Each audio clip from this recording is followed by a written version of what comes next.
Let me introduce you guys to a true academic ace, a man who saw mathematics as the absolute truth of his life after graduation. This guy, Chen Luo, had been diligently teaching kids for many years, and after exactly 5 years of dedication, the door to a promotion was right in front. And yet, with just a single nod off while proctoring an exam, he got a one-way ticket to another world. Chen Luo's soul transmigrated into the body of a student named Blair. Ironically, the original Blair's math skills were a complete mess, and he even held the title of the class's resident idiot. The moment he woke up in his new body, Chen Luo was called up to the board by his teacher, Brittany, to solve a problem. And from the crowd's reaction, he realized this world worshipped mathematics with a fanatical devotion. However, their skill level was pathetically low, because the problem Chen Luo had to solve was simply calculating the sum of numbers from 1 to 100, a problem that on Earth, even an elementary school kid would know the shortcut formula for. Yet in this land, everyone only knew how to painstakingly add each number one by one. This very fact sparked a bold idea in Chen Luo's mind. With his knowledge, wasn't he now the unrivaled god of mathematics in this world? At this thought, Chen Luo suddenly felt unusually excited, and quickly accepted the fact that he had transmigrated, starting a new life as Blair. He was about to head back to the classroom to show off his mathematical genius once more, when he suddenly bumped into a young lady. What's worth mentioning is that they both fell in a very compromising position. Chen Luo scrambled back a few steps in panic, muttering, "Oh my god, what kind of luck is this?" Then, he politely offered a hand to help the girl up. "I'm truly sorry, it was my carelessness. Are you all right?" But unexpectedly, not only was she not appreciative, but while frantically adjusting her dress, she screamed, "It's you again!" Chen Luo asked blankly, "Do I know you, miss?" "Of course I do. At the welcoming ceremony for new students, you were the one who crashed into me, and we fell in the exact same position, humiliating me in front of the entire school. I remember your face perfectly. This time you're even bolder, daring to intentionally set a trap for this lady, you shameless pervert." Hit with a barrage of accusations, Chen Luo froze on the spot, unable to process what was happening. It seemed the original Blair had already made an enemy of this young lady, and now he, in Blair's body, had unintentionally become the one to take the fall for the mess he left behind. "Miss, first of all, I had absolutely no intention of ambushing you, and second, to be fair, you were the one who bumped into me first, weren't you?" Chen Luo tried to reason with her, but it was clear she had no interest in his explanation. She just let out a roar, then her hands quickly formed seals as she muttered incantations to summon the fire element. Chen Luo couldn't help but laugh, thinking this girl had some kind of teenage delusion of grandeur, but unexpectedly, just a few seconds later, a real, blazing fireball formed in her palm.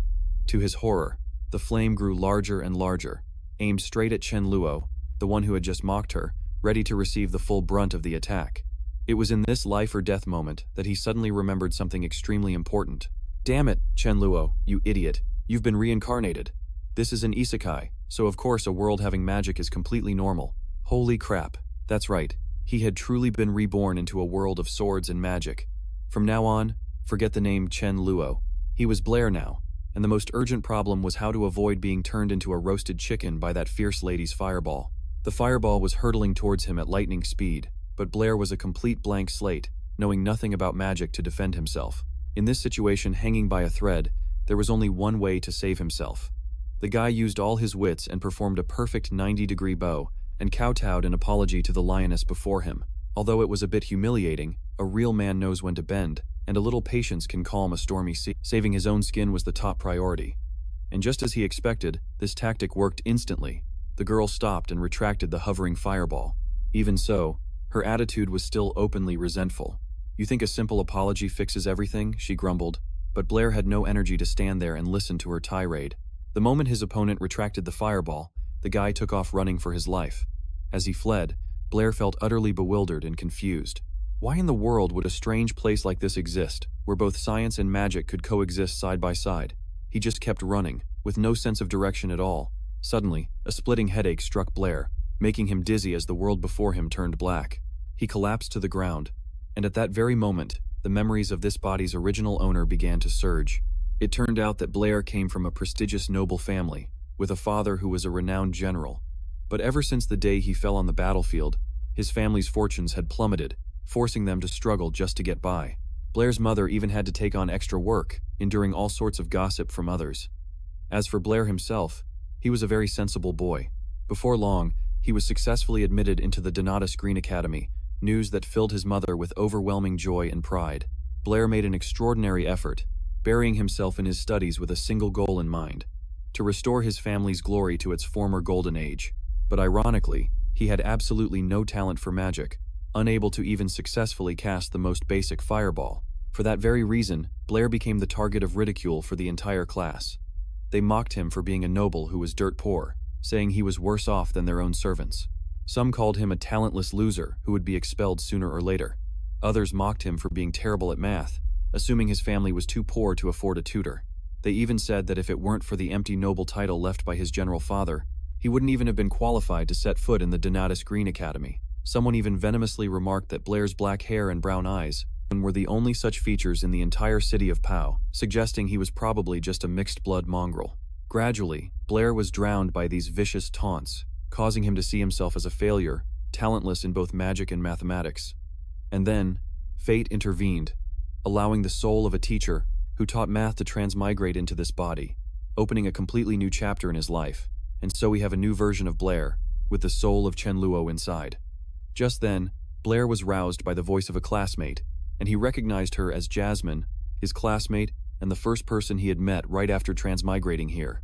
Jasmine seemed to be a kind girl, and was also the only person in class who had never joined in on mocking him. "Hey Blair, the next class is magic theory. Are you okay?" Jasmine looked genuinely worried, seeing him passed out on the ground, reaching out a hand to help him up as she asked. "Yeah, I'm fine," Blair replied, a warm feeling spreading through his chest, as he realized someone still genuinely cared for him. After absorbing all of the original owner's memories, his emotions became incredibly complex. But from that moment on, he resolved to live a full life in this new body, and fulfill all of the previous owner's unfinished wishes for him. And so, in the magic theory class that followed, Blair listened to the lecture with an unprecedented level of focus. In this world, magic is divided into 4 main elemental systems, including earth, fire, wind, and water. All forms of magic operate on the foundation of these 4 elements, and it is magical aptitude that creates the dividing line between mages and commoners. Here, both magic and mathematics play extremely important roles, and the Donatus Green Academy is one of the most prestigious magic academies in the kingdom. Mages use incantations or hand gestures, channeling their mental power to control the magical elements, and thus create a wide variety of spells. To successfully cast magic, talent is a prerequisite, yet in the entire class, it seemed only Blair was truly paying attention. The reason was that the knowledge the professor imparted was simply being read word for word from the textbook. As soon as the dismissal bell rang, the students swarmed out as if they'd been set free, leaving the teacher behind with a look of slight disappointment. Just as he was packing his books to leave, Blair rushed over and said, "Excuse me, Professor, I have a small question. If you don't have any talent, is it really true that you can't create even the tiniest spark of magic?" The professor could only look at Blair with a sympathetic gaze. "I'm sorry, Blair, but you've asked this question many times, and my answer is still the same. Without talent, it's impossible to even sense and control the smallest amount of magic." And because of this very question, Blair once again became the target of ridicule from his classmates, who had already been heading out the door. They turned back, surrounded him, and began to taunt him. "Haha, look, our magic genius's Blair is daydreaming again. Always acting like the most diligent student in class, but for what? Without talent, you're just useless forever. Hey Blair, if you can't graduate, don't worry, just come work at my father's manor. I'll put in a good word for you." One after another, their mocking whispers felt like a vicious wave threatening to drown Blair in humiliation. The situation only calmed down when a large friend named Tobi appeared and came to his rescue. From the original owner's memories, Blair vaguely recalled this friend. Tobi seemed to be Blair's only friend in this class, and from his actions just now, it was clear their relationship was something special. After helping Blair deal with the crowd, Tobi left first. Blair then noticed his classmate, Jasmine, lingering, looking hesitant as if she wanted to say something. It wasn't until Blair asked her directly that Jasmine hesitantly relayed a message from Miss Brittany, saying she wanted to see him in her office after class. Once Jasmine had also left, Blair was all alone in the large classroom. He couldn't believe it. How could a body living in this world of magic possess not even a single spark of magical power? Blair refused to accept the fate of a failure, so he decided to try applying the magic theory he had just learned. He started mumbling the incantation for the fireball spell, but initially, there was absolutely no reaction. The silence left Blair deeply disappointed, even causing him to mutter a self-mocking comment. But then, unexpectedly, just about 2 seconds later, A small flame suddenly ignited in his palm, and to his astonishment, it grew larger and larger. The fireball even surpassed the one cast by that arrogant young lady from the morning, a sight that left Blair completely stunned. Blair stared intently at the fireball dancing in his hand. This was all beyond imagination. This body was supposedly devoid of any magical talent whatsoever. Still in disbelief, he decided to try it a few more times just to be sure. The result didn't change. It was a perfect success every time, and he even felt that it was incredibly easy. Lost in toying with the fireball, Blair suddenly remembered his appointment with Miss Brittany. He hurried over, but the scene that greeted him the moment he opened the office door and left Blair so stunned he almost froze on the spot. He had to admit, the teacher's figure was truly a work of art. "Ah, you're Blair, right? You finally made it. My apologies, I have a strange habit of standing up to solve problems." It wasn't until Miss Brittany had taken her seat that Blair managed to calm his ragged breathing and the frantic pounding of his heart. "I'm sorry for being late. Ma'am, was there something you called me here for?" Blair still didn't dare to lift his head and look at her directly. His eyes remained glued to the floor. Miss Brittany smiled, pointing toward a nearby desk where paper and a pen had been prepared, and told Blair to have a seat. The teacher gave Blair a math problem, asking him to calculate the sum of numbers from 1 to 79 while she stepped out for a moment. She even told him not to rush and to take his time. However, Brittany had barely taken a few steps away when Blair confidently announced the answer was 3,160. The teacher was instantly stunned. She rushed over, placed her hands on Blair's shoulders, and asked in an astonished voice, "How did you do that? Even I would need a lot of time for this calculation. Could it be that you've seen this problem before?" "No way. I chose the number 79 randomly." Faced with a barrage of rapid-fire questions from the teacher, Blair was put in a difficult position, not knowing how to explain. Should he confess that he was a transmigrator, and that in his old world, this kind of calculation was just elementary knowledge? Seeing Brittany's expectant gaze, Blair genuinely wanted to satisfy her curiosity. He began to explain. "I observed your calculation method, which is to add each number sequentially. This method isn't just time-consuming, but it's also extremely prone to errors. The fact that you can get the correct answer that way is truly extraordinary. It's very admirable." Of course, deep down, Blair really wanted to end with one sentence. The level of mathematics in this magical world was unbelievably poor, but saying that out loud would make him seem like a weirdo, so he swallowed the words he was about to say. Brittany, still bewildered, asked, "But isn't that the only method?" Faced with Brittany's curiosity, Blair smiled. "Of course not, miss." And then, he began to explain his method. "First, we need to find the pattern. Take the first number and add it to the last number. Then take the second number and add it to the second to last number. If you keep pairing them up like this, each pair will have a sum of 80, with only the number 40 in the middle left by itself. Therefore, the complex addition problem is simplified into multiplying 39 pairs of 80 and then adding 40. Brittany proved to be intelligent. She understood immediately, and her eyes lit up with excitement. She couldn't believe Blair could come up with such an ingenious method. Not stopping there, Blair even generalized it into the formula for an arithmetic progression. The entire complex logic was encapsulated in an elegant and simple formula, leaving the young teacher frozen and so stunned she almost fell over. Even Blair himself didn't expect that elementary math knowledge from his old world could cause such a huge culture shock for a scholar in this world. It took a long while for Brittany to regain her composure. She asked with a trembling voice, "This method, did you come up with it yourself?" Blair simply replied humbly, "You could say that." Blair awkwardly scratched his head, thinking to himself that no one in this world knew who Gauss was anyway, so even if he claimed this formula as his own, the teacher would never know. Miss Brittany fell silent for a few more seconds, then suddenly, she tightly gripped Blair's hand, her voice filled with emotion. "Student Blair, you are a true genius. If you agree to delve deeper into research, your future will surely be limitless." Brittany's praise carried a lot of weight, but unfortunately, Blair's mind was currently glued to the stunning curves right in front of him. Brittany immediately seized the opportunity, inviting him to follow the path of becoming a great mathematician, but luckily, managed to stay clear-headed enough to firmly refuse. He had already dedicated his previous life to mathematics. In this life, Blair's dream was to become a great mage. Disappointment was clearly written on Brittany's face, but she quickly composed herself and continued to persuade him.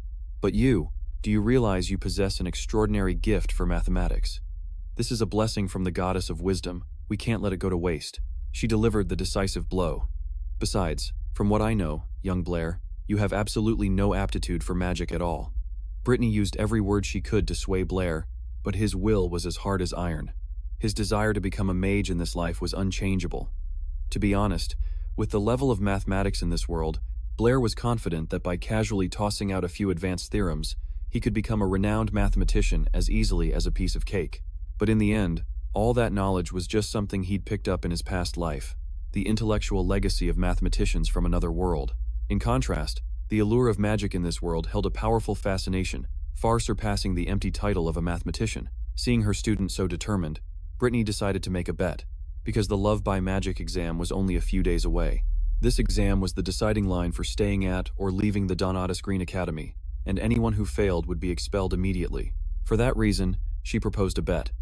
If Blair could pass the magic exam, she would never interfere with his chosen path again. Conversely, if he failed, Brittany would use her position as a teaching assistant to request a special exception for him to stay at the academy. In return, Blair would have to completely give up magic and focus solely on studying mathematics with her. When she made this offer, Brittany was full of confidence that victory was already in her hands, as the entire academy knew that Blair had absolutely no talent for magic.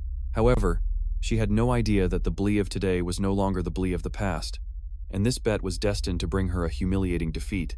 With everything settled, Blair left the teacher's office. Honestly, Miss Brittany's persistence was a bit annoying to him, but he also understood that for a math fanatic like her, discovering a genius like Blair would naturally elicit such a reaction. Blair had no intention of losing the bet, so he rushed back to his room to focus on studying magic. But on the way, lost in thought, he accidentally bumped into someone. This familiar scenario, this familiar feeling, there was no mistaking it. It was that haughty young lady again. She had clearly bumped into Blair first, yet upon realizing it was him, she immediately raised her hand to throw a punch. But then, perhaps deciding a punch was too light a punishment, she began to chant, summoning the fire element. Except this time, Blair was much more experienced. He didn't wait for her to finish the incantation, and had already bolted. This young lady's name was Isabella, and she was also here today to see teacher Brittany. As soon as she entered the office, Isabella's expression was incredibly foul. It wasn't until the teacher initiated the conversation that Isabella began to complain about her bad luck of running into a detestable guy twice in one day, and she even swore that if she ever saw him again, she would definitely use her fireball spell to burn him to a crisp. But that wasn't the main reason Isabella came to the office today. The thing was, yesterday, Brittany had also given her the problem of summing the numbers from 1 to 100, and Isabella had struggled for half the afternoon to find the answer. She was incredibly smug, proud of her own problem-solving speed, believing her ability to sum the series was nearly as fast as her teacher's. If it had been yesterday, Brittany might have showered Isabella with praise. But unfortunately, after today, Isabella's achievement was no longer significant, because Blair had solved the same problem in less than 1 minute. How could he possibly solve it so unbelievably fast? Impossible, Isabella muttered, the shock evident on her face after hearing Brittany's words. Who is Blair? Why had she never heard that name before? Brittany insisted it was true, that he had used a method so completely novel that even she had never seen it before. With that, Brittany began to explain Blair's solution to Isabella in detail. The more she listened, the more stunned Isabella became. How could a student come up with such a mind-blowingly ingenious method? As soon as the shock wore off, Isabella was fired up with determination, decisively telling her teacher that she wanted to meet this boy named Blair. Seeing the eager look in her student's eyes, Brittany couldn't bring herself to refuse, and told her which class the math prodigy was in. And then, Isabella appeared, kicking the classroom door open. She strode confidently to the podium and shouted, "Hey, class, which one of you is Brian? Tell him to drag himself out here to see me." The moment he saw Isabella, Tobi broke out in a cold sweat. Because who didn't know of this notoriously feisty senior? Unsure why she was looking for Brian, Tobi was about to speak when he felt a sharp pain in his leg. It turned out that Brian, who was hiding under a desk, had just pinched him. Tobi immediately understood the situation and hurriedly told Isabella that Brian had just stepped out. Hearing this, Isabella was clearly not pleased. "Fine. When he gets back, just tell him I was looking for him." Tobi could only nod his head profusely. Only after the classroom door was slammed shut in anger did Brian dare to crawl out from under the desk. He immediately became the focus of dozens of pitying stares, sending a chill down his spine. "Hey Brian, you need to come clean. What on earth happened between you and Senior Isabella?" "Isabella? Was that girl's name Isabella?" Brian asked blankly, his head still in the clouds. Tobi's expression grew increasingly serious. "Hey Brian, let me ask you seriously. Besides reading and working your part-time job, do you pay attention to anything else at all? Do you even know who Senior Isabella is?" Just looking at Tobi's grim expression, Brian's face paled with fear before he even heard the answer. "Hey man, don't scare me. So who is she anyway?" Brian imagined she was the daughter of some dark family, or a similarly terrifying power. But no, according to Tobi, she was simply the goddess of all the male students at school, a campus belle admired by thousands. Tobi was afraid that once her massive fanbase found out Brian had offended their goddess, he would never be left alone. Hearing this, Brian let out a sigh of relief. After all, this was the prestigious San Donato's Academy. Those infatuated fans couldn't just do whatever they wanted.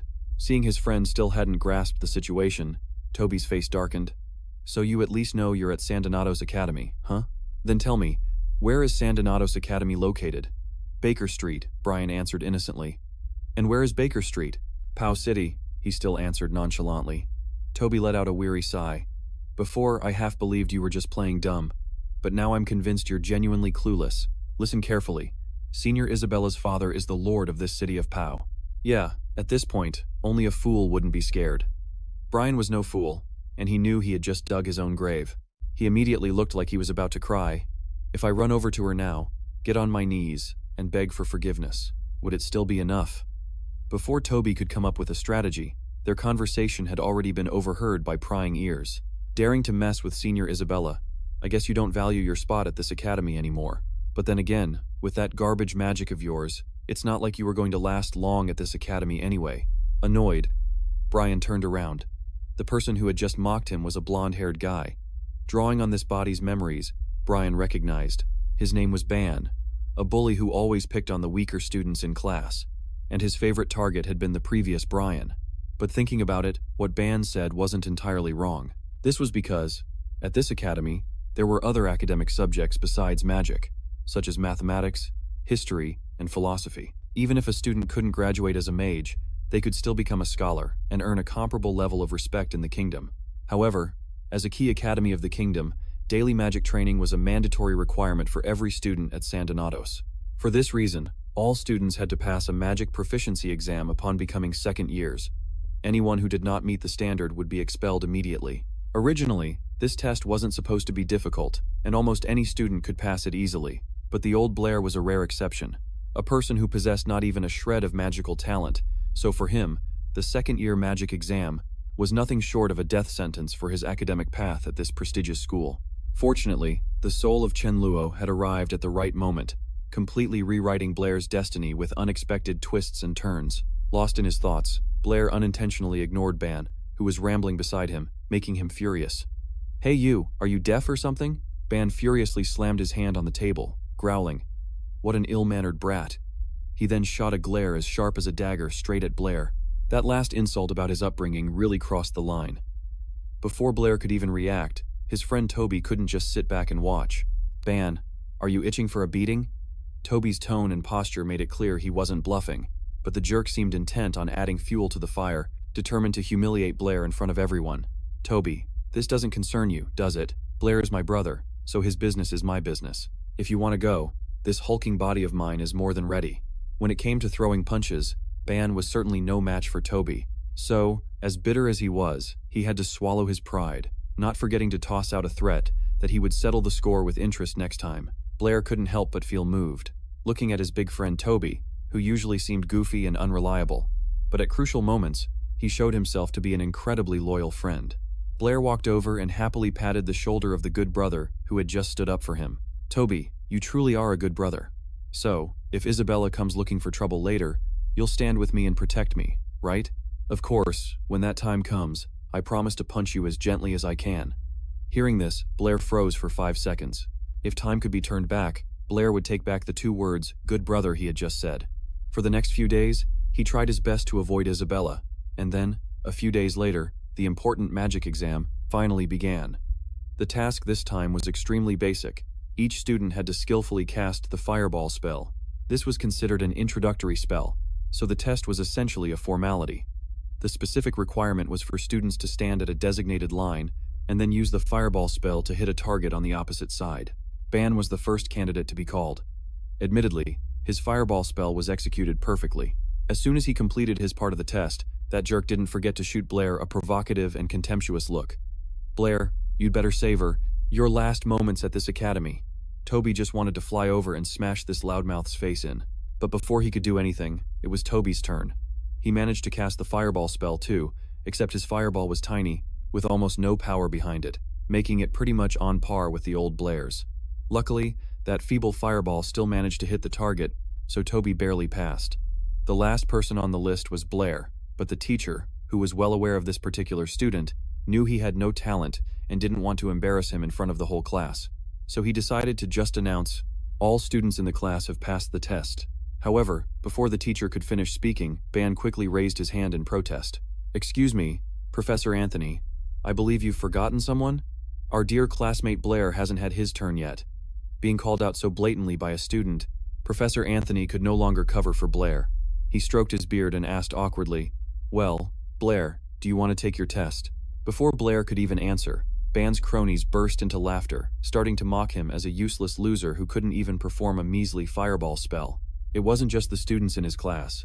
Curious onlookers from other classes also gathered around, all eager to watch Blair become a public laughingstock. The perceptive Tobi realized the thugs just wanted to provoke Blair and humiliate him in front of everyone, so he urged him to leave.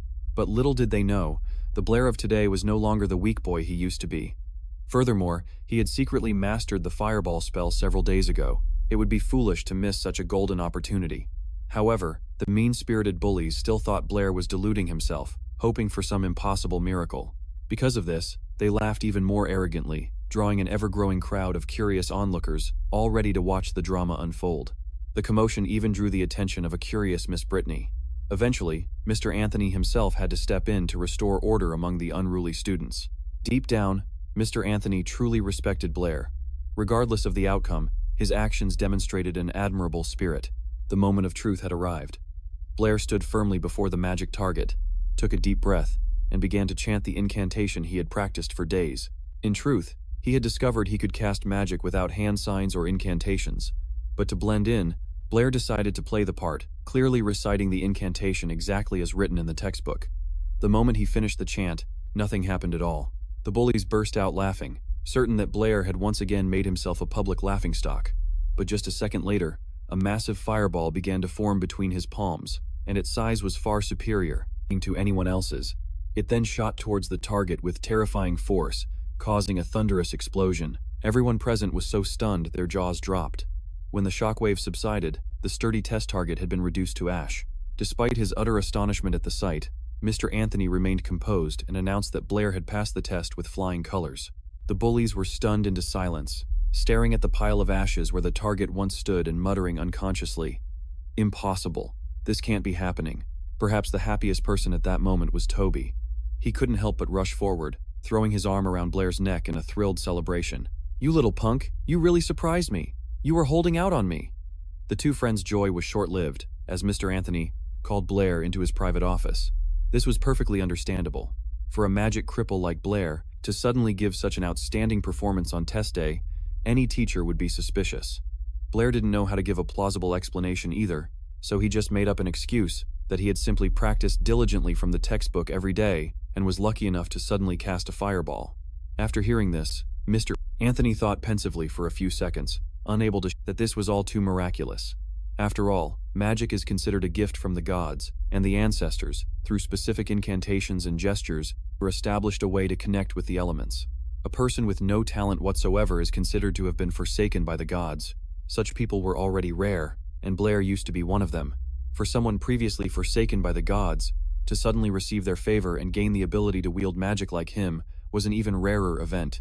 Not to mention, the fireball Blair cast today far surpassed his peers in both power and speed. Based on this performance, Mr. Anthony believed he had the potential to become an exceptional mage. Hearing this, Blair suddenly felt a strange sense of déjà vu, as if he had experienced this somewhere before. Wasn't it just a few days ago that Miss Brittany had used the exact same sentence structure to persuade him to study math? "Mr. Anthony, thank you for the compliment. When I first arrived in this world, I was genuinely interested in magic, but right now, I'm more focused on returning to my original world," Blair blurted out, speaking his mind. Only when he saw the utterly bewildered look on his teacher's face did Blair realize he had said too much, and he quickly tried to change the subject, saying that he must have been burying his head in magic books lately, which made his mind a bit muddled, causing him to talk about all sorts of fantastical things. Hearing his student admit his love for reading, Anthony wasn't annoyed at all. In fact, he was quite pleased, as it showed Blair was putting in far more effort. That world you mentioned, perhaps you read about it in the Legends of the St. Magus, didn't you? Ah, speaking of the title, St. Magus, it truly is. Which couldn't help but spark an intense curiosity in Blair, as it seemed to be the ultimate pinnacle of fame a mage could reach. Legend has it that there were once Saint Magi with world-shaking power, capable of mastering spatial magic, tearing through space-time itself to journey to an entirely different world. However, those are ultimately just fairy tales. In this day and age, people are certain of one thing. The gods created one and only one world, and no other worlds exist whatsoever. What did you say? Did you just say a Saint Magus can really tear through space to get to another world? Blair hurriedly asked again, his voice filled with hope. The moment Anthony nodded in confirmation, an ultimate goal flared up in Blair's mind. Sir, I absolutely, positively, must become a Saint Magus. After the intense magic exam ended, Blair finally had a few rare days to rest, and instead of resting, he took full advantage of this time to plow through nearly every book on magic in the Academy's library. Blair's goal was now crystal clear, to become a Saint Magus, tear through space-time, and return to his true identity as Chen Luo. It was through this diligent research that Blair gained a deeper insight into the world of magic, where mages are divided into 7 distinct ranks, starting from beginner, intermediate, and advanced, then moving on to Great Mage, Magus, Grand Magus, and finally, the absolute pinnacle, the Saint Magus. Among them, the rank of Saint Magus remains, to this day, a legendary existence. Their unparalleled magical power is known only through entries in ancient records. No one has ever witnessed it with their own, and a crucial detail repeated in numerous books was the ability of a Saint Magus to use spatial magic to travel between worlds. Even though the prevailing view among modern mages is that other worlds do not exist, and spatial magic is just a myth, for someone like Blair who had actually transmigrated, spatial magic was undoubtedly real. It was his only glimmer of hope for returning home, but unfortunately, Anthony was someone who didn't believe in the existence of spatial magic at all. So Blair knew he couldn't extract any more information from his teacher. Just then, a voice called out, "Still burying your face in books at this hour? Get back to work. This library isn't a place for freeloaders." Lost in thought, Blair was startled by the familiar voice. It was the librarian, giving him a subtle reminder. He then realized he had been sitting there for far too long. He quickly got up and started arranging books and cleaning up, but the work was overwhelming, forcing Blair to work his butt off all night just to finish. He never expected life in the library to be so tough. The next morning, Blair had to drag his exhausted body to class. As soon as he pushed the door open, the noisy room instantly fell silent, leaving only hushed whispers about yesterday's events. The gossip was that Blair had summoned a massive fireball during the exam, one that was even more powerful than Anthony's. Countless people who once looked down on Blair had now done a complete 180, now looking at him with admiration and assuming he had been hiding his true strength all along. Others realized, if you looked closely, Blair was actually quite the looker, while a few gossips began weaving stories about how senior Isabella had actually been interested in him for a long time. The constant whispering from all directions gave Blair a headache. He just wanted to get to his seat quickly and catch a quick nap before the instructor arrived. Yet, when he got to his desk, Blair was stunned to see Isabella casually sitting right there. Inside his head, he could only chant a single spell. Invisibility, please work. He thought this low-level invisibility trick would fool her, but it was useless. The moment she saw Blair, Isabella immediately shot to her feet. So he was the Blair that Miss Brittany had told her about. With Isabella having come all the way to the classroom door, Blair knew he couldn't hide forever. So he planned to take this opportunity to explain everything clearly and resolve any misunderstandings with his senior. But unexpectedly, Isabella didn't even give him a chance to speak. Without a word, she immediately cast the fireball spell, determined to teach Blair a lesson he'd never forget. Caught off guard by the sudden attack, Blair was completely flustered and didn't know what spell to use to defend himself, so he could only instinctively raise his hands to cover his face. He silently prayed that the fireball wouldn't ruin his handsome face. And yet, after waiting and waiting, Blair still didn't feel Isabella's attack hit. Curiously peeking open his eyes, Blair realized that Miss Brittany had intervened in time, stopping her furious rage. "Isabella, how dare you use magic inside the classroom?" A frustrated Isabella was about to accuse Blair of harassing her multiple times, but Miss Brittany clearly wasn't interested in hearing about it. She asked Blair to come to the office, telling Isabella to come along too. After the three of them left, the classroom was completely silent. Most of the students started whispering, wondering why Miss Brittany had called Blair away, but only Ba's face darkened, his terrible mood obvious. Perhaps he was still haunted by the fireball Blair had created during the previous exam, In the office, Miss Brittany first gave Blair the opportunity to explain himself and sincerely apologize to Isabella.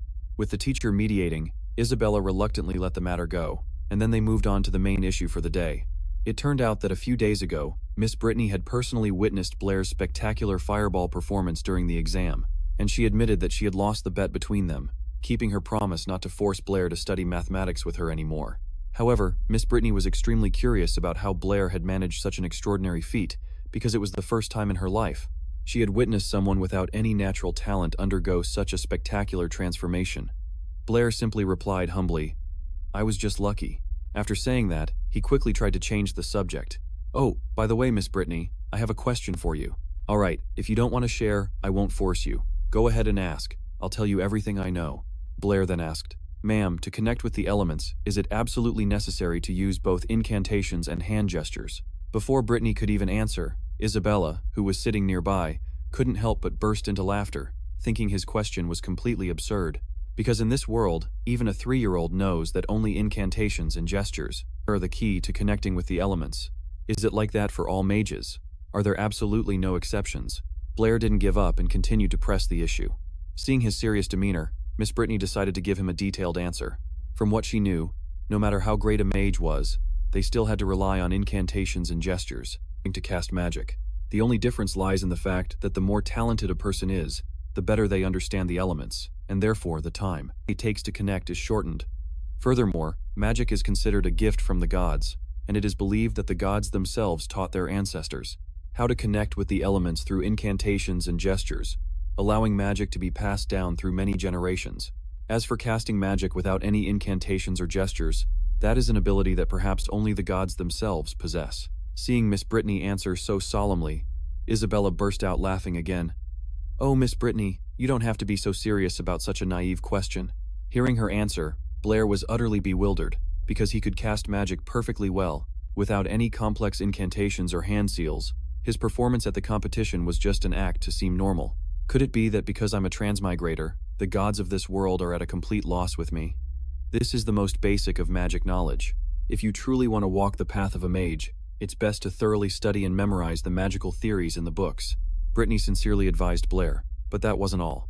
She had called him today for something much more important, and with that, Brittany handed Blair a parchment scroll. While he was still confused, Isabella, standing nearby, immediately recognized it as the academic journal. It featured all the most prestigious and influential academic papers in the entire kingdom. However, the moment Blair unrolled the journal, Isabella glanced over and was nearly scared out of her wits by its contents, because on the paper, right next to Brittany's name, was the name Blair. It turned out that it all stemmed from the formula he had blurted out last time. Brittany had worked day and night researching and reasoning to complete it into a full thesis, and since Blair was the one who sparked the idea, Brittany decided to credit him as a co-author. Yet, Blair wasn't particularly happy about it. A name on a piece of paper couldn't be eaten. He would much rather have some cold, hard cash. The few silver coins Blair earned slaving away at the library each day weren't even enough to get by. As Blair was lost in thought, Brittany seemed to remember something. She went to her desk drawer, pulled out a pouch of money, and said that inside were 50 silver coins, the author's fee for the paper. Although these 50 silver coins were nothing compared to the academic glory, she believed he deserved it. Hearing this, Blair's eyes lit up like headlights. To him, 50 silver coins was a massive fortune, because Blair worked like a horse at the library, and only managed to earn a mere 2 silver coins. He immediately pretended to politely refuse, but his hand was already holding the pouch open, just waiting for Brittany to put the money in. "Ma'am, at least half of the effort in this was yours." The problem was, Brittany was such a pure and innocent soul, she had no idea what being polite even meant. Hearing Blair say that, she honestly took out half, leaving only 25 silver coins for him. By now, it was too late for Blair to regret it. Just one slip of the tongue and 25 silver coins vanished into thin air. He really wanted to slap himself to his senses. But then, he suddenly realized a new path to riches and quickly asked, "By the way, Miss Brittany, does every paper published in the academic journal receive a 50 silver coin author's fee?" "I've never really paid attention to that, but it is a work published in the academic journal after all, so a fee of 50 silver coins is quite normal." Immediately, Blair saw a path paved with gold opening up before him. So, he once again used his advanced mathematical knowledge from another era to show off a little. If last time Blair had suggested to Brittany the formula for the sum of an arithmetic progression, This time, he boldly mentioned a geometric progression. "Are you talking about Los's puzzle? Loss's puzzle? Who's that?" Blair scratched his head in confusion. Could it be that some great sage in this world had already invented geometric progressions? Los's puzzle is a problem posed by the mathematical sage, Los. The story goes that Los had 7 wives, and each wife had 7 bags. Each bag contained 7 cats, and each cat gave birth to 7 kittens. Hearing Brittany's explanation, Blair's head started to spin. It seems early mathematicians, no matter the world, all love to create the same kind of mind-bending problems. However, in Los's puzzle, the number of terms wasn't too large, so you could get the result just by diligently adding them up, but a problem would arise if the number of terms was much greater. A general formula is needed to solve the problem. Hearing Blair's explanation, Miss Brittany couldn't hide her excitement. "So you can come up with a formula to crack Lau's puzzle? That's just my initial idea," Blair replied humbly. He had originally planned to give Brittany the complete answer a few days later to avoid standing out too much, but this teacher was such a math fanatic that she wanted to dive into the research with him right then and there. So, Blair had no choice but to stay in the teacher's office. The two of them diligently worked on calculations, filling page after page with writing, and a few hours passed in the blink of an eye. Even Isabella, who was dozing off dead to the world, was woken up by Miss Brittany's excited voice. "It's unbelievable. Lau's difficult puzzle can be solved with just one formula. Blair, your talent for mathematics is truly unparalleled. Are you sure you don't want to pursue mathematical research with me?" Brittany's expression was even more excited than when Blair had solved the problem of summing numbers from 1 to 100. And even Isabella looked at him with an admiring gaze. And just like that, teacher Chen Luo's geometric progression formula, through Blair's body, once again astounded everyone, and his plan was gradually falling into place. The next day, Isabella was lost in thought. For some reason, she always had a feeling that the knowledge Blair spoke of was like he was reciting someone else's words. But in this world, no one had ever invented such formulas before. Lost in her thoughts, Isabella suddenly caught sight of Blair's back, a second-year student, heading towards the third-year student's building. She immediately thought that Blair was up to his old tricks, planning to harass other female students. So this time Isabella was determined to follow him and catch him red-handed. But just a moment later, Blair's figure vanished completely, while his real purpose was of course not to bother anyone. He was just looking for the stone wall at the end of the third-year student's building, the one Tobi had told him about. This wall wasn't too high, and there were no guards, making it an ideal spot to sneak out of the academy. The reason Blair wanted to go out was because of teacher Anthony's advice, that if he wanted to learn more about magic, he should visit the Magic Association in Pao City, a place that gathered mages whose skills far surpassed his teachers. This was also the first time since his transmigration that Blair had seen the world outside the Donata Screen Academy with his own eyes, and the bustling scene before him filled him with anticipation. Indeed, the prosperity of Pao City far exceeded what Blair had imagined. He went straight to the Magic Association, then carefully took out a half-mask from his pocket. Although Blair's current identity was unremarkable, it was better to be safe than sorry and not reveal his identity. As soon as he entered the association's hall, Blair immediately realized how wise his decision to wear a mask was, because the person at the reception desk was none other than his classmate, Jasmine. She was probably working part-time here. Putting that aside for a moment, Blair told Jasmine he wanted to hire a magic consultant. The price list was presented: 10 gold coins a month for an advanced mage, 5 gold coins for an intermediate mage, and a beginner mage cost 2 gold coins. Hearing Jasmine quote the prices, Blair felt dizzy. It turned out, the biggest problem in the world was having no money. 1 gold coin she mentioned was equivalent to 100 silver coins, while Blair's entire fortune at the moment was a mere 30 silver coins. Overwhelmed with disappointment, he turned to leave. However, the perceptive Jasmine noticed the young man was a bit tight on funds, so she suggested another option instead of hiring a magic advisor. That was to get a library card. The city's Magic Association's treasure trove of knowledge contained tens of thousands of valuable books on magic. Almost all magical knowledge could be found here, although it couldn't compare to having a private advisor guiding you. But its greatest advantage was that it was completely free. Of course, Brian wouldn't miss this golden opportunity for the world, so he nodded in agreement and yet, Jasmine's next words almost made the young man cough up blood from shock. "So, sir, could you please present your mage certificate?" For someone like Blair, who had only created his first fireball a few days ago, where would he even get such a document? Witnessing his crestfallen expression, Jasmine couldn't help but be surprised, because from the start, Blair had expressed interest in hiring a magic advisor. This led her to mistakenly believe he was already an official mage. She further explained that to get a library card, one needed at least an apprentice-level mage certificate to be eligible. Jasmine reassured him. Actually, getting an apprentice mage certificate is quite simple, sir.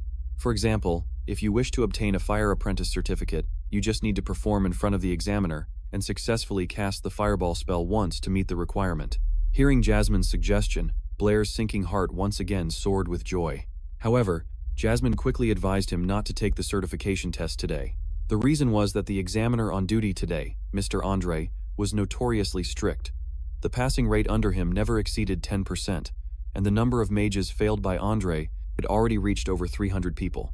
Despite the warning, Blair was determined to take the test immediately, as the opportunity for him to sneak out wasn't always available. Seeing this, Jasmine reluctantly led him to meet Andre. Inside the study were two people.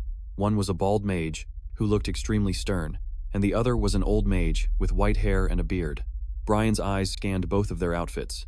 The bald man wore a dark red mage robe with 2 silver stripes. There was no mistaking it, this was a mid-level fire mage. Andre sat down leisurely, his voice calm as he asked, "What is your name, and why are you wearing a mask?" while elegantly sipping his tea. Brian replied, "My name is Chen Luo. As for this mask, a few days ago while practicing the fireball spell, I carelessly burned my own face." "Oh, you managed to burn your own face? It seems your fireball spell is quite something," the old mage beside him commented, then muttered, "Chen Luo, what a strange name. Taking the certification test at your age, it seems you'll be stuck at the beginner mage level for the rest of your life." Hearing this, Blair finally understood why Jasmine had advised him not to come here today. This Andre guy was only a mid-level mage, yet he acted so high and mighty, looking down on people. It was infuriating. According to standard procedure, a certification test must be conducted in a dedicated lab. However, Andre looked down on Bray's abilities so much that he decided to hold the test right here in the study with just a single fireball spell. Bray was somewhat hesitant about Andre's request. After all, he didn't want to damage anything in this luxurious room. But the other old mage spoke up, telling him not to waste any more time, because how could his measly fireball possibly cause any harm to Andre? Hearing that, Brian could only ask for permission to show off his meager skills. With that said, he began to mumble an incantation perfunctorily. Andre looked at his form with disgust and yelled, "Stop! Your hand signs are sloppy. And your incantation is sluggish. Nothing is done properly." However, Blair completely ignored those judgments, because after all, to him, incantations and hand signs were merely cumbersome and unnecessary. A flame began to flicker in Blair's palm, then it quickly grew, flaring up intensely. And then, it transformed into a giant fireball, roaring as it shot straight towards Andre. An earth-shattering explosion erupted, engulfing the entire room in a thick cloud of ash and dust. Jasmine stood frozen in terror. Amidst the cloud of dust, a few coughs could be heard, one of which was her own. The other cough belonged to the veteran, silver-haired mage, who had just intervened to block Brian's devastating attack. Meanwhile, the arrogant Andre was now sprawled on the floor, his vacant eyes filled with nothing but sheer horror and extreme fear. A few seconds later, Brian scratched his head and said, "My apologies. I thought everyone was ready, so I accidentally used a bit too much power." After gently putting Andre in his place and teaching him not to judge a book by its cover, Brian easily received his Magic Apprentice certification, along with a library access card. Jasmine, unable to hide her excitement, quickly told him that it was the first time in her life she had ever witnessed a fireball spell with such terrifying destructive power. She insisted that, in the not-too-distant future, Brian would surely become a great and renowned mage. "Thank you, see you later, Jasmine," Brian replied sincerely. However, only after he was out of sight, did Jasmine suddenly realize something strange. She had never told him her name, yet Brian knew it. Ironically, Brian himself was completely unaware that he had just let it slip. By now, Brian had entered the library. The place was not only filled with books but also bustling with people. It seemed quite a few of them also couldn't afford to hire a private tutor, just like him. Brian then picked out a few magic books to study. Jasmine was certainly not exaggerating. The collection of magic books here was vastly larger than at the academy, and the content was far more profound, especially the specialized materials on mental power. The level of one's mental power is the most important metric for determining the rank of a mage.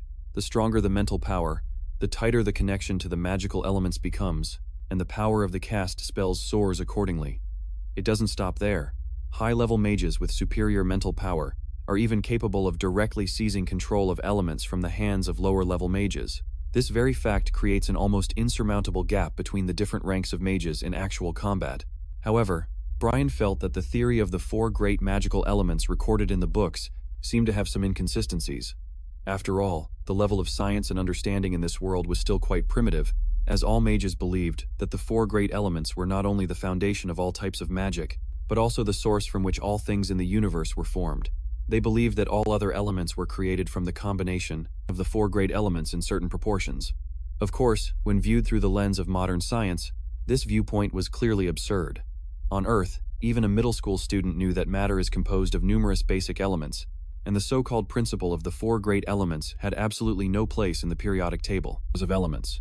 However, with the existence of magical elements in this world, Brian temporarily couldn't yet find a satisfactory scientific explanation. As the thought flashed through his mind, Brian suddenly shot up, startling the other readers around him. If it's possible to combine magical elements in this world, then could I create entirely new magical elements? This bold idea made it impossible for Brian to sit still for another second, and he immediately dashed out of the library. He was eager to return and immediately test the idea that had just flashed in his mind. Meanwhile, elsewhere, Andre and the veteran mage were sitting together. Having been so thoroughly thrashed by Blair, Andre of course couldn't swallow his anger. The problem was that Blair's spiritual power was clearly weak, yet the power of the fireball spell he cast was unbelievably strong. What was even stranger was that even the veteran mage was completely powerless to control the fire element summoned by Blair. Both of them vaguely sensed that Blair was hiding something far beyond their comprehension. But of course, they never would have guessed that Blair was actually a person from another world. As for Blair, he had quickly climbed over the low wall and returned to the academy grounds. Luckily, the area was completely deserted. This urged Blair to conduct his experiment right away. He closed his eyes, took a deep breath, and sure enough, he could feel its existence, as well as the flow of oxygen around him. When Blair raised his hand, he could even clearly see a faint stream of gas moving. Converging in the palm of his hand, it was the oxygen element that Blair had just gathered using his ability. That invisible stream of gas gradually gathered in Blair's hand, forming a tiny sphere visible to the naked eye. Because it was visible, he wasn't sure if it was what he needed. Suddenly, Blair had a bold idea. He then used his other hand to create a fireball spell and touched it to the sphere of gas. On the first try, nothing happened at all. The tiny sphere of gas vanished and the fireball spell was instantly extinguished, but Blair wasn't discouraged. He decided to try one more time, and this time, the fireball and the oxygen sphere truly interacted with each other. Instantly, an earth-shattering explosion erupted, and the word horrifying alone couldn't begin to describe its destructive power.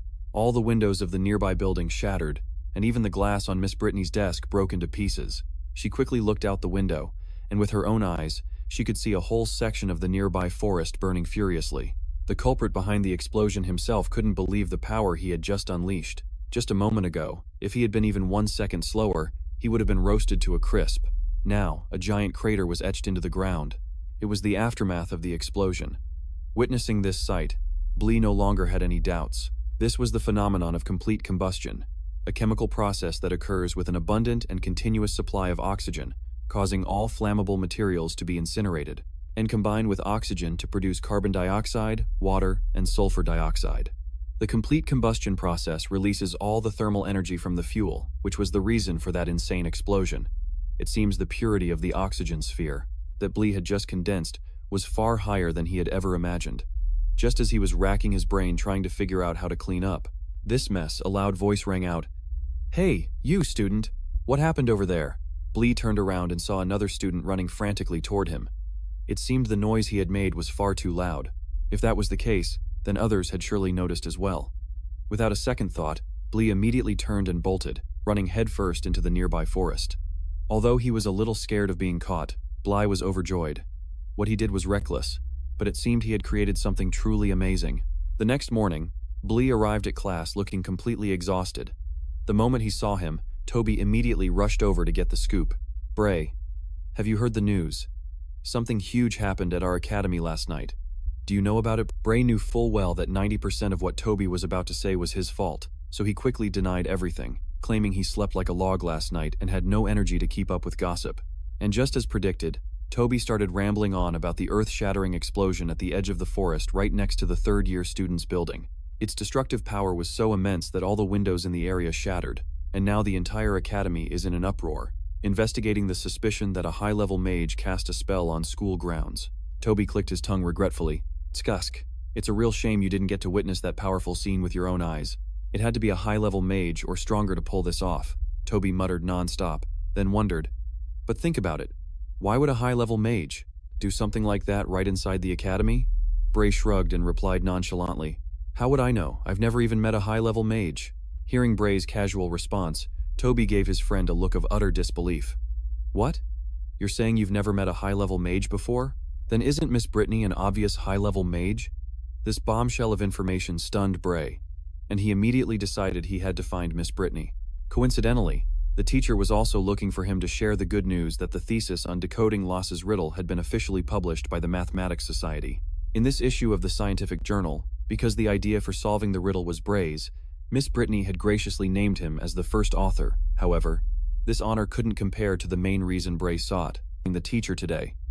He seriously proposed, Miss Brittany, please accept me as your student and teach me math. Miss Brittany couldn't help but be astonished, because not long ago, Bray himself had stated with absolute certainty that his only path was to become a mage. And yet now, that very same mouth was declaring that he actually wanted to pursue the path of mathematics. But I've also realized I have a strong passion for mathematics, and I don't want to have any regrets later, miss. I even have this feeling that maybe in a past life I was just like you, and had the honor of becoming a math teacher. Bray acted so determined, as if his life was on the line, but it was clear his real goal was to get close to Miss Brittany, because she was a high-level mage. On the contrary, the teacher wasn't suspicious at all. Brittany simply felt incredibly happy that her student had a change of heart. In fact, she was so overjoyed that she hugged him without a second thought. Although Bray was currently in the body of a child, his soul belonged to Chen Luo, a grown man. This sudden intimate hug almost made the guy completely lose his composure and get a nosebleed. All right, Bray, from now on, just come to my place every evening after class for math lessons. With your innate talent, if you just dedicate yourself to studying, I'm sure you'll become a great mathematician. Bray hastily pulled himself away. Before his nose started to bleed, he quickly changed the subject.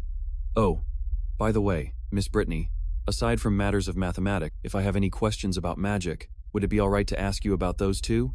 Of course, that's no problem at all. Having achieved his goal, Bray breathed a silent sigh of relief and excused himself. Brittany didn't forget to remind him to come for his first lesson the next evening, but just as Bray's hand touched the doorknob, she suddenly called out to him. Wait a moment. Brittany's expression suddenly grew pensive. She fell silent for a few seconds, and that short pause was long enough to send a chill down Bray's spine. Bray, she began, I'm wondering, are you just using learning math as an excuse because you really just want to ask me about magic? It seems this teacher wasn't simple at all, seeing through Bray's true intentions so quickly. Brittany's eyes were now filled with suspicion. Caught between a look of mixed expectation and slight disappointment, Blair was put in a difficult position, truly not knowing how to respond. After racking his brain for an explanation, he replied, Miss Brittany, what are you talking about? I simply thought that from now on, I would have more time with you every day, so if I have any questions about magic, I could ask you directly, which would be much more convenient than having to run and find Teacher Anthony. Before he could finish, Brittany quickly stepped forward and placed her hands on his shoulders, her sparkling eyes, like 1,000 stars, looking as if they were about to melt. She knew it. How could Blair be the type of person to use mathematics as a mere tool for his own gain? Blair could only sigh inwardly as a sense of guilt washed over him. This teacher was truly too naive, wholeheartedly devoted to pure mathematics, and had no guard up against a schemer like him. After their conversation, Brittany let him return to his room to rest. The next evening, after class ended, Blair went to Brittany's office as promised. But she wasn't alone inside. Isabella was there too. The moment she saw Blair, her gaze instantly became as sharp as a dagger. What are you doing here? Isabella's voice was filled with unconcealed annoyance. Brittany spoke up for him. Isabella, I'm so sorry. I forgot to tell you earlier. Starting today, Blair will be studying math with us. Isabella, you're his senior, so please look after Blair from now on. Even though Brittany tried to foster a good relationship between them, Isabella clearly had no intention of getting close to Blair. As Blair sat down, he clearly heard a cold humph from her. As for Brittany, yesterday, she had prepared a few questions to test them both. The first question, a stone is thrown down a deep well. After a certain period of time, another stone, with twice the mass of the first one, is thrown down. The question is, when will the second stone catch up to the first one? Isabella, wanting to assert her position as the senior, immediately spoke up as soon as the question was finished. The essence of this question is a motion problem. We just need to determine the time interval and, however, Before she could finish her sentence, Blair bluntly cut her off. It will never catch up. To be precise, under ideal conditions where air resistance is ignored, the heavier stone will never catch up to the lighter one. Isabella let out another, her contemptuous expression unconcealed. Blair, even if you lack basic knowledge, you should at least have some common sense. Although Brittany's attitude wasn't as harsh as her students', her face couldn't hide her disappointment. Blair, while I'm not sure what this air resistance you mentioned is, the ancient sages have taught that the falling speed of an object is directly proportional to its mass. The heavier the object, the faster it falls. This is an unshakable truth from the ancient sages. That's elementary knowledge that even a child knows by heart, Isabella immediately added. Blair started to feel annoyed. The ignorance of the people in this world, combined with Isabella's condescending attitude, made him even more irritated. Thus, he didn't hesitate to retort immediately. Are the words of the ancient sages absolute truth? Have you ever tested it yourself? Blair, you dare to doubt the ancient sages? As their gazes clashed like sparks, Brittany felt the atmosphere in the office grow as tense as a drawn bowstring. As for Blair, he remained firm in his stance.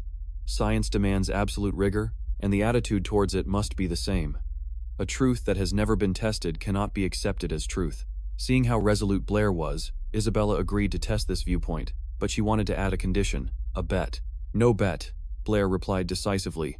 I've never been interested in games of chance. All right, that's enough, you two. Seeing how tense the situation was, Brittany quickly tried to intervene before the two of them went at it. But Isabella wasn't listening at all. She had set the bet at 10 gold coins, and 10 gold coins it would be.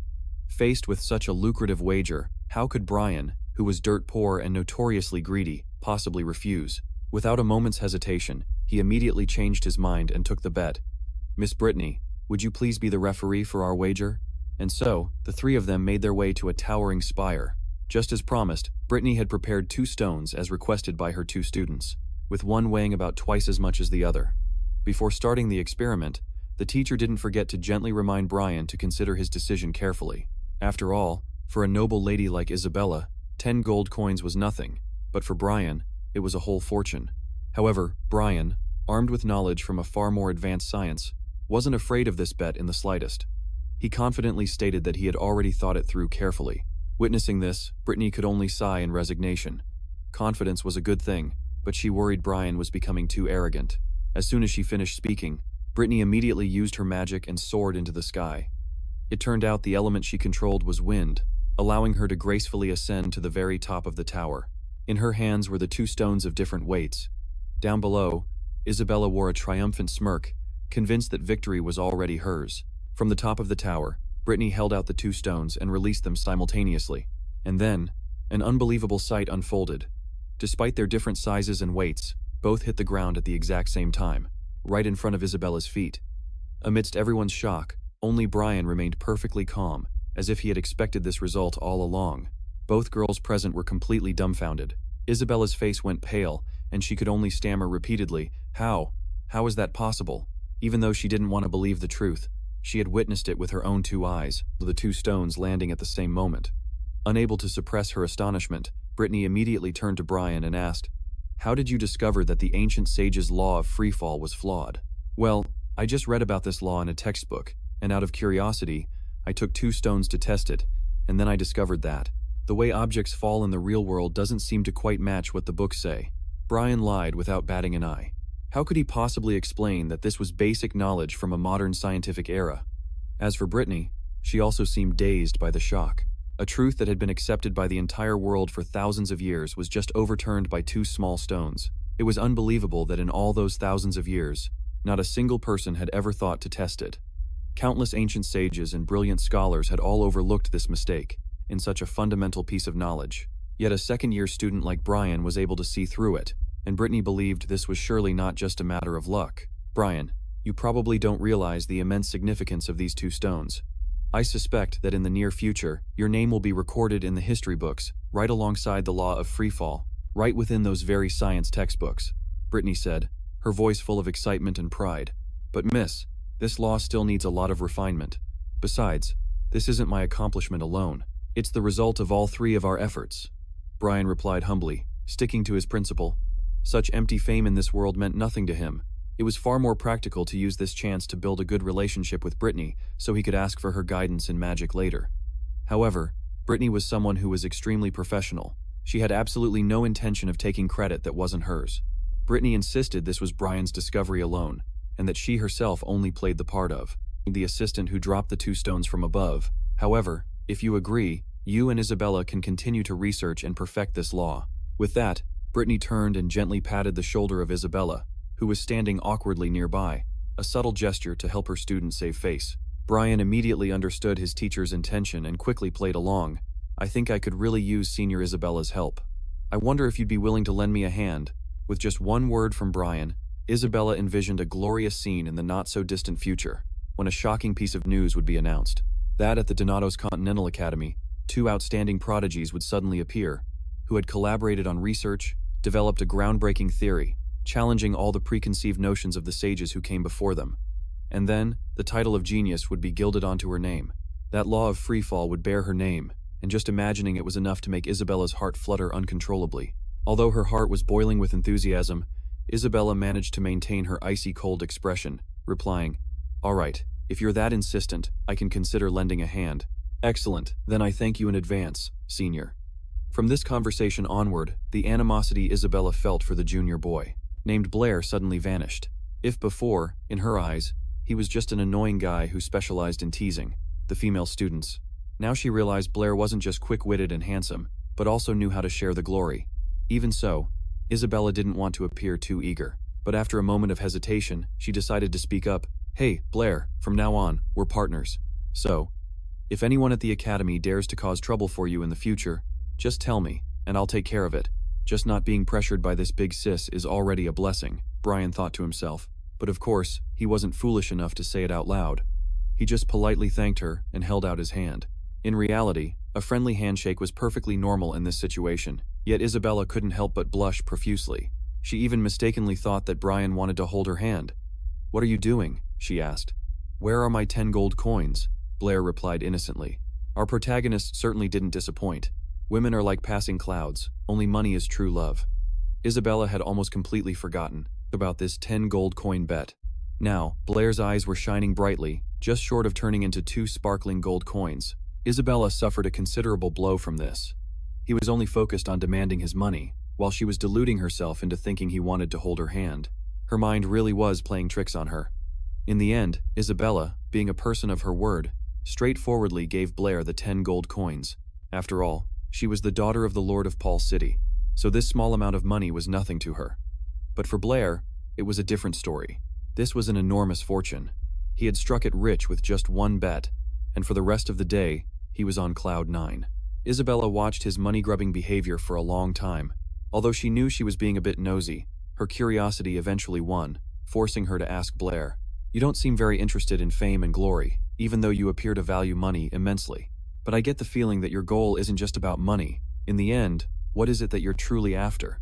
Brian remained silent, not saying a word.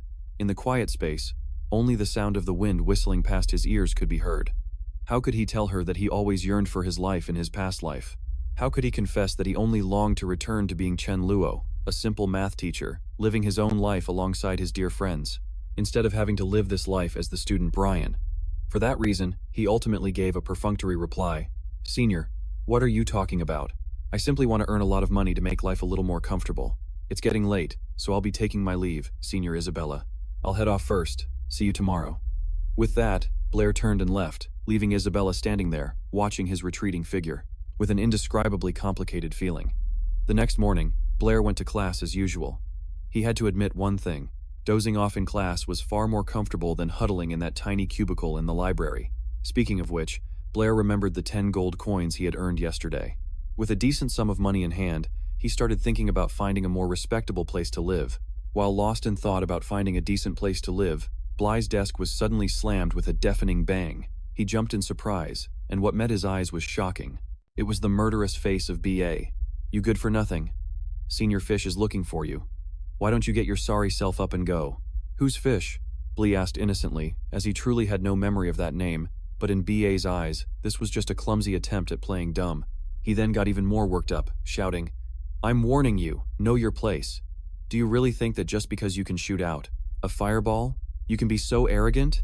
He even lunged forward aggressively, grabbing Bly's collar with one hand. "BA, let go." In this situation, the person who should have appeared and said that was Tobi, but this time, the one who told BA to let go was the young man. He had just called Senior Fish. This was the first time Bly had ever seen this person, and he just looked like a slender, scholarly blonde man, as fragile as paper, but he was escorted by two big, burly guys who looked like influential thugs. Even though it was their first meeting, Bly could sense this guy was not someone to be trifled with. "You are Bly?" Fish took a few steps forward and asked in an interrogating tone. Before Bly could even confirm, the other man let out a loud, cold snort, and Bly wondered if he had misheard. But Bly could feel that the snort was filled with contempt. After BA reluctantly let him go, Bly calmly straightened his clothes, then stood tall to face Fish and replied, "I am Bly. May I ask why a senior is looking for me?" Fish didn't beat around the bush and got straight to the point. He was here to warn Bly to know his place and stay away from Isabella. Because, according to him, Isabella was not the kind of person someone like Bly could casually approach. Fish's attitude was clearly extremely hostile, and after a few brief words, he immediately turned to leave.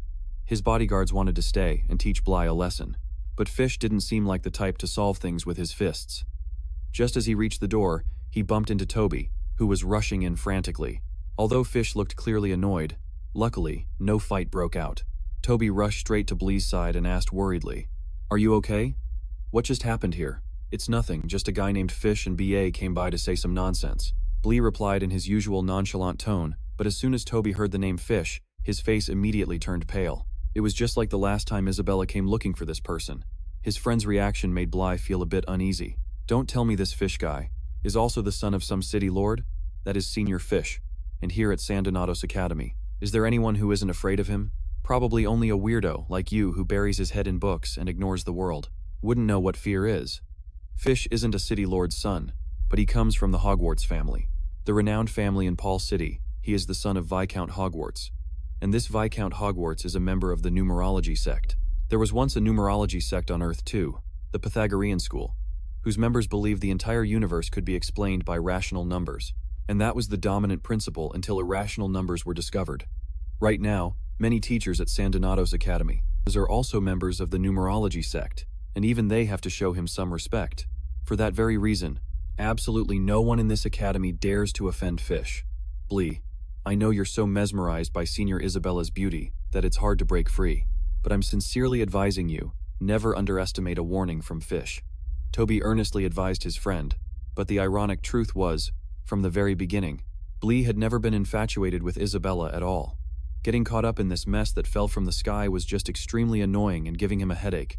After school, Blair habitually went to Miss Brittany's office, but his mind was no longer on the law of freefall, because his thoughts were now completely consumed by magic. He was busy imagining the incredible power of combining the fireball spell with the oxygen sphere he had just created. Although he knew its power was not to be underestimated, the cumbersome process summoning the fireball first and then the oxygen sphere took up too much precious time. When casting spells without chance or unnecessary movements was Blair's greatest trump card. That's why he was racking his brain trying to figure out how to summon two different elements simultaneously. Blair's pensive expression annoyed Isabella, who was sitting next to him. "Hey, aren't you going to take Miss Brittany's homework seriously? She's checking it tomorrow." In response, Blair just let out a long yawn and casually handed Isabella a piece of paper that looked like a scratch sheet, but it contained detailed solutions to all the problems. He had finished it long ago, while Isabella was still struggling with half of the assignment. Noticing the utter astonishment on her face, Blair explained that many questions couldn't be solved using just conventional methods. You needed to find a smarter approach. As Isabella intently studied Blair's solutions, he suddenly realized that the girl next to him was also a talented mage. Since Miss Brittany was away, he might as well ask Isabella to clear up his confusion. No sooner said than done. Blair immediately sat up straight. "Oh right, Senior. Isabella, may I ask how many fireballs you can summon at once right now?" 9. "Why do you ask?" Isabella's casual reply was enough to leave Blair speechless. 9. How can you do that? And then, as soon as he asked that question, that familiar expression appeared on Isabella's face. To call it contempt would be a bit harsh, but it was definitely full of sarcasm. "Don't tell me our genius Junior Blair is still summoning fireballs one by one, are you?" Though a bit embarrassed, Blair had to admit the harsh truth. For the past few days, he had pored over countless magic books, but not a single one explained how to summon multiple elements at once. "That's only natural. Isabella said, "Standard magic books only cover fundamental theories and never delve into specific techniques. However, my father specially hired a high-level magic advisor, and this technique of summoning multiple elements is something I learned from them." Isabella's face was now filled with confidence and pride. Some people have all the luck, Blair thought to himself. Noticing the longing in his eyes, Isabella suddenly had an idea to tease him a bit. "But if someone were to sweetly call me Big Sister, I might not be opposed to passing on this secret technique." Obviously, she was certain that someone as arrogant as Blair would never stoop to humbling himself before her like that. To her surprise, the moment she finished speaking, Blair replied without a second's hesitation, "Yes, Big Sister, such shameless audacity." The tables were turned, and now it was Isabella who was blushing beet red. However, she was a straightforward person who kept her word, so Isabella didn't go back on her promise and decided to teach Blair. They both left the teacher's office and headed to the school's backyard. There, Isabella demonstrated her masterful multi-fireball summoning skill for Blair, leaving him standing there with his eyes wide in amazement. She not only summoned 9 blazing fireballs at once, but all of them also maintained an extremely stable state. According to Isabella's explanation, the secret to casting multiple fireballs at once is the ability to split one's spiritual power, a concept many mages misunderstand. They believe that spiritual power can only be focused on a single point. But the truth is, with enough skill, it can be dispersed in many different directions. Then, each split stream of spiritual power can summon an independent magical element, and that is how she achieves her goal. That is, summoning countless fireballs at once. My dearest Senior Isabella, may I ask, can each split stream of spiritual power summon different magical elements? Bray continued with his question. Student Bai, your question is very sharp. In theory, that is entirely possible. But in practice, it's extremely difficult, like trying to draw a circle with your left hand while drawing a square with your right, Isabella explained. Unfortunately, the sight of the two of them chatting happily caught the eye of B.A., who was hiding behind a wall. And from his perspective, he assumed they had some kind of shady relationship. However, B.A. wasn't the only one to witness this moment, because Fish was also standing nearby, and the rage boiling inside him was so intense he could have shattered the wall with a single punch. From that moment on, Fish swore to himself that he would teach that kid blind a lesson he'd never forget for daring to ignore his warning. At the same time, 9 fireballs arranged themselves in a perfectly straight, spectacular line, astonishing anyone who saw it. The spiritual power had been perfectly split into 9 parts, and the one who created this scene was none other than Chen Luo, who was concentrating intensely to wield his power. Outside, he was training with Isabella. With her hands on her hips, she instructed, "Remember, follow the method I just showed you exactly, and split your spiritual power step by step." After speaking, Isabella closed her eyes and added comfortingly, "But then again, it's normal if you can't do it right away, even I. Took a full half-year to be able to split my spiritual power stably." Just then, a fireball erupted violently from Chen Luo's hand, followed by a deafening explosion that made Isabella's eyes fly open in shock. Before her was the sight of Chen Luo calmly maintaining 9 blazing fireballs. Isabella was so astonished her eyes went wide with disbelief. She was stunned for a long moment before stammering, "You? How did you do that?" Chen Luo, while maintaining the fireballs, casually replied, "I just followed the method you taught me, Senior. I split my spiritual power into 9 parts, and then summoned them." Hearing his nonchalant tone and seeing his deadpan expression, Isabella's blood boiled with anger. She pointed right in his face and yelled, "No, I'm not asking about that. I mean, how the heck did you do it instantly?" Chen Luo put on an innocent face and asked doubtfully, "Isn't it something you can do right away once you know the technique? Could it be that wasn't the case for you, Senior Isabella?" That naive question was like a critical hit, causing her to freeze on the spot and begin to question her own life. Immediately after, only one thought ran through Isabella's mind. This monster not only has an incredible talent for mathematics, but his magical talent is this heaven-defying as well. Isabella stared intently at Chen Luo, her cheeks flushing, as she thought to herself, "Is this really someone abandoned by the gods? He's clearly a favored child of the gods." Then, as if snapping out of it, she stomped her foot on the grass. Isabella lunged forward and shouted irritably, causing both the 9 fireballs and Chen Luo to lean back. "Of course, it was the same for me. I even grasped it much faster than you." With that, she hastily turned and ran away, not forgetting to throw a sulky remark back at him. "I'm not teaching you anymore. From now on, if you have any questions about magic, use your own brain. Don't you dare show your face to me again." Tranlak stood there, stunned, for a long while. The young man scratched his head, wondering to himself, "Huh? What did I do to make her mad this time? Truly, a woman's heart is as hard to fathom as finding a needle in a haystack. Tranlock casually put his hands in his pockets, but suddenly, his hand touched something strange. Instantly, the young man's eyes lit up as if he had found a treasure. The young man let out a questioning. In the distance, Isabella had already walked some way, each of her steps hitting the ground forcefully, radiating a furious aura. As she walked, she muttered curses under her breath. That indecent guy, he's driving me crazy. Suddenly, a hand reached out from behind and grabbed Isabella's wrist. It was Tranlack. This sudden action made her freeze in surprise. Isabella angrily whipped around and snapped, "You weirdo, what are you trying to pull now?" Isabella glanced down suspiciously, and what appeared on Tranlack's open palm was an incredibly cute cat pendant necklace, sparkling in the sunday. Tranlack gave a radiant smile and said in a gentle voice, "My dear Senior Isabella." With that, he began to express his feelings. "The reason I was able to grasp magic this time is all thanks to your dedicated guidance." After speaking, Tranlack bowed deeply, expressing his sincerest gratitude. "Please accept this small token of your junior's gratitude." His serious attitude and formal words left Isabella stunned, and her heart suddenly began to beat erratically for some reason. The cat pendant necklace in Tranlack's hand now seemed extraordinarily beautiful in Isabella's eyes, emitting a mesmerizing, sparkling light. She was unconsciously captivated by it. Her cheeks slowly turned red, and her heart just kept pounding, thumping non-stop. She glanced at Tranlack's ingratiating smile and reluctantly let out a comment. "I guess you have some conscience after all." Although she was secretly thinking, this weirdo is actually not so bad. Isabella still snatched the necklace from his hand and ran away, blushing. As she ran, she tried to shout words that contradicted her true feelings. "And this necklace is terribly ugly. Who knew that karma would strike so quickly?" After running just a few steps, Isabella tripped and fell flat on her face. She cried out in pain, startling Tranlack, who anxiously called after her, "Senior, be careful!" Embarrassed enough to want to dig a hole and hide, Isabella quickly scrambled up to dust off her clothes, then let out a loud, to cover her embarrassment. She whipped around, frowning and giving Tranlock a death glare. Startled by the intense stare, the young man flinched, screaming in his head, "Good heavens! Why did she turn back to look at me like that? What should I do now? Run over and help her up? Or will I just get yelled at again?" Fortunately, Isabella ultimately decided to just keep running for her life. Before leaving, she didn't forget to toss back a resentful remark.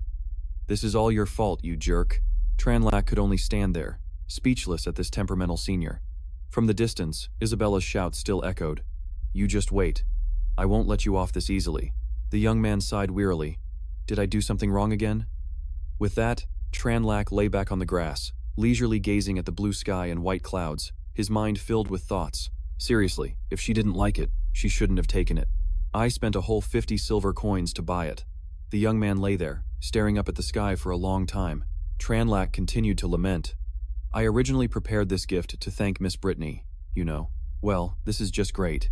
Just then, a few large, dark figures approached, interrupting his train of thought. 3 burly guys stood towering over Tranlack, staring at him intently. He immediately sensed danger. The blonde one, who seemed to be the leader, spoke first. "Hey kid, if I remember correctly, Senior Fish already warned you, didn't he?" He growled. "Don't hang around Senior Isabella." However, Tranlack remained silent, his face expressionless, not saying a single word. After a moment, he slowly stood up. He stood facing the 3 thugs. Surrounded by their massive frames, Tranlack looked small and completely overwhelmed. He looked completely outmatched and about to be eaten alive. And of course, in this situation, of the 36 stratagems, fleeing is the best. Tranlack bolted before they could even react. The guy could only run for his life, and the group of 3 immediately growled as they gave chase, shouting as they ran, "You bastard! Stop if you've got the guts!" Chen Luo thought to himself, "These pests are so annoying, I'd better lose them." But the 3 guys couldn't catch up, so they resorted to a low blow, shouting loudly, "Hey, don't tell me you're a coward just like your old man, who only knew how to desert the battlefield and die a disgraceful death, huh?" The provocation clearly worked, as Chen Luo's brows furrowed slightly, and his steps suddenly came to a halt. Seeing this, the thugs pushed their advantage. "Why aren't you running anymore? Keep going."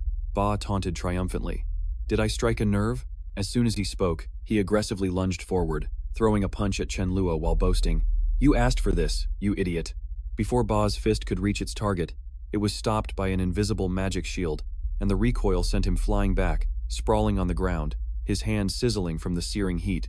They had successfully poked the hornet's nest, and Chen Luo no longer had a reason to hold back. It was time to teach this bunch a lesson they'd never forget. He channeled his magic and turned to face them with blazing eyes, while Ba was still clutching his scorched hand and whimpering, "It hurts so much." Chen Luo retorted in a grim voice. "He may not have been my biological father, but he was a brave soldier who sacrificed his life for his country on the battlefield." The killing intent radiating from him made Ba's face turn pale with fear, and Chen Luo continued, "He was a great father." Chen Luo's eyes blazed with fury. "You people have no right to insult him, do you understand?" Ba's two cronies stared in horror at Chen Luo's magic, one of them stammering, "9. 9 of them?" The whole group panicked and exclaimed in unison, "That's 9 fireballs. How is that possible?" As soon as they said that, the two cowardly lackeys immediately turned and fled for their lives, leaving their boss to face death alone, which made him roar in anger. "Hey, you two bastards." Chen Luo frowned and coldly advanced on the only one left sprawling on the ground. The 9 fireballs hovering in the air had genuinely scared Ba to the brink of screaming, and he stammered, begging, You, don't come over here." Chen Luo's anger hadn't subsided as he continued to advance, prompting Ba to scream in panic. "The academy rules strictly forbid students from fighting." He smirked and said, "Oh, so you do know that rule exists?" Backed into a corner, Ba trembled and said, You wouldn't dare do anything rash." Chen Luo paid him no mind and unleashed a formidable magic attack aimed directly at the fool before him. He even added a threat. "You should have said that a little earlier." The 9 fireballs shot towards Ba. All Ba could do was cower and cover his head in fear, but Chen Luo suddenly sensed someone approaching from behind, while Ba, still oblivious, could only scream, "Help me!" Realizing he was still unharmed, Ba peeked through his teary eyes, only to see Chen Luo suddenly collapse right in front of him, leaving him completely stunned. Everything seemed to freeze for a moment, then Ba finally gathered his courage, cautiously approached, and poked Chen Luo with his finger. The ringleader thought to himself, "What the heck is wrong with this psycho? Oh well, running away is the best strategy right now." Without a second thought, he immediately turned to flee, muttering, "Whatever, I'm getting out of here." Behind him, 3 figures had already surrounded Chen Luo. As he was making his escape, Ba was suddenly stopped in his tracks, scaring the daylights out of him. "Ba, stop!" He fearfully threw his hands up, stammering his defense. I didn't do anything." Chen Luo's eyes suddenly snapped open, just as Ba was frantically trying to justify himself. Please believe me, he just fell on his own." As he sat up, he saw Miss Brittany and 2 others standing there, and she immediately began her questioning. "He ended up in this state, and you did nothing? Don't think I don't know that you lot are always bullying other students." Ba continued to explain desperately, "That's not it.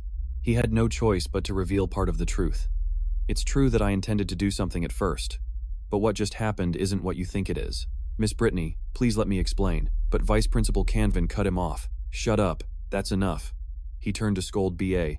"Student Blair collapsed right in front of you. Do you think we're all blind? How dare you still try to play such shameless tricks at a time like this? You've completely ruined the Academy's honor." After saying that, Vice Principal Canvin turned away in frustration. "Get to my office immediately. Wait there until I'm done, and then I'll come back to deal with you." BA's face was drained of all color, and he could only mumble his assent as he was mercilessly pushed away. Then, he turned to the guest beside him and said apologetically, "My apologies, Vice President Cavan. Our Academy's management has been a bit lax, causing you to witness such an unpleasant scene." Vice President Cavan showed his understanding, replying to Vice Principal Canvin, "Clashes between young men in an academic setting like this are quite common." With that, he and Vice Principal Canvin started to walk away. He didn't forget to add another sentence, however, it still needs to be handled strictly. Meanwhile, over here, Blair was already lying comfortably in Miss Brittany's arms. The voices of the 2 officials echoed from a distance, but what concerned Brittany now was Blair's condition, as she realized her student had woken up. "Blair!" she exclaimed joyfully. As soon as Blair opened his eyes, his face flushed red, his nose started bleeding, and his soul felt like it was soaring through the heavens. "Oh my goodness. I've seen heaven, and there's even an angel waving at me." Seeing her student's strange reaction, Brittany worriedly shook him. "Blair, are you all right?" The shaking made Blair dizzy, and he struggled to reply, "I was fine, but I'm about to be suffocated by you." Hearing this, Brittany was overjoyed and hugged him tightly. "It's good that you're okay. Do you have any idea how worried I was?" Blair replied apologetically. "Miss Brittany, I'm truly sorry." Vice Principal Canvin cleared his throat, breaking the touching atmosphere. He stepped closer and said, "Student Blair, regarding this incident, the Academy guarantees it will be handled strictly to ensure you receive justice. However, we came here today for another, more important matter we wish to discuss with you. Miss Brittany then snapped back to reality. Ah, that's right. I almost forgot to make the introductions. She gestured towards the two men. This is Vice Principal Canvin, whom you probably already know, and this is Vice President Cavan from the Mathematics Association. Blair nodded to show he understood, then bowed politely. Greetings, Vice Principal Canvin. Greetings, Vice President Cavan. The Vice President puffed out his chest and spoke in an authoritative tone. To be able to assist Miss Brittany here in completing the solution to Loss's problem, you truly live up to the name of an outstanding prodigy in the world of mathematics. Hearing this, Brittany immediately spoke up. Vice President Cavan, I'm afraid you've made a slight mistake. With utmost integrity, Brittany corrected the fact for Blair's sake. Loss's problem was solved entirely by Blair alone. I only assisted him in compiling it into a thesis. After hearing this, Vice Principal Canvin's expression turned serious, and he subtly reminded her, solving Loss's problem would be a huge advantage for you in the race for the Edwin Award this year. Moreover, it's also a great honor for our Baocheng branch. He made an offer. If you agree, the branch will give its full support to help you win the prestigious Edwin Award. Vice President Cavan also added, Miss Brittany, I believe you should consider this carefully. The Edwin Award is the highest honor in the field of mathematics within academia. Their words echoed, emphasizing that whether for her personally or for the academy, this was an opportunity of immense significance. Completely contrary to the two officials' expectations, Brittany remained firm in her stance. She asked back bluntly, why can't it be, Blair? Hearing this, Vice Principal Canvin could only sigh. He explained patiently, in terms of mathematics, the boy is still too young. He doesn't have significant achievements like you do. Even if you vouch that he solved Loss's problem, I'm afraid it would be difficult to convince the experts. Those words did indeed make Brittany waver slightly, but before she could make a decision, Blair spoke up. Miss Brittany. This sudden action startled Brittany, and as she turned, she saw Blair approaching, gently taking her hand and shaking his head slightly. Brittany immediately understood his meaning, that she should stop resisting and accept the credit for solving the puzzle. Seeing that the situation had calmed down, the Vice Dean and Vice President Calvin made an excuse to leave, so the two could have some private space. Let's leave it at that. You and Blair can discuss it further. Let me know when you have a final decision. Whatever the outcome, the association will fully respect your choice. With that, they left in a hurry without a moment's hesitation. Brittany could only nod reluctantly. As dusk fell, painting the academy in twilight hues, Brittany and Blair walked back to the dormitory in silence. A quiet atmosphere enveloped them both, each lost in their own complex thoughts. In the end, it was she who broke the silence. Regarding the conventional solution to the loss problem, while not a groundbreaking breakthrough, it has untangled a historical knot, holding extraordinary significance in the history of mathematics. With her upright nature, Brittany still couldn't accept the idea of taking credit for someone else's work.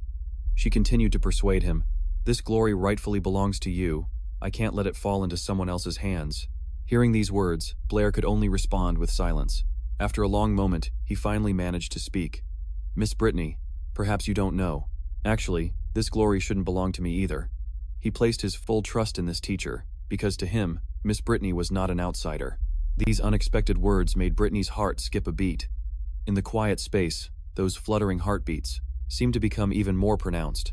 Her confusion quickly turned into embarrassment mixed with a hint of annoyance, and she stammered, What? What nonsense are you talking about?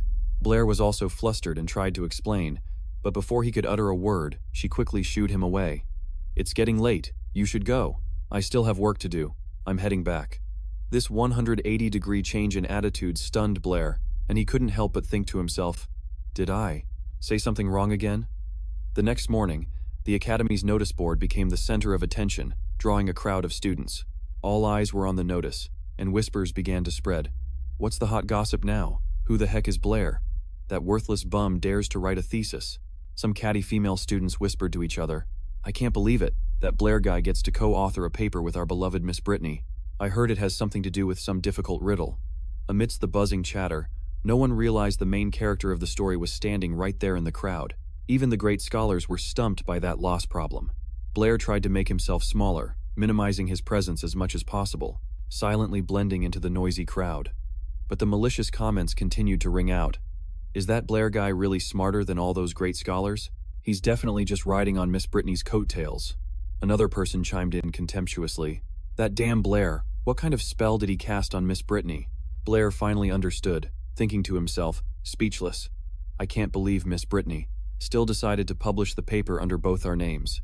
He finally managed to squeeze out of the crowd, finding a hidden corner to hide in. Just as he let out a sigh of relief, a vicious curse suddenly tore through the air. "You bastard!" The sound startled Blair, and he quickly looked towards the source of the curse, recognizing the familiar back of Vice Dean Calvin, who was standing with a few others in a secluded corner. The angry scolding continued to echo. "Did you get into another fight at school?" Moving closer to observe, he saw him being berated by a middle-aged man, who appeared to be his father. The man held nothing back, yelling loudly, "Our family poured so much effort into sending you to study at Street Donatos, so you could go around fighting like this?" The more he spoke, the more agitated he became, revealing a thin, haggard face full of anger.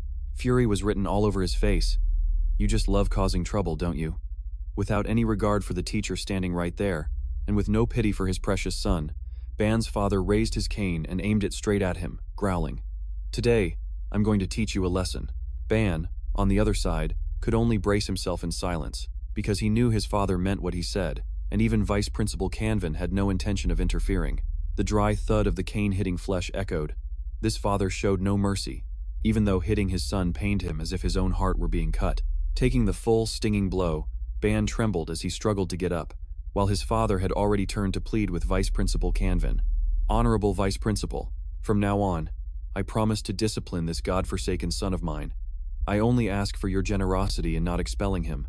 In response to that desperate plea, the Vice Principal replied coldly, "I'm sorry, but student Ban's behavior is unacceptable. He has seriously violated the Academy's rules. We are forced to."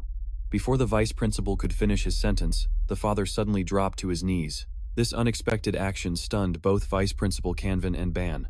The father bowed low and begged, "I implore you," putting the Vice Principal in an awkward position. Ban exclaimed in alarm, "Dad, what are you doing?" But his father just clasped his hands, humbling himself to the lowest point. "I beg you, please have mercy." Just as he was about to kowtow to Vice Principal Canvin, Ban couldn't bear it any longer, rushing forward to stop him. "Dad, don't do that." At that moment, Brian called out, "Vice Principal Canvin." He turned and replied, "Good morning, student Brian." Brian also greeted him politely, "Good morning to you, sir." Brian looked curiously at the scene before him and asked the Vice Principal, "What's wrong with student Ban?" As soon as he saw him, Ban gritted his teeth, an overwhelming sense of humiliation washing over him. The Vice Principal calmly explained, "Student Ban has seriously violated the rules, so the Academy is preparing to proceed with his expulsion." He added reassuringly, "Rest assured, student Brian, we will handle this strictly this time." Just then, Ban's father realized that the person in front of him was his son's victim. As if grasping at a final lifeline, he hurriedly grabbed Brian's sleeve. With no other options, he humbled himself to plead with him too. You must be student Brian, right? I'm begging you, son." The man's worn, haggard face showed extreme desperation. "Please forgive Ban. I'll be sure to discipline him properly at home. Our family struggled so much to get him into this prestigious academy. If he gets expelled this time, his entire life will be ruined." These words truly moved Brian. After a moment of hesitation, he sighed softly, deciding to speak up for the father and son. Brian turned to Vice Principal Canvin and said with a smile, "Vice Principal Canvin, although student Ban and I had a few minor disagreements." To Ban's astonishment, Brian was actually speaking in his defense. "But I don't think it warrants such a severe punishment from the Academy. It's not that serious." The atmosphere suddenly grew still, as the other three lowered their heads and fell into a somber silence. Everyone was waiting for the final verdict. Vice Principal Canvin looked directly at Ban with a stern gaze, and his words carried a heavy warning. If student Brian has spoken up for student Ban like this. Hearing this, Ban and his father held their breath, anxiously awaiting the Vice Principal's next words. Then the Academy can temporarily rescind the decision for expulsion. However, he wasn't finished, and he laid out conditions as a final deterrent. "But listen carefully, student Ban. If you reoffend in the future, the Academy will not give you a second chance." Without the Vice Principal needing to say another word, Ban's father immediately pushed his son's head down into a bow, as a gesture of apology and gratitude. And to fulfill his duty as a father, he shouted in a stern voice, "Hurry up and thank student Brian and Vice Principal Canvin." He had no choice but to swallow his pride, lowering his head before the Vice Principal and Brian, and painstakingly forced out the words, "Thank you, Vice Principal." Every word seemed to drain the last bit of his self-respect. And, "Thank you, student Brian." As soon as the words were spoken, the bell for the next class rang like the curious crowd gathered in the hallway also quickly dispersed. everyone heading to their own classes. Headmaster Canvin cleared his throat, breaking the suffocatingly awkward atmosphere, and waved his hand. All right now, you two hurry back to class. Soon, Brian and B.A. were standing in front of their classroom. With a dejected look, B.A. suddenly spoke up, his voice filled with doubt. Brian, why did you? Brian didn't answer right away, his hand resting lightly on the doorknob as he was lost in thought for a moment, perhaps feeling a final bit of pity for the person before him. Then he said firmly, Don't disappoint your father any further. The words were like a splash of cold water to B.A.'s face, forcing him to question himself and feel immense shame. After a moment of internal struggle, he finally mustered enough courage to utter a sincere sentence. Thank you, Brian. Receiving B.A.'s heartfelt thanks, Brian just quietly opened the door and stepped into the classroom. But just then, B.A., who was behind him, seemed to remember something and hurriedly called out, Oh, right. Brian stopped and listened silently to his serious warning. Be careful with Fix. That guy won't let you off so easily. B.A. spilled everything he knew about Fix's background, especially the fact that the guy has an uncle who is a vice headmaster at this very academy. After their conversation ended, Brian rushed to the library to start his part-time shift, constantly muttering about one unlucky thing after another, and now he had to work his butt off. As soon as he arrived, he saw the librarian already waiting at the door with a grave expression. Brian felt a bit confused and greeted him. Hello, Sir Librarian. The man didn't beat around the bush and got straight to the point. Brian, have you recently made an enemy of someone important? Brian remained unusually calm and asked back, Did something happen, sir? Seeing Brian's clueless expression, the librarian could only sigh in exasperation and slowly recounted the whole situation. Starting tomorrow, you will no longer work at the library. You'll also have to clear out your sleeping area behind the partition. This is a direct order from a vice headmaster. The bad news struck him like a bolt of lightning, leaving him no choice but to hurriedly pack his few belongings and head to Miss Brittany's office, his math teacher. Seeing Brian appear, she also quickly got to the main point. I was just getting ready to take you and Isabella tonight to the Mathematics Association for an academic exchange party. Noticing his anxious expression, she asked, Brian, is something urgent? Can't it wait until tomorrow? Faced with his teacher's concern, Brian couldn't help but feel awkward. He scratched his head and forced a smile, explaining his situation. I'm so sorry, Miss Brittany. I just got fired from my job at the library, so tonight, I have to find a new place to stay off campus. After hearing her student's predicament, Miss Brittany casually replied with a simple question. Why didn't you tell me sooner? I still have a spare room at my house that's rarely used. You can move in there for the time being. The unexpected offer stunned Brian, and an image of his teacher's daily life involuntarily flashed through his mind, causing his face to turn bright red. He stammered in reply, us living in the same house. Would that be okay? Although he was ecstatic on the inside, he still feigned hesitation on the outside, politely refusing. I think it might be a bit inconvenient. In contrast to Brian's embarrassment, Miss Brittany was completely innocent, genuinely wanting to help. How is it inconvenient? Living together, we can discuss mathematics anytime. If you have any questions about magic, it would be much more convenient to ask me, right? Convinced by her perfectly logical reasons, Brian could only scratch his head and mumble his agreement. Yes, you have a point. Seeing her student still hesitating, Miss Brittany sealed the deal with a firm statement. Good, then it's settled. After the party ends, hurry up and move your things to my house. Brian could only give a wry smile, accepting with an indescribable sweet feeling welling up inside him. Just then, the office door burst open and Isabella rushed in with an incredibly excited expression. Miss Brittany, I'm here. But then the girl suddenly froze when she noticed Brian's presence. Why is Brian here? Brittany calmly cleared up the confusion. Brian is also attending this academic exchange party. On top of that, he had just quit his job at the library and would be moving in with her starting today. Hearing this bombshell, Isabella's expression immediately darkened. As rage boiled within her, she growled, What? How could Miss Brittany let a creep like him live in the same house? Brittany quickly tried to soothe her student. Isabella, I've told you so many times, Brian isn't the kind of person you think he is. Chided by her teacher, Isabella pouted resentfully. I'm just worried about you, that guy. He is a wolf in sheep's clothing, and his intentions are anything but pure. Hearing these judgments about himself, Brian could only remain silent and swallow his pride. When the heck did I become a pervert? To break the tense atmosphere, Brittany could only laugh awkwardly and try to soothe Isabella. All right now, just trust me. Go get changed. We need to hurry to the academic social gathering. Otherwise, we'll be late. She also remembered to turn to Brian and ask, Do you have a more formal outfit? After all, this is our first time attending an academic gathering like this, so it's better to dress a bit more formally. Brian hesitated for a moment before asking, "A formal outfit, huh? Does a magic robe count, miss?" Brittany smiled kindly, waving her hand as she replied, "If you have one, that would be wonderful."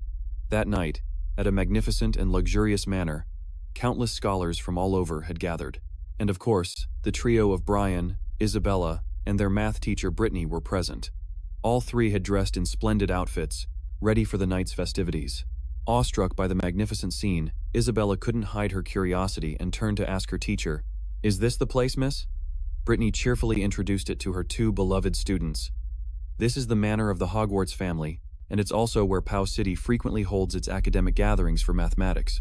She explained in more detail that the School of Numbers was one of the top academic institutions, ranking first or second in the entire Loran Kingdom. Therefore, the Hogwarts family's status within the Pao City Mathematics Association was not to be taken lightly. Every academic mathematics gathering in Pao City was hosted at the Hogwarts Manor. Brian silently observed the entire estate. Based on what Miss Brittany just said, a thought suddenly flashed through his mind. Hogwarts Manor. Could this be Fish's house? Meanwhile, the scholars had already begun their lively discussions. "What are your thoughts on that calculation method, sir?" Brittany approached from afar to greet Vice President Calvin. The Vice President quickly recognized her and welcomed them cheerfully. "Brittany, Brian, you're here?" Brian politely bowed in greeting. Standing next to him, Isabella shot him a suspicious look. This guy even knows the Vice President of the Mathematics Association. Since when? The Vice President continued cheerfully, "Brittany, some old friends and I were just talking about you. If you don't mind, I could introduce you to them." Realizing this was a conversation for the adults, Brittany turned to her two students. "Brian, Isabella, you two go on inside first. I'll find you later." Both of them nodded obediently and headed into the banquet hall. The moment he stepped inside, Brian was captivated by the lavish feast, marveling to himself, "Wow, all sorts of delicacies. The world of the rich is truly on another level." Gnawing on a chicken leg with a glass of wine in hand, he blissfully enjoyed himself. "This is the life. It's the first time I've had such a satisfying meal since coming here." Suddenly, Isabella yelled, "Brian, are you a pig or something?" With that, she grabbed his arm and dragged him away, nagging incessantly, "Miss Brittany didn't bring us here for you to act like you've never seen food before. You've thrown all our dignity out the window." Just then, something on the wall caught Brian's attention. "This is..." He abruptly stopped in front of a painting, causing Isabella to stop short as well. She squinted at the painting and spoke, "This is the portrait of the family's 7 beauties of the royal capital." "The Hogwarts family? What a prestigious clan." Blair blurted out doubtfully, "The 7 bridges of the royal capital?" Unfortunately, his words reached Fitz's ears, who then spoke in a sarcastic tone, "You've never even heard of the 7 bridges of the royal capital, and you still have the nerve to attend this scholarly gathering? Oh, so it's Blair. You probably just came here to mooch off the food, didn't you? Looks like I'll have to retrain the guards at the gate later. How could they let a low-class person like you step foot in here? So irresponsible." Isabella couldn't just stand by and watch, so she spoke up in his defense. "Fitz, Blair is our guest. You're going way too far." Fitz retorted smugly, "Is what I said not the truth? Someone who doesn't even know what the 7 bridges of the royal capital is dares to feast here?" She didn't bother arguing with him anymore, decisively grabbing Blair's hand and pulling him away. "Blair, ignore this madman. Let's go somewhere else." Fitz's eyes burned with resentment, fixed on their retreating backs. What made his blood boil was Isabella's hand tightly gripping Blair's. Fitz suppressed his jealousy and threw out a taunt. "What's wrong, Blair? Do you only know how to hide behind a woman's skirt?" Blair was no pushover either and immediately retorted, "The 7 bridges of the royal capital? That sounds quite interesting. Senior Fitz, I'm ready to be enlightened." Isabella thought he was acting rashly and hurriedly tried to intervene. "Blair, don't." Blair looked at her with a firm gaze and said decisively, "Senior Isabella, I really want to learn about the 7 bridges of the royal capital. Who knows, I might even come up with a new idea." Fitz scoffed contemptuously. "A new idea? Hey Blair, it was only because Miss Brittany took pity on you and that she charitably gave you a spot as a co-author. Don't tell me you're actually delusional enough to think you're a math genius." Isabella couldn't take it anymore and once again stood up to confront Fitz to protect him. "Fitz, what the hell do you know? The idea for that thesis was originally Blair's. Of course, his name had to be on the author list." Fitz gave a sinister smile, his tone dripping with sarcastic insinuation. "Oh, if he's so talented, then let's see if he has any brilliant new insights." After saying that, Fitz deliberately raised his voice to attract everyone's attention. "Ladies and gentlemen, your attention please. This is Mr. Blair, who has just declared that he can solve the problem of the 7 bridges of the royal capital. Seeing Fitz deliberately twisting the facts, Isabella's face flushed with anger.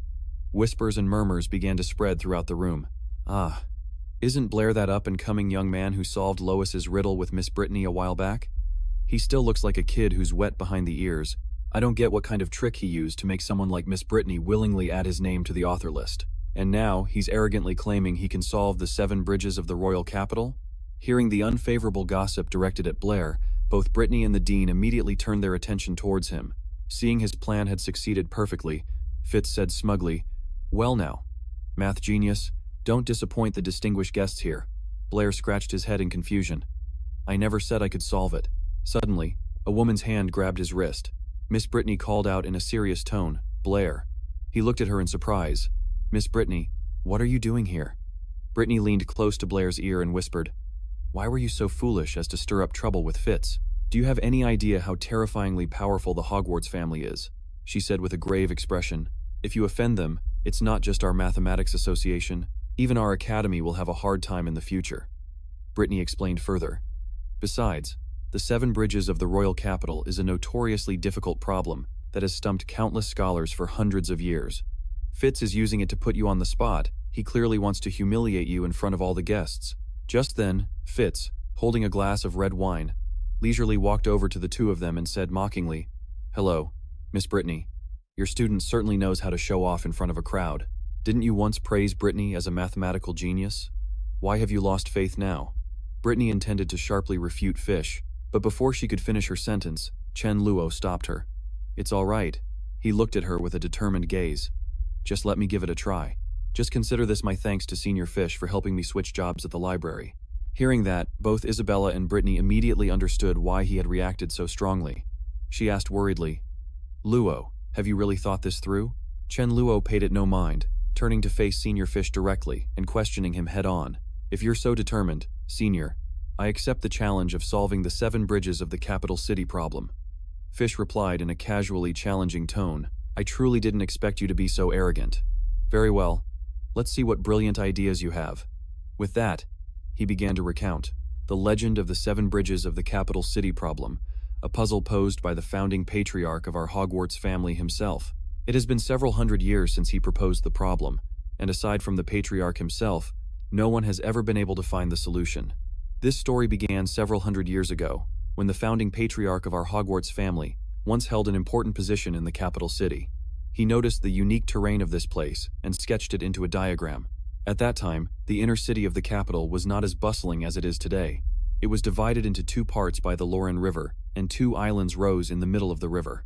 To facilitate travel and trade, people built 7 bridges to connect the 2 banks of the inner city and these 2 islands. The residents of the capital city relied on these 7 bridges to cross and interact with each other. Then one day, while gazing at the 7 bridges, the patriarch suddenly had an idea. He sketched their structure and posed a question to himself. Is it possible to start from any point, cross each bridge exactly once, and then return to the starting point? When the patriarch announced this idea, it immediately captured the attention of the academic world throughout the kingdom. Countless renowned scholars of that era flocked to the capital city, hoping to find the solution. However, despite a long period of countless trials, no one could find a route without repeating any of the bridges, until one day, the founding patriarch himself finally found the solution.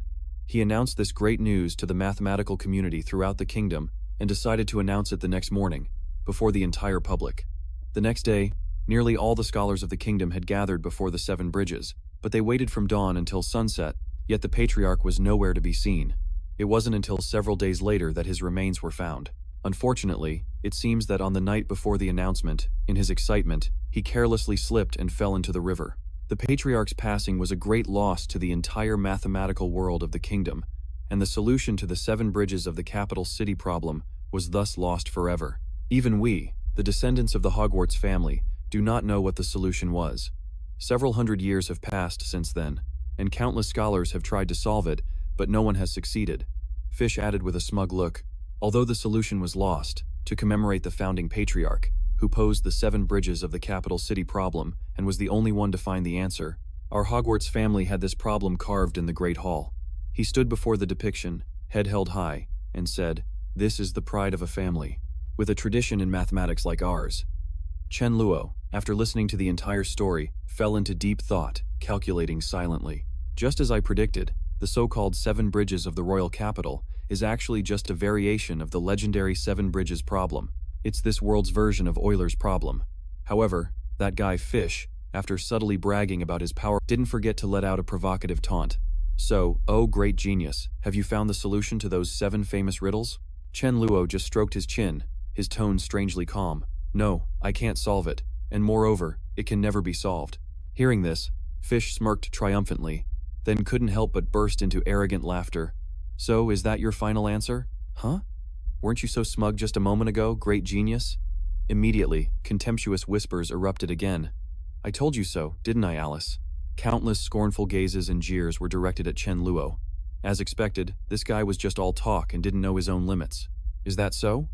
The girl beside him replied nonchalantly, but her eyes were fixed on Chen Luo, who remained completely calm amidst the whispers, not wavering in the slightest. Alice frankly expressed her opinion. I have a feeling he's not as ordinary as he seems. And then, Chen Luo suddenly spoke up, as if in response to everyone. The reason I couldn't find a solution, he declared clearly, emphasizing every word, is because the 7 bridges of the royal capital problem itself has no solution. The moment he finished speaking, the entire room erupted in chaos. Brittany and Isabella looked at each other in astonishment, unable to believe their ears. What? No solution? Fish, who was still smug and arrogant, shouted, Hey, you so-called genius, what nonsense are you spouting? Just because you can't solve it, you dare say it's unsolvable? Do you have any idea that the first-generation patriarch of our Hogwarts family already found the solution? Chen Luo immediately retorted firmly. Then let me ask you, can you now provide proof that said patriarch actually found the solution? Is there any evidence that such a solution exists? At this point, Fish couldn't hide his anger and growled, What are you trying to say? How dare you doubt a great sage? Do you know what a great figure our first patriarch was in this kingdom? A heavy thud echoed, followed by an authoritative voice. That's enough. It was Viscount Hogwarts. Fish, how many times have I told you? The honor of our ancestors is not a coat for you to wear and show off. Viscount Hogwarts' intervention made Fish, though boiling with rage, obediently back down, saying in a small, trembling voice, I'm sorry, father. Viscount Hogwarts then turned his sharp gaze towards Chen Luo, sizing him up for a moment before asking, You must be Blair? Calvin told me about you. He immediately bowed his head in a show of respect. It's an honor to meet you, Viscount Hogwarts. Viscount Hogwarts spoke in a stern, superior tone. Blair, I witnessed the entire debate between you and him just now. What he did was indeed somewhat inappropriate, and I apologize to you on his behalf. As he finished, his tone suddenly changed completely, becoming extremely serious and carrying a hint of a warning. However, your claim that the 7 bridges of the royal capital has no solution is tantamount to slandering the name of my family's ancestor. I hope you will reconsider and retract that statement. Facing the pressure, Chen Luo still replied calmly, Sir, I have no intention of causing offense, but the truth cannot be changed. The 7 bridges of the royal capital truly has no solution. Isabella continued to watch Chen Luo, a hint of worry appearing in her eyes, and she thought to herself, I think this is the first time I've ever seen this serious side of him. Viscount Hogwarts' brows furrowed, his anger no longer concealed.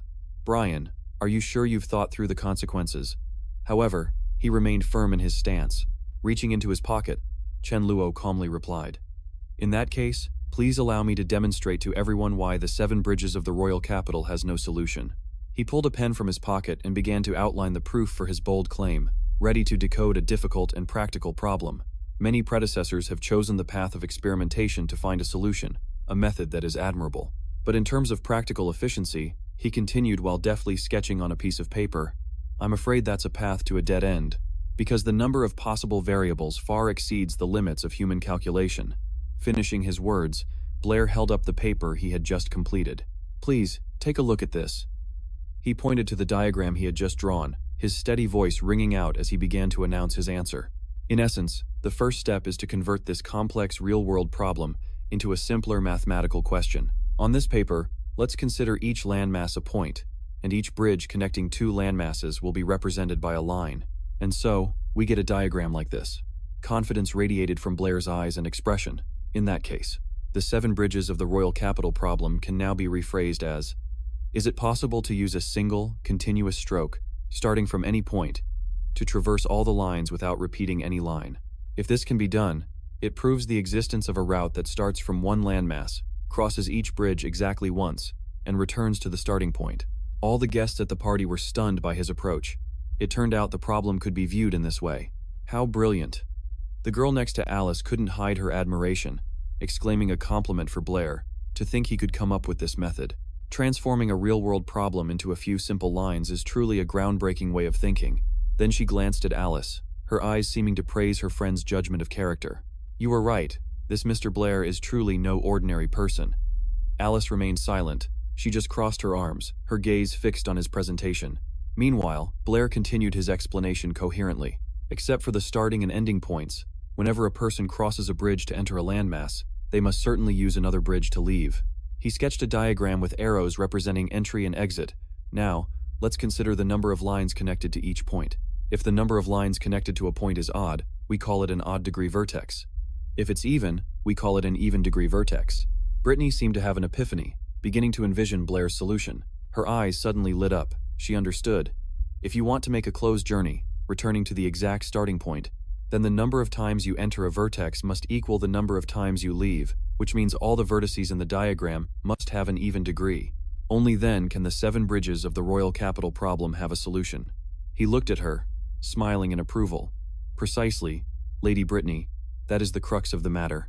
Suddenly, a voice rose from the crowd. It was the young man with glasses who had been following the debate from the very beginning. Wait, if that's the logic, then aren't all 4 vertices of the 7 bridges of the royal capital?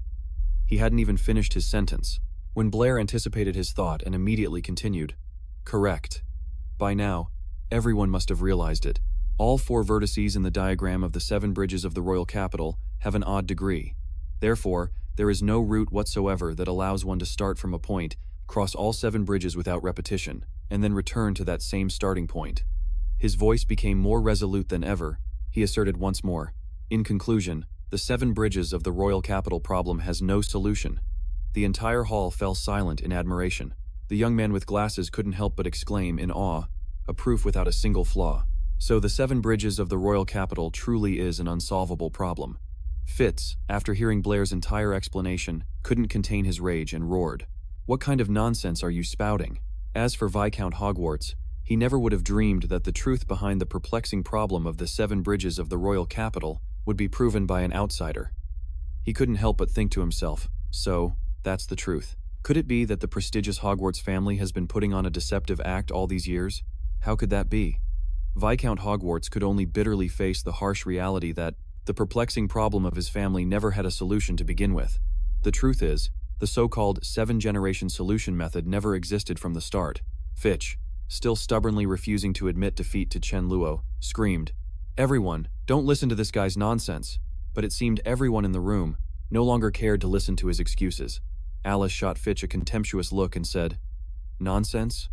The one who's truly spouting nonsense here is probably the first patriarch of your house, who deceived scholars across the kingdom for so many years." Fitch, seemingly sensing his utter defeat, turned to Viscount Hogwarts in desperation, pleading, "Father, please say something."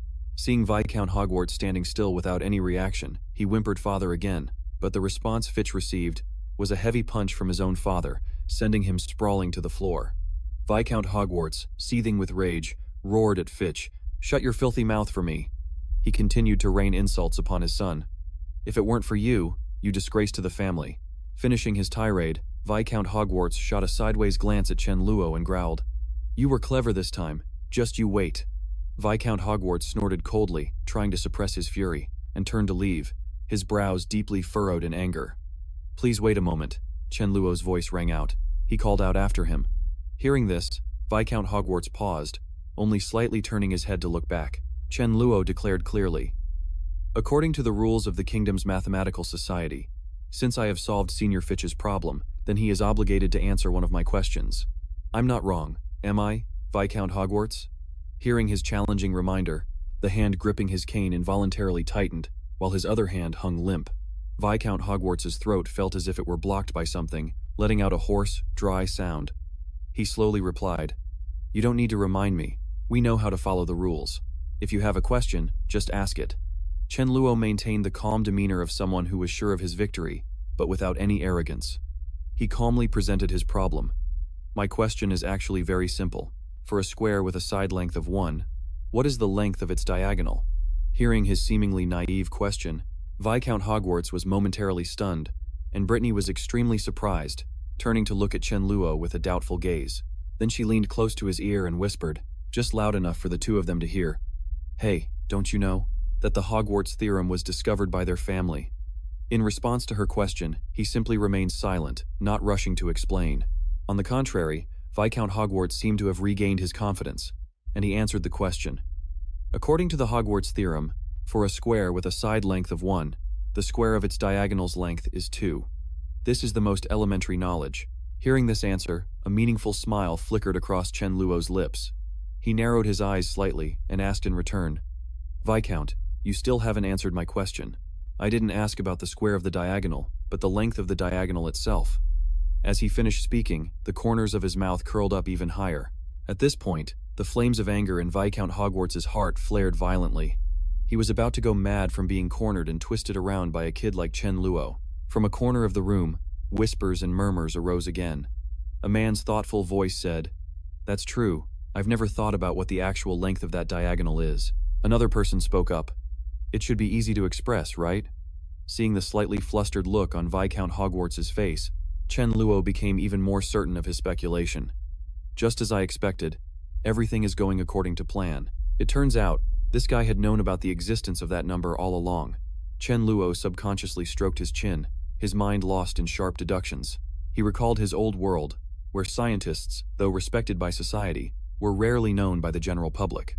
Compared to the great contributions that changed humanity, the public was more interested in pointless scandals, and from the entertainment industry. Chen Luo's thoughts drifted to the real world he was supposed to belong to. But in this world, it was the complete opposite. Although science and technology were still in their infancy, the status of scholars was elevated to an unimaginable height. Chen Luo's train of thought continued to flow. He realized that the people here revered knowledge, even placing it above powerful magic.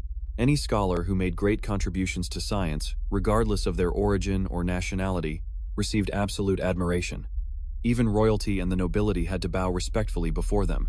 For that very reason, like-minded scholars gathered together, founding various schools, controlling immense economic and political resources, and forming powers that could not be underestimated. In a fleeting moment, Chen Luo seemed to have sketched out a complete picture of the state of the world he had just arrived in, and the School of Numbers was one such power.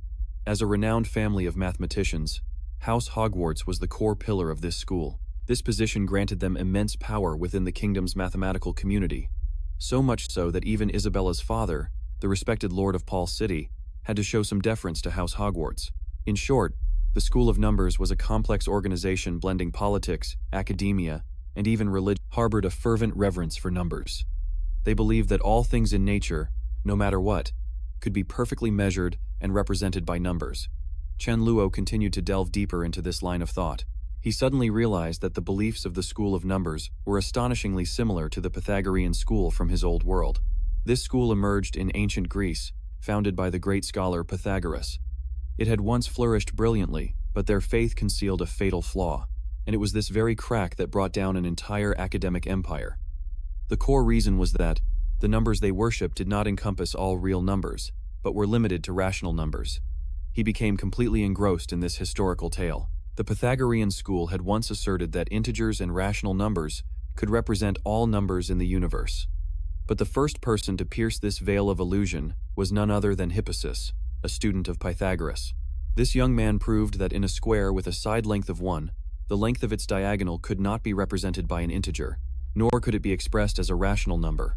In Chen Luo's view, this discovery was like a divine blow, directly overthrowing the belief that all is number of the Pythagorean school, shaking their very foundations. The school's followers fell into a state of extreme panic. When they realized they couldn't solve the problem, they chose a more brutal method, to solve the person who posed the problem. In the end, Hippasus was tied to a stone by his own peers, and thrown into the deep Aegean Sea. However, the truth could not be drowned forever. The discovery of Hippasus became known to more and more people over time, and it sounded the death knell for the entire Pythagorean school. Later, people called the numbers that were not integers. It couldn't even be represented by any fraction. It was an irrational number. From that moment on, Humanity's understanding of the world of numbers expanded to encompass the entire vast domain of real numbers. After a moment of pondering his conjecture, Brian's gaze suddenly darkened. The Viscount's expression from earlier, it seemed he already knew of its existence. The existence of these irrational numbers for a very long time. In that case, the fate of Hippasus in this world, just how tragic must his end have been. Whispers rippled through the party. Some people even pulled out books to research Brian's question. How strange. Why couldn't that number be found anywhere? A young man in glasses frantically flipped through the pages of a book, sweat dotting his brow, but he came up with nothing. This is impossible. How can a length exist that can't be represented by any number? Where in the world did this bizarre question come from anyway? Brittany was no exception. After struggling to find an answer, she turned to him, full of questions. Brian, what's the secret behind this number? It seems no number we know can describe it. Brian turned and gently explained to her. Brittany, this is a completely new type of number, and there are countless others just like it. I fear that in this world, someone discovered it a very long time ago. However, this great discovery was deliberately concealed by some powerful entity. As for me, I merely wanted to use this opportunity to thank Fish for his help and reveal the truth to everyone, in front of this large crowd. Hearing this, Viscount Hogwarts gripped his cane so tightly that veins bulged on the back of his hand. A look of bitterness and defeat was etched on Fish's face. His fury erupted, and he couldn't stop himself from cursing. Damn it! It's all this little brat's fault. As he spoke, Fish roared and raised his fist toward Brian, his voice dripping with resentment. Brian, you're dead meat. In the middle of the lavish hall, Fish lost his mind, roaring as he charged straight at Brian. The sudden attack caught him completely by surprise. Panic flashed in his eyes as he instinctively raised his hands to defend himself. In that instant, another hand shot out, grabbing Fish's wrist, in midair. Both men were stunned by the appearance of a girl with voluminous curly hair, but her face held a surprisingly stern expression. Her hand, though seemingly delicate, gripped his wrist with astonishing strength. Having been stopped, Fish abandoned all pretense of civility and began to scream furiously. Who the hell are you? Get out of my way! Despite his crazed behavior, Alice remained calm, replying politely. Pardon me, but I cannot simply stand by and watch such boorish behavior. Though her voice was soft, the strength in her grip was unexpectedly immense. Fish couldn't break free no matter how much he struggled. He could only grind his teeth in fury. Where did this woman get such insane strength? At that moment, an authoritative voice called out Fish's name, causing him to freeze on the spot. Viscount Hogwarts growled. What do you think you are doing? His voice was a hiss, barely suppressing the rage that threatened to erupt. Haven't you caused enough trouble for one day? Fish fearfully turned to face his father. He mumbled, Father, But Viscount Hogwarts gave him no time to explain, cutting him off and raising his voice to address the guests. He announced gravely, My sincerest apologies for causing everyone so much trouble today. It is my fault for failing to raise my son properly. I will be sure to discipline him more strictly in the future. He played the part of a responsible father. As for the number Sir Brian has mentioned, please rest assured, our School of Arithmetics will certainly devote all our efforts to finding a solution within the next few days. Before all of the distinguished guests, he did not hesitate to turn to Brian and bow formally. Sir Brian, thank you for the enlightenment you have bestowed upon our house. I have some urgent business to attend to, so I must take my leave, Viscount Hogwarts said, his voice dropping, seemingly suppressing his boiling rage. I hope you have a truly memorable evening at this manor. Chen Luo just smirked nonchalantly, replying in a calm tone. That's a certainty, Viscount Hogwarts. I also wish you a wonderful night. The young man thought to himself, is pi really the key to finding that number? I'm afraid things aren't as simple as they seem. Acting as if he heard nothing, Viscount Hogwarts ignored all the whispers and gossip, leading Fish out of the banquet hall. No one could have imagined that the guy named Blair could push the Hogwarts family into such a pathetic state. When the commotion died down, Chen Luo walked over to the girl who had helped him earlier, smiling as he said, Thank you, sincerely. Hearing that formal address, Alice looked surprised, then giggled suggestively. Junior Blair, have you already forgotten about this senior so soon? You're so heartless. As she finished speaking, Isabella rushed out from who knows where and landed a resounding thwack on Chen Luo's head. She furiously shouted, You damn pervert! How dare you flirt with other people besides me? Chen Luo clutched the lump on his head, his face twisted as he cried out, You've got it all wrong. I didn't do anything. Wait a minute, what do you mean besides me? What is there between you and me to even talk about? Watching the jealous drama of the fledgling couple from the side, Alice couldn't help but burst out laughing at Chen Luo's confusion and Isabella's ruffled feathers. She found the situation incredibly amusing. My apologies, I couldn't help but laugh. Did I interrupt your little flirtatious moment? Alice said softly. I was just teasing a little earlier, but your relationship is truly so good it makes others envious. Isabella's face turned as red as a beet, and she quickly waved her hands to explain. Who would exchange flirtatious glances with him? We don't have the kind of relationship you're thinking of. To hide her embarrassment, Isabella quickly tried to change the subject. Anyway, why are you here? Alice smiled mysteriously and asked in return, Hasn't Miss Brittany told you yet? Then she turned to Isabella with a gentle gaze. As for me, I'm always here. What about you? It seems this is the first time I've seen you at this party, isn't it? Just then, Miss Brittany appeared and explained with a smile. Alice's family is a renowned family of mathematicians in Paul City. She has been representing her family at these academic parties for a few years now. Alice elegantly extended her hand, a gesture both friendly and graceful, her voice full of confidence and charm as she introduced herself once more. My name is Alice, she continued. I'm currently a third-year student at Street Donatos Academy, and also Isabella's classmate. Alice turned to Chen Luo, smiling subtly to ease his awkwardness. This is our first time formally meeting, Junior Blair. I hope that my teasing earlier didn't make you uncomfortable. Realizing everything, Chen Luo happily responded with a handshake. It's a pleasure to meet you, Senior Alice. Right after shaking Chen Luo's hand, she suddenly flashed a mischievous smile and used her hand to gently pull down the collar of her dress. The sight of her full, round bosom was immediately revealed to Chen Luo, causing his nose to bleed as he could only scream internally. Witnessing Alice's bold move, Isabella couldn't help but feel a little downhearted.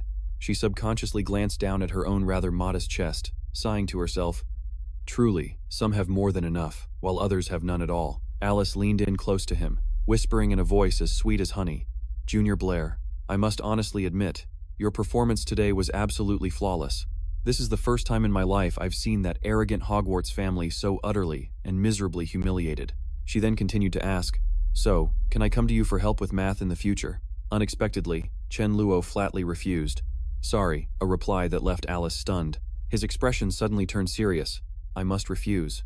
With that, Chen Luo put both hands on his hips, striking the pose of a serious young man and suggested, I sincerely suggest that it would be much better for you to ask Miss Brittany. My entire idea was inspired by her. Hearing Chen Luo's words, Alice could only cross her arms, rest her chin on her hand, and shake her head in admiration. This junior of hers was truly a difficult puzzle to solve. With that said, amidst the splendid ambiance of the grand hall, Alice gracefully turned, waved goodbye to him, and said something full of meaning yet perfectly polite. Goodbye for now, Junior Chen Luo. Next time, when it's more convenient and no one is around, we'll talk more. Chen Luo watched Alice's elegant figure disappear, politely raising his hand in return. Goodbye, Senior Alice. Witnessing this scene of obvious mutual affection hidden behind a veneer of shyness, Isabella, standing behind them, couldn't help but pout, muttering in a sulky, slightly snappy tone. What's this about waiting until no one is around to talk? Meanwhile, Brittany just sighed wearily and called out, Goodbye, Alice. After that, Isabella crossed her arms, turned to glare at Chen Luo, and chided him in a resentful tone. You too. You were staring at her so hard your eyes were about to pop. You looked like you wanted to run after her that very second. Hearing the baseless accusation, Chen Luo glanced at Isabella with a look of utter confusion. Why would I need to follow her? Seeing him dare to talk back, Isabella's jealousy flared up, and she didn't hesitate to point a finger in his face and shout, You're just another guy whose eyes light up at the sight of a pretty girl, exactly like all those other playboys out there. Faced with her scolding, Chen Luo could only scratch his nose in confusion, looking at Isabella quizzically. But, is she as beautiful as you? Caught off guard by the compliment, Isabella's cheeks flushed, and she stammered in response. So you're saying she's not as beautiful as me? Chen Luo maintained a calm expression and replied with a single word. No. The firm answer left Isabella a bit flustered, and she mumbled back. Oh, really? The moment he finished that blatant lie, he turned his head away to hide the tears flowing inward, screaming internally. This shrew is pretty easy to fool. But hey, it's a good thing she only asked about facial beauty and not her figure, so I guess it's not that big of a lie, right? Just then, a deep, steady voice cut through the trio's exchange. Greetings, everyone. The newcomer was none other than Vice President Cavan. As soon as she recognized him, Brittany brightened up and spoke. Vice President Cavan, what brings you here? Vice President Cavan stood with his hands clasped behind his back, exuding an imposing aura. He scanned Chen Luo's group before speaking in a powerful voice. You are the brightest stars of tonight's party, It was only natural for me to come and greet you personally." Faced with Vice President Cavan's high praise, Chen Luo immediately responded with humility. "You flatter us, Vice President Cavan. We were just lucky enough to solve a problem and happened to raise a small question along the way." Cavan looked at him with an appreciative gaze and said, "The problem you solved and the question you posed, neither of them are trivial in the slightest." As he spoke, an image of a complex problem with a tangled mess of lines appeared in the air. Solving the problem of the 7 bridges of the royal capital has been the undying pride of the Hogwarts family for generations. However, your proof today has bluntly pointed out that this problem has no solution at all, and this very fact has brought about the pride of the Hogwarts family's title as a mathematical dynasty now has a giant ethical crack in it, becoming the center of everyone's gossip. The vice president continued, his voice growing more serious. "And as for the number you mentioned, the numerology faction, those who believe that all things and use that as the foundation for all their theories, are now powerless to find a number to represent the length of a seemingly trivial line segment. Such a simple line segment. Does that number truly exist? If the answer is no, then the entire foundation of knowledge for the numerology faction, no, for the entire world of mathematics, will be shaken to its very roots." At this point, he stared intently at Chen Luo, his gaze as sharp as a knife, his tone probing. "So, Chen Luo." Vice President Cavan focused all his attention on Chen Luo, questioning him directly, "Who exactly are you?" His face darkened, his icy gaze boring into him as he enunciated each word. "And why would someone with such astonishing talent choose to hide it until today? What exactly are you plotting?" Faced with his probing question, Chen Luo's expression instantly darkened, and he didn't answer. But then, he cleverly played dumb, chuckling as he replied, "President Calvin, what are you talking about? I don't understand at all? Didn't everyone witness it today? It was Senior Fish who first raised the issue, and I just happened to have an idea, so I helped him resolve it." He scratched his head, explaining with a sincere look, "And as for that mysterious number, I was simply curious. Besides, Viscount Hogwarts himself already stated that he and the number sect would definitely find that number." Calvin gently stroked his silver beard and nodded thoughtfully. "You have a point. Perhaps I was too suspicious." Then he firmly declared, "Rest assured, the Mathematics Association will always stand with the truth." Seeing Chen Luo's relieved expression, Vice President Calvin hesitated before adding, "However, as an image of the cunning Viscount Hogwarts flashed in his mind, he followed up with a meaningful warning. You had better be careful. The Hogwarts family is far more difficult to deal with than you can imagine." In a dark room, Fish was curled up on the cold stone floor, coughing violently, with Viscount Hogwarts standing across from him. The Viscount sat imperiously in a chair, leaning on his cane.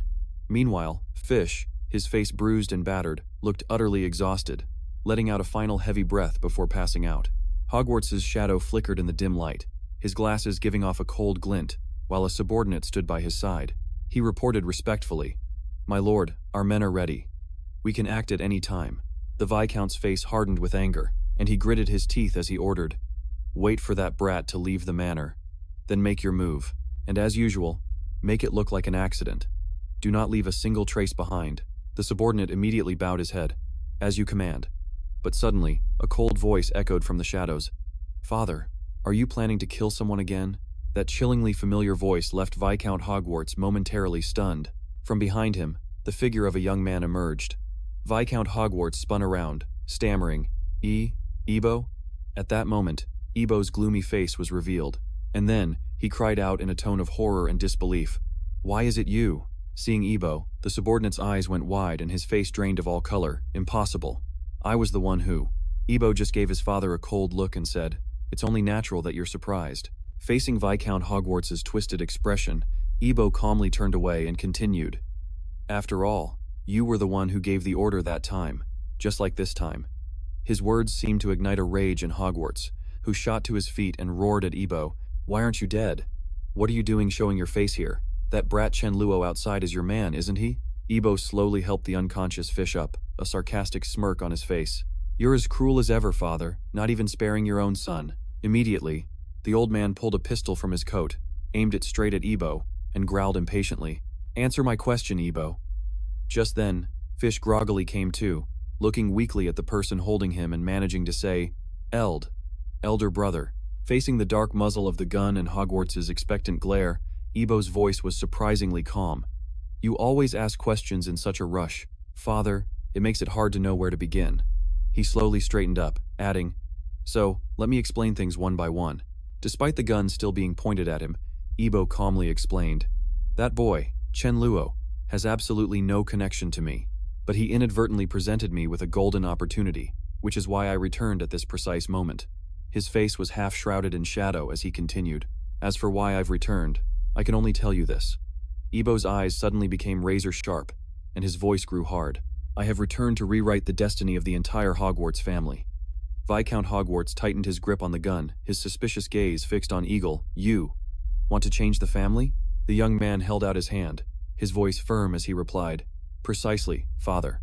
Then Eagle suddenly asked, "Father, what do you think is truly supporting our family right now?" Viscount Hogwarts looked his son straight in the eye, replying with pride, "Glory, of course." He spread his arms wide as if it were a matter of fact, questioning, "Could it possibly be anything else? In truth, you've known for a very long time, haven't you, that the Seven Bridges problem in the royal capital is unsolvable, and that number is merely an unprovable illusion." Thud. A bruised and battered figure struggled to sit up, faintly overhearing the conversation, and laboriously shifted his gaze towards the two of them. Eagle's voice echoed coldly, "And yet, just to cling to the family's so-called glory, to legitimize the existence of the number faction, you chose to bury the truth." Facing Hogwarts' grim expression, he pressed on, "And that's not all. For the past several years, anyone who got close to the truth and intended to reveal it was neatly handled by you, using any means necessary." Eagle let out a mysterious smile, delivering his accusation. "And I, your own flesh and blood, was no exception." As if he could bear it no longer, Viscount Hogwarts roared, cutting him off. "Silence!" The muzzle of his gun remained aimed squarely at Eagle, his voice dripping with menace. "For the sake of the family, I won't hesitate to send you to your grave a second time." Seeing his father's agitated state, Eagle's expression grew grim as he tried to reason with him. "Father, you've gone too far. Don't you remember what I once told you? The truth can't be buried forever. Sooner or later, someone will expose it all, and when that happens, this family built on a foundation of deceit, it will be reduced to ashes." Eagle suddenly recalled the sight of Chen Luo at this morning's banquet, a faint smile gracing his lips. And today, that young man, Chen Luo, did just that. He stood before the entire mathematical community of Pao City and burst the bubble of lies our family has inflated for so long. Eagle's face turned cold as ice as he continued, "Now, even if you can deal with me, or even him, can you possibly silence everyone who was a witness today?" With that said, quick as a flash, he reached out one hand, gently but firmly taking hold of the barrel of Viscount Hogwarts' gun. The barrel was still pointed directly at his heart, but his gaze was now as sharp as a blade, brimming with killing intent as his hand tightened around the deadly weapon. His voice rang out, strangely calm, "If you can't silence them all, then by tomorrow, the truth will have spread throughout the entire kingdom. Our family's glory will evaporate, and the number faction, our very foundation, will cease to exist. All faith in us will completely collapse." He leaned in closer. "When that happens, do you think you can still keep this family, this house of Hogwarts, from falling apart?" Hearing these words strike him like a bolt of lightning, the Viscount's finger on the trigger began to tremble violently. Seizing the moment, Eagle gently disarmed him from Viscount Hogwarts' grasp. The Viscount's face twisted in fury, and he glared at Eagle through gritted teeth, growling, "Then you tell me, what am I supposed to do now?" Eagle clenched his fist, the gun now in his other hand. He looked his father dead in the eye and smiled coldly. "I will take your place and become the patriarch, and I will reform this family so that the name Hogwarts may endure." He gently placed a hand on the Viscount's shoulder, leaning in to whisper. His eyes glinted red, his voice chillingly hypnotic and threatening. "You must understand one thing. At this moment, other than me, there is no one who can save this family from the brink of ruin." Hearing his son's words, Viscount Hogwarts froze, seemingly weighing his options. Suddenly, Eagle leaned close to his ear and whispered a secret, causing his face to turn deathly pale. Sheer terror etched on his features as cold sweat poured down like rain. A few days later, at Brittany's private residence, inside a cozy room, the simultaneous ringing of alarm clocks shattered the silence, and Bai jolted awake. He slowly sat up, stretching his body refreshingly to greet the dawn. As he placed his feet on the floor, Bai reached out to silence the blaring alarms, thinking to himself that sleeping on a soft bed was indeed 10,000 times better, and there was no longer that unpleasant musty smell like in the warehouse. With that thought, he gently pushed the door open and stepped outside. He rubbed his eyes lightly, muttering a good morning in a still sleepy voice. Suddenly, Bai's gaze froze, fixated on an object. On the desk, A towering stack of documents, as thick as imperial scrolls, sat neatly in place. Looking at that stack of documents, Bai's expression darkened for a moment as a worried thought crossed his mind. It seems she pulled another all-nighter, struggling with those numbers. Ever since the mathematics symposium concluded, the proof concerning the unsolvability of the 7 bridges of the royal capital problem has spread like a storm, shaking the entire mathematical world of the kingdom. The reputation and honor of the Hogwarts family were consequently called into serious question. In all the bustling markets, people were selling the latest newspapers, and every household rushed to buy one to get the latest scoop. However, what shocked the academic world even more than the unsolvable 7 bridges of the royal capital problem was the existence of that unrepresentable number. Now, the mathematical community has given it a haunting name, the devil's number, a mysterious concept illustrated by a square with a large question mark. Hearing this, Bai couldn't help but smirk, thinking to himself that the name sounded pretty cool. Meanwhile, scholars everywhere were tearing their hair out, as it seemed the entire academic world had jumped into the race to decipher the devil's number, especially the members of the number faction. But no matter how much effort they poured into it, they all hit a dead end, completely unable to find a way to represent it. Bai's eyes scanned the scrawled numbers, and he thought to himself that it was inevitable, because with this world's current mathematical foundation, no method could possibly represent an irrational number. To them, this was a completely new concept, a forbidden territory no one had ever set foot in. Even so, Bai held a deep respect for the scholars here. Despite fumbling in the darkness of their limited knowledge, they never stopped thinking and exploring. Gazing at a piece of paper fluttering outside the window, Bai told himself that he was certain that one day, they too would find the way, just as the great pioneers from his own world once did. Because no matter how thorny the path of science is, its ultimate destination is always the truth. His silhouette stood quietly by the window, watching the paper fly further away, as if entrusting his faith and hope to it. Gentle rays of the morning sun crept through the window pane. By now, Bai was sitting at the desk, facing the thick stack of documents. He rested his chin on one hand, a pensive expression on his face. His eyes were glued to the documents when suddenly, he seemed to notice something unusual. His eyes narrowed slightly, focusing on a newspaper that featured a picture of the head of the Hogwarts family on the front page. Curiously, he picked up the newspaper, glanced at the large headline, and couldn't help but sigh in admiration. Giving up mathematics was truly the wisest move for the Hogwarts family at this time, but to act so decisively was truly respectable. This new family head, it seems, is no ordinary person. Bai found himself curious about what this person looked like. While he was lost in his own train of thought, Brittany's figure appeared and quietly approached from behind. Brittany rubbed her eyes lightly, her cheeks slightly flushed, as she softly greeted him. "Good morning, Bai." As soon as he saw her, the young man's face flushed red as he dazedly replied, "Good morning." Her deadly charming appearance made it impossible for him to look. Tranlac hesitantly spoke up, "Miss Brittany." Immediately, Brittany's expression darkened, and she looked at him questioningly. "Didn't I tell you last night to call me when you woke up?" Hearing her reproach, Tranlac quickly averted his gaze, looked down at the table, and mumbled, I forgot." Seeing the adorable demeanor of the boy in front of her, Brittany gently poked his cheek with her finger, her tone both scolding and affectionate. "You really are a naughty boy." She teasingly wagged her index finger at him. "You always use the excuse that you forgot." Brittany squinted at him, her voice full of innuendo. "And that other thing is the same way. You actually knew what was going on, didn't you? And you were just hiding it from me? Don't make your teacher angry now." But before she could finish her sentence, she seemed to realize something was wrong. Brittany suddenly noticed his flustered expression, his face red all the way to his ears, and her attitude suddenly did a complete 180. She went from cheerful to terrifyingly grim. Brittany let out a blood-curdling scream that echoed throughout the house. "You pervert." A few minutes later, in the kitchen, Tranlac was using fire magic to cook, the red imprints of 5 fingers still clearly visible on his cheek from the massive slap he just received. Meanwhile, Brittany only dared to sneak glances at him.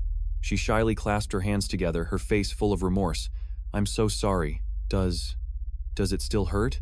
I didn't even realize what I was." While skillfully tossing food in the pan, Tranlac glanced at her and remarked, "Miss Brittany, I just realized that the person you are right after waking up and your usual self are like 2 completely different people." Hearing this, Brittany could only scratch her head helplessly, too flustered to speak. She gently brought a hand to her face, her gaze averted, not daring to look him in the eye. She hesitantly asked Tranlac, "When I've just woken up, am I really that detestable?" The young man casually replied, "Not at all." Hearing his firm answer, Brittany's eyes widened in surprise. As Tranlac seasoned the food in the pan, he said decisively, "Whether it's your usual self or the way you are right after waking up, I don't dislike either version of you, Miss Brittany." Her face showed clear disbelief at his words. Brittany flusteredly uttered, "Oh, thank you." The young man was extremely pleased with his shameless lie, thinking to himself as he cracked an egg into the pan. As expected of me, my BSing skills have reached a whole new level. Meanwhile, Brittany clasped her hands behind her back, leaned forward slightly, and curiously peered into the pot to ask, "Oh, right, what are you making? Why are you putting those bright red edible raw fruits into the pot and then mixing them with eggs?"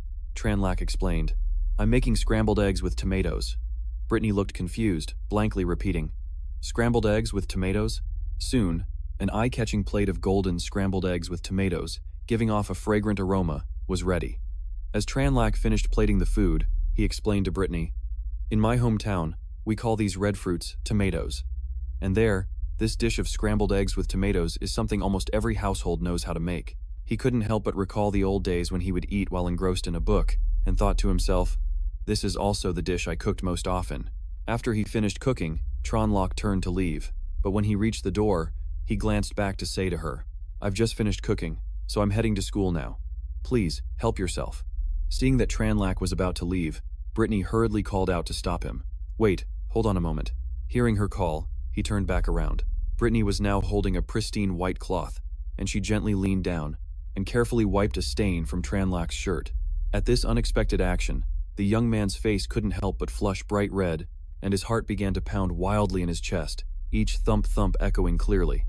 Under Brittany's deft hands, the stain on his shirt quickly disappeared. When she was finished, she smiled and waved at Tranlac. "All done now. Be careful on your way." His cheeks still slightly flushed, he glanced back at Brittany and replied, "Okay, I'm off." After seeing Tranlac off, Brittany returned to the dining room. Her eyes were glued to the plate of food on the table, her voice full of doubt. "It looks so strange. Is this really edible?" Right after, Brittany took a spoonful to taste, and in that very moment, her eyes widened in amazement as she blew on it to cool it down, murmuring in awe, "Phew, phew." The soft, rich, and creamy flavor of the egg melted in her mouth, leaving an unforgettable aftertaste that made Brittany's toes curl in pleasure, and she nodded approvingly, praising the sweet and the refreshing sensation spreading down her throat made Brittany extremely excited, and she couldn't stop exclaiming, "Delicious! This is so good! Unbelievably delicious!" In complete contrast to Brittany's satisfied expression, somewhere else, Chen Luo was so hungry that his stomach was growling loudly in protest. A gloomy aura seemed to surround the young man. Chen Luo walked alone, constantly berating himself for being so engrossed in cooking that he forgot about his own empty stomach. Meanwhile, in a corner of the classroom, 3 female students were huddled together, eagerly discussing the Hogwarts family, and the girl with the ponytail, "Hey, have you read this morning's school newsletter? The Hogwarts family has a new head. I heard that as soon as he took office, he immediately disbanded all the old factions." The girl sitting opposite her replied instantly, "Of course I read it, and I also heard a rumor that the new head is a young, handsome guy. Sounds so mysterious, doesn't it?" The girl with short blue hair standing nearby chimed in excitedly, "But speaking of mysteries, it's gotta be that other person, the one who solved the 7 Bridges of Königsberg problem, proposed the devil's number, and then vanished without a trace." The brown-haired girl also jumped in to share her opinion. "I heard from my uncle, who works at the Mathematics Association, that the person is actually around our age." The complete silence was also at his own request. Hearing this, the girl with the ponytail's eyes went wide with astonishment. How could someone stir up the entire mathematics world with just a single number? If that's the case, how could they be our age? "I don't believe it," she continued with her speculation. "I bet that person must be some reclusive old master." At the same time, from a distance, Isabella was standing with her hands on her hips, seemingly interrogating Blair. She raised her voice. "Hey Blair, are you even listening to me? I'm asking you, do you really not know how to express that number?" Blair quickly waved his hands, looked at Isabella, and replied, "I already told you, I don't know everything." Hearing this, Isabella furiously slammed both her hands on the table and yelled, "Impossible! You're definitely lying to me." Suddenly, a clear voice called out from the doorway, "Isabella, are you picking on my little Blair again?" Alice said this as she walked into the classroom with a charming smile. She greeted, "Good morning, my dear underclassmen." Hearing her voice, both Blair and Isabella turned around at the same time. As Alice entered, she didn't forget to blow a kiss to Blair along with a wink, which startled and flustered him. Seeing this, Isabella looked annoyed and spoke in a hostile tone. Alice, aren't you a third year? What are you doing down here? And hey, who's your little Blair? Blair also politely turned to greet her. Good morning, Senior Alice. Two male students sitting in the corner of the class also had their attention drawn to the situation. The two most popular campus belles of the third year, Senior Isabella and Senior Alice, had appeared at the same time looking for Blair. That guy is so lucky, isn't he? One of the students rested his chin on his hand, his eyes gazing dreamily at the two goddesses. He couldn't hide the envy in his heart. Is this Blair guy having a lucky streak with the ladies? Just then, Jasmine walked by and saw the three of them, while Blair was still standing there, clueless about what was happening. Alice then moved closer to him and whispered, Junior Blair, what was everyone talking about just now? Was it about that mysterious number? Her warm breath on his ear made Blair jump, his face turning red involuntarily. Suddenly, a few strange sounds broke the atmosphere. It was the sound of Blair's stomach growling. The embarrassed young man clutched his stomach and turned away, leaving Alice and Isabella frozen in bewilderment. Blair could only scratch his head and apologize sheepishly. Seeing this, Alice gave a warm smile like the morning sun, while Isabella couldn't help but start nagging. Sigh, are you a pig or something? It's not even lunchtime yet. Hearing this, Alice, standing behind them, could only clutch her stomach and giggle, while Blair just laughed awkwardly to brush it off. Suddenly, a hot steamed bun was held out right in front of Blair, its delicious aroma making his mouth water. It turned out that this steamed bun was from. Alice suddenly appeared and said politely, Coincidentally, I brought an extra lunch today.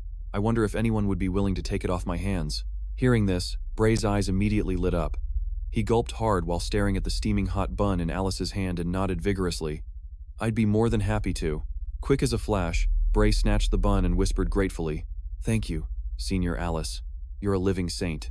Suddenly, a hand from nowhere pinched his cheek hard. The sharp pain made Bray whimper. Don't accept it. Isabella glared down and yelled right at him. Bray, how dare you just accept food from someone you barely know? Bray protested pitifully. I was going to refuse, but the bun was just so tempting. Isabella erupted like a volcano and snapped. If you were hungry, why didn't you just tell me? The poor guy's eyes welled up with tears as he rubbed his cheek, which still bore the mark of her hand. Bray averted his gaze and mumbled defensively. I did tell you, but didn't you say I eat like a pig? Hearing this lame excuse, Isabella grew even more furious. I don't care, your attitude wasn't sincere enough. Besides, I was here first.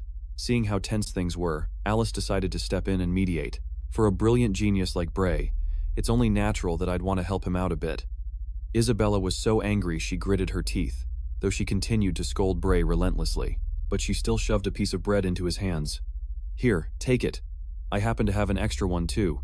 Now give that bun back to her. Bray was caught in a dilemma, his eyes shifting uncertainly between the two items as he stammered, well. Seizing the opportunity, Alice stepped closer, her tone taunting Isabella. What right do you have to interfere with Bray's choice? As far as I know, our dear Bray hasn't officially acknowledged your relationship, has he? Isabella's teeth clenched in fury, her face darkening as Alice's words hit a nerve. She whipped her head toward Bray and delivered an ultimatum. Bray, you choose. Isabella emphasized every word. My bread or Senior Alice's bun. You can only choose one. Not to be outdone, Alice chimed in with a honey-sweet voice. It's okay, Junior Bray. Just choose whichever one you like. I don't mind either way. Her words were gentle, but their eyes shot daggers at each other. Caught in the middle, Bray broke out in a cold sweat, feeling like his life was hanging by a thread. The air was thick with tension as Alice and Isabella had an intense stare-down. Bray, stuck between them, could only laugh awkwardly, while Isabella continued to offer him the bread. Finally, Bray reached out to take it and said, All right, I'll accept it. Thank you, Isabella. Seeing this, she gave a triumphant smile. I knew it. My bread is the best. In contrast, Alice simply stood watching with her arms crossed, but her sharp, dagger-like gaze sent a chill down Bray's spine. In a sudden stroke of genius, Bray stuffed both the bread and the bun into his mouth at the same time, making his cheek. This bold move made him choke, his face turning beet red. Bray chewed frantically, trying to force the two enemies down his throat. The lump of food slowly slid down his throat, leaving a visible bulge. Through his tears, Bray stammered, Your pastries. Both of them were amazing. Thank you both so much. Hearing this, both Isabella and Alice broke into bright smiles. Not bad. Isabella cupped her blushing cheeks and said smugly, Well, it seems my bread was just that delicious, huh? Look how eagerly you ate it. Alice gently reached up to Bray's cheek and wiped away a smudge of cream. Then, she casually brought the cream-covered finger to her lips and licked it, her eyes locked on Bray.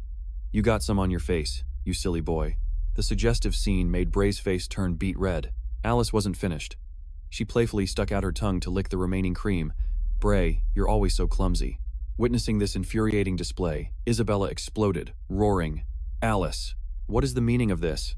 In response to Isabella's rage, Alice simply perched nonchalantly on the table, her finger still near her lips, and said in a sultry voice, well, my bread is truly sweet. Just then, the school bell rang, shattering the atmosphere. Alice looked regretful. Oh, it's time for class. As she left, she turned and gave Bray a sweet wave. See you later, Bray. Remember to study hard. He happily waved back. Okay. Goodbye, senior. Isabella gritted her teeth in fury, pointing a finger straight at Bray's face. You! She put her hands on her hips, shot him a fiery glare, and then turned away in a huff, snapping, I'm leaving. I'll be waiting for you in the classroom after school. After hearing that, Blair sat in his chair, breaking out in a cold sweat. He could only listen obediently, as Isabella's footsteps faded away from the classroom. The door was slammed shut angrily. Amidst the bewildered stares of the entire class, Blair secretly breathed a sigh of relief, glad that those two ladies had finally left. Suddenly, a hand pinched his cheek hard, making him jump. Hey, Blair. It turned out to be his big friend Tobi, who eagerly questioned him. Just when did you get to know Alice? Blair answered hastily. I think it was one evening a few days ago. Hearing that, Tobi clutched his face and wailed in anguish. In the evening? Blair could easily guess what kind of scenarios his friend was cooking up in his head. What on earth are you thinking? A few days ago, Miss Brittany took me to an academic exchange held by the Mathematics Association, and I got to know Alice there. Hearing Blair's explanation, Tobi suddenly remembered something. Wait a minute. That academic exchange a few days ago, wasn't that where the devil's number was announced? Seeing that Tobi was about to blurt it out, Blair quickly shushed him. Shh. Miss Brittany is here. Class began, and Blair was called to the board by Miss Brittany to solve a problem. While he was working on it, the teacher turned to the class and said, you can all try different methods to solve it, but the formula-based solution goes like this. Miss Brittany, in her familiar white lab coat, stood at the podium and continued her lecture. Now, please get into groups freely to discuss the question on the board. Just as Blair finished solving the problem, he heard the teacher call him. Miss Brittany secretly took a piece of bread out of her pocket and pressed it into his hand. Blair couldn't help but be stunned. Miss, what is this? The teacher turned away, lightly covering her mouth with her hand and winking playfully. You forgot to eat breakfast today, didn't you? This is for you. Eat it quickly. Blair took the bread, staring at it in a daze, screaming internally. Why is it bread again? Blair slowly walked back to his seat next to Tobi. The two girls at the desk in front also turned around to start the group discussion. Tobi noticed Blair's dazed expression, and seeing the piece of bread in his hand, he asked curiously, Hey Blair, how did you get bread again? Just then, the pink-haired girl at the front desk abruptly shot up. She slammed her hand on the desk, sending books and papers flying everywhere. Jasmine, sitting next to her, was so startled that even her glasses fell off. Seeing this, Blair could only give a wry smile and try to change the subject to the discussion. It's a long story. Let's just discuss the assignment first. Contrary to his expectations, the pink-haired girl stood up straight, crossed her arms, and her eyes lit up with excitement. A moment ago, I heard Tobi say you attended the mathematics academic exchange a few days ago, so you must have met that mysterious person, right? I read in the school newsletter that they solved the 7 bridges of the royal capital problem right there at the seminar, and even came up with the devil's number. Blair and Tobi exchanged a knowing glance, both looking away. He stammered in response, how should I put it? I guess you could say The pink-haired girl asked, confused. What do you mean? You guess you could say you saw them? Meanwhile, Jasmine just stared at him silently, her thoughts unreadable. Blair had to make up a story to get by. When that person appeared, I suddenly had something urgent to do, so I had to step out. By the time I came back, they had already announced the devil's number. The hall was in chaos by then, so I couldn't find them anymore. As soon as he finished speaking, Tobi leaned in and whispered something in his ear. This action only made the pink-haired girl more curious. At such a crucial moment, what could have been so urgent that you had to leave suddenly? Blair averted his eyes again, making up a ridiculously lame excuse. Because I ate too much and had a bathroom emergency. Tobi, looking utterly exasperated, chimed in while picking his nose. A bathroom emergency at a time like that? Oh, Blair, you were given a golden opportunity, and you couldn't even grasp it.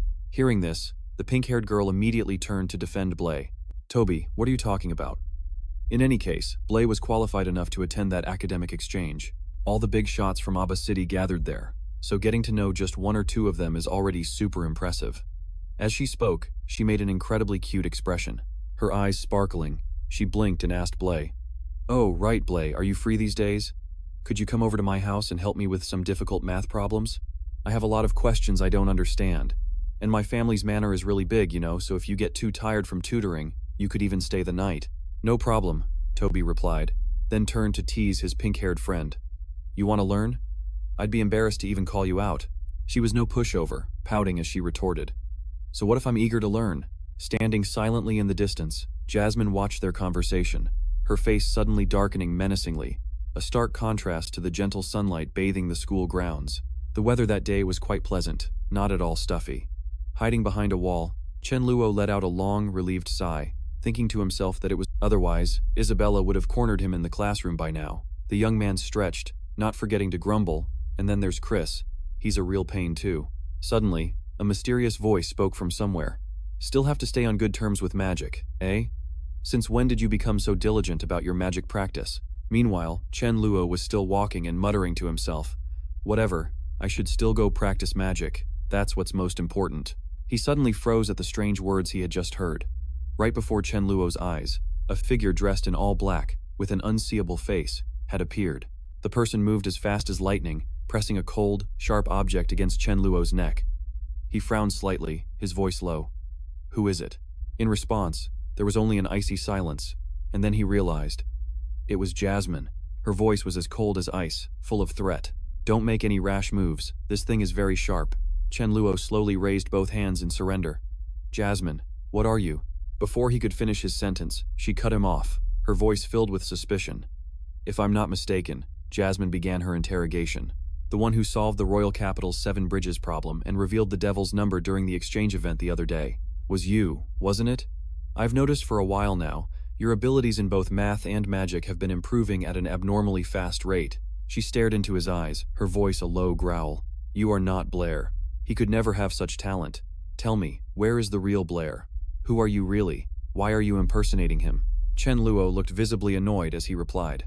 "You're asking too many questions at once. Where do I even begin? But first, I can assure you, I am Blair, no doubt about it." He thought to himself, it's best not to mention the whole transmigration thing right now. Hearing his answer, Jasmine reached out and pinched Chen Luo's cheek very hard, while scolding him. "Still talking back? You must be very confident in your perfect disguise magic, right?" However, when she saw that his face showed no change at all, she was stunned. But disguise magic. No matter how perfect it is, it should break instantly upon direct contact. Jasmine was completely shocked, her delicate brows knitting together tightly. What the? She applied even more force, pulling Chen Luo's cheek until it was distorted, but still, nothing happened. Seizing the opportunity while Jasmine was distracted, he kicked her in the leg.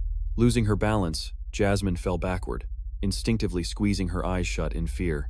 And yet, the painful fall Jasmine had braced for never came. She opened her eyes in confusion, only to realize that Chen Luo had caught her in his arms. Jasmine's cheeks involuntarily flushed red when she met Chen Luo's serious gaze fixed on her. Overcome with embarrassment, Jasmine quickly struggled to break free. You, what do you think you're doing? Let me go right now." Chen Luo could only sigh. "All right, I'll let you go." He glanced at the spoon she was holding. "But please stop pointing that thing at my neck." Chen Luo held up one finger and continued. "Besides, you've already tested it yourself just now. So you believe that I'm the real Blair now, don't you?" Jasmine turned her face away to hide her embarrassment. You let me go first." As she spoke, she backed away from Chen Luo, muttering, "Let's just say you're not using disguise magic. But how the hell did you suddenly gain such incredible talent in mathematics and magic? Not to mention, the way you speak now is a world apart from the old Blair." The young man raised a hand to scratch his head, a troubled look on his face. How do I explain it? It's a rather long story." Chen Luo began his story. "How should I put this? I am Blair, and yet I am not. The truth is, I had an incredibly long dream, and when I woke up, I had become the person I am today." He continued to explain about the strange dream.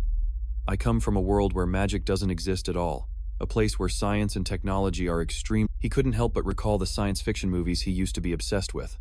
In that world, people had no idea how to wield magic. To them, it was just something that existed in the imagination. On the contrary, the science and technology there had reached an extraordinary level, with some achievements even far surpassing what magic could ever accomplish. Those achievements were present in every vehicle, every communication device people use daily. Everyone could enjoy the products of science and technology. Thanks to the development of science, humans could do countless things that magic was powerless against. Humankind had set foot on nearly every corner of the planet, and could even travel through space to reach other worlds. Chen Luo continued his recollection, and I, in that world, was just a very ordinary math teacher. And because of that, I possess mathematical knowledge far beyond the imagination of anyone here. Amidst his memories, the image of a young student eagerly raising her hand appeared. "Teacher." He smiled gently. "Student, do you have a question?" The little girl, with a cleverness just like Jasmine's, boldly asked, "Teacher, can humans really travel through space? And beyond our sky, are there really other planets?" Chen Luo calmly adjusted his glasses and replied, "That's a very good question, student. Of course, we can go beyond the sky and into space. Besides our planet, the universe holds countless other planets." The mischievous little student covered her mouth and giggled. "I understand now. Thank you for explaining, teacher. But the problem is, why did you suddenly become like this?" Chen Luo was pulled back to reality, clicking his tongue in helplessness. The flashback ended, returning the scene to the sun-drenched school. Chen Luo and Jasmine stood there silently, looking at each other for a long moment. He cleared his throat. "Sorry, I got carried away and said too much. In short, it was all just a dream, a very long dream. When I woke up, I had the aptitude for math and magic that I have now, but unfortunately, at the same time, I also lost a part of my memory."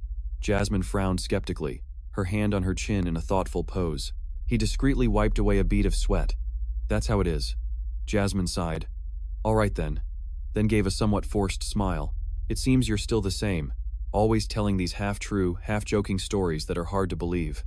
Hearing that, Chen Luo couldn't help but wonder, "Do I normally say things like this?" Jasmine clasped her hands behind her back and replied curtly, "Pretty much. You showed more interest in science than in magic," she continued. "You even said you wanted to live in a world with no magic at all, but maybe that was just because you didn't have any magical talent back then." Jasmine looked down, her voice tinged with sadness. "Back then, the reason you cried in your sleep must have been because you lost your memories, right? Don't worry, I'll definitely help you find them." Hearing these words, a moved Chen Luo tightly grasped her hand and said, "So you've always cared about me this much. Thank you so much, Lily." Jasmine's face suddenly turned red, and she stammered, "You." She became angry out of embarrassment and snapped, "I just said I'd help you find your memories. Don't get the wrong idea." He sighed wearily. "Huh? What wrong idea?" The emotional conversation finally came to a close, and the bustling atmosphere of the hallway returned. Only Chen Luo remained standing there in contemplation, unconsciously looking down at his hands. Suddenly, an arm wrapped around his neck from out of nowhere, making him jump. It turned out to be Tobi, who was squeezing his neck with one arm, while the other locked around Chen Luo's stomach. The guy could only cry out helplessly, "Fatty, what are you doing? Let me go." But Tobi clearly had no intention of stopping his prank. "When the tornado blew away the entire parking lot, where did you disappear to? You were almost swept away by the wind, you know?" He pressed. "Were you sneaking off to do something shady behind my back? Spit it out." From a distance, Fish quietly watched the two of them. Chen Luo wasn't one to be trifled with, and he immediately poked 2 fingers straight into Tobi's nose. Just then, he noticed Senior Fish watching from afar. Tobi saw him too, immediately let go, and stepped in front of Chen Luo. "What do you want?" Something unexpected happened. That guy Fitch suddenly bent over and bowed before them. He gathered all his courage and uttered, "Blair, I'm sorry. It turns out I was completely wrong." That man, none other than Fitch Edward, was sincerely apologizing to him.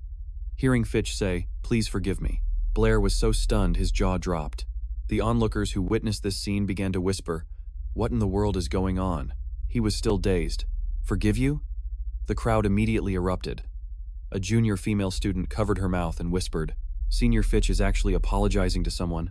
What on earth did this Blair guy do?" Another girl also looked confused. The Edward family has been in turmoil lately. It's rare to see Fitch, so why would he suddenly come to the academy just to apologize?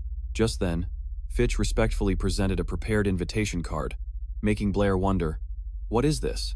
The man hurriedly explained, "This is from my older brother, the newly appointed head of the Edward family, Apple Edward. He asked me to deliver this invitation to you." Blair took the invitation and examined the contents with Tobi, and while they were reading, Fitch's voice continued to ring out steadily. My brother wants to hold a press conference for the entire mathematics community in the kingdom. All questions about the Edward family will be clarified there. He bowed his head, trying to suppress the dissatisfaction in his heart as he said, I also hope that Lord Blair will be magnanimous, overlook my previous rude behavior and grace us with your presence. Tobi whispered worriedly into his ear, Blair, don't go. For this Fitch guy to suddenly be so subservient with his invitation, it's definitely a trap. Looking at the invitation in his hand, Blair tried to guess the hidden meaning behind it. Night gradually fell upon the Edward family's magnificent mansion. The building had a classic architectural style, with a giant fountain right in front of the main gate, made even more splendid by the illuminating lights. Looking inside, the guests were exchanging pleasantries. Professor, it's been a long time. My apologies for the trouble during the last academic symposium. Oh, you're here as well? Standing outside, Blair thought to himself, in the end, curiosity won. I wonder how that guy named Apple plans to turn this situation around. Suddenly, someone pinched his ear painfully, startling him, but he quickly recognized the familiar sensation. Isabella was pinching Blair's ear, snapping angrily, I knew you'd show up here. Tell me, where did you disappear to this afternoon? Didn't I tell you to wait for me in the classroom after school? He was in so much pain he couldn't speak, only managing to stammer out a few sounds. Ow, that hurts. Just then, Brittany appeared, calling out, Blair, you really did come. Brittany walked over, waved hello, and said, We were looking for you all over the academy before we came here. Blair turned to ask her, Miss Brittany, did you all get invitations too? Brittany calmly crossed her arms and replied gently, The news that the Edward family is holding a press conference tonight has practically spread throughout the entire mathematics community of the kingdom. She glanced inside and continued, Most of the big shots in the field from Abba City have come, and many from other places have also traveled a long way, but not a single one of them received an invitation. Holding the card in his hand, Blair was lost in thought again. How strange, could it be that I'm the only one who received a formal invitation? His ear was touched again by someone, making him jump. Alice had appeared by his side out of nowhere, completely ignoring Isabella, who was pouting resentfully. Her face was full of concern. Little Blair, is your ear okay? It's all because Isabella is too rough. Let me rub it for you. Blair looked at her in utter surprise. Huh? Senior Alice, you came too? Isabella impatiently patted his back and tried to explain. I clearly didn't use any force, okay? Blair, you tell me, did it really hurt? Alice still paid her no mind, her eyes fixed solely on Blair. Bray, let me blow on it for you. It's all red now. How could it not hurt? Tranlac clearly felt the tense atmosphere radiating from the two girls beside him. He was screaming his lungs out internally. This all too familiar scene was happening again. Brittany hurriedly pointed forward, breaking the silence. Let's get going. The press conference is about to start. Behind them, Tranlac was stuck between Isabella and Alice, who were still exchanging fiery glances. He could only scream silently in desperation. Somebody save me. Suddenly, the entire group stopped in their tracks. Tranlac looked up and noticed something strange. Looking at the now bare wall, he was astonished. The 7 iconic bridges of the royal capital had completely disappeared. Brittany gave a meaningful smile, thinking to herself, I wonder how that Apple fellow will handle this situation. Standing beside her, Tranlac looked over with a curious gaze. Miss Brittany, do you know Apple? She replied softly. You could say that. Then Brittany drifted into a memory. Apple and I were classmates. He had also intended to become a teacher at the academy, but he suddenly disappeared for no reason 3 years ago. After a moment of silence, she continued, Until a few days ago, when I heard he had become the new head of the Edward family, I was completely astonished. Hearing this, Tranlac's curiosity piqued, and he asked, So what kind of person is Apple? Brittany blinked, seemingly choosing her words. How should I put it? Memories flooded back of a gentle young man, always clutching a stack of documents, with a fleeting, barely there smile on his lips. She recalled nostalgically, You could probably describe him as a person who only had eyes for mathematics. Meanwhile, in his private study, Apple was sitting, intently studying the document in his hand. Fix entered and reported hastily, Sir, everyone has arrived. They are all waiting for you. Apple was silent for a long moment, then suddenly asked a completely unrelated question. You've never been on a date, have you, Fix? Fix was stunned and couldn't believe his ears, asking again, I'm sorry. What? Apple replied nonchalantly. Arriving late is the most effective way to build anticipation in the other person on a date. Adjusting his tie, Apple changed the subject. Oh, right. Has the person I asked you to look for arrived? Fix answered honestly. There are too many guests, so I can't be sure a fly is there, but I did my best. Apple stepped closer, patting Fix's shoulder reassuringly, and said gently, Relax, Fix. I'm not your father. There's no need to be so afraid." With that, Apple started to walk, calling his younger brother, "Let's go, Fix." As he walked, Apple adjusted his attire, saying in a decisive voice, "It is time for our Edward family to turn a new page in history." Meanwhile, before the press conference officially started, the esteemed guests had gathered in small groups, chatting lively. The atmosphere was incredibly lively, and everyone was eagerly awaiting the arrival of the man of the hour. Suddenly, someone looked toward the entrance and spotted Apple. That person exclaimed, "He's here! He's arrived!" Apple and Fix walked in, capturing everyone's attention and receiving countless curious, scrutinizing stares. A female guest couldn't help but whisper, "He's so young." Once he reached the center, Apple spread his arms wide and greeted the ladies and gentlemen in a resonant voice. "Good evening. I am deeply honored to welcome all of you to our home tonight for this press conference." After speaking, he bowed slightly, placing a hand on his chest in a formal gesture and introducing himself. "I am Apple Edward, and I will be representing the Edward family, to offer my sincerest thanks to all of you."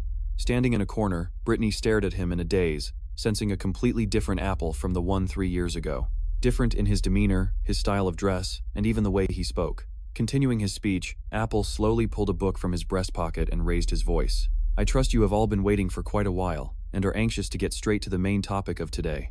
He said this while holding the book high in his hand. "However, please allow me to first tell you a story about our family." All eyes immediately fixed on the book in Apple's hand, filled with curiosity. Tronlock also wondered to himself, "What is that?" Without keeping everyone in suspense, Apple quickly revealed the answer. "This is the journal of the first patriarch of the Edward family." Obel's voice rang out steadily, recounting the earth-shattering secret our Edward family had buried for so long. And so, the old story was revealed, about the first patriarch, in his effort to solve the perplexing problem of the royal capital's 7 bridges. A problem he himself had posed, and then, like so many scholars of his time, he had crossed those 7 bridges countless times. Obel recounted the image of the patriarch walking on the bridge with a pensive look, how even as time passed, the solution remained elusive. But that first patriarch never gave up. Obel's voice suddenly deepened, narrating the heavy worries that weighed on his heart. He had not given up, and then on one fateful day, he suddenly realized he had once again found the one and only route. The patriarch trembled with joy, bursting with elation, as the problem that had haunted him for so long was finally answered. In that moment of extreme emotion, he immediately announced his achievement, promising that at dawn the next day, he would personally demonstrate that miraculous route before all the people. The patriarch summoned everyone, but alas, his immense joy had made him hasty, and so, in his extreme elation, he forgot to verify it one more time before announcing it publicly. It wasn't until the dead of night, when his mind had settled and he retested the route, that he was horrified to realize he had made a fatal mistake. Sweat poured down the patriarch's forehead. He clutched his head in despair, because the harsh truth was that he had never succeeded at all. Just a moment of carelessness, a single mismarked step in the route, had led to the illusion of a perfect solution. The patriarch collapsed, sinking to his knees on the bridge in utter despair. He knew he had made an irredeemable mistake, that by the next dawn, his lifelong reputation would turn to dust. His mind was flooded with visions of being mocked and scorned by the world, and finally, in torment and endless regret, the patriarch made his final decision, which was to throw himself into the cold water, using his own life to atone for his mistake. In the silent, dark night, his lonely figure slowly sank into the water, leaving behind only a notebook that recorded this entire heartbreaking truth. In it, he left his last wish, instructing his descendants to announce the truth to the world in his stead. All his thoughts were contained within those pages. The notebook was left by the lake shore. However, he never could have imagined that his own descendants would not follow his final wish. Instead of bravely facing the truth, they chose to hide the notebook and weave a different story. That the patriarch had indeed found the solution, but on that fateful night before the announcement, he had unfortunately slipped, fallen into the lake, and the descendants who found the patriarch's notebook had their own agenda. All of that, all just to protect a hollow thing called family honor. In that notebook, there is still a sketch of the 7 bridges. Obel softly concluded the tragic story. When the story ended, the entire hall fell into a heavy silence. All the distinguished guests were stunned. Obel stood there, his hands clenched tightly, his gaze firm as if he had made a great resolve. Then he spoke softly. "Nevertheless, the truth cannot be hidden forever, and finally, our Edward family must bravely face the past. Face everything." Finishing his words, he bent over in a deep and sincere bow before everyone. Seeing this, Fish quickly rushed to support him. Obel's eyes were shut tight, but his voice still rang out resolutely. "I, on behalf of the Edward family, for the truth that has been buried for so many years. For this lie, I sincerely offer everyone my deepest apologies." The guests were aghast, so shocked they had to cover their mouths. Oh my God, is that true?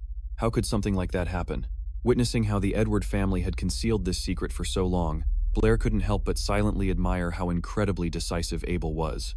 The young man cleared his throat, thinking to himself that ever since the Seven Bridges problem in the capital was proven to have no solution, the Edward family's lie had essentially been exposed. Blair's eyes suddenly widened in realization. Abel was choosing this moment to announce the truth, precisely to shift the responsibility to the next generation, while minimizing the negative impact on the first patriarch's reputation and the family's overall image. A girl in the crowd raised her voice to ask, "So, was your decision to disband the number faction a few days ago meant to atone for this mistake?" Abel immediately answered, "Disbanding the number faction was indeed partly an act of atonement, but that wasn't the core reason."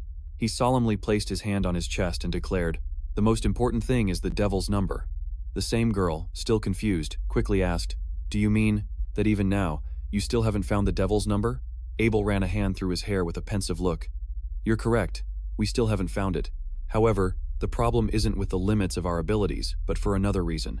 Hearing this, Blair was astonished, because the devil's number never actually existed. A middle-aged man immediately challenged him, "What do you mean it doesn't exist?" Abel hurried to clarify. "To be precise, that number doesn't exist within the framework of the mathematical system we currently know. And this is also the fundamental reason I had to disband the number faction. At this point in time, we are not yet qualified to declare that everything in the world can be explained by mathematics and numbers." Another person pressed, "So you mean the devil's number has no solution?" Abel replied firmly, "No." Then Abel turned his gaze to the entire auditorium, presenting his view. "Ladies and gentlemen, the devil's number is not unsolvable, and it is most certainly not the nightmare of our mathematics community. On the contrary, it is the door to an entirely new realm that we have never before entered." Abel's tone suddenly became very serious, and the person who can lead our mathematics community to conquer all of that person is currently. Abel suddenly pointed into the crowd, shouting loudly, "The one who proposed the devil's number, Mr. Blair from Street Donis Academy." The entire hall immediately erupted with murmurs. "Who's Blair? I remember now. I think he's the teenager who presented his paper last time. I can't believe it's him. I was also there that day. That's right, it was Mr. Blair who proposed it." Abel looked over the guests and explained, "Perhaps many of you here are still rather unfamiliar with this name. That's because Mr. Blair is an extremely humble person, so at the mathematics seminar a few days ago, after introducing the devil's number, he requested that everyone refrain from revealing his identity to the public." Abel's gaze suddenly sharpened, and his tone grew more determined. "But right now, for our mathematics community to overcome this daunting challenge, to reach a new level, we need Mr. Blair to step up and lead the way." As Abel was eloquently steering public opinion, Brittany turned around worriedly and whispered to him, "Blair, what should we do now?" But she suddenly realized Blair had vanished, and she hurriedly asked, "Where did he go?" At the same time, Fitch leaned close and whispered in Abel's ear, "Sir, it appears Blair isn't present." Abel let out a soft sigh of disappointment. "I thought his curiosity would get the better of him and he'd show up. But it's no problem." Abel adjusted his tie and added confidently, "Sooner or later, he'll come to me himself." Hearing this, Fitch could only look at Abel hesitantly, as if he wanted to say something but stopped himself. The next day in class, a group of girls were gathered together, buzzing with gossip. "Hey, have you guys heard?" One girl turned to the desk behind her and whispered, "There's a rumor spreading around lately. The whole school is buzzing with rumors that the mysterious person who proposed the devil's number is actually Blair." Another female student chimed in, "I've heard whispers about it too. What's more, now everyone is calling for Blair, demanding that he step up and solve the problem he created." Blair could only scream internally while sitting in class. He thought to himself that it was that damn Aben who had deliberately shifted public opinion towards him, and now no one cared about the Edward family's scandal anymore. All around were just whispers and gossip about him. Is this true or not? Is that Blair guy really that amazing? Does everyone remember the magic assessment test? Just then, his arm was suddenly nudged a few times by someone. It was Tobi, who called out softly, "Blair." Blair turned to look at his friend with an expression of utter helplessness. "Please, didn't I just tell you everything? I saw things were getting messy back then, so I bailed early. I have no idea what happened after that, so don't ask me." Tobi seemed hesitant, stammering as he pointed behind him. Well... A series of question marks appeared in Blair's mind, and he curiously turned to look in the direction Tobi was pointing, and then he froze when he saw the history professor, Mr. Han, standing imposingly right behind him with his guardian-like physique. He timidly greeted, "Mr. Han." The professor seemed displeased, speaking in a sarcastic tone. "Student Blair, I know you've recently shown a profound talent for mathematics and have become quite the celebrity, but does that mean you have something against me? On my history tests, you haven't managed to score above average even once." Blair could only manage a wry smile and quickly tried to make an excuse. "About that. Mr. Han, please let me explain. The truth is, my memory for historical events isn't very good." Before he could finish his sentence, Mr. Han slammed his hand on the desk and roared furiously, "Blair, you listen to me." His eyes glared at Blair with a warning. "No matter how famous you become, your status is still that of a student, and you must always prioritize your studies. You are absolutely not allowed to be arrogant or conceited." Seeing this, Tobi quickly spoke up to help his friend, Mr. Han. "Someone is looking for Blair." Hearing that, Mr. Han turned and vented his anger on Tobi as well. "Looking for him?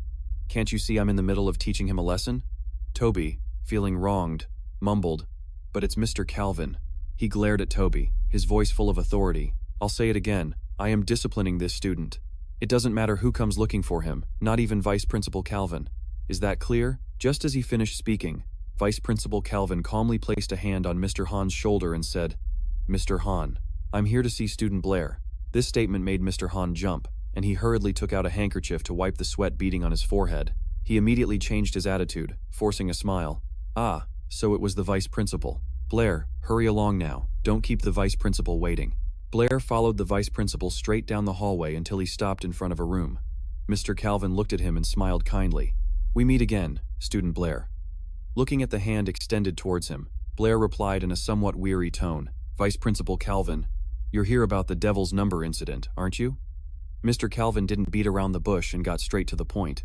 "Currently, public opinion is calling for you to step forward and solve the devil's number puzzle, and so is the Aba City Mathematics Association. This has put us under considerable pressure, so we were hoping you could help." Blair looked troubled about that. Seeing his expression, Mr. Calvin added gently, "We truly need your help. Besides, this won't harm you in any way. On the contrary, it will be beneficial." Contrary to expectations, Blair suddenly laughed and bluntly refused. "I'm not really interested in helping." At the same time, in another classroom, Tobi burst through the door in a panic. Miss Brittany, who was in the middle of a lecture, looked at her student in confusion and asked kindly, "Tobi, what's wrong?" Tobi bent over, hands on his knees, completely out of breath. While hunched over and panting, he reported urgently, "It's bad, Miss Brittany. You have to come see Blair. He's been taken away." Tobi's shout left Miss Brittany stunned. At that same moment, Blair was facing the entire Mathematics Association in a closed meeting room. Standing silently at the door of the meeting room, the atmosphere inside was suffocatingly tense, and Blair was the focus of everyone's gaze. The 4 directors and vice directors were focusing all their attention on his every move, and to the right were the 3 vice directors of the Mathematics Association, who looked just as serious. While Chen Luo continued to mutter to himself, 10 deacons were already waiting outside the door. He glanced at them, then slowly pointed directly at Director Calvin. "Are you trying to force me to accept?" Vice Director Calvin immediately replied, "Sir Blair, you were the one who brought up that devil's number. Are you now going to abandon the entire mathematical world in its deadlock?" Chen Luo smirked, mocking Director Calvin. "Has your mathematical world gotten used to treating the truth as a demon, huh?" This remark instantly infuriated 2 of the directors and vice directors. "Does this brat even know who we are?" Director Calvin quickly raised his hand to stop his colleagues, then he continued to probe. "Can that devil's number truly not be expressed as a ratio of integers?" Chen Luo answered casually, "It's not just that number." Then he leaned back leisurely in his chair and listed a series of other numbers: the square root of 2, the square root of 3, the square root of 5. All of them cannot be represented by integers. Chen Luo explained further, "There are countless other numbers like these, and they can all be proven using mathematical methods, in detail. For now, that is all I can reveal." Director Calvin asked hesitantly, "So what you're saying is..." He was utterly bewildered. "Could it be that we've been wrong for the past few hundred years?" He calmly reassured them, "This is completely normal, because the very nature of mathematics is a science of constantly discovering errors and correcting them. Isn't that right?" Chen Luo continued, "As long as you can find a way to prove and redefine this new type of number, then mathematics will expand and develop from there." Vice Director Calvin seemed to have an epiphany, quickly interjecting, Sir Blair surely knows how to prove and define them. He earnestly pleaded with him, "Please, help us. Help the entire mathematical world." He refused without a moment's hesitation. "I am very sorry, Director Calvin, but I truly cannot help with this." It was as if Chen Luo could read their minds. "I can see what you are afraid of. Perhaps it's the fear of centuries-old revered truths being overturned, the fear of having blindly walked down the wrong path." He emphasized, "It's normal to be afraid." At this point, Chen Luo was involuntarily reminded of his homeland. "In my world, generations of humans have not hesitated to declare war on even gods and demons for the sake of truth and knowledge. The truly frightening thing," he offered his perspective, "is the fear of the unknown. But that is also what drives us to understand and conquer that fear, to seek the truth. Our predecessors, with their unparalleled courage, experimented countless times to subdue this fear. So if I were to just hand you the results now, it would be destroying the entire mathematical world." Chen Luo affirmed, "I have a strong belief that as long as the mathematical world dares to face its fear head-on, combined with courage, everyone can absolutely overcome this challenge." Finally, he concluded with a weighty statement, "After all, humanity's anthem is an anthem of courage." Everyone in the room was stunned into silence upon hearing this. Vice Director Calvin still seemed unable to process the enormous amount of information he had just received. He could only unconsciously repeat it in his mind. Humanity's anthem is an anthem for the courageous. The elders seemed to have reached enlightenment. They all bowed deeply before Chen Luo, an act that stunned even him, causing him to instinctively take a step back. Vice Director Calvin spoke with a sincere voice. "Sir Blair, you are absolutely right. We were indeed too preoccupied with chasing empty fame just now." He expressed his profound gratitude. "Thank you for your teachings. From this day forward, the mathematical world will forever remember this priceless A somewhat flustered Chen Luo replied, No, not at all, Vice Director, you're exaggerating." But his humble words had barely left his lips. The conversation was suddenly cut short by an earth-shattering noise, as the poor door was thrown inward, dragging an attendant who was standing outside with it and sending him sprawling. A deafening bang echoed as the door slammed hard against the wall, leaving everyone present stunned into silence. The unfortunate attendant lay motionless on the floor, as if his soul had left his body, while all eyes, including Blair's, turned towards the shattered doorway, where Miss Brittany was striding in with a murderous look on her face. She just waved her hand, unleashing 2 violent gusts of wind to either side, then gritted her teeth and growled out each word. "What the hell have you done? To my Blair?" In the eye of the storm, Blair calmly raised his hand and called out loudly, "Ma'am!" He stood steady amidst the whirlwind. "I'm right here." A slightly helpless expression appeared on his face, but he didn't forget to give a thumbs up to reassure his teacher. "Miss Brittany, I'm perfectly fine. Everyone just invited me here to discuss a few things." Brittany's fury instantly vanished like a soap bubble, replaced by extreme embarrassment. Brittany awkwardly lowered her head and mumbled an apology. "I'm so sorry." "My apologies, Headmaster. I was a bit mistaken. I thought Vice Headmaster Calvin was giving him a hard time again." The headmaster, though his hair was blown straight up, still maintained a gentle smile, as if giving Miss Brittany an out. I understand. After all, Blair is a rare genius, and he's also Miss Brittany's favorite student, so we were indeed a bit abrupt in inviting him over without notifying you first." Brittany could only scratch her cheek and stammer in response, "Ah, about that." Just like that, the tense misunderstanding was resolved in an instant. The tense atmosphere dissipated, returning to its usual calm.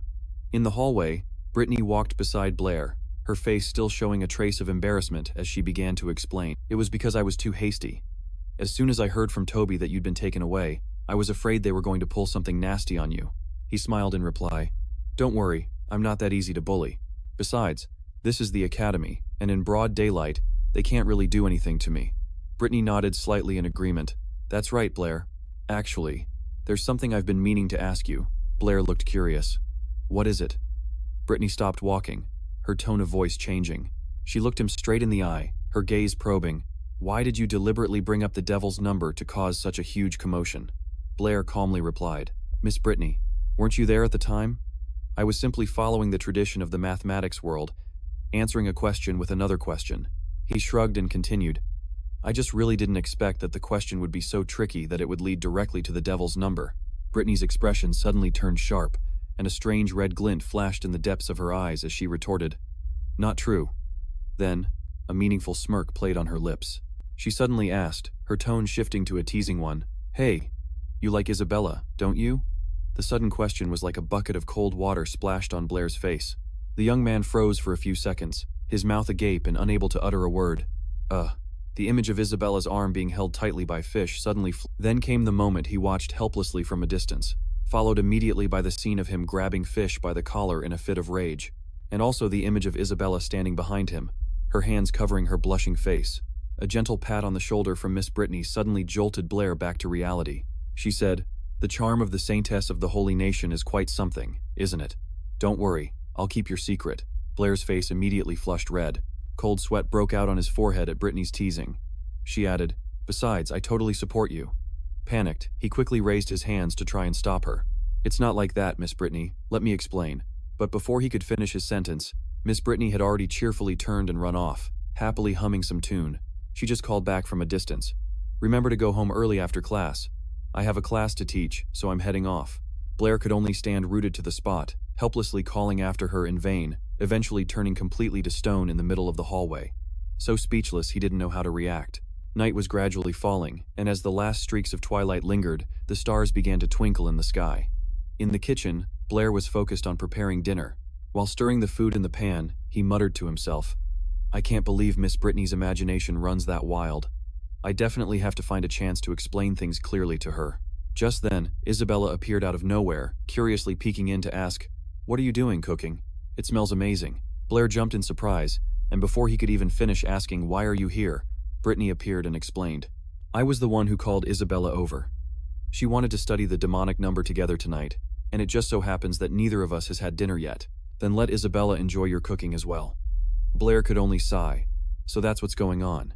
At the same time, Brittany quickly used her chopsticks to taste a hot piece of meat straight from the pan. Suddenly remembering something, Blair turned and asked, "Oh, right, Brittany. Your specialty is wind magic, isn't it?"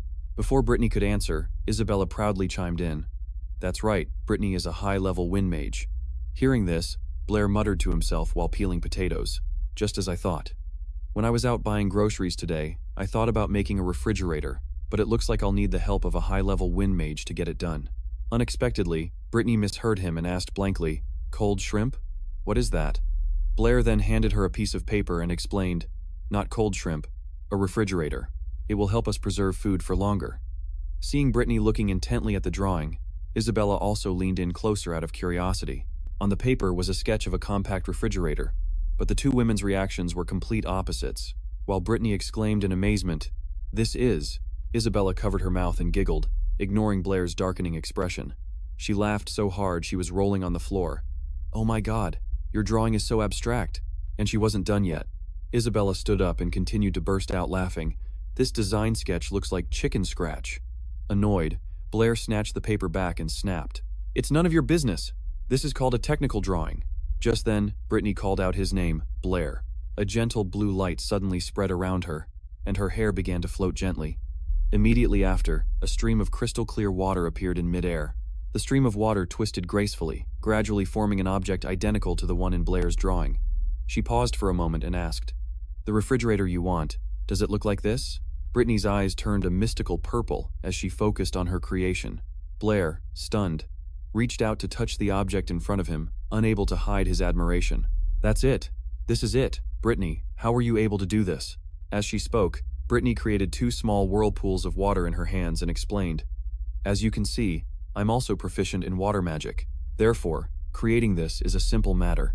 Isabella was so shocked she had to exclaim, "How is that possible, Brittany? A dual-element mage is extremely rare. You can count them on one hand," Blair added. "Your magical talent is so outstanding. Why did you choose to stay here at St. Donna's Academy?" The atmosphere suddenly grew heavy. Brittany remained silent, her face tinged with sadness as she turned away. The sizzling from the pan on the stove broke the awkward silence, unintentionally providing an escape from the difficult question. She took the opportunity to point towards the stove. "It looks like your food is almost ready."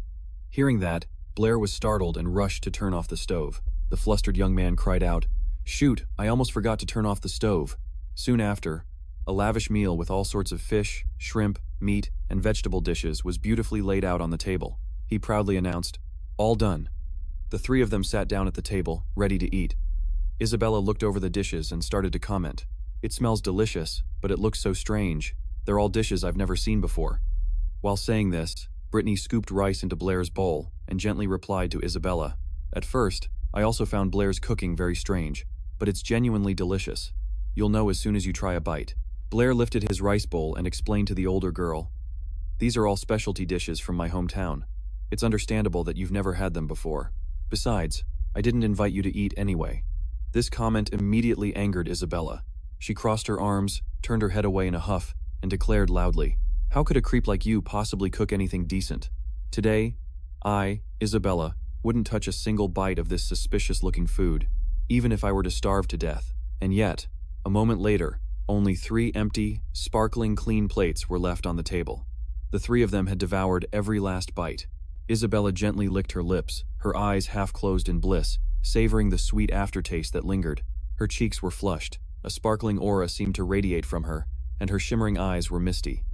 Isabella rested her chin on her hand and exclaimed with great admiration, "That was absolutely divine." Witnessing his senior lost in culinary ecstasy, with flowers seemingly blooming all around her, Brian could only stand there, speechless.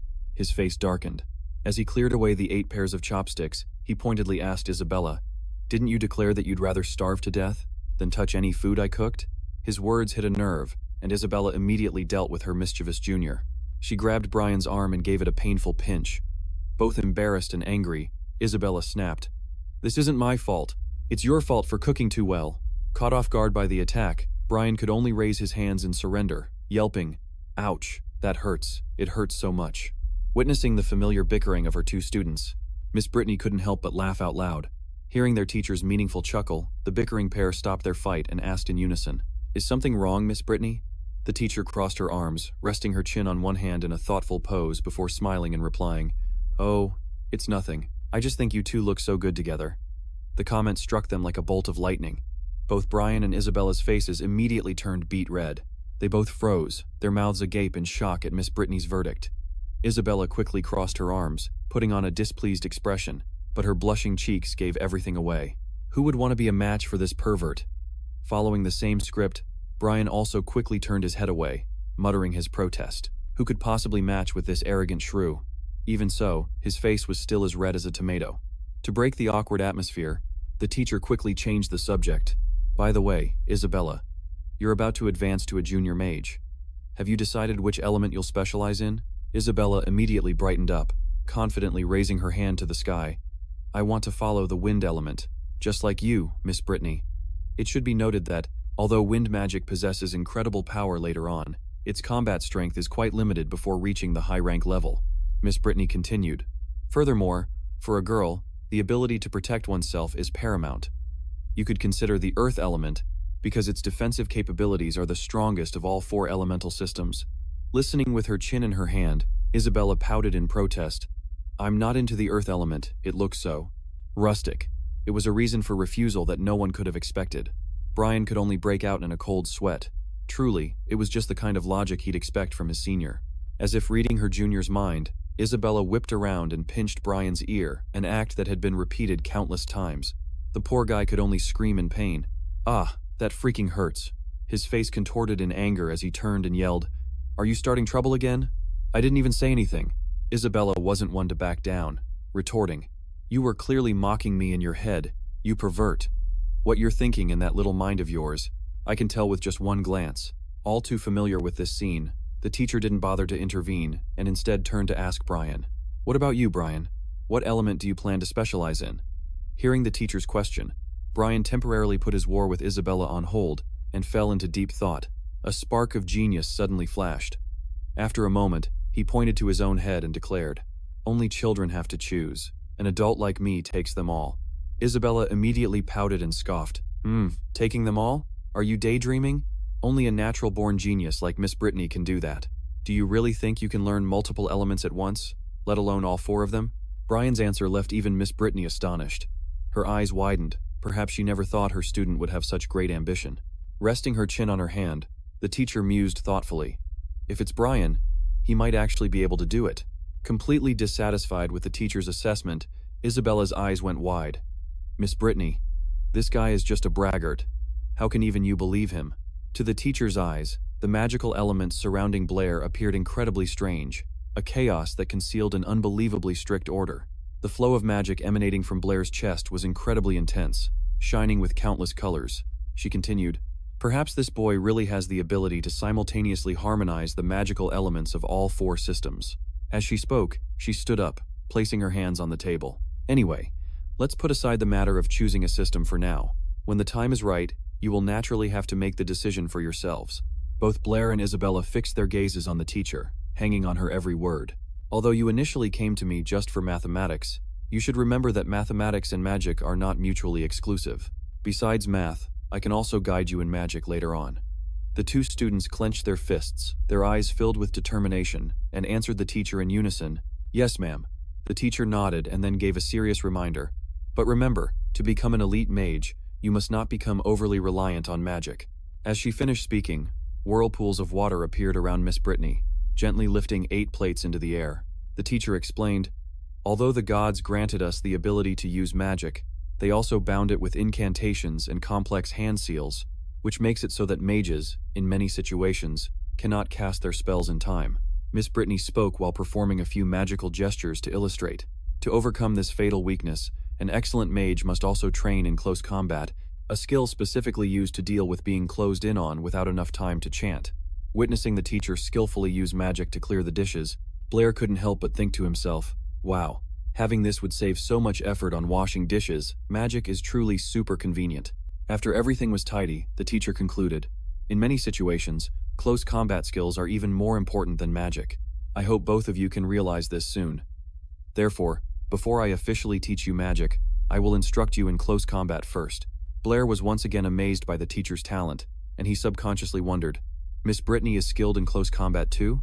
In contrast to Blair's astonishment, Isabella quickly got into a warm-up stance, interlocking her hands, and immediately spoke up. "Miss Brittany, I've already learned close combat at home. How about I spar with Blair first, so he can get a more direct understanding of it?" The teacher agreed to her student's proposal, but didn't forget to remind her. "All right, but Isabella, you must be very careful not to hurt Blair." While stretching and warming up, Isabella confidently replied to the teacher, "Don't worry, ma'am, I'll definitely go easy on him." But in her mind, her thoughts were completely different.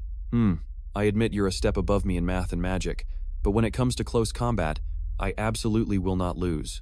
Sensing the extraordinary killing intent from his fellow student, Blair couldn't help but break out in a cold sweat, feeling uneasy as he entered the training room. The 3 of them changed into training attire.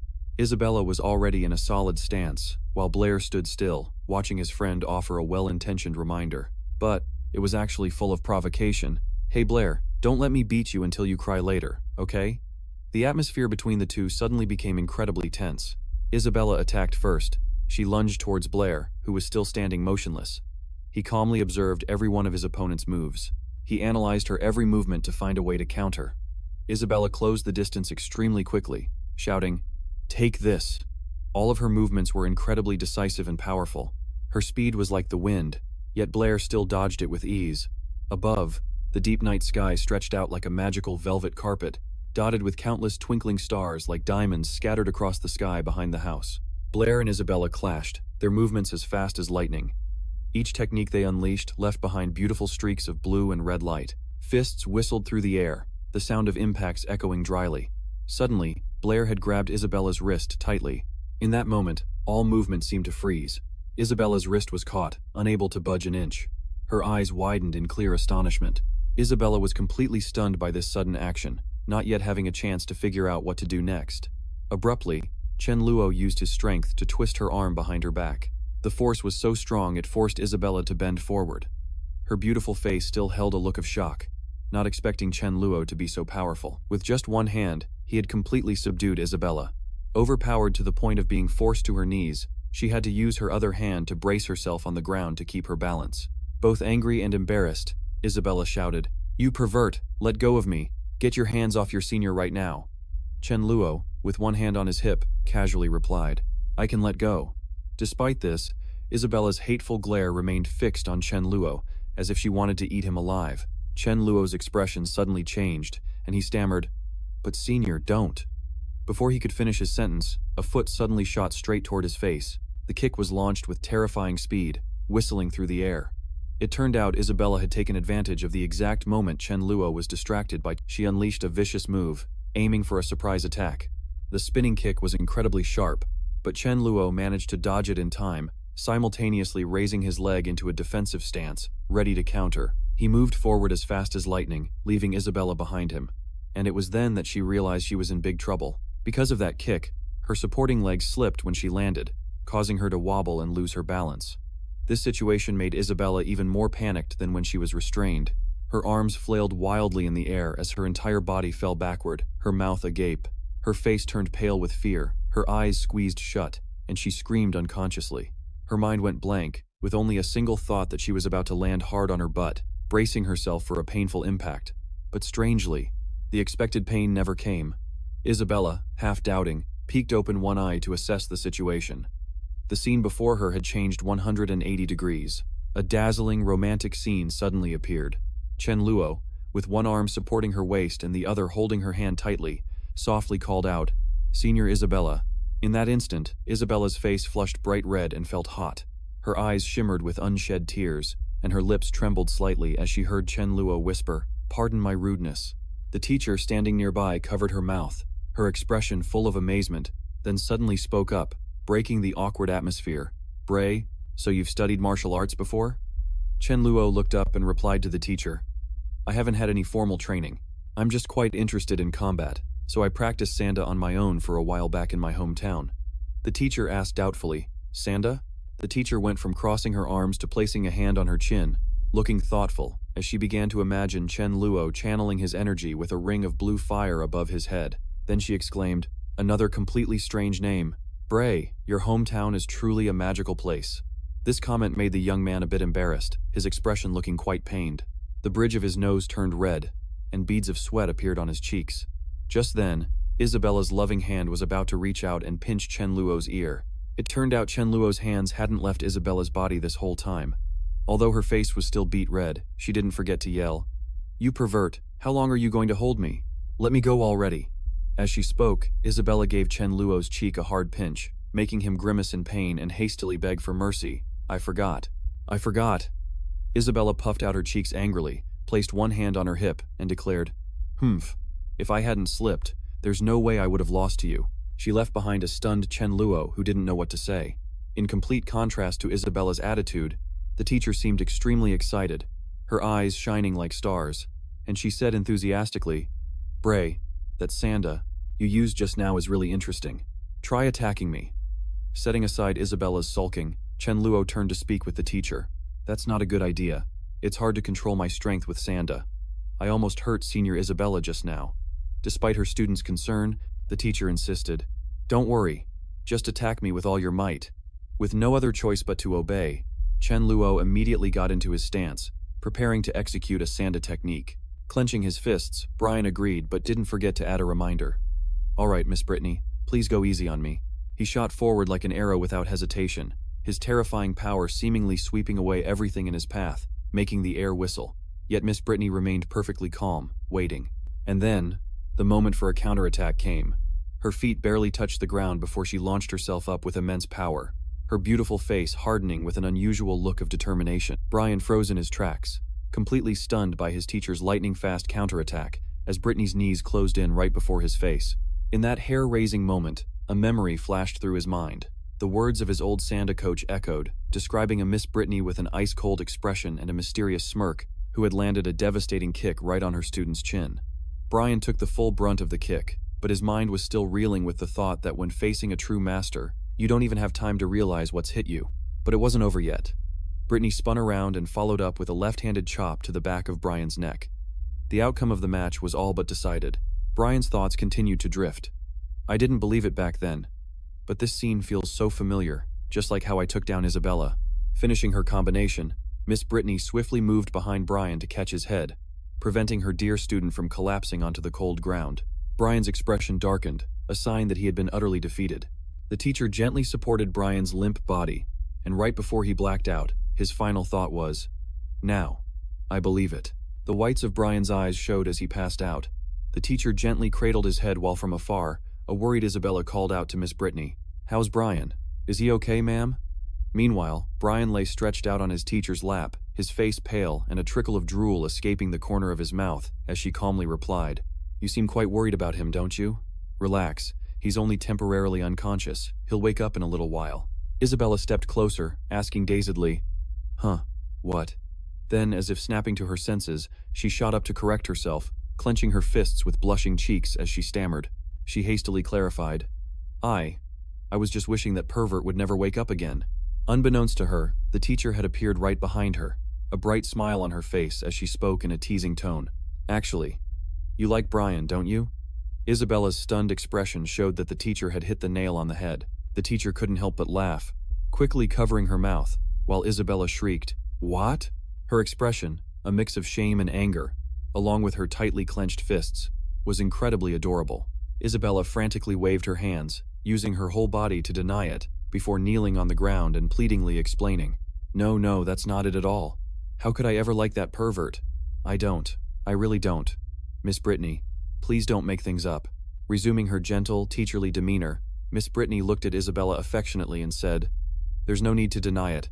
My judgment of character is never wrong." The teacher's arms were still cradling Brian. A gentle smile graced her delicate features as she turned to Isabella, her voice still filled with warmth. "Because I also." Before she could finish her sentence, Brian suddenly jolted awake, instinctively turning to hug her tightly and murmuring weakly, Miss Brittany?" This unexpected action surprised even the teacher herself, but the most shocked person was undoubtedly Isabella, who quickly covered her mouth with both hands. Panic welled up inside her, her eyes wide with shock. As for Brian, although he was awake, he was still very groggy. With a dazed expression, he only managed to let out a soft his mind filled with the question, "Where am I?" The scene then cuts to a classroom where Brian is seated. His face was bandaged from yesterday's fight. Brian reached up to touch it gently, groaning in pain. "Ow, that hurts." Tobi, his chubby best friend sitting beside him, shot him a scrutinizing look. Tobi rested his chin on his hand and asked with narrowed eyes, "What in the world happened to you? You just spent one night at Miss Brittany's place. How did you end up like this? Last night must have been pretty intense, huh?" Hearing this, Brian immediately felt the need to respond. Whoa, I just slipped and fell, that's all." Recalling last night, the young man's face was contorted, his eyes rolling back in his head. He denied it vehemently, but inwardly he was screaming. Wasn't it all because of that violent girl? Why did she have to witness Chen Luo's actions with the teacher? Without a second word, Isabella took him down on the spot. She sat right on top of Chen Luo, twisted his arm behind his back, and growled, "You pervert! How dare you try something with Miss Brittany right in front of me?" Chen Luo could only let out a grunt. He had just woken up only to get a world of hurt. Now, the young man could only lie face down on the floor. Chen Luo cried out in despair, It hurts so much. My arm's about to break." Seeing the situation was getting out of hand, the teacher spoke up worriedly, trying to persuade her, "Isabella, please let him go. I'm sure he didn't mean it." Back in the present, Chen Luo was sitting in class with his arm wrapped in white bandages, gritting his teeth and cursing silently. Her combat skills are nothing special, but how is she so freakishly strong? "She almost really broke my arm." His eyes suddenly recalled the sparring match with the teacher yesterday. Chen Luo couldn't help but feel impressed. "But I have to admit, yesterday was a real shock. I never expect." She must have received extremely formal combat training, and her years of hard practice were certainly not short. Lost in his thoughts was an image of Chen Luo in a black belt martial arts uniform, his fists clenched with determination. In this world, how could a commoner's family afford to have their child learn combat from a young age, let alone study both math and magic? His expression turned extremely serious. Chen Luo unconsciously raised his injured arm. "Just who is Miss Brittany?" A sudden voice rang out, cutting off his train of thought. "Hey, buddy." It was none other than his chubby deskmate, his upturned nose and smirking grin radiating brilliant confidence. He gave a thumbs up and continued proudly, "That technique you taught me last time, the one for summoning 2 fireballs at once? I've already mastered it." Chen Luo was so astonished his jaw dropped. His eyes widened as he asked his friend again, seemingly unable to "For real? That fast?" Behind him was a cheer sign with the words, "Superpower" written in huge letters. The chubby kid puffed out his chest majestically, folded his arms into a ready stance, and declared, "Of course. Let me put on a show for you." He confidently closed his eyes, focusing his entire mind to activate the technique, and mumbled, "Oh." Fire elements scattered throughout the world. He slowly felt the fire energy enveloping him. He brought his hands together, and a powerful aura of light began to gather between his palms. He continued the incantation, "Please heed my call and descend upon this place." Seeing his friend channel his energy so skillfully, Chen Luo couldn't help but be surprised. a proud smile spreading across his face. A small spark had already flickered to life between his. A dazzling burst of light erupted from the center. Putting all his effort into it, the chubby kid squatted down, channeling all his power. With his eyes and mouth wide open, he roared, "Activate spell! Fireball summoning art!" Chen Luo's face immediately froze, his wide eyes shimmering with anticipation. His mouth was agape, his whole body as if turned to stone from eagerly awaiting his friend's performance, holding his breath for the result. But life is not a dream. The atmosphere in the classroom suddenly returned to normal, as if nothing had ever happened. The magical aura also vanished. Chen Luo hesitantly asked, "Hey, I don't see anything?" They turned to face each other, and then a tiny spark suddenly flickered. You had to strain your eyes to see it. His friend quickly prompted, "Look closely." And indeed, there were two tiny flames, looking both pitiful and weak. Chen Luo had to press his face right up to his friend's hands to see them clearly. A gentle breeze could have probably snuffed them out. Chen Luo gently patted his friend's hand to comfort him. "Listen, Tobi, your aptitude for magic. I can only say it's already much higher than mine was back in the day." He put on an appraising look, glancing upwards, trying his best to encourage his friend. Brian silently mocked himself. What fireball spell? At best, his technique only deserved to be called a fire kitten spell. Lost in thought, Brian was startled when an object suddenly appeared right before his eyes. It was a lovely pink cake, topped with a plump cherry. A delicate hand was gently holding the cake, and its owner was none other than the girl whose name he had just spoken. Senior Alice, in a rather peculiar pose with one leg kneeling and the other propped up on the chair, said in a sweet voice, "Bray, I heard you were injured, so I brought some food to help you recover." The beautiful Alice even gave Brian a playful wink. She was adorned with 3 stylish bows, and her whole body radiated a sparkling aura like a goddess. Alice continued, "You probably forgot to bring lunch today, didn't you?" She put her hands on her hips, her lips curved into a charming smile, but her eyes held a completely different expression. The proof was that just moments before, a terrifying dark aura had radiated from the senior student as she turned to whisper to Tobi. This student has already. All the blood drained from Tobi's face as he broke out in a sweat, stammering, I've eaten.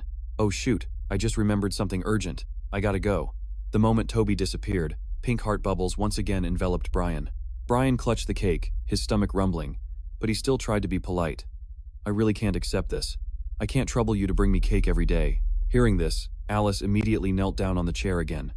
Her eyes sparkled with anticipation, her cheeks flushed pink, and she clasped her hands together femininely with a gentle smile. She asked earnestly, "Is it good?" Brian had just taken a bite, and the melt-in-your-mouth deliciousness made him exclaim that his senior's cake was the absolute best. As he ate, he asked, "By the way, senior, haven't you had lunch? Why? Why are you just standing there watching me eat?" Alice rested her chin on her hand, that mysterious smile never leaving her face. "Because there's something I want to ask you." Brian immediately and cheerfully replied, "Feel free to ask. I'll tell you anything I know." Without beating around the bush, Alice got straight to the point. "So, what's this about you liking Isabelle?" The question struck Brian like a bolt of lightning, causing him to spit out all the cake in his mouth as he nearly fell over. After a violent coughing fit, he managed to ask his senior, "Why? Why are you asking about this too?" Alice gently raised a hand, smiling knowingly. "Oh, so it seems someone already beat me to the punch." The smile on her lips grew even brighter, her gaze affectionate yet sparkling with amused curiosity as she raised her hand and pressed on. "So then, what was your answer?" Brian hastily wiped his mouth with a napkin, closed his eyes, his forehead dotted with sweat, and then finally spoke. "Right now, I just want to focus on studying magic." Hearing this picture-perfect answer, Alice stood up, stretched contentedly, and spoke. What a heartless answer, but that's fine too. His senior's baffling words and actions left Brian completely puzzled. Brian asked dazedly, "Huh? What was that?" But before he could even register what was happening, Alice closed in a flash and planted a light kiss on his cheek. With a soft smack, Brian froze on the spot, a perfect, bright red lipstick mark left on his cheek by his senior. Brian's face was a canvas of confusion as he called out to Alice's retreating figure, "Senior, what was that for?" The girl simply waved back as she walked away. Alice's cheerful voice rang out, "I'll be coming to see you more often from now on, Bray." Brian sat there stunned, surrounded by the whispers of his fellow students. First it was Isabelle, and now Alice. That Brian guy is a total magnet for the senior girls. The gossip sent Brian deep into thought. What in the world did Senior Alice mean just now? The more he thought, the more confused he became, and he unconsciously propped his chin on his hand. He put a pen to his lips, deciding to push the confusing thoughts aside. Oh well, I'm done thinking about it. I've nearly finished all the magic books on this floor anyway. With that, Brian stretched and looked up towards the next level. It was time to advance to the second floor, which was rumored to contain far more advanced magic books. On the second floor, the librarian, Bella, was completely engrossed in a romance novel, continuously cracking melon seeds and spitting the shells all over her desk. Brian approached Bella's desk, politely presented his identification, and said, "Excuse me, I have a quick question." Chen Luo politely asked for directions to the association's second-floor library while presenting his certificate, but all he got in return was a cursory glance and a blunt reply from the staff member, "Oh, un apprentice." After saying that, Bella tossed the certificate right back at him, her tone full of disdain. "The second-floor library isn't a place you can just walk into. You need to be at least." A look of disappointment crossed Chen Luo's face as he pleaded, "My spiritual power doesn't meet the requirements yet, so I haven't been able to pass the junior mage exam. So, are there any other options?" he asked. But he was met only with Bella's indifference, as she didn't even bother to look up from her romance novel, muttering curtly, "There are none." She then added a sarcastic remark, "With your pathetic level of magic, could you even read a single word in there?" Chen Luo could only frown helplessly, completely speechless at Bella's condescending attitude. Just as the atmosphere grew tense, a clear voice suddenly rang out from behind. "It's been a while, Mr. Chen Luo." The newcomer was none other than the young lady, Jasmine. Jasmine approached with a friendly smile, waved at him, and asked with concern, "Is there anything I can help you with?" Seeing Jasmine appear, Bella acted as if she'd found a lifeline and hurriedly passed the buck. "Oh, so you know him, Lily. This Mr.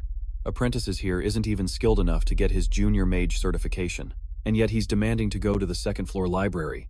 You should try to talk some sense into him. I'm going out for some fresh air." With that, she left, leaving Chen Luo to shake his head in weary frustration. His gaze swept over the messy desk littered with melon seed shells that Bella had left behind. Just then, Jasmine gently explained, "Mr.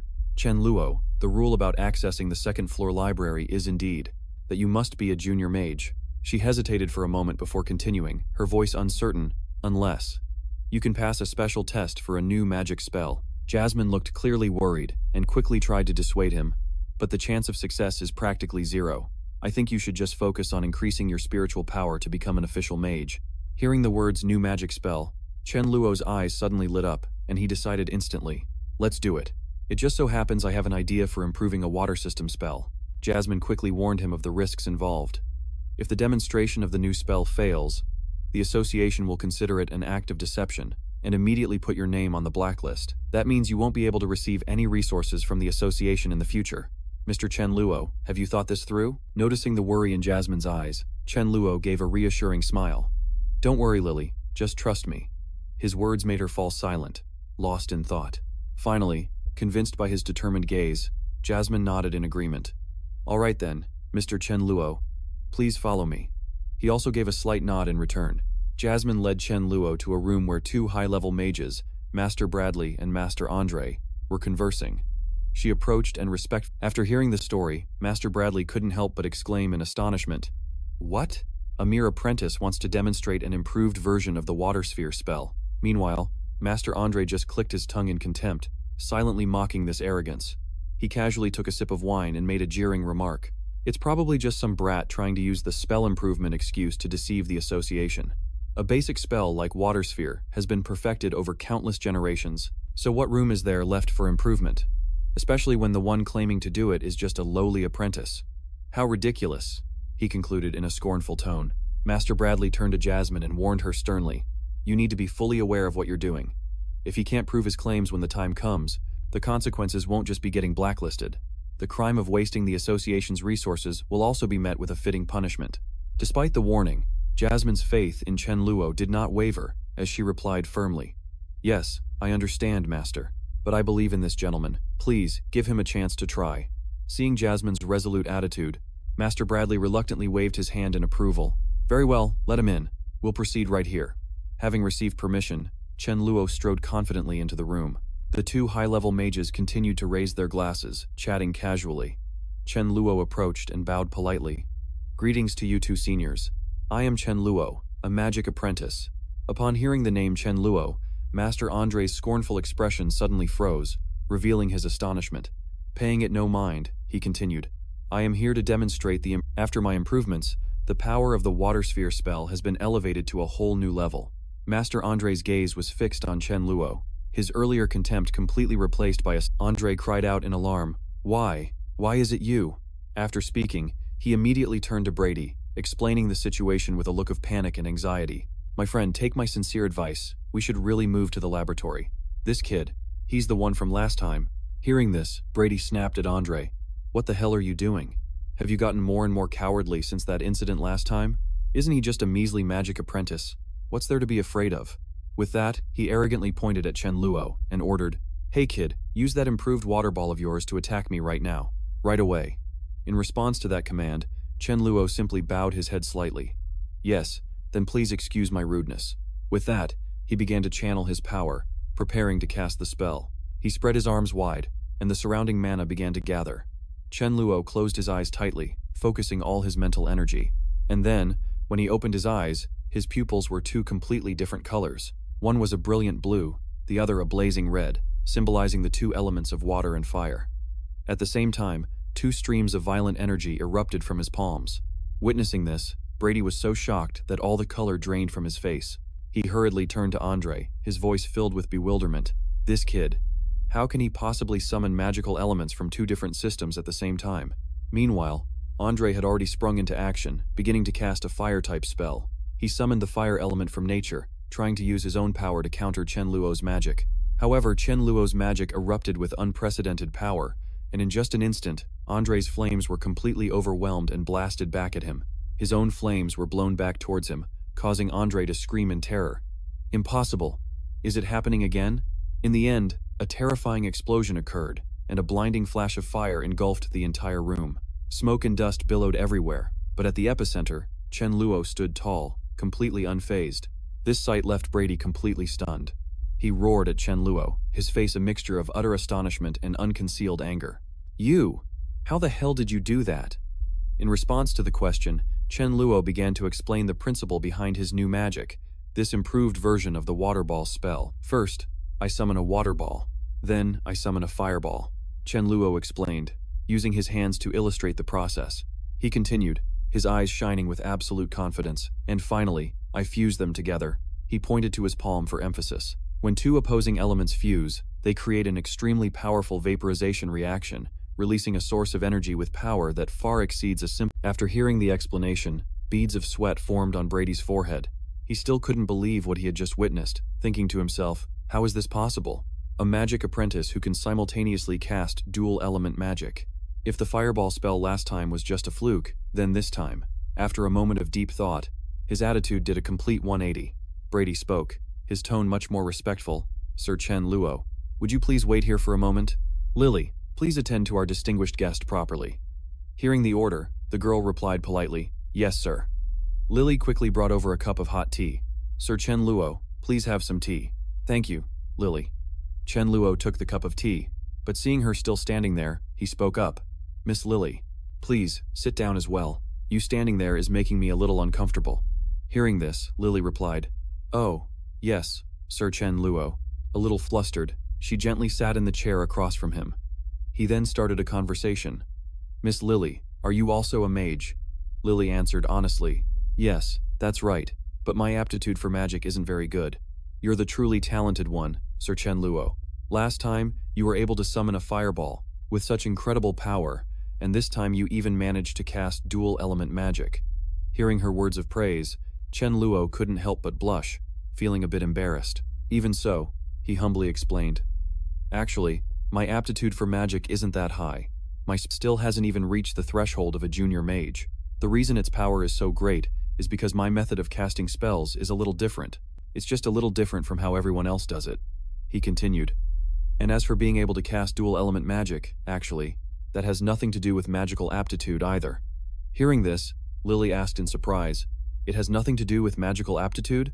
Taking a sip of tea, the young man casually explained that it was a multitasking ability if she could use both hands to perform two separate tasks at the same time. Then simultaneously casting two different magic systems wouldn't be impossible. With that, Chen Luo took out a pen and paper to give a visual demonstration. "Here, look at this." His hands simultaneously scribbled two figures, and although the drawing was a bit childish, it was still clear they were two completely different. Chen Luo proudly held up the drawing. Jasmine looked extremely interested and offered a compliment, saying that both the dog and the kitten Mr. Chen Luo drew looked very cute. The young man immediately corrected her, saying it was a wolf and a tiger. Jasmine took the drawing, her mood suddenly brightening, and she shyly confessed that if we're talking about doing two things at once, then that's my specialty too. Meanwhile, in the academy office, Brady and Andre had gone to see Vice President Elton to report on Chen Luo's incredible feat.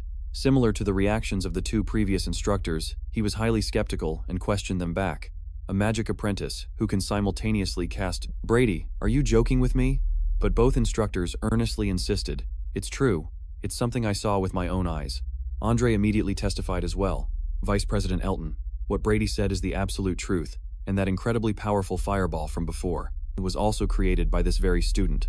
Hearing the firm confirmation from both of them, Mr. Elton's expression finally turned serious. What he demonstrated isn't just a simple method of improving magic, or a combination of two different magic systems, but it could very well usher in a completely new era for the development of magic. He steepled his fingers, rested his chin on them thoughtfully, and continued. However, the key issue here is, how many people can actually use this type of magic? After all, an improved form of magic is meaningless if it can't be widely adopted.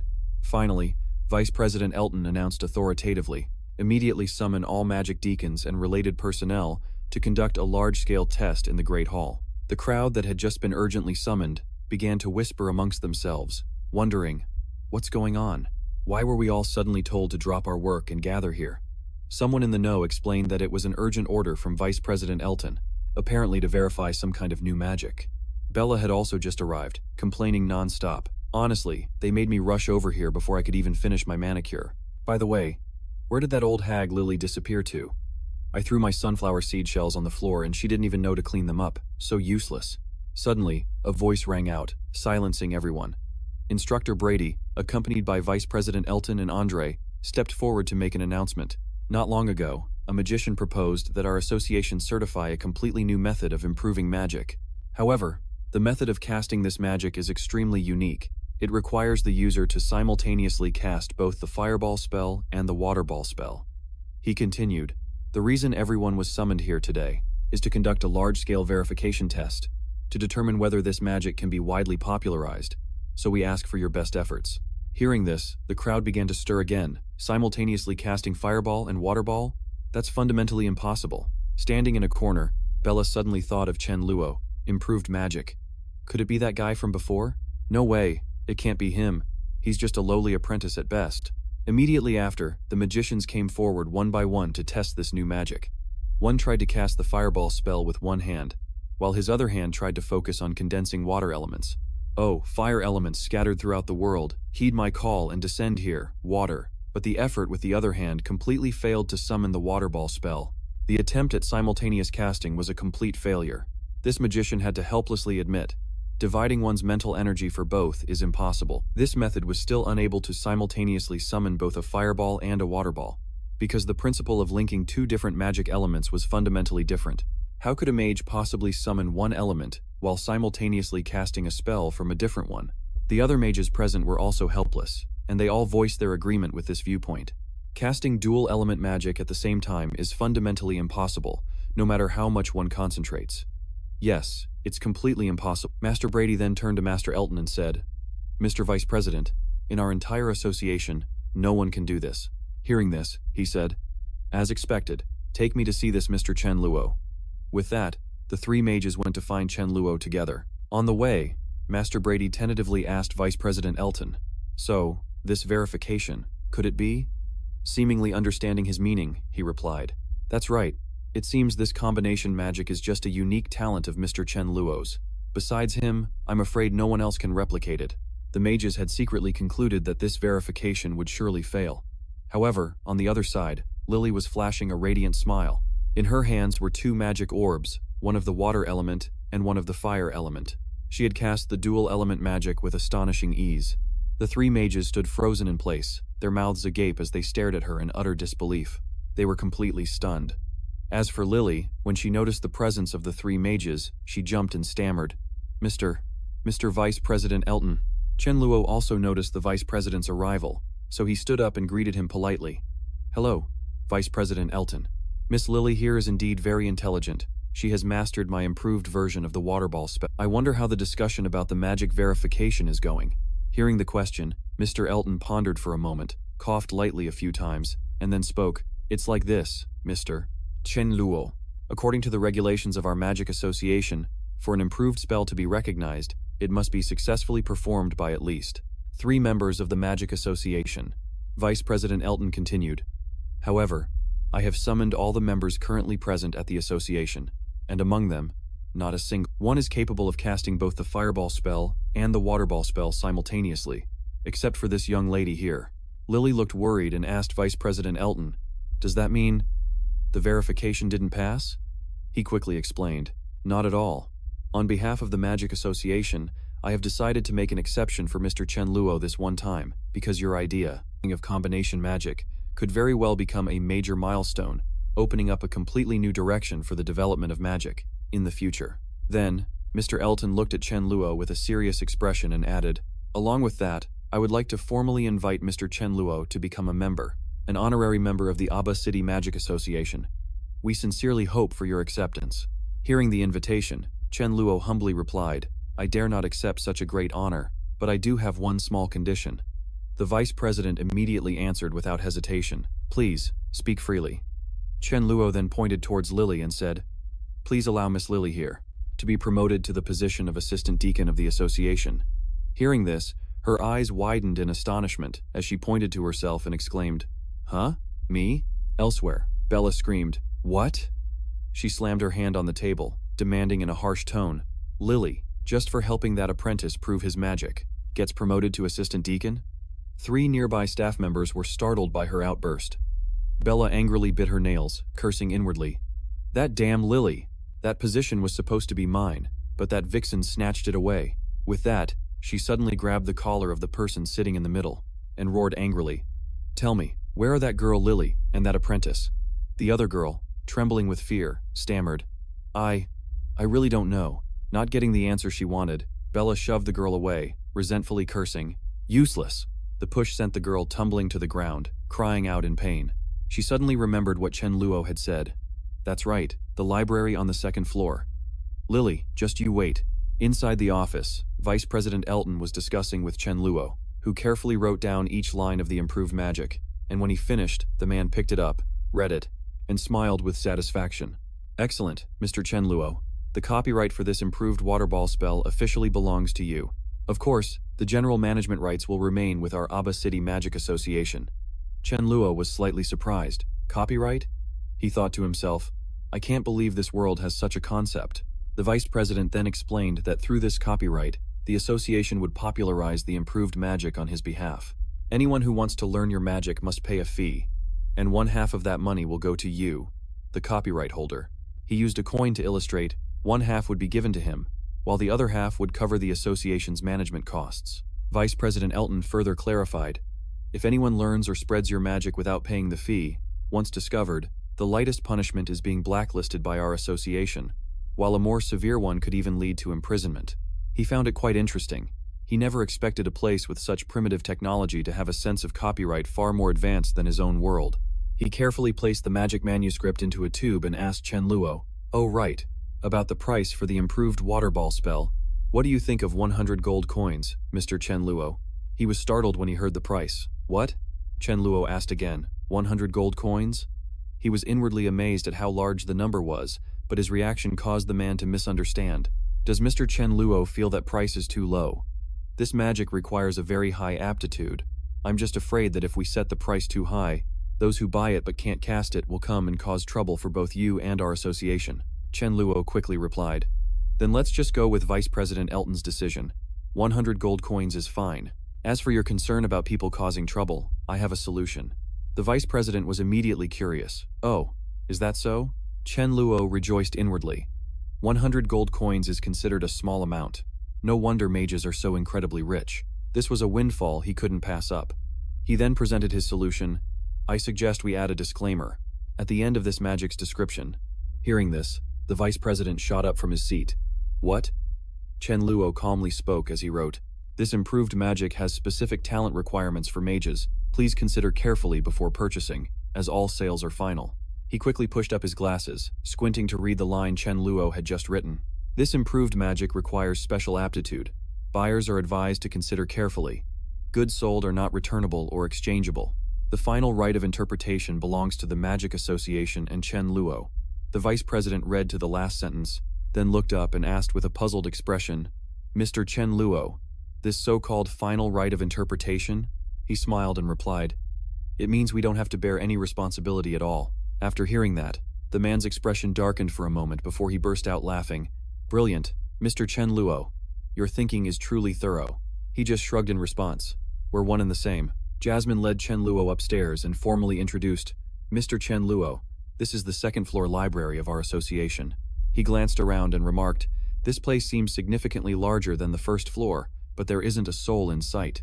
She explained, "Because this is an area exclusively for high-level mages, it's usually rare for anyone to come here." Jasmine added, "This place not only stores high-level magic books but also countless newly copyrighted spells. Mr. Chen Luo is free to browse them all." He turned to look at her for a moment, then nodded.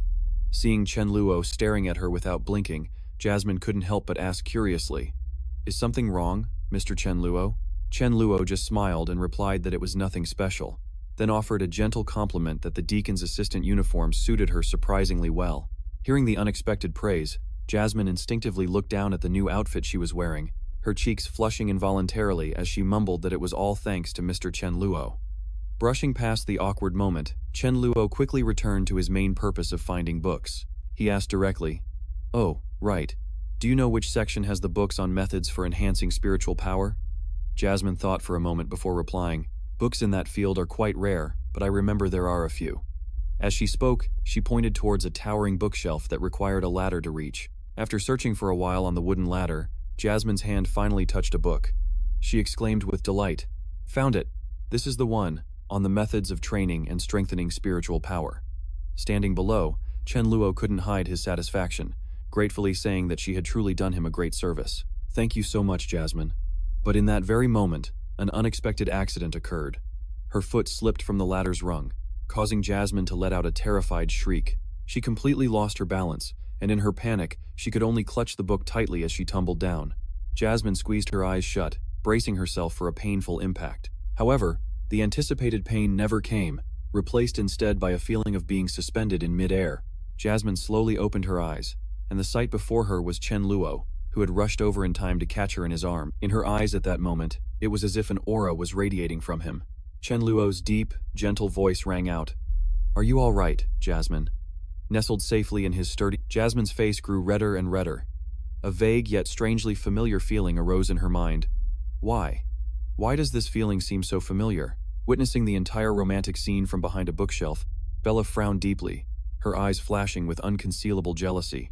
Meanwhile, Jasmine was still flustered in Chen Luo's arms, stammering, "Mr. Chen Luo, you should read the book. I have to get back to work. Just call me if you need anything." Chen Luo calmly replied, "All right," but his composure was like adding fuel to the fire of rage burning in Bella's heart. "I knew it." Bella's gaze darkened, and venomous words hissed in her mind. "Just as I thought. This vixen is trying to seduce him." Immediately, Bella changed her attitude, calling out Mr. Chen Luo in a sickeningly sweet and coquettish voice. Hearing that tone, Chen Luo guessed she was up to her tricks again and asked coolly, "Why are you here?" She cast a flirtatious glance while gracefully approaching Chen Luo, beginning to pour out sweet nothings. "Mr. Chen Luo, congratulations on passing the magic demonstration. I just knew you could do it." Finishing her sentence, Bella deliberately puffed out her chest to show off her curves, lightly stroking her hair as she whispered in an inviting tone, "Oh, right. Is there anything this Bella can help you with? I'm willing to do anything." Chen Luo only responded with a look of utter disgust, silently scorning her. Why is she squirming around like an eel? He didn't bother being polite anymore and coldly spat out a single word. Scram. Bella couldn't believe her ears. She had never been so crudely rejected by a man before. Hearing his shout, she was so stunned that all the color drained from her face, her mouth agape as she stammered, unable to speak. Chen Luo casually turned his back, his tone dripping with sarcasm. "My apologies. I misspoke my true feelings just now. Let me be clearer, miss. Could you please leave? I need to focus on reading some books that an apprentice of your level couldn't possibly comprehend." Her pride wounded, she hastily took a step forward to explain herself. "Mr. Chen Luo, I'm sorry. I admit I was a bit disrespectful to you at first, but it was all just a misunderstanding. Please let me explain. Don't believe the lies of that little Jasmine." Hearing this, Chen Luo seemed to understand the situation and quietly sat down in a nearby chair. He leisurely flipped through the pages of the magic book, then looked up to meet Bella's anxious gaze and replied, "I've never heard Jasmine say a single thing about you. But now, hearing you confess without being prompted, it seems you're quite the character, having done plenty of nasty things, haven't you?" With that said, Chen Luo once again ordered her to leave. "I'll ask you to leave on your own accord. Otherwise, I'm afraid I'll have to involve Elton Hall." At the mention of Elton Hall, Bella's face went pale with fear, and she quickly waved her hands to stop him. "Don't, please don't. I'm leaving right now. I'm leaving." Finally, once the nuisance was out of sight, Chen Luo had a quiet space to focus on his reading.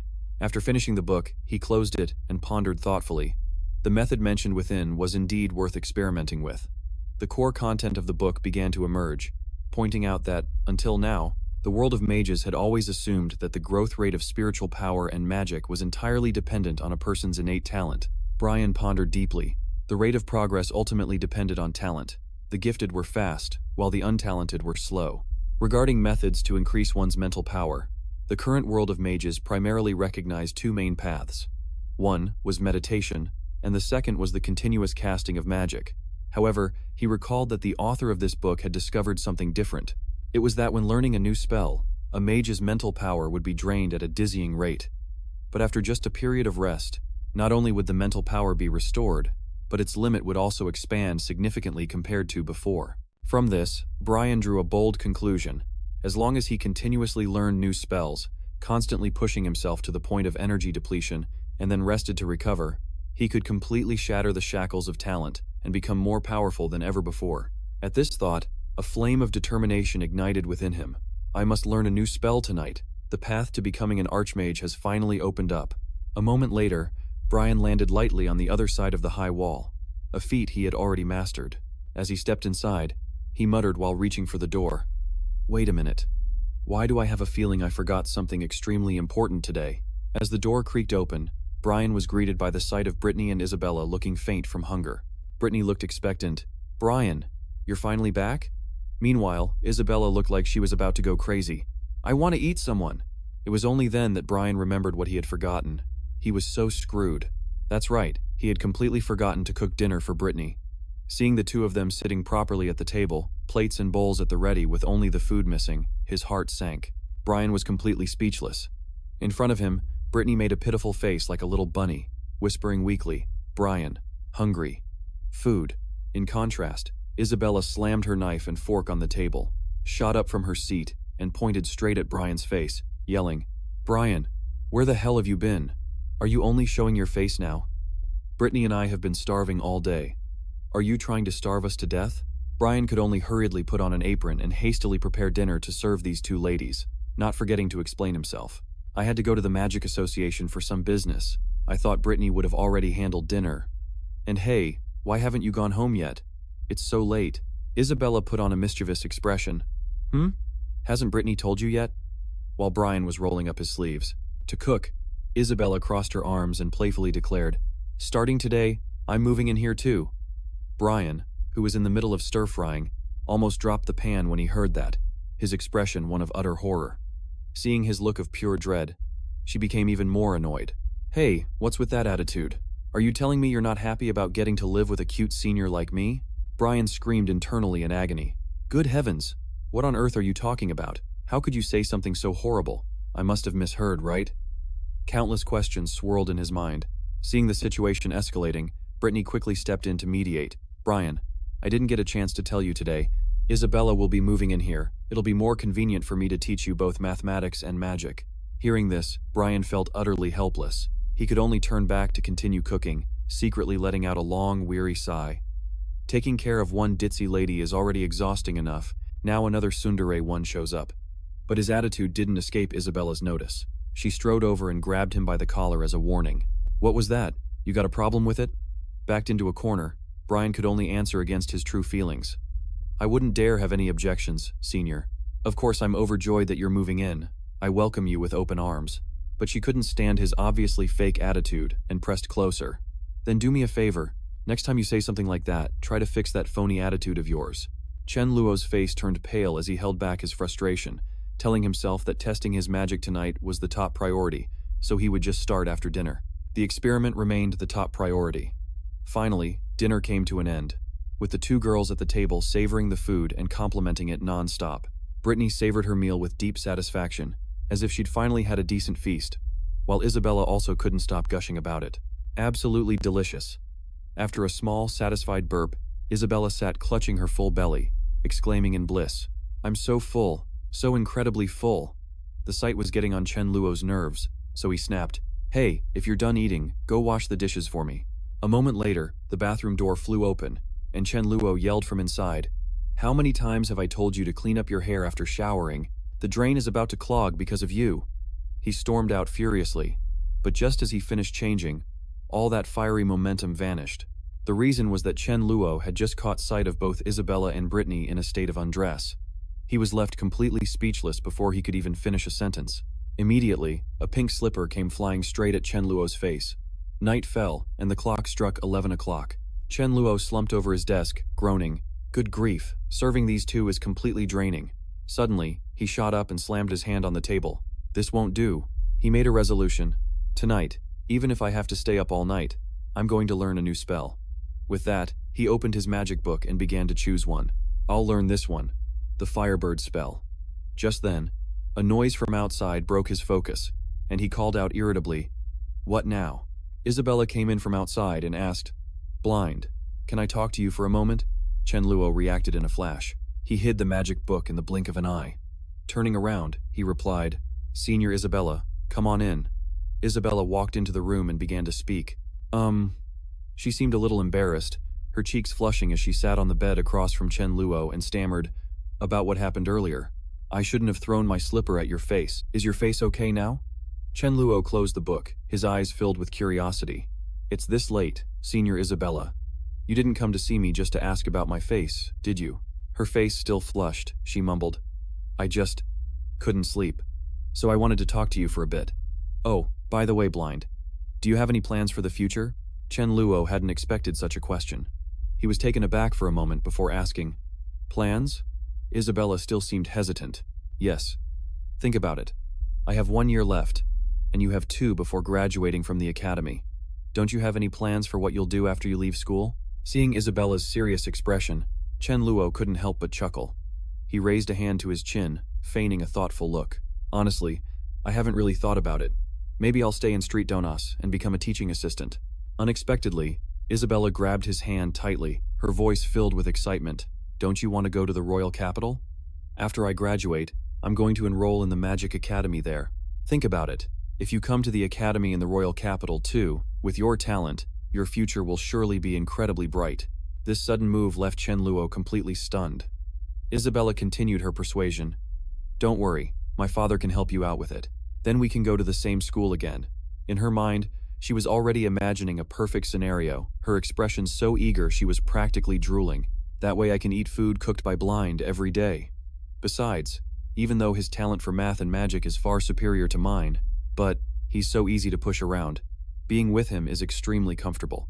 Meanwhile, Chen Luo, whose hand was still being held, flushed red and said awkwardly, "Everything you're saying makes, but studying in the royal capital would take a lot of time. For now, I just want to stay in street donuts to focus entirely on my magic research." Hearing this, Isabella's expression immediately soured. "How can you possibly do your best magic research by staying in street donuts?" He smiled in response.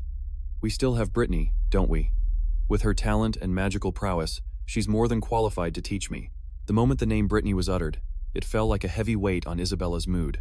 Isabella wore a look of disappointment and detachment, but her hands were balled up as if ready to give Chen Luo a thorough beating, making him turn pale with fear. Isabella questioned him in a low growl. "What magic research? I bet you're just looking for an excuse to stay with Brittany and don't want to go with me at all. Right?" As her anger swelled, Isabella shook him hard and bombarded him with questions. "You find me annoying, don't you? Spit it out. Do you like Brittany more than me now?" Shaken to the point of dizziness, Chen Luo desperately pleaded, "For goodness sake, please spare me, stop shaking me." The noise accidentally woke Brittany. She rubbed her eyes and sleepily asked Isabella, "Bella, why aren't you two in bed yet?" Then her eyes landed on the scene before her. Isabella was practically glued to Chen Luo. a sight that made Brittany instantly wide awake, who then stammered, What in the world are you two doing? Yet, the next morning at the breakfast table, Isabella had reverted to her persona of a little food-loving kitten, engrossed in tackling her breakfast. The others were quietly enjoying their breakfast. Chen Luo, on the other hand, was just poking at his food, lost in thought. Last night I tried out the new magic training method. I only depleted my spiritual energy completely one time, and when I woke up this morning, I could already feel its upper limit had noticeably increased. It seems this method is actually effective. Just then, Brittany spoke hesitantly. I think I might have misunderstood what was happening with you two last night. I mean, I understand how young people are, but you're both still so young, and it's a bit too soon to be engaging in that sort of adult activity. Hearing this, Chen Luo instantly understood the issue and quickly waved his hands in dismissal, explaining, Last night, Senior Isabella just wanted to discuss post-graduation plans with me, that's all. There's no chance of that happening between us. Hearing this, Brittany believed him instantly, letting out a quiet sigh of relief and saying, Is that so? I knew it. It must have been a misunderstanding. Don't you two pay it any mind. But at that very moment, the glass of milk in Isabella's hand was slammed down on the table with a loud thud, clearly revealing her dissatisfaction. The atmosphere, which had just eased, was once again plunged into a suffocating silence. Isabella smiled, but the smile didn't reach her eyes.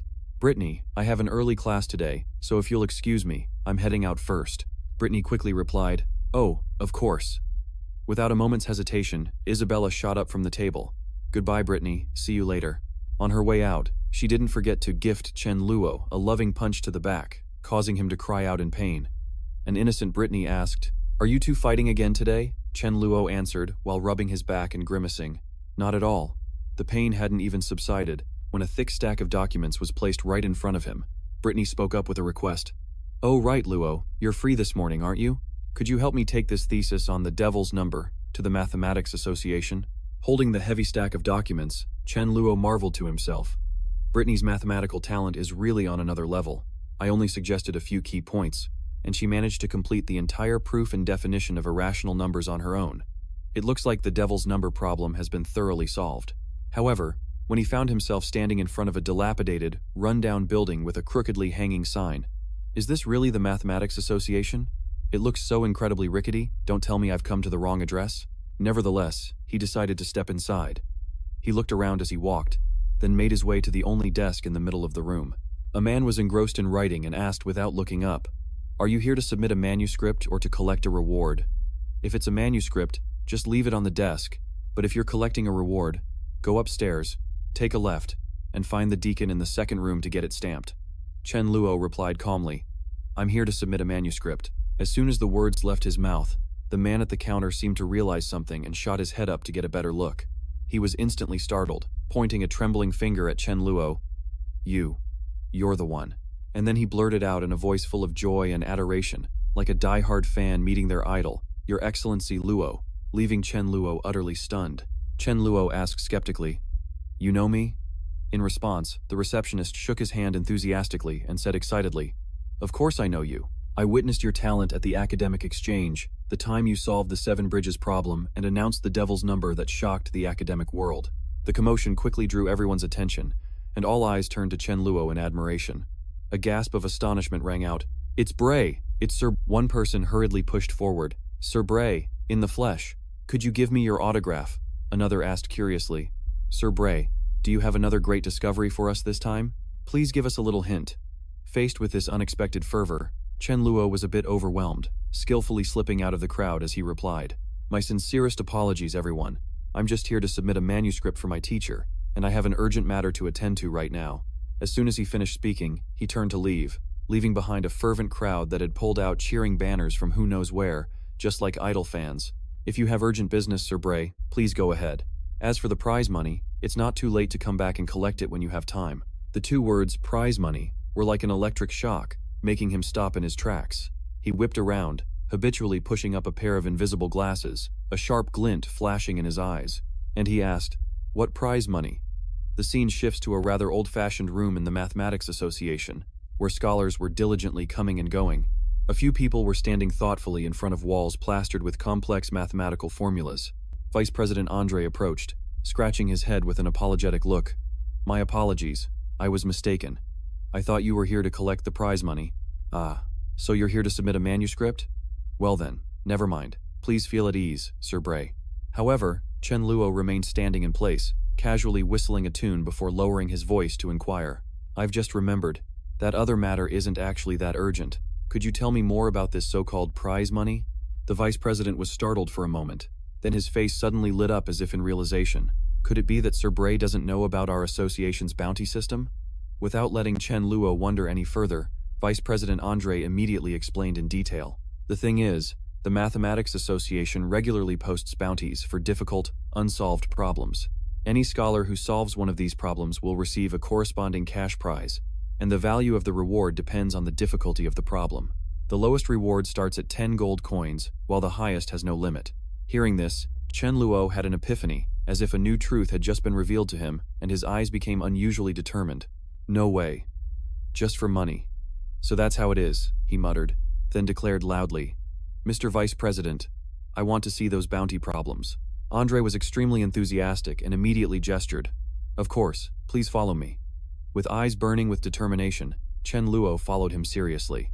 The two of them stopped in front of a huge wall, which was covered with the association's bounty posters, spanning all fields from arithmetic to geometry, and even complex solid geometry. Vice President Andre formally introduced, Sir Bray, please take a look, these are all the problems that currently have bounties at our Aba City Mathematics Association. As he finished speaking, he couldn't help but let out a heavy sigh.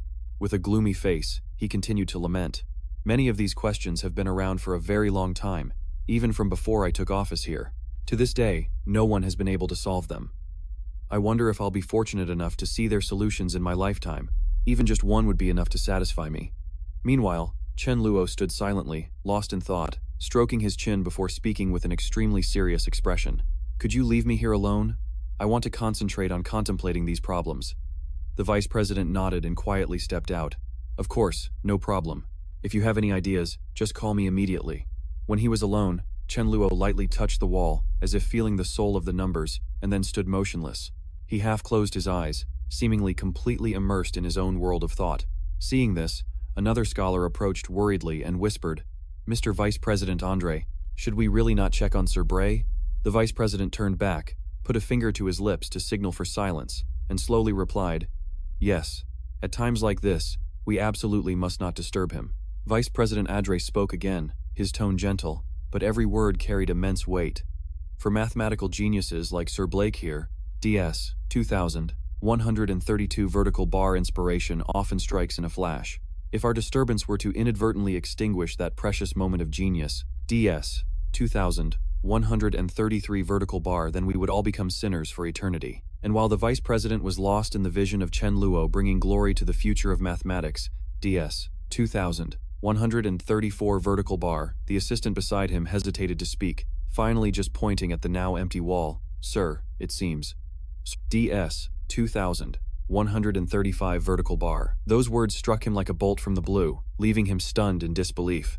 Meanwhile, in a hidden corner, Chen Luo was pumping his fist in celebration, jumping for joy and shouting, 535 gold coins, DS 2136 vertical bar. The total value of all the bounty problems was exactly 535 gold coins. The thing is, these supposedly difficult DS 2137 vertical bar, many of them could have been easily solved by an elementary school student from his old world. Chen Luo glanced towards the dilapidated-looking building of the mathematics DS 2138 vertical bar, a gleeful expression on his face as he schemed to himself. I was just worrying about DS 2139 vertical bar was actually filthy rich on the inside. Honestly, I didn't want to interfere with DS 2140 vertical bar, but the thought of being dirt poor brings tears to my eyes. His gaze grew even more determined. They just have too much money. Imagining himself holding the prize money, DS 2141 vertical bar, Chen Luo began to skip along, humming a tune. It's best to quietly snag this windfall for myself.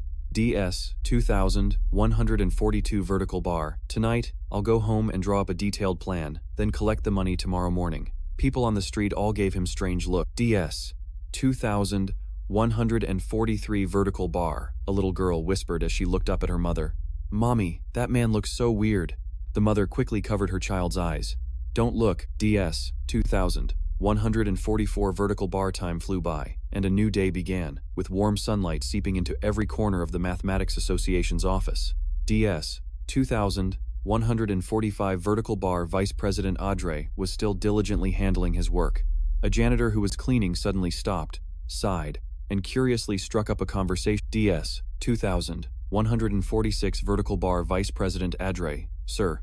Do you think Sir Blake is really as amazing as the rumors? DS 2147 vertical bar.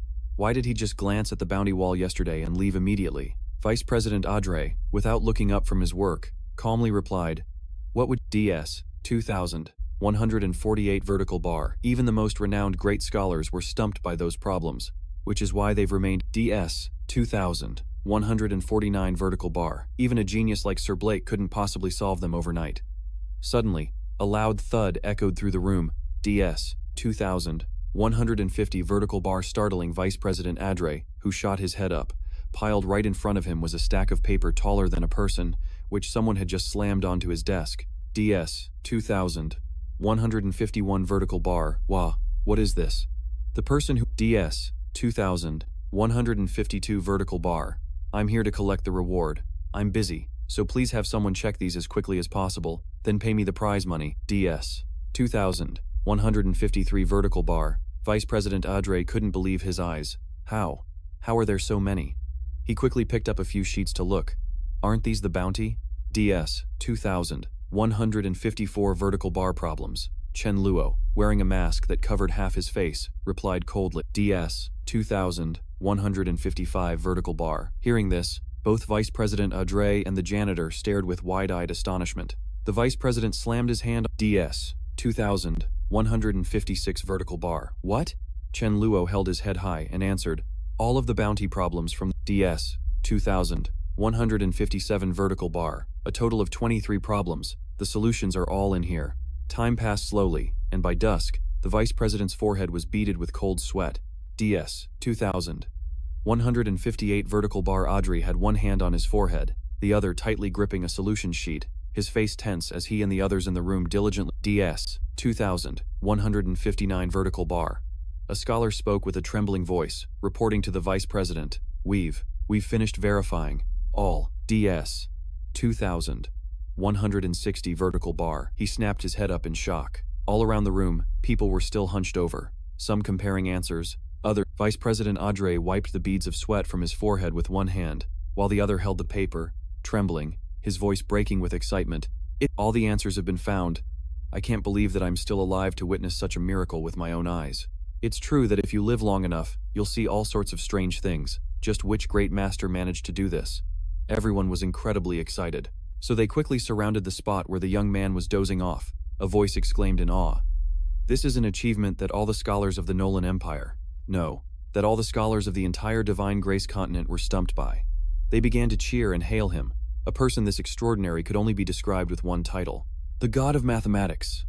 Vice President Audrey was so moved he shed tears, and with a trembling hand, he gently touched Chen Luo's shoulder. Sir. The light touch startled him awake. Huh, are you all finished? Chen Luo let out a long yawn, rubbing the sleep from the corner of his eye. Ah, so you've finished verifying everything? Everyone present, including Vice President Audrey, bowed their heads in unison with deep respect. He was the first. Your great contribution to the field of mathematics is truly beyond words. May I be so bold as to ask for your esteemed name?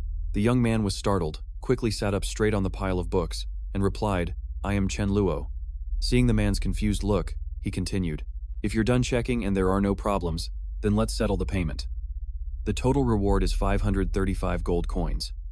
Chen Luo cheerfully winked at Vice President Audrey. Since this is our first time working together, I'll waive the change. Just give me an even 530 gold coins. After hearing this, the Vice President could only remain silent, completely at a loss for words with this young man. In the middle of a luxurious and splendid room, a surprised voice, stumbling over the words, called out, Mr. Chen Luo? Jasmine couldn't hide her astonishment. Her eyes were glued to the shiny bag of gold on the table as she asked Chen Luo in a trembling voice, You. This money is? The young man puffed out his chest proudly, pointing at the bag of gold coins and confidently declaring, It's money to buy new magic, of course. A mighty warhorse galloped, splashing through puddles, charging like an arrow tearing through the torrential rain. On its back was a soldier, galloping towards the Abba city lord's mansion. Upon reaching the city gate, the soldier was immediately stopped by 2 guards. Ahead is the city lord's mansion. You are not allowed to charge in on horseback. Being stopped, the messenger snarled loudly, "Out of the way! This is an urgent order from the royal capital. Go inform the city lord immediately."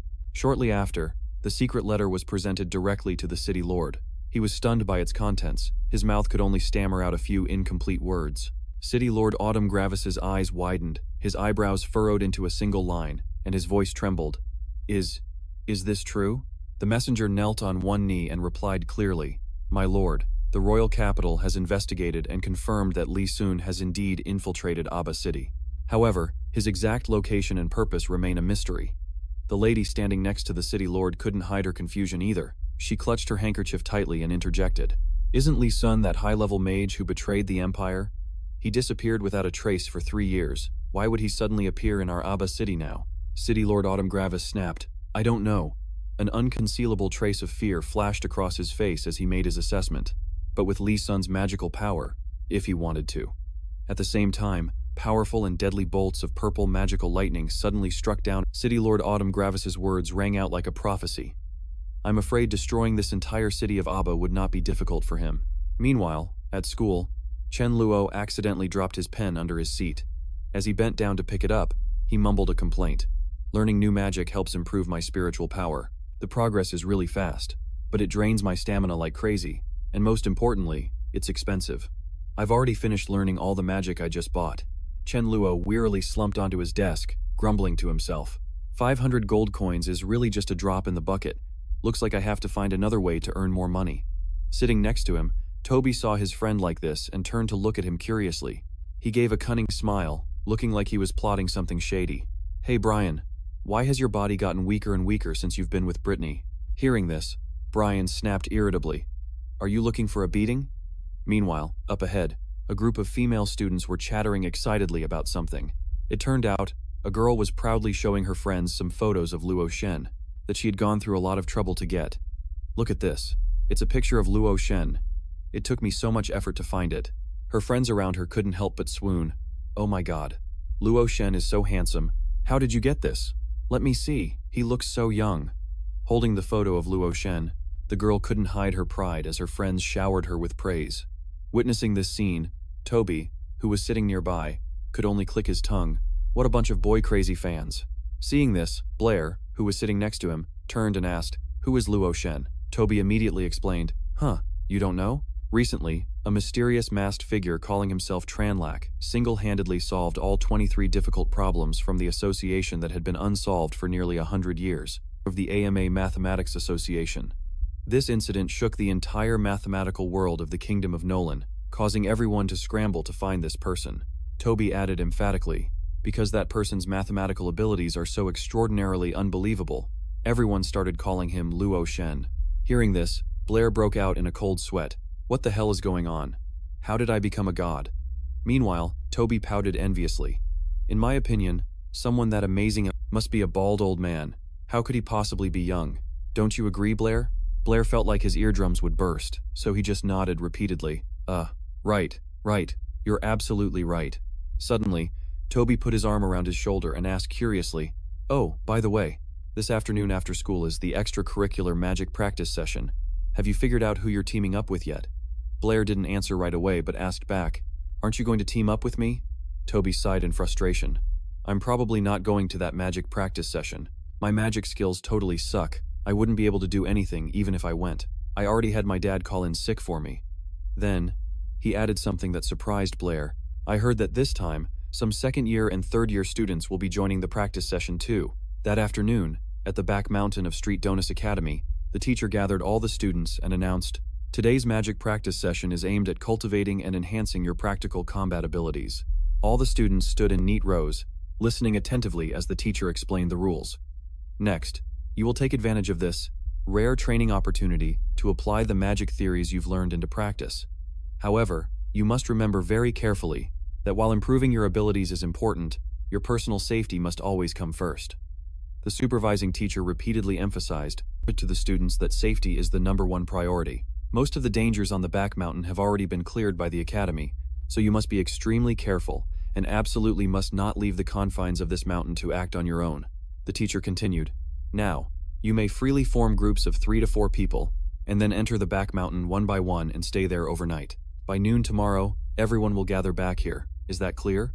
As soon as he finished, all the students shouted in unison, "Yes, sir." Suddenly, a familiar voice spoke up right next to Blair.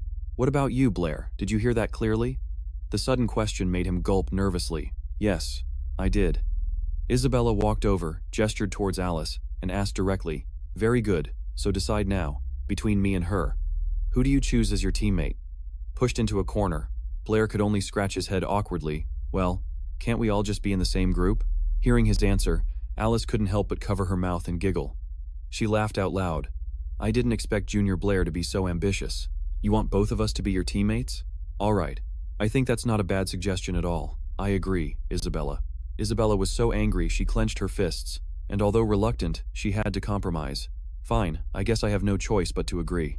Teaming up is teaming up. Who's afraid of whom anyway?" Seeing the situation temporarily settled, Bray breathed a sigh of relief, thinking to himself, "Excellent, she finally didn't take her anger out on me." However, as soon as they reached the edge of the forest, Isabella gave Bray a hard pinch, making him yelp in pain.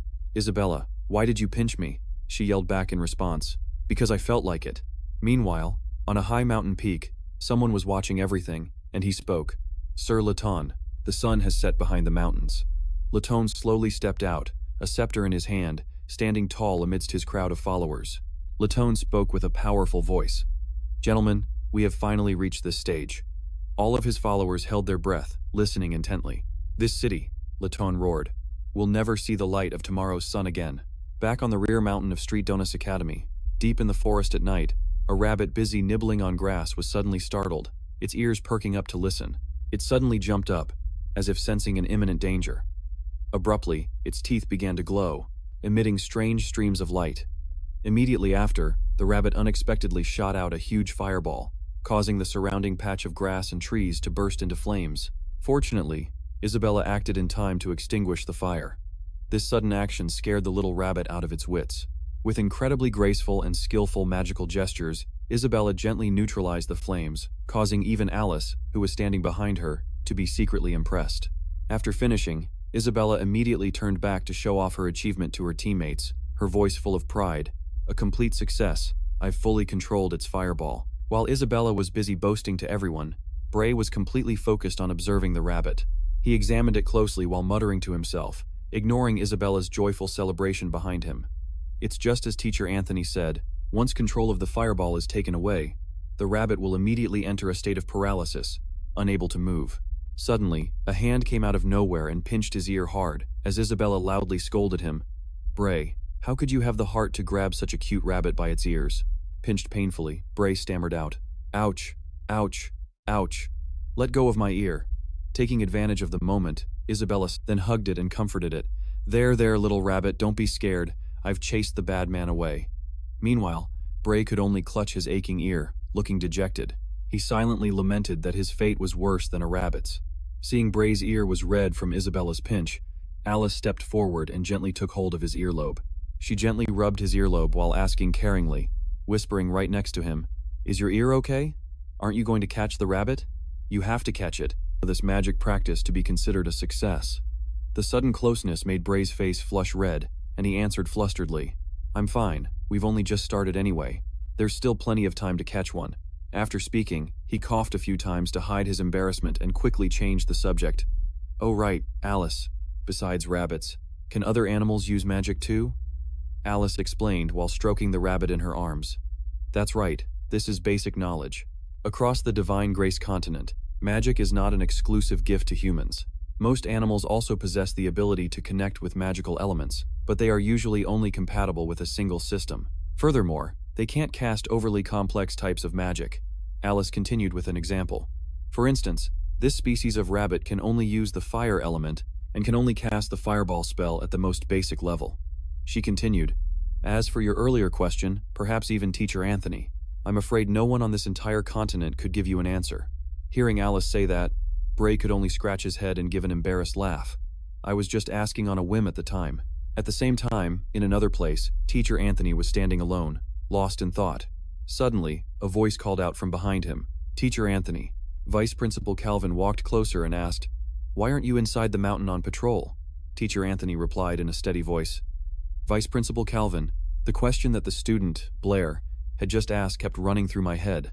So much so that even the Vice Dean was surprised to see a teacher like Anthony so lost in thought." "That kid Blair again?" he asked curiously.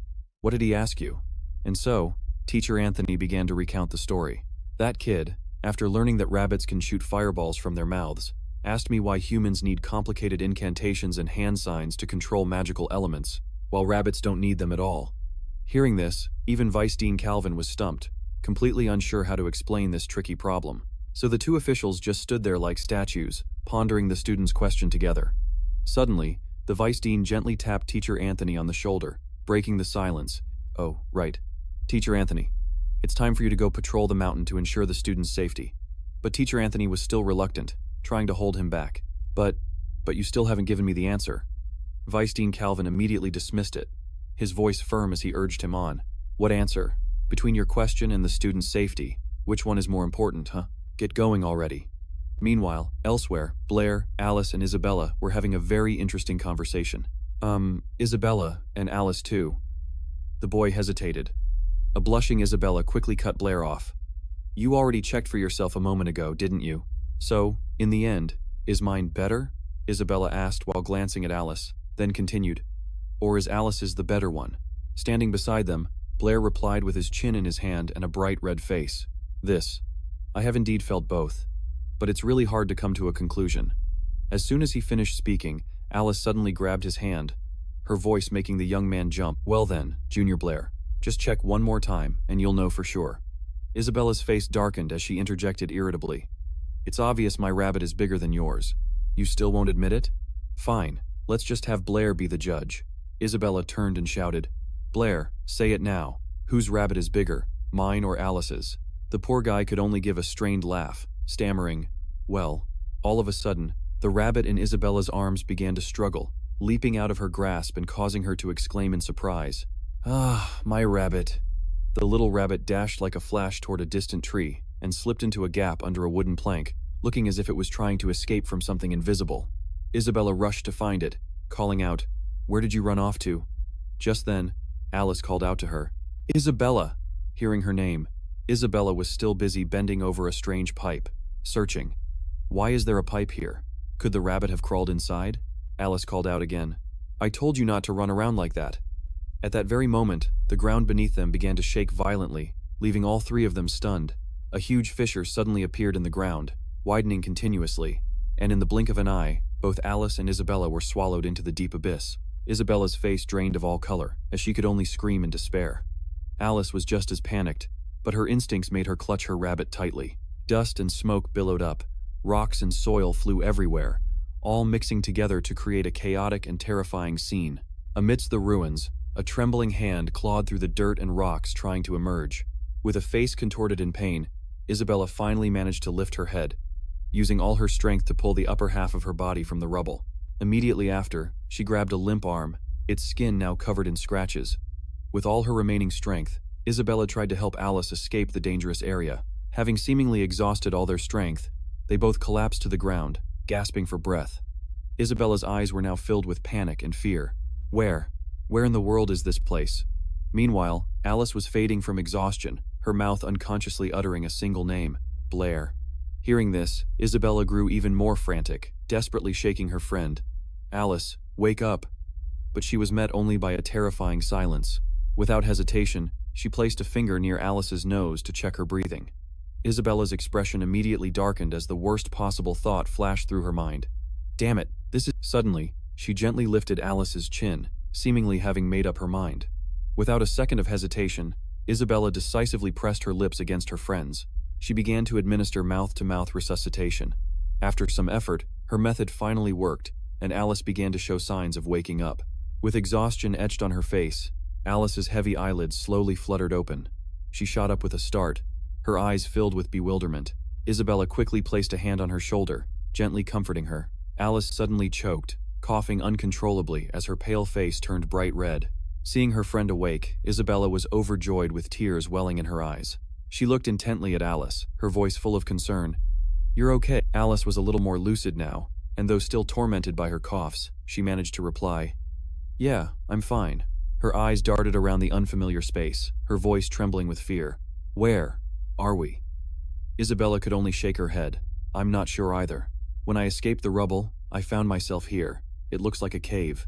Hearing this, Alice struggled to her feet and cautiously scanned her surroundings. That's strange. I've never heard of a cave under the Academy's back mountain. Suddenly, Isabella seemed to recall something. Oh, there's a door over there. Maybe that's the exit. Alice turned to her, hesitating for a moment before saying, Oh, right, about before. Thank you, Isabella. Hearing this, Isabella froze for a few seconds, then looked at her in disbelief. Are you feeling all right? She repeated the question, her tone growing more sarcastic and annoyed. Are you really okay? Did you hit your head or something? Alice frowned in confusion. What do you mean? Isabella sighed wearily, not bothering to explain. It's nothing. I just never expected to hear you say thank you.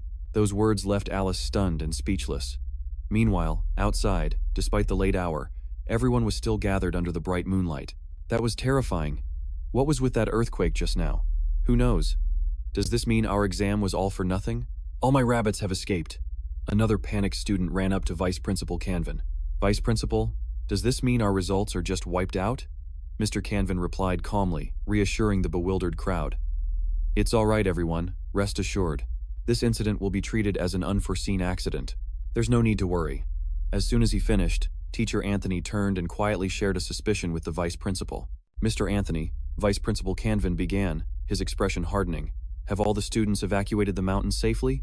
I believe so. Mr. Anthony seemed flustered, stammering as he tried to explain. The thing is, the earthquake was so sudden. The other teachers and I did everything we could. There probably aren't any students still trapped on the mountain. Teacher Cuke is doing a head count right now. We'll have an exact number soon. Just then, the thundering of hooves echoed from the distance as a large contingent of city guards galloped towards them. Their faces were tense as they shouted, Make way! Clear the path! Their sudden arrival immediately drew the curious and surprised stares of the students. In no time, the cavalry had closed in, their hooves kicking up a thick cloud of dust. Mr. Anthony couldn't help but feel uneasy, a bad premonition welling up inside him. Why would the city guard be deployed now? After a moment, Vice Principal Canvin finally spoke, his voice low and his eyes filled with suspicion. It seems this earthquake wasn't as simple as we thought. At that same moment, back in the cave, the mysterious door was slowly creaking open, allowing a sliver of light to filter in. Isabella cautiously peeked out and gasped in amazement. Whoa, this place is huge! Before her and Alice stood a gigantic pillar, towering high into the air. Palpable currents of pure magical energy swirled around them. Alice exclaimed in shock. What in the world is this? Isabella, on the other hand, was overcome with curiosity. She slowly reached out, wanting to feel the mystery for herself. Her enchanted gaze traveled from the base of the pillar all the way to its top. These patterns are so intricate. The moment the words left her mouth, Isabella placed her hand on the pillar without a second thought, and instantly, a piercing zapping sound rang out. A powerful surge of mana flung Isabella backward, right before Alice's horrified eyes. She landed sprawled on the cold ground, with no time to react. Alice rushed to her side, screaming her name. Isabella! Alice cried, anxiously helping her friend up, her voice trembling. Are you okay? Isabella tried to remain calm, replying, I'm fine. It looks like this pillar is protected by a defensive spell, a very high-level defensive spell. At these words, a strange glint appeared in Alice's eyes. She turned to stare intently at the pillar and muttered thoughtfully, This pillar, this reminds me of a detail I once read in an ancient grimoire. Her eyes following the flows of magic, Alice further explained that legend says the ancient people erected countless bronze pillars, inscribed with ancient magic runes. They were connected by bronze wires, stretching over a vast area, creating a magic formation of earth-shattering power. Hearing this, Isabella couldn't hide her curiosity. A magic formation? What was its purpose? Alice just shook her head slightly. I'm not sure either. Perhaps for large-scale healing or to promote growth. Suddenly, countless arrows glowing with energy rained down from the sky, hurtling straight towards the two of them. The situation was extremely critical. From the giant pillar, long wires shot out in all directions, enveloped in violent streams of electricity. Sharp blocks of ice suddenly plunged into the ground, sending earth and rock flying to their utter astonishment. From a distance, a stranger smirked knowingly. He had been secretly watching the entire event from the very beginning.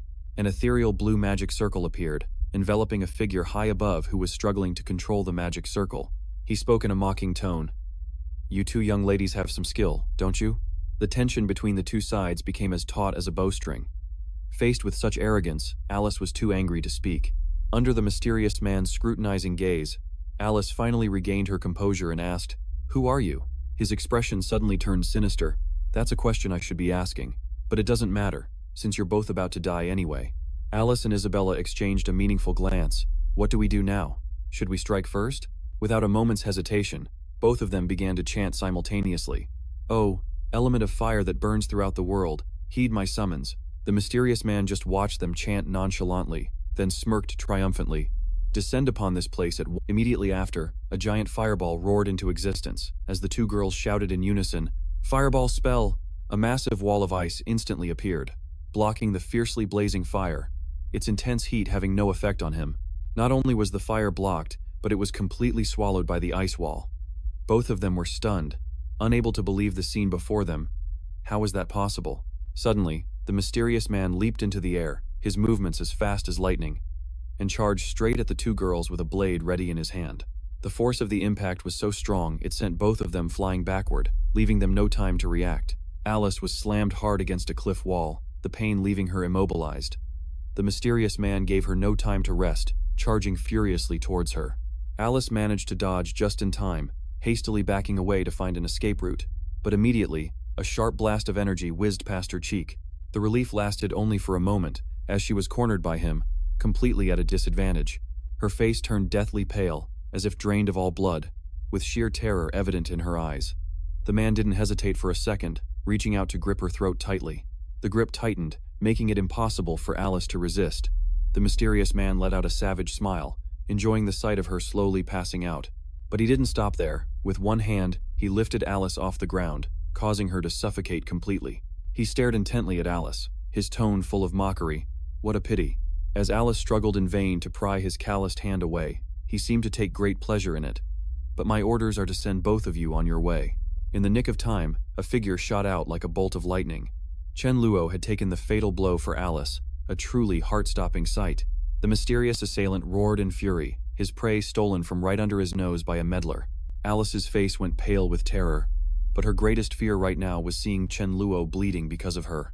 Chen Luo's eyes remained resolute, showing not a hint of fear. In the distance, Isabella struggled to her feet, staggering toward them and screaming his name. "Chen Luo!" She barely managed to scream a warning before the mysterious man froze in his tracks, as if he had just seen the impossible. "You!" Bright red sparks suddenly shot past his face, stunning the assassin for a few seconds, leaving him no time to react. The three of them quickly gathered, and instantly, a blazing magic circle materialized, enveloping them. The man glared at them with pure hatred, but it was too late to realize that the magic circle was releasing an enormous amount of latent energy. It was a power seemingly capable of incinerating everything. The mysterious man couldn't believe his eyes. How can this be? That brat didn't even chant an incantation. Everything around the magic circle was reduced to ash in a plume of black smoke. In the center of the formation, the three of them stood ready for battle. They cautiously scanned their surroundings, searching for any trace of the enemy.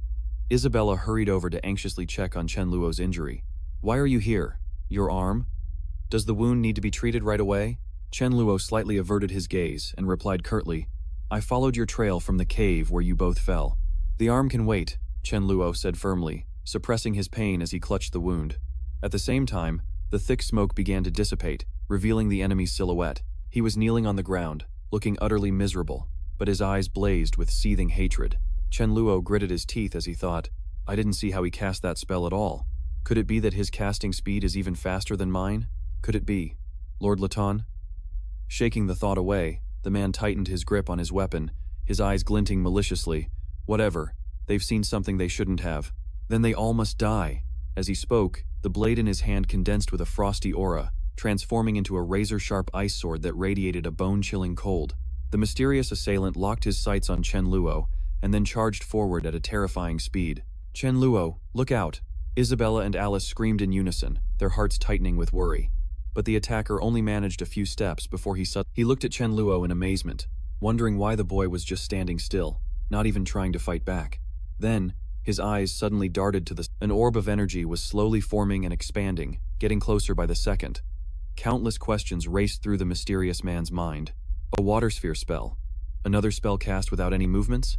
The water sphere suddenly cracked open, and from inside, swirling rings of fire blasted scorching heat toward him. Wait, there's something very wrong with this water sphere. In the end, the mysterious man was swallowed by the bizarre orb. The rings of fire enveloped him, searing every inch of his skin and giving him no chance to react. Immediately after, the orb exploded violently. Fresh blood seeped from the burns on the man's face, and unable to take the pain, he coughed up a large mouthful of blood. Completely spent, he collapsed to the ground, his disfigured face a picture of absolute misery and bone-deep hatred. His scorched hand no longer had the strength to grip the ice blade, which slipped from his grasp and clattered to the ground. His body charred black, he staggered to his feet, muttering in disbelief. But he collapsed face first onto the ground before he could finish. A pool of fresh blood spread out, mixing with his scorched body. What a bizarre power. At the same time, night began to fall over the old fort. Latone was perched on a rocky outcrop, his figure blending into the howling wind as a glint of unease flashed in his eyes. As if sensing something was wrong, a subordinate rushed over and asked in a panicked voice, "Sir Latone, is something wrong?" He shot to his feet, his sharp gaze scanning the area. Some rats have snuck in. Just then, the sound of galloping horses shattered the silence of the trail. Disturbing the silence of the night, the commander of the city guard raised his hand, loudly ordering his soldiers to halt their horses. The commander gave careful instructions in a firm tone. "The entrance to the secret passage is just ahead. All troops dismount and prepare to infiltrate." The commander also made sure to stress a critical piece of information. The leader of this rebellion, Latone, was once our ace in the hole, of the Empire, and is extremely dangerous, so everyone must remain on high alert. Suddenly, a soldier, his face as white as a sheet, pointed forward with a trembling hand. "Captain, sir, look ahead." Standing imposing before them was Latone, who had appeared without anyone noticing, like a grim reaper in waiting, his face strangely calm, yet radiating an overwhelming killing intent. "My former colleagues, I'm sorry, but this path is not for you." It was Latone. The entire city guard immediately assumed a defensive formation, facing the rebel leader with extreme caution, and began to slowly close in on him. Noticing Ethan trembling, his uncle turned and whispered, "Ethan, stick close to me when the fighting starts, and don't wander off, no matter what. Do you understand?" Ethan didn't dare disobey and quickly replied, "Yes, uncle."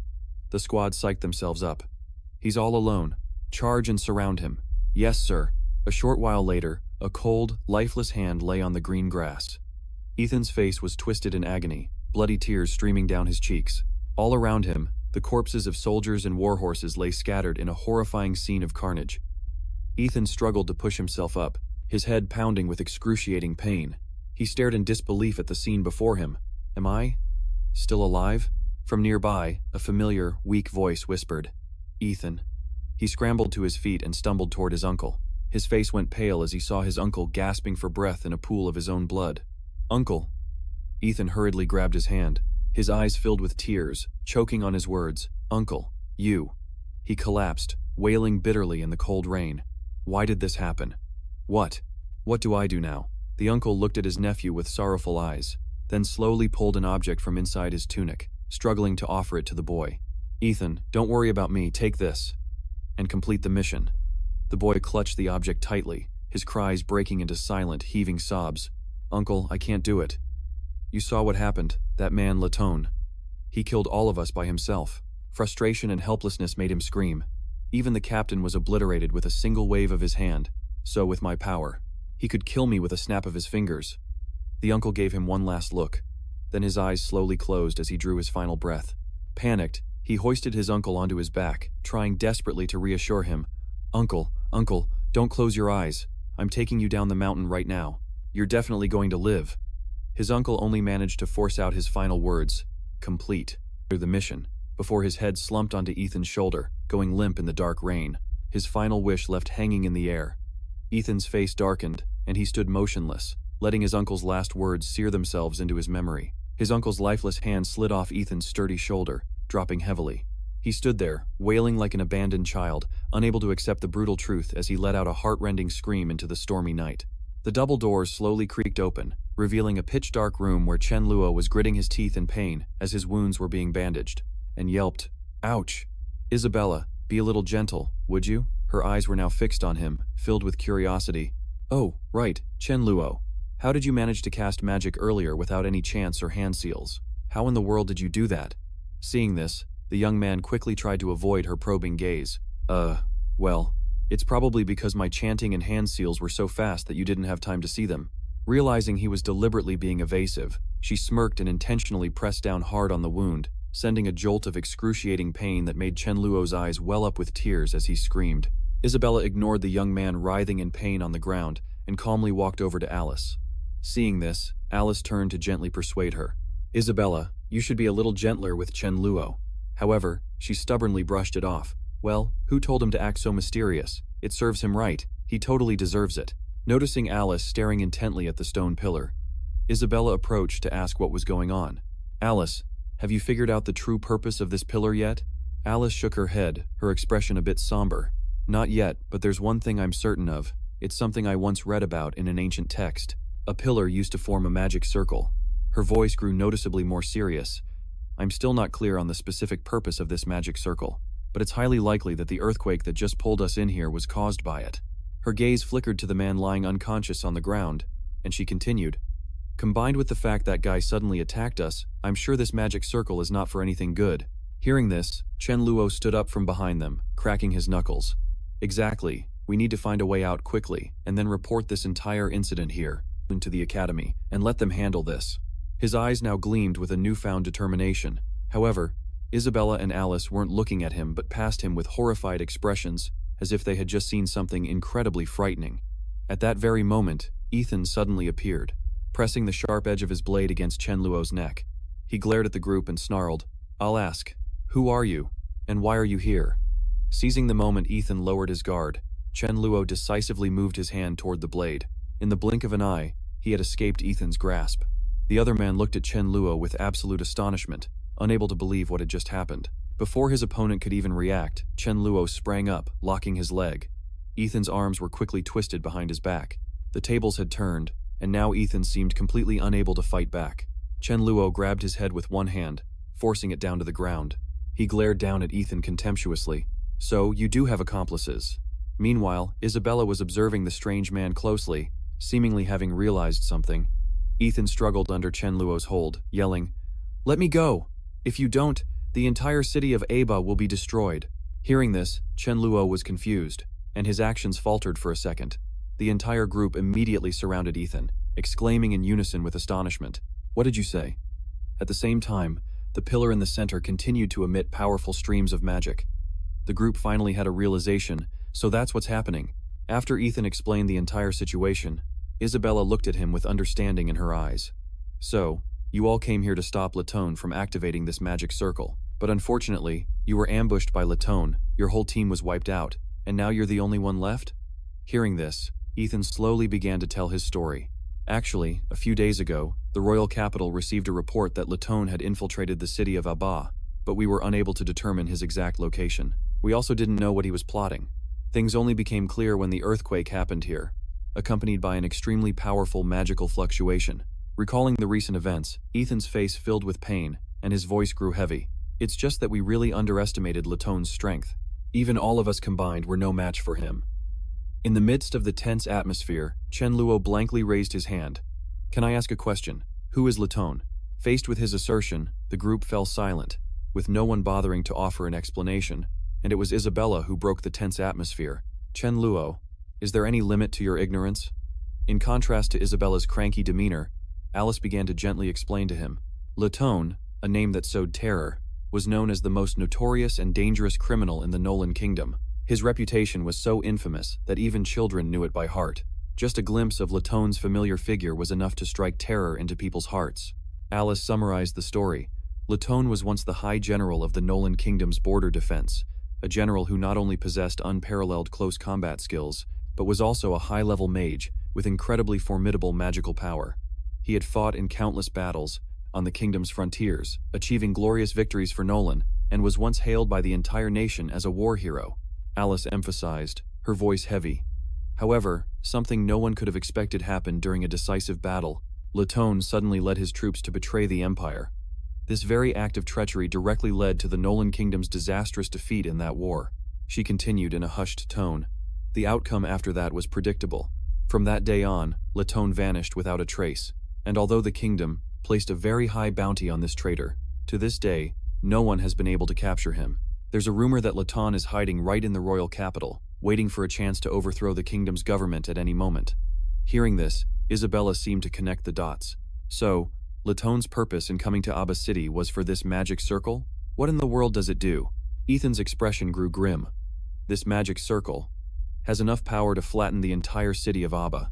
The answer left the three of them stunned into silence, and they exclaimed in unison, "Flatten Abba City." As soon as he spoke, he shot to his feet, his eyes glued to the magic pillar, which was pouring out immense streams of energy. Including this one, the entire magic circle has a total of 118 magic pillars, scattered throughout the mountains. Who created it, and for what purpose, remains a mystery to this day. We only know that it has existed for thousands of years, hidden deep within this mountain range. Ethan recalled past events. In fact, 15 years ago, this magic circle, buried deep within the mountain, was discovered by the City Lord's administration. They also sought the help of the Magic Association to investigate, and the results showed that this magic circle is far beyond the understanding of modern magic. Its operating mechanism and activation principle remain an undecipherable mystery. The group listened with bated breath as Ethan explained. The only thing that can be confirmed for certain is that once this magic circle is activated, it will release a terrifying amount of magical energy, enough to level the entire city of Abba. Finally, Ethan concluded, because there was no way to safely disable it, its existence was kept top secret, until the recent earthquake. Although it's unclear how Laton did it, it's clear the magic circle has been activated. That's why we were sent here, with the mission to stop it, to save Abba City. Chen Luo thought pensively, but if even you guys don't fully understand this magic circle, then how can you stop it? In response, Ethan took an object from his person, his expression filled with determination. That's why we have to use this. The group curiously moved closer, observing the exquisitely carved block of stone, and couldn't help but marvel. This is? Ethan made no attempt to hide it. Although this magic circle is composed of many magic pillars, it has a core component, which is the largest main pillar. When we discovered the magic circle, we determined that this is the key to activating the entire system. Placing the token next to the main stone pillar, Ethan treasured it like a precious artifact and calmly explained that the Magic Association had tested this item before. According to their findings, the closer this token gets to the main stone pillar, the weaker the magic circle's power becomes, and once it touches the pillar, the entire magic circle will be instantly neutralized, completely frozen. Clearly, this token is the emergency switch left behind by the creator of the magic circle, and to prevent any unforeseen circumstances, it was always kept securely in the City Lord's mansion. Hearing this, Chen Luo couldn't help but be astonished, so all they had to do was get this token to the stone pillar. To stop this entire magic circle? Ethan replied with a steely gaze, confirming that was their mission. However, Laton's power far exceeded all of our expectations.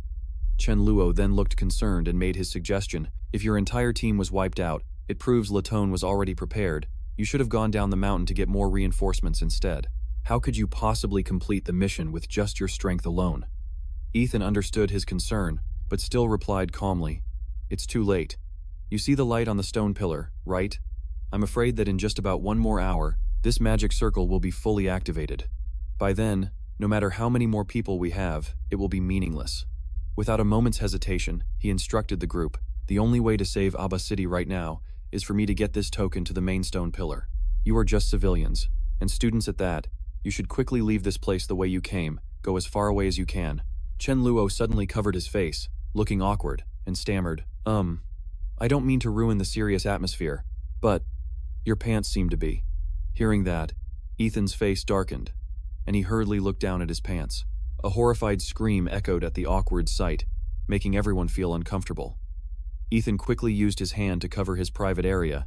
While trying to hide his embarrassment, he quickly explained, This is just because my pants got wet from the rain outside." Suddenly, Isabella shot to her feet, her resolute gaze fixed on him, and she spoke with a determined voice. "My Gravis family has protected Abba City for generations. As Isabella Gravis, I also have a duty to protect this land. So I will act with you, to stop this magic circle." Hearing this, Chen Luo, standing beside her, could only manage a wry smile. She didn't stop, boldly declaring, "Even if the enemy is a criminal with a $100 million bounty on his head, I will absolutely not back down." Ethan's eyes widened in astonishment as he looked at her, asking in disbelief, "You're the City Lord's daughter?" Isabella gently placed a steady hand on his shoulder, as if to calm his chaotic heart. Chen Luo also flashed a bright smile, voicing a similar ideal as Isabella, that as a good citizen of Aba City, protecting the city is also a responsibility I cannot refuse. Alice, who had been watching everything, also cheerfully chimed in, "Of course I'm coming along too." These words made Ethan's heart tremble violently. Tears streamed down his face as he stammered, You guys." The touching atmosphere was immediately shattered by Chen Luo, who turned to tease Ethan. "Oh right, do you need to dry your pants first?" Ethan retorted sulkily, "You don't need to worry about it." At the same time, the other mages were focusing all their power to break the barrier, an astonishing amount of energy enveloping them. "O fire element of heaven and earth, hear my summons and descend upon this place." Immediately, earth-shattering explosions thundered through the sky, bombarding the magic circle before them. Billows of black smoke rose, carrying a heat intense enough to incinerate all things. When the smoke gradually cleared, the formation stood tall without a single scratch. Vice President Elton's face changed, and he looked anxiously at Andre. "It's useless. Our magic doesn't seem to have any effect on that barrier," Andre replied in a low voice, his gaze heavy.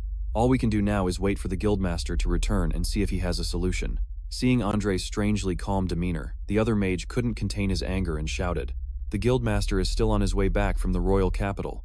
The earliest he can get here is dawn tomorrow. By then, I'm afraid this city of Aba will have been razed to the ground."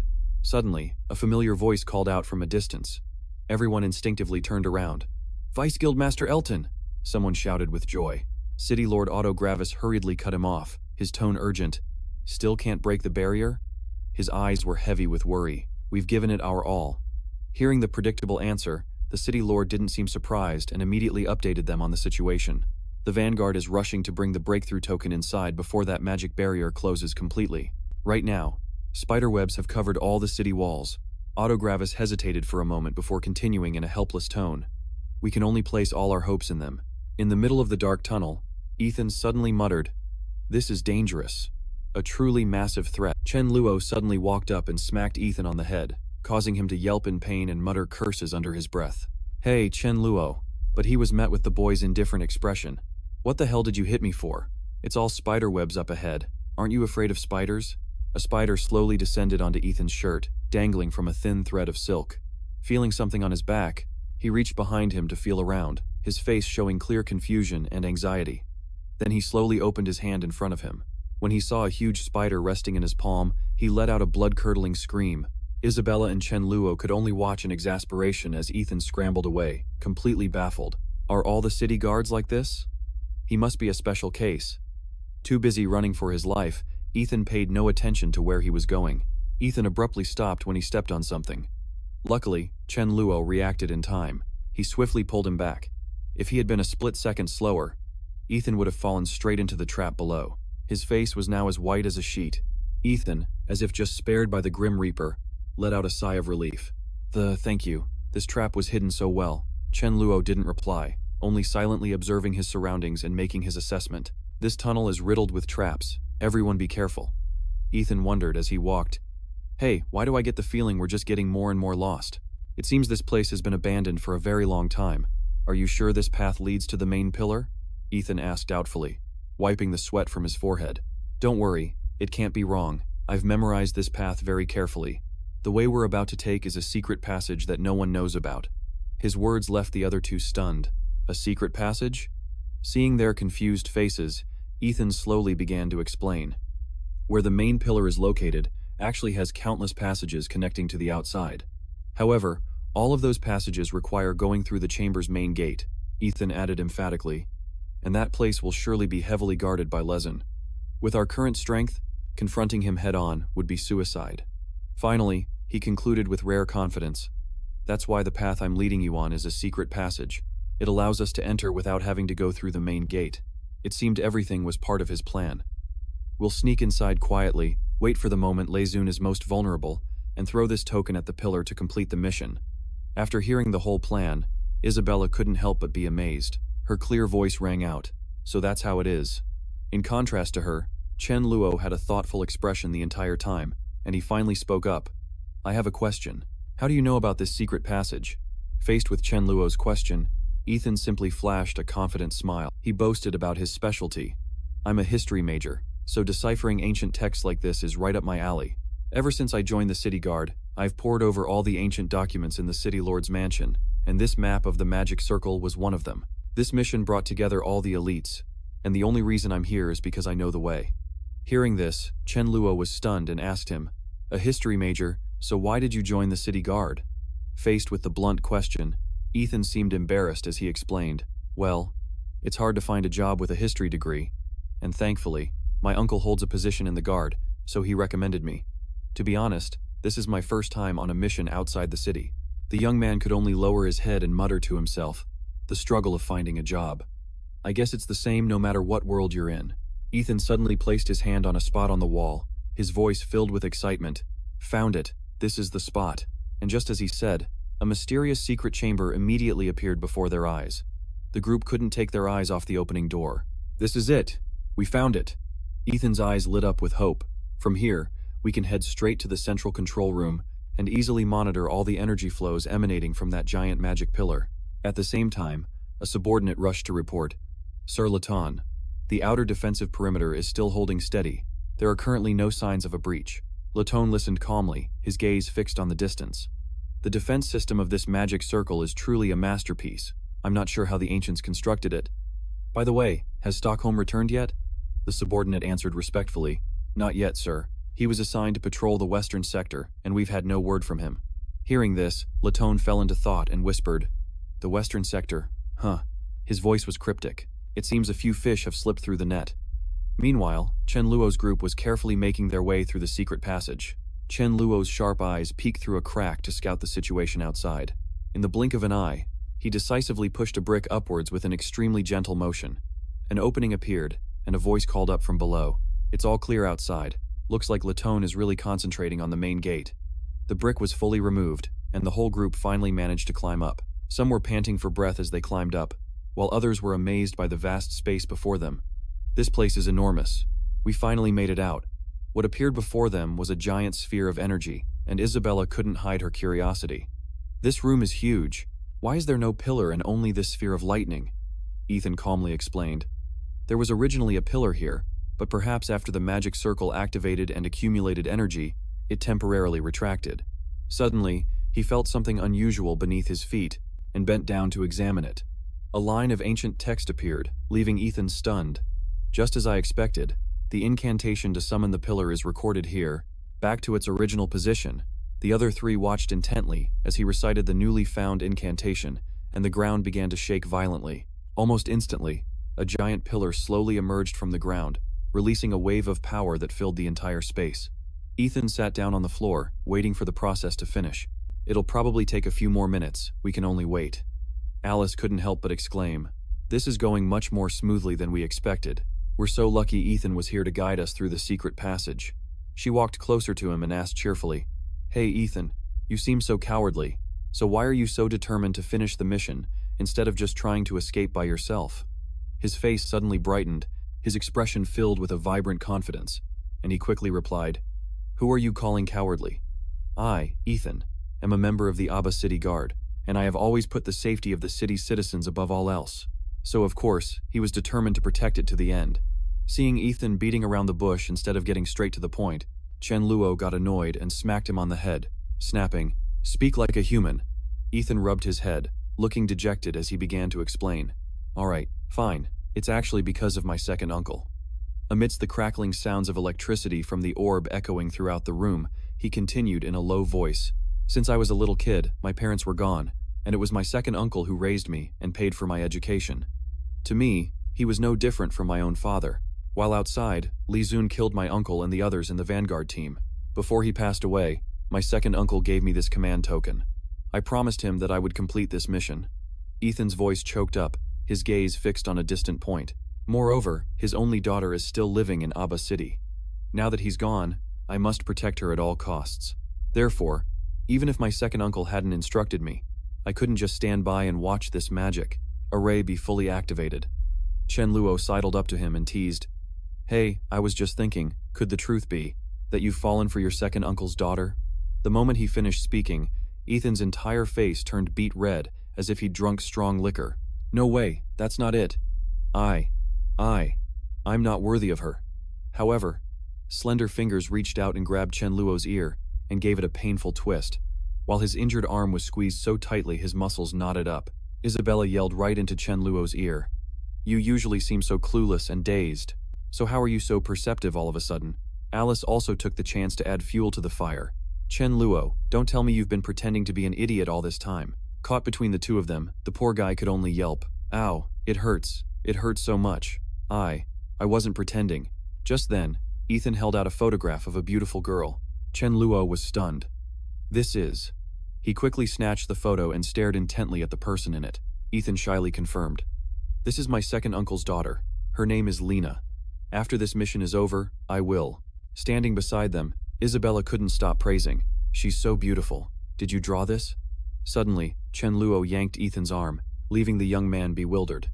His expression had turned extremely stern as he yelled right in Ethan's face. "Stop right there, don't say another word. You're raising a death flag for yourself, don't you know that?"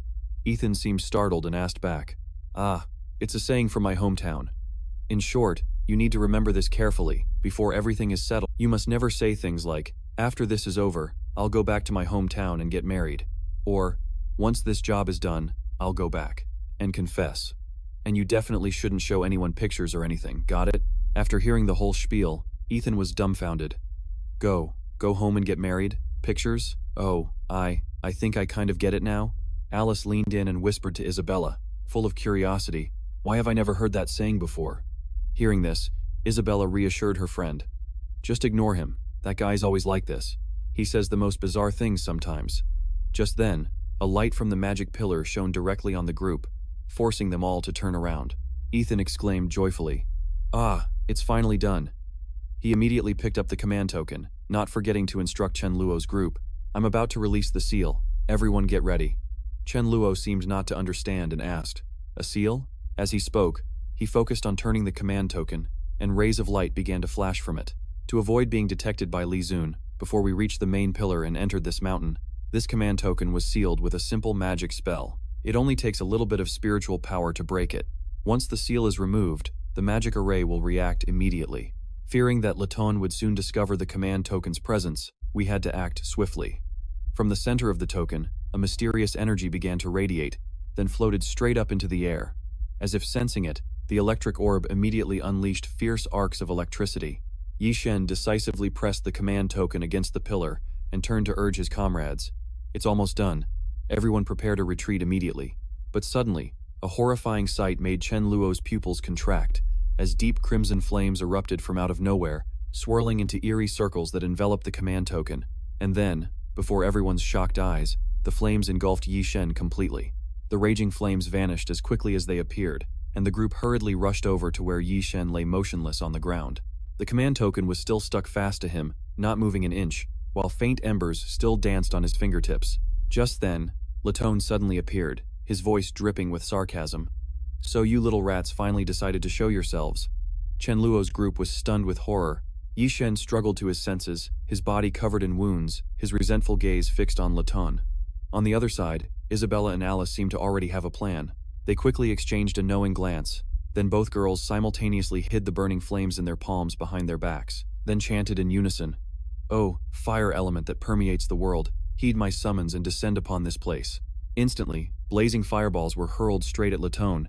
It was the fireball spell, but before they could even reach him, a beam of purple-black light appeared and stopped them all, then dissipated into Laton's hand. His face was now filled with killing intent. That sight made Alice exclaim in horror. His mental power far surpasses ours. Our magic, just by getting close, will be immediately seized by him. At the same time, Isabella vanished in the blink of an eye, causing a flash of anger in Laton's eyes. However, he didn't lose focus for even a second. Reacting with incredible speed, he blocked another giant fireball that was hurtling toward him. Chen Luo, who had just launched the attack, couldn't help but be astonished. It was blocked? This Laton guy's reflexes are insanely fast. A subordinate spoke up worriedly. "Lord Laton." He just replied coldly, "I'm fine," then raised a hand to his chin, lost in thought. I didn't see him chant or form any hand seals, so where did the magic come from?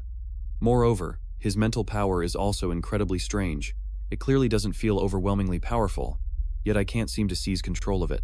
Seizing the moment, Chen Luo immediately ordered the two girls. "Isabella, Alice, you two take the command token and go first. I'll stay behind to hold off Laton." Quickly, without a moment's hesitation, he continuously unleashed blazing streams of fire, attacking Latone directly to provide cover. Latone's mind was now filled with questions. As expected, no chanting, no hand seals. It's unbelievable. Could it be that this brat? Before long, another giant fireball was condensed. Chen Luo cast a familiar defensive spell, the Fire Shield.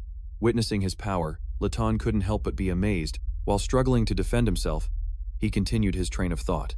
To be able to cast high-level magic without chanting or hand seals. Meanwhile, Isabella and Alice had been captured by the subordinates.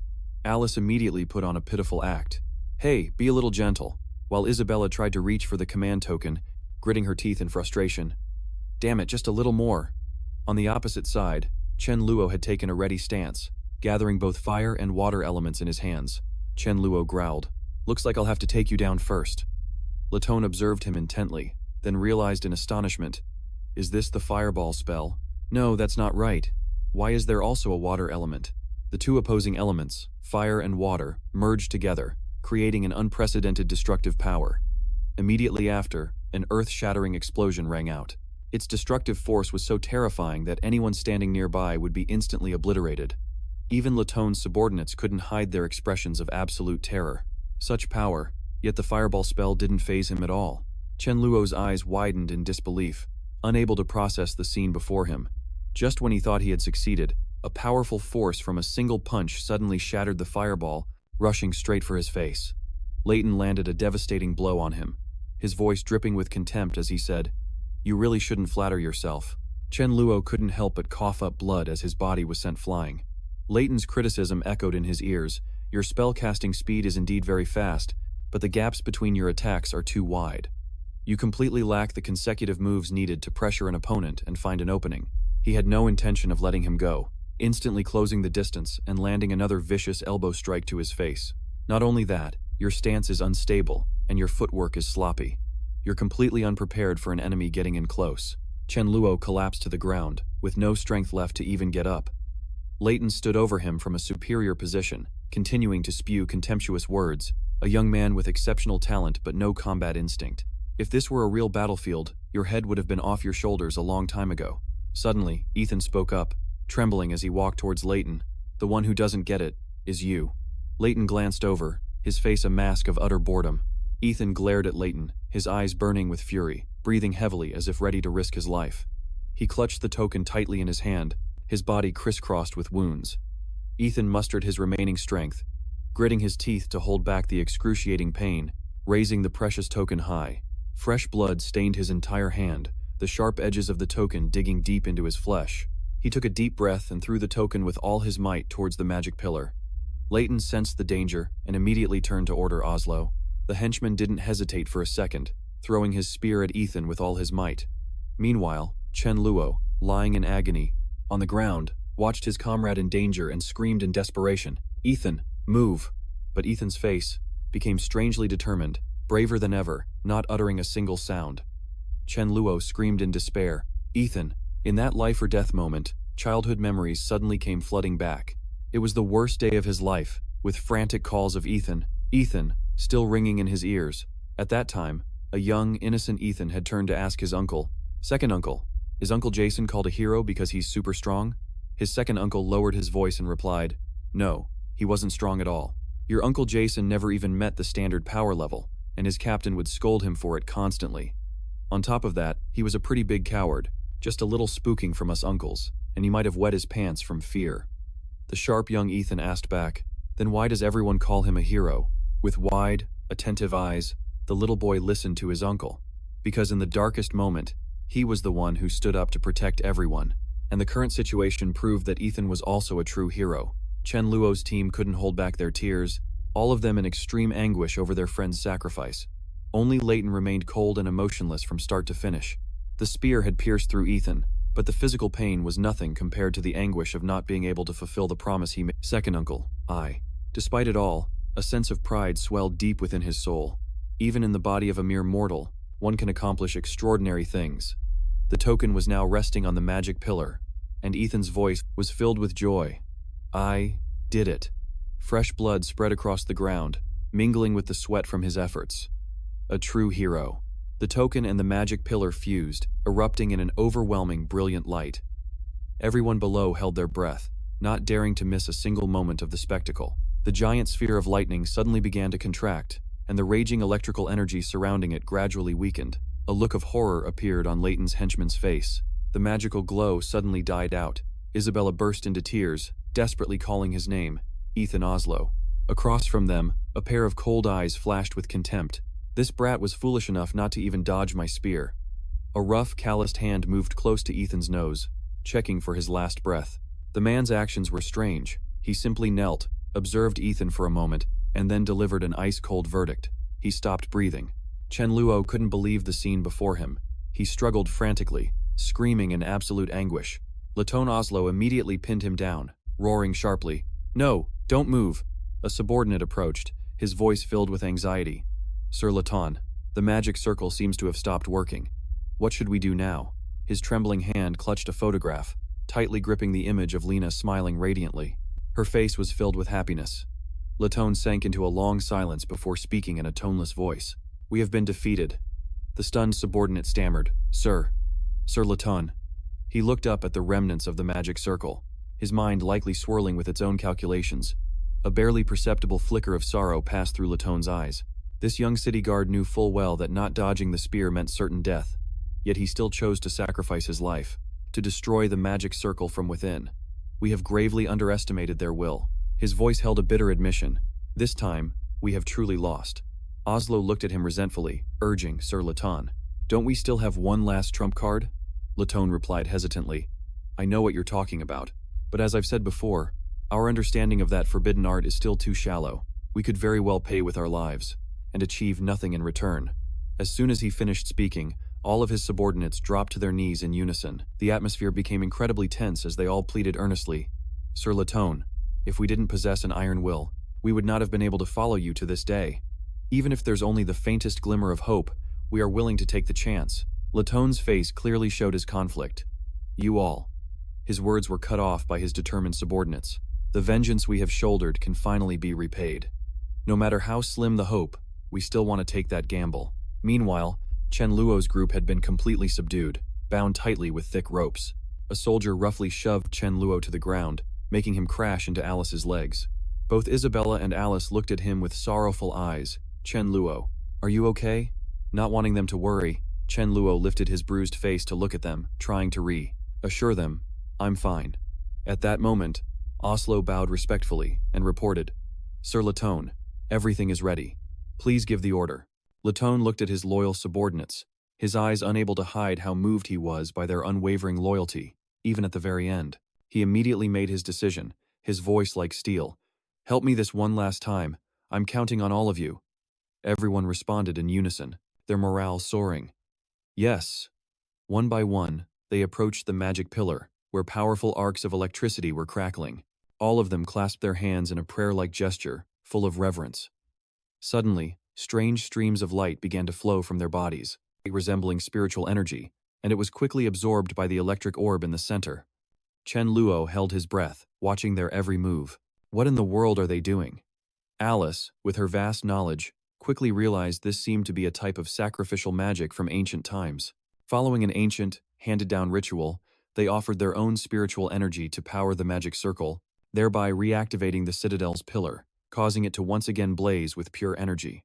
Alice revealed a cruel truth, that this sacrificial magic ritual was irreversible, meaning they would all turn to dust. And just as she had predicted, only a few seconds later, the array activated again, unleashing a boundless stream of energy. Outside, Andre couldn't hide his shocked fear. He stared intently at the pillar of light, unable to comprehend how it had been restored. At the same time, Vice Guildmaster Elton frantically reported the incident to City Lord Otto Gravis. "My lord, the barrier suddenly weakened moments ago. We immediately intensified our assault and nearly broke through it. But just now, for some unknown reason, the barrier has been completely restored."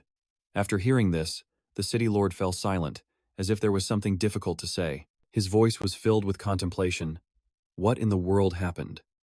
In stark contrast, a subordinate inside was overjoyed. He looked up at the pillar of light with pride. It restarted. We did it. But their joy was short-lived, as they had to face their cruel fate.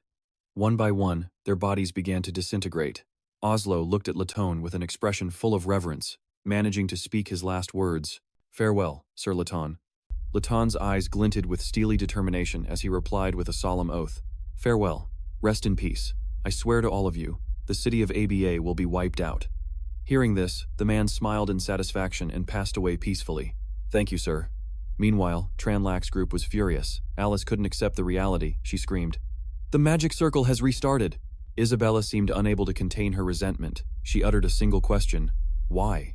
Then, she gathered all her courage to confront and question Latone. "Why did you have to go this far? Do you realize what you're doing? Do you really want to destroy the city of ABA? There are hundreds of thousands of civilians in the city. Do you want them all to die? Do you think what you're doing is noble or glorious?" In response, she was met with a devastated face, and a single tear silently rolled down his cheek. He replied to her, "You're right. I never thought what we were doing was right. We are nothing but a bunch of fools, blinded by rage." Isabella still didn't accept it. She pressed on. "Then why are you still doing this?" Latone suddenly fell silent. He let out a sharp breath as if to regain his composure, completely ignoring her question. He slowly approached the pillar, his voice low and sorrowful, as if speaking his last words. "There is only half an hour left. You, me, and this entire city of ABA will be completely wiped from the world. Therefore, before that moment comes, I will tell you my story." Deep pain etched itself onto his face as he reminisced. "It's a very long story. Where should I even begin?" Latone's memory returned to a scene of utter chaos. Thick smoke and dust filled the sky, a sign of an incredibly fierce battle. Everything around was just a pile of rubble and ruins. The flag that once flew proudly in the wind was now tattered. Oslo turned to Latone worriedly. "Captain, we're out of arrows, and we only have enough food for half a day." Latone seemed to have already made his decision. "It seems the only way is to break through the encirclement. We can't die here. We must bring the enemy's intelligence back." Hearing this, the man's face fell. "But Captain, could what they said be true? That the kingdom has branded us as traitors? Besides, Captain, can't you see? There are bodies lying everywhere, and the survivors are collapsing from hunger and injuries." Oslo's voice was filled with doubt. "We've been fighting the enemy to the death here for 10 whole days, but we haven't seen a single sign of reinforcements.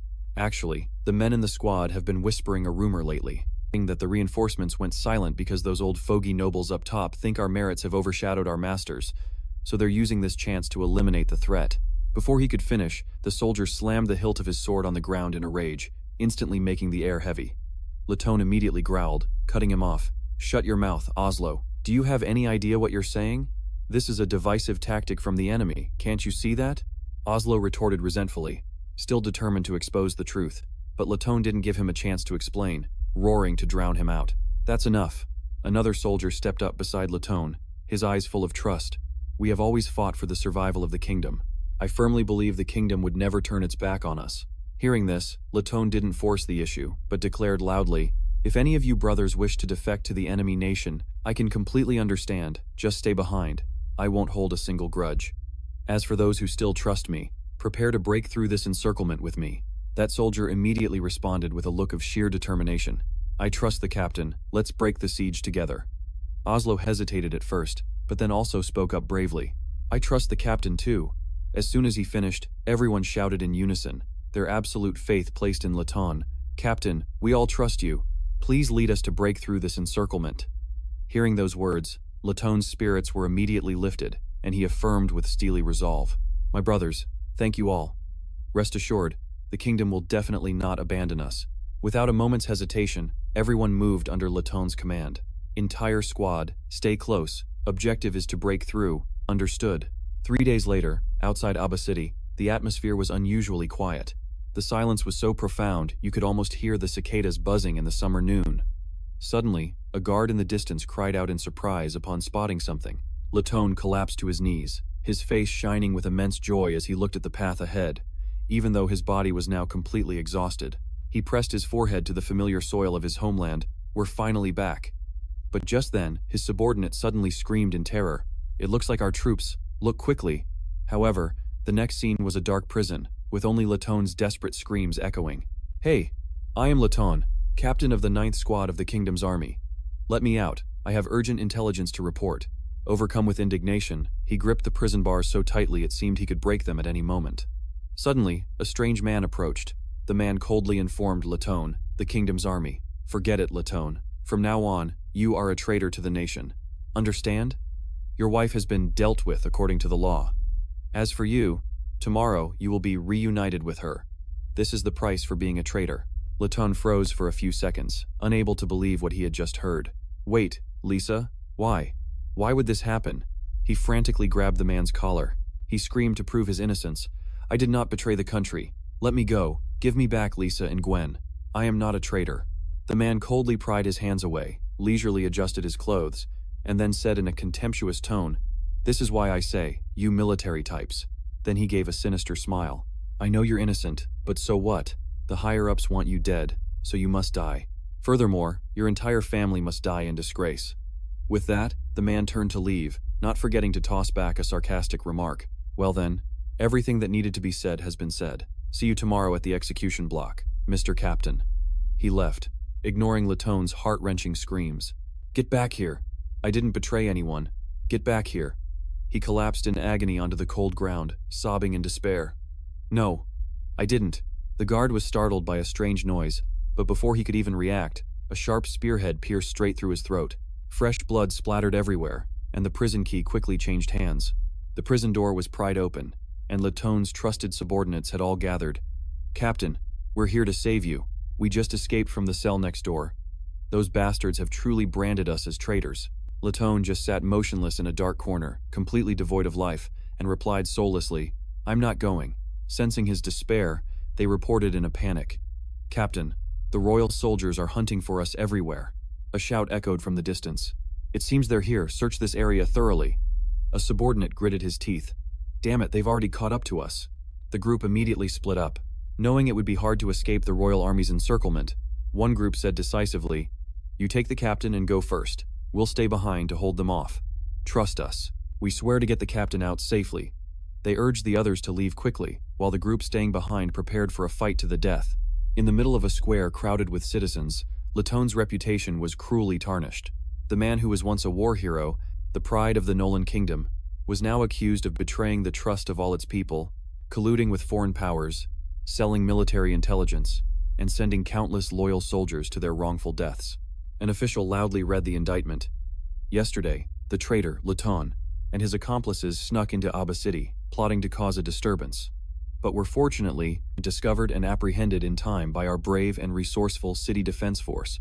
All eyes fell upon the condemned men. However, last night, Laton's gang, refusing to accept their imprisonment, murdered our guards to escape. Although the defense force reacted swiftly and captured 3 of them, their ringleader, Laton, escaped. Now, in accordance with the kingdom's laws, we shall execute these 3 criminals. Carry out the sentence immediately." The lever was pulled, and the ropes instantly tightened around the prisoners' necks. It was a wrongful and excruciating death, displayed for all to witness. In the crowd, one of Laton's disguised subordinates, blending in with the cheering mob, couldn't suppress his fury. "Damn it! How can these ignorant fools be cheering for this? What do they know, anyway?" Oslo whispered urgently into Laton's ear. "Laton, the city gates are probably open now. We need to leave the city at once. It's no longer safe." In response to Oslo's urgency, he just said coldly, "You guys go." The group was stunned, then a flicker of joy appeared as they asked in unison, "Captain, have you recovered your will to fight?" He ignored their question, changing the subject with a grim expression. "You all go on ahead. I want to be alone for a bit." That night, under the pouring rain, Laton and his brothers-in-arms buried his wife and son. He choked out a final farewell. "Lisa, when? I'm so sorry." A subordinate approached him, his voice filled with uncertainty. "Captain, what are we going to do now?" Before he could finish, Laton cut him off coldly. "Don't call me captain anymore. I am no longer your captain." Sensing the despair that consumed him, no one dared to speak. "Captain." Suddenly, a bolt of lightning tore across the sky, illuminating Laton's face, where determination had replaced his grief. "This kingdom has betrayed us. Now, it is our enemy. For all the suffering we have endured, they will pay in full." Standing in the downpour, he looked hesitantly at his comrades. "Are you all still willing to trust me one more time?" At that moment, Isabella and Alice awoke with a start, while only Chen Luo remained deep in slumber. Alice couldn't believe her eyes, her face filled with horror, wondering if it was a hallucination. Laton immediately denied it, his demeanor still incredibly imposing. "No, what you just witnessed was a fragment of my memory. I used synchronization magic to link with all of you, which allowed me to share a part of my own recollections. Alice's face turned pale as she stared at him intently. Synchronization magic? He can actually use that kind of ancient magic that only exists in legends. Seeing that he still hadn't woken up and was lost in a daze, the two girls became extremely worried. Tranlac, are you okay? Tranlac, please wake up. He suddenly snapped his eyes open, screaming in terror. Don't. Isabella was overjoyed to see him awake. Tranlac. Only then could she finally breathe a sigh of relief, turning to him and saying, Tranlac, you're awake. You really scared the life out of me just now. Hot tears suddenly streamed down Tranlac's cheeks, even though he wasn't making any effort to cry. Observing Tranlac the entire time, Latan made a sharp assessment. It seems you were the one most deeply drawn into my memory. Have you entered someone else's memories before? Tranlac immediately averted his gaze, his eyes showing he didn't want to talk about it. Latan had no intention of making things difficult for him and casually stood up. Very well. I'm not interested in prying into your secrets anyway, since everything is about to end soon. Meanwhile, Tranlac quickly untied Isabella. Latan wore a deeply pensive expression as he looked up, carefully observing the ancient city column. Before joining the kingdom's army, I once spent a period as a city guard right here in Abba City.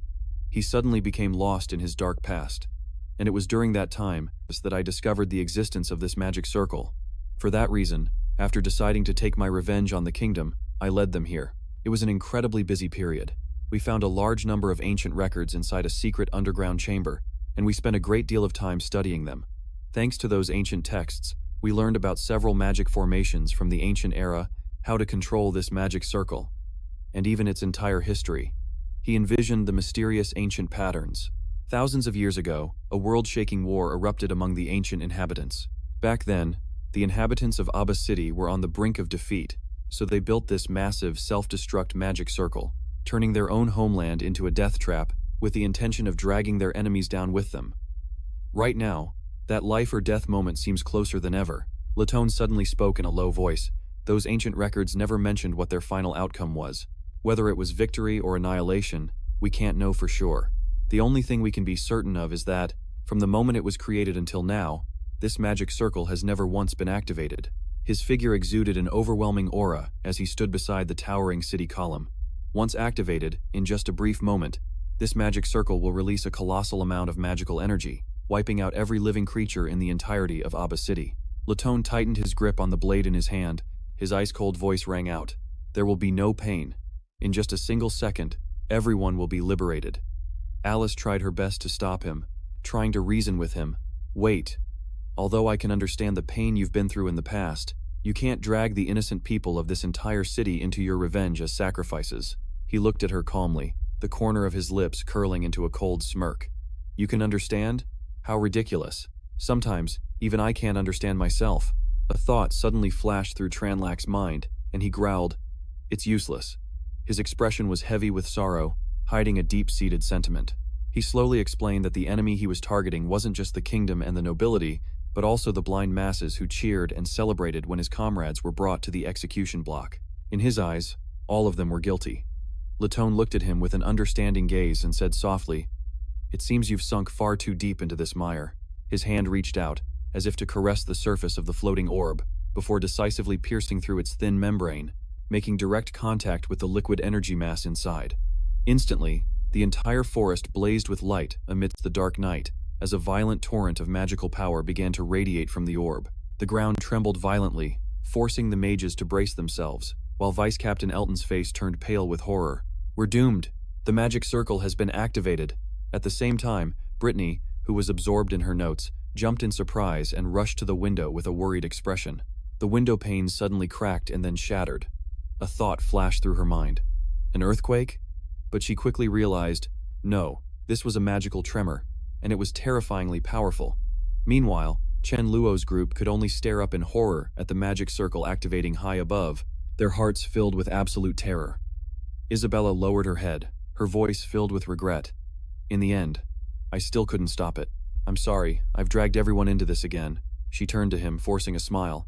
By the way, Chen Luo, the truth is, you and I. Before she could finish, he cut her off with a resolute voice. Don't say any more, Isabella. His eyes now burned with an iron will. Wait until I'm done dealing with that guy, then you can say whatever you want. His determination left her stunned, unable to process what was happening. Meanwhile, Latan stood alone, a tragic figure. not forgetting his fallen comrades even in this final moment. Oslo, HL, my brothers, look, the fire of our rage can finally scorch and shake this entire kingdom.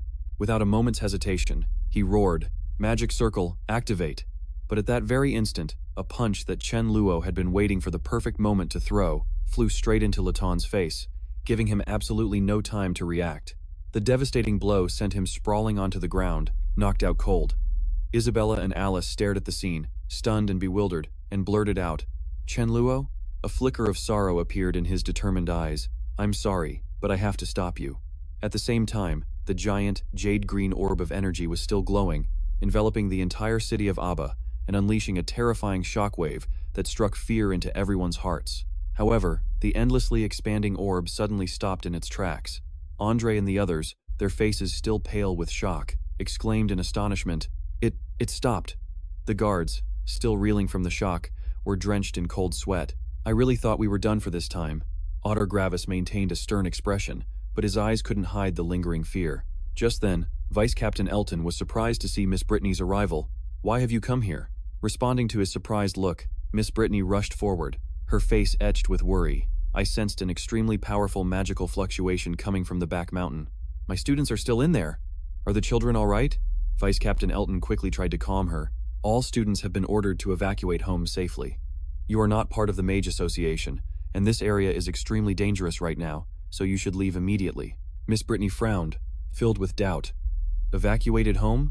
But Blair and Isabella still haven't come back." Suddenly, a horrifying realization dawned on her, and she cried out in alarm, "That's not right. There are at least 2 students who haven't come out of there. Blair and Isabella. They're still inside?"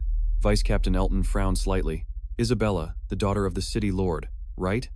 Hearing this, the city lord of Abba's heart swelled with unease. "Isabella, my little girl is still in there?" Memories of his young daughter suddenly flooded his mind, the image of the small child nestled in his arms appearing as clear as day. With a chubby, adorable face and big, sparkling round eyes, the little girl babbled, "Father, when I grow up, I want to join the city guard." The father chuckled and gently asked his daughter, "Why do you want to do that?" The little girl clenched her fists, her whole body seeming to radiate a brilliant aura, and replied decisively, "Because I'm a Gravis, so I have to protect you and the city of Abba too." Otter Gravis smiled in satisfaction, his voice filled with love, and hugged his precious little daughter tightly. "My daughter wants to protect her father too, huh?" The sweet memory suddenly faded, bringing him back to reality. Finally, he understood, asking himself, "Isabella, are you fighting in there? For our city of Abba too?" Meanwhile, inside the sphere of light, Laton struggled to support himself, exclaiming in astonishment, "How did you get out of your bindings?" He gritted his teeth, cursing himself for being so careless. "I was so focused on activating the magic circle that I didn't even notice him get close. I was too arrogant." Bray frowned and replied coldly, "For that answer, you should go down and ask the city guard soldier who fell by your hands." He suddenly recalled the moment he traveled with, the soldier named Ethan. When Ethan handed him a short dagger, Bray couldn't help but be skeptical. "The soldier," Ethan explained, "just take it. It's a tradition for us in the city guard to always keep a hidden blade on our person, for unforeseen situations." Seeing Ethan turn to leave, Bray quickly asked with concern, "You gave it to me, so what about you?" Ethan turned back, flashed a confident smile, and gave a thumbs up. "Don't worry, I'm a fast runner. It'll be much more useful in your hands."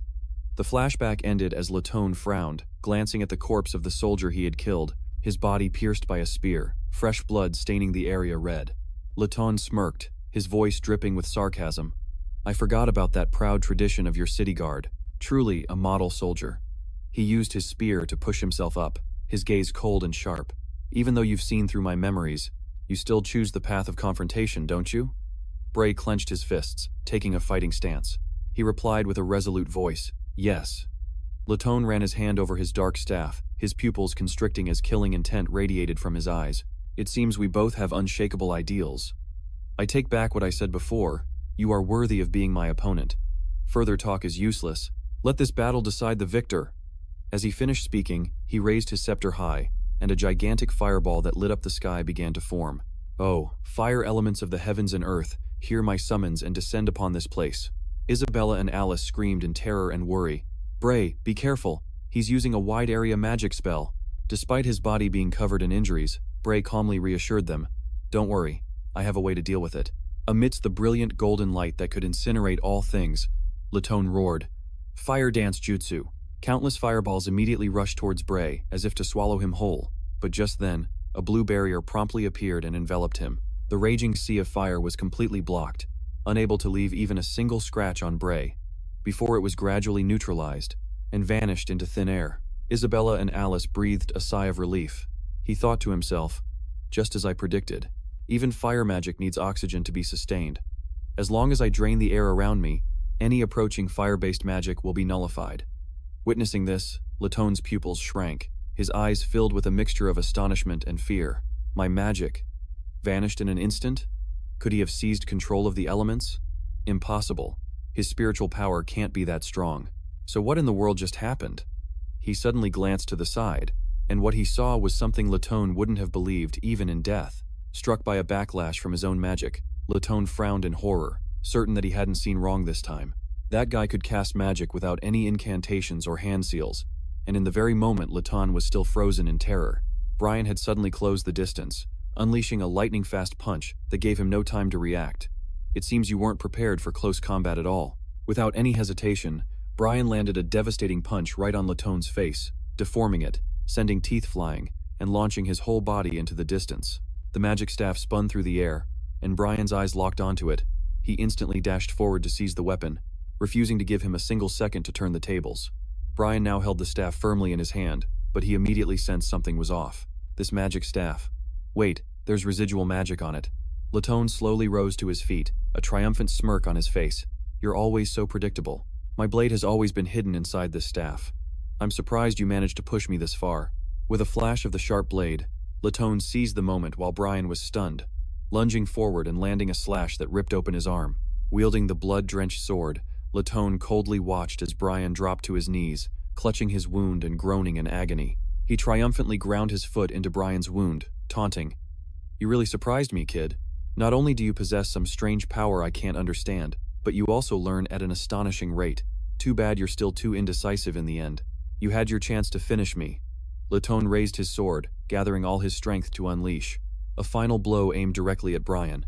He didn't forget to add a taunt. In a battle to the death, killing your opponent is the greatest sign of respect. Brian could only grit his teeth in despair. Is this how it all ends? Suddenly, a blinding flash of crimson light shot straight at Latone, causing him to widen his eyes in astonishment. The attack exploded on impact, revealing it was a counterattack from Isabella and Alice. A member of the Kravitz family never flees the battlefield. Using his own bloody hand, Brian hastily drew a magic seal, hoping to turn the tables. Great job, Isabella, Alice. It's all or nothing, air depletion. Latone gritted his teeth in disbelief, then his eyes widened in sheer horror. This is... The sword slipped from his grasp, clattering to the ground. Latone shakily brought a hand to his throat. His face went pale, unable to utter a word or even breathe. What? What did that guy do? He let out a few heavy, choking coughs and then collapsed. Brian raised his hand, summoning a blue light, his gaze resolute as he looked down at the dying Latone. I'm sorry, Latone. You were right. Ending an enemy is the greatest form of respect. Latone's body trembled violently as sweat poured off him. He whispered in disbelief. How could I? Driven by a fierce will to survive, Latone still tried to crawl forward, knowing there was no escape. I've failed. At last, Latone could no longer hold on and collapsed. Isabella and Alice rushed to Brian's side, asking with concern, Brian, how's your wound? Clutching his wound with one hand, he gently reassured them, I'm okay. It's a good thing you two were here. The giant sphere of light began to fluctuate, shrinking continuously. It grew smaller and smaller as if it were about to disappear, drawing everyone's attention, still confused about what was happening.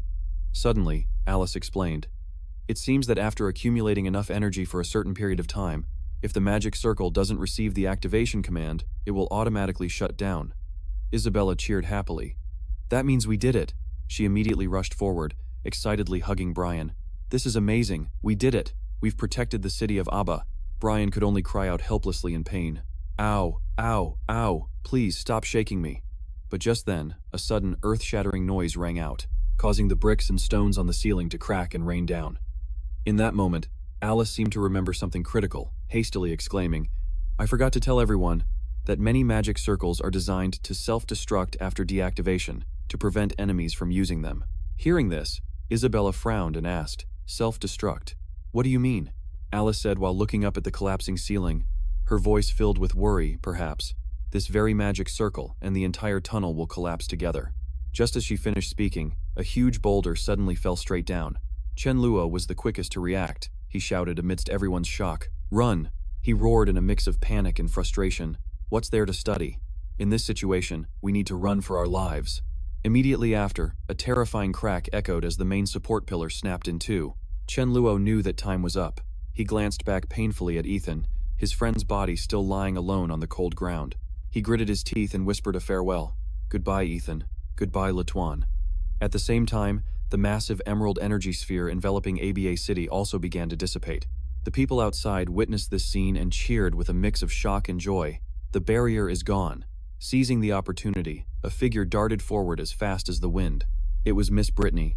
She wanted to use this chance to rush in and rescue her student. Standing right behind her, Vice Guildmaster Elton let out a sigh of relief, smiling as he said, "Miss Brittany is certainly an impatient one." The Lord of ABA City, Austin Graves, also immediately gave a resounding order to the entire army. "The barrier has been lifted. All units prepare to advance into the back mountain of Street Donis Academy. Apprehend the rebels. Rescue the students and citizens." The entire army roared in unison, "Yes, sir." But then, his gaze shifted towards ABA City, a flicker of a father's worry on his face. "Isabella, my daughter, you must come back safely." Meanwhile, inside the tunnel, large boulders were still crashing down, forcing the three of them to flee for their lives. Chen Luo, Isabella, and Alice all looked up warily. Isabella frowned and shouted, "This is bad. It's about to collapse completely. Fall back." The space shook violently, sending dirt and rocks flying, causing Isabella and Alice to choke and cough in the thick cloud of dust. Facing such a terrifying disaster for the first time, neither of them could hide their fear. The exit is about to be sealed off. Retreat now. Amidst the dust cloud, Chen Luo's figure appeared. He emerged limping, clutching a wound with one hand. Seeing this, the two girls called his name worriedly. Isabella rushed over and placed a hand on Chen Luo's shoulder, her voice full of concern. "Were you hit by a falling rock?" He tried to suppress the pain and reassure them. "I'm fine. My shoulder just stings a little." Alice looked despairingly at the pile of rubble that had just blocked the path, her voice trailing off. "This place is about to collapse too. We're trapped." The three of them collapsed from exhaustion. Chen Luo frowned, thinking, "This section has collapsed less than the other passages. Maybe we can use magic to create an explosion and clear a path." But Isabella immediately dismissed the idea. "It's useless. How many fireball spells do you think it would take to break through this? We don't have nearly enough mental energy." The pile of rubble had now become a solid wall, trapping the three of them. However, Chen Luo still stepped forward, his eyes shining with determination. "I have a way. You two have learned the fire shield spell, right? In a moment, use all your strength to cast it." Both girls replied in unison, "Okay." Immediately, Chen Luo extended his hands forward, one above, creating a small sphere of light between them, which began to draw in the surrounding air. Chen Luo calculated silently, the concentration of oxygen in the air is between 4% and 75.6%. Once it meets fire, it will create an explosion. Finishing his thought, he launched a purple fireball, and a world-shaking explosion erupted, blasting away the entire wall of earth and rock.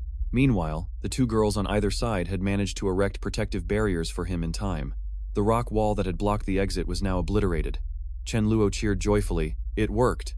Isabella was still in shock. How did he do that? Could Chen Luo have already reached the rank of Archmage?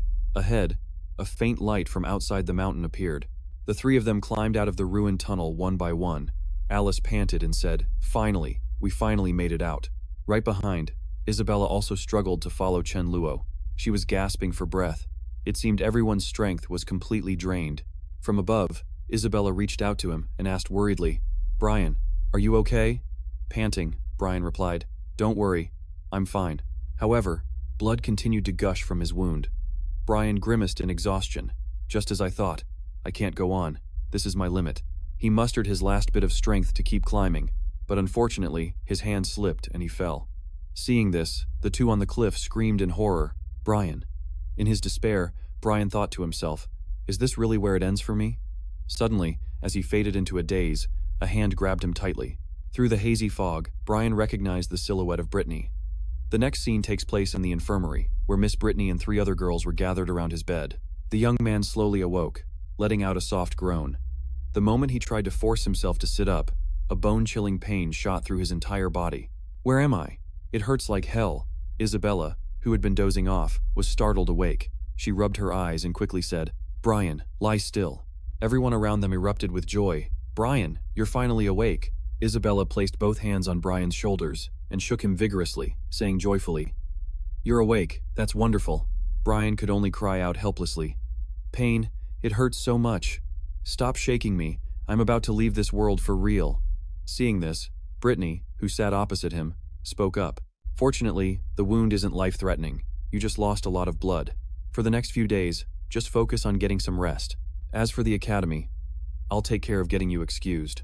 Brian's eyes darted around as he began hesitantly, "Miss Brittany, about what happened with Latone." "The truth is, Brittany held up a hand to stop him.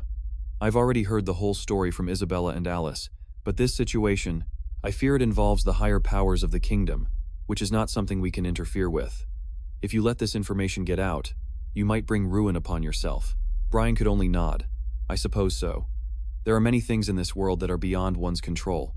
At that very moment, the door to the room suddenly swung open. All eyes turned to the door, where Austin Gravis entered with a radiant smile. "Brian, I apologize for disturbing your rest. I am Austin, Isabella's father." The girl asked in surprise, "Father, why are you here?" Seeing him, Brian couldn't help but feel flustered. "This is Lord of the City. May I ask why you've come to see me?" To his surprise, Austin Gravis bowed deeply and respectfully. "You saved Isabella. In doing so, you saved all of Abba City. I have come to express my sincerest gratitude. Thank you, truly." Brian quickly waved his hands in dismissal. "My lord, there's no need for this." But the man held his position. "Furthermore, I have a rather abrupt request. I wish to invite you to our Gravis family banquet. The banquet will be held tomorrow evening." Hearing this, the young man was stunned. "Huh?" Meanwhile, Isabella's mind was already drifting off into a date, attending the family banquet, meeting the parents, becoming part of the family. Just the thought of becoming part of the family made her face flush bright red, and she let out an involuntary gasp. The next day, the two of them were dressed in magnificent formal wear. But Brian seemed a little uncomfortable. "Hey Isabella, I know I agreed to attend the banquet," he grumbled under his breath. "But this outfit feels so strange." Isabella gave him a disapproving glance. "That's just because you usually dress so casually. Besides, it won't just be my parents tonight. All the high-ranking officials and representatives from the city's great families will be attending as well." Brian couldn't help but be shocked. "Isn't it just a family banquet? Why are so many people coming?" The girl sighed. "The banquets at my house have always been this way." He raised an eyebrow. "Fair enough. After all, the title of Lord of Abba has been passed down through the Gravis family for generations, so their family banquets have naturally become an event for the entire city's elite. I guess it's not that strange." Suddenly, Brian put a hand to his chin, his cheeks flushing slightly as an idea struck him. "Wait a minute. Isabella is the Lord's only child. Then, if nothing unexpected happens, won't she be the next Lord of the city? And if I marry Isabella, doesn't that mean I could hold absolute power in Abba City, calling the shots as I please?" These less than honorable thoughts began to take root in his mind. "And that's not all. Our child would be the next Lord of Abba. There's only one condition. To inherit the title, the child must take the Gravis family name." As his head was patted, Blair absent-mindedly drifted into a daydream, thinking that even though he wasn't the traditional type, he could still accept his children taking their mother's surname. Still, having the Chen surname would be best. Unless they had two children, then one could take the Gravis surname, and the other could take the Chen surname, a truly perfect arrangement.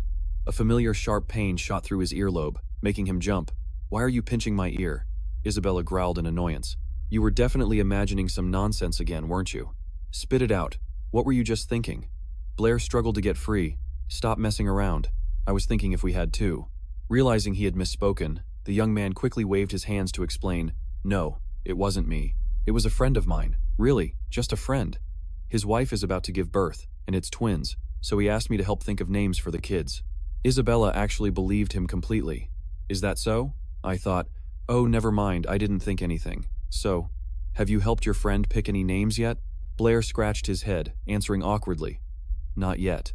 They want one to carry on the father's family name, while the other takes the mother's. They haven't agreed on it yet." Seizing the opportunity, she asked him directly, "Oh, by the way, Blair, what about you? Could you accept your child taking their mother's surname?" The two continued to chat as they strolled through the garden. If we had two, I think I could accept it. Is that so? That's good then. You should get back to thinking of names for your friends' children. The two arrived at a magnificent and luxurious area. Upon seeing the woman in front of them, Isabella happily called out, "Mother." Lady Gravis turned to look at her daughter and asked about her with concern. Shah. And this must be young Master Blair, correct? The young man politely bowed to Lady Gravis. A good evening to you, my lady. She seemed very pleased and returned his greeting. Thank you for saving our Shah. In fact, she often talks about you. She says you're... Isabella quickly cut her mother off. Mother, don't say such silly things. In an instant, Blair was surrounded by a group of beautiful ladies who excitedly realized he was the one who had saved Shah and the young lady of the Herman family. That's him, isn't it? He's so young and handsome. Nowadays, it's truly rare to find a young man with both his courage and strength. Shah certainly has a good eye for men. You know, she's never brought a boy home before. Are you two dating?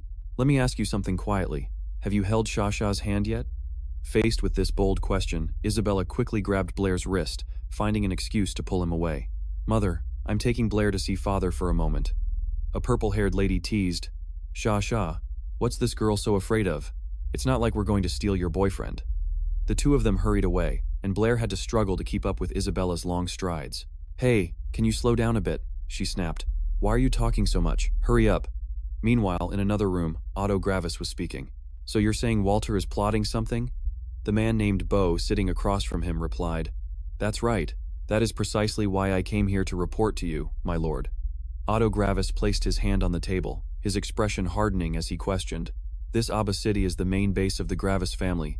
Our family has been rooted here for hundreds of years. Do you really think a mere minister of finance like Walter can shake our foundation? Hearing this, the man just scoffed. If this were in the past, that would indeed be the case. However, in recent years, the royal capital has been working to reclaim power from the city lords. Currently, in the cities outside the royal cap, including our Abba city, both financial and military power are no longer in the hands of the city lord.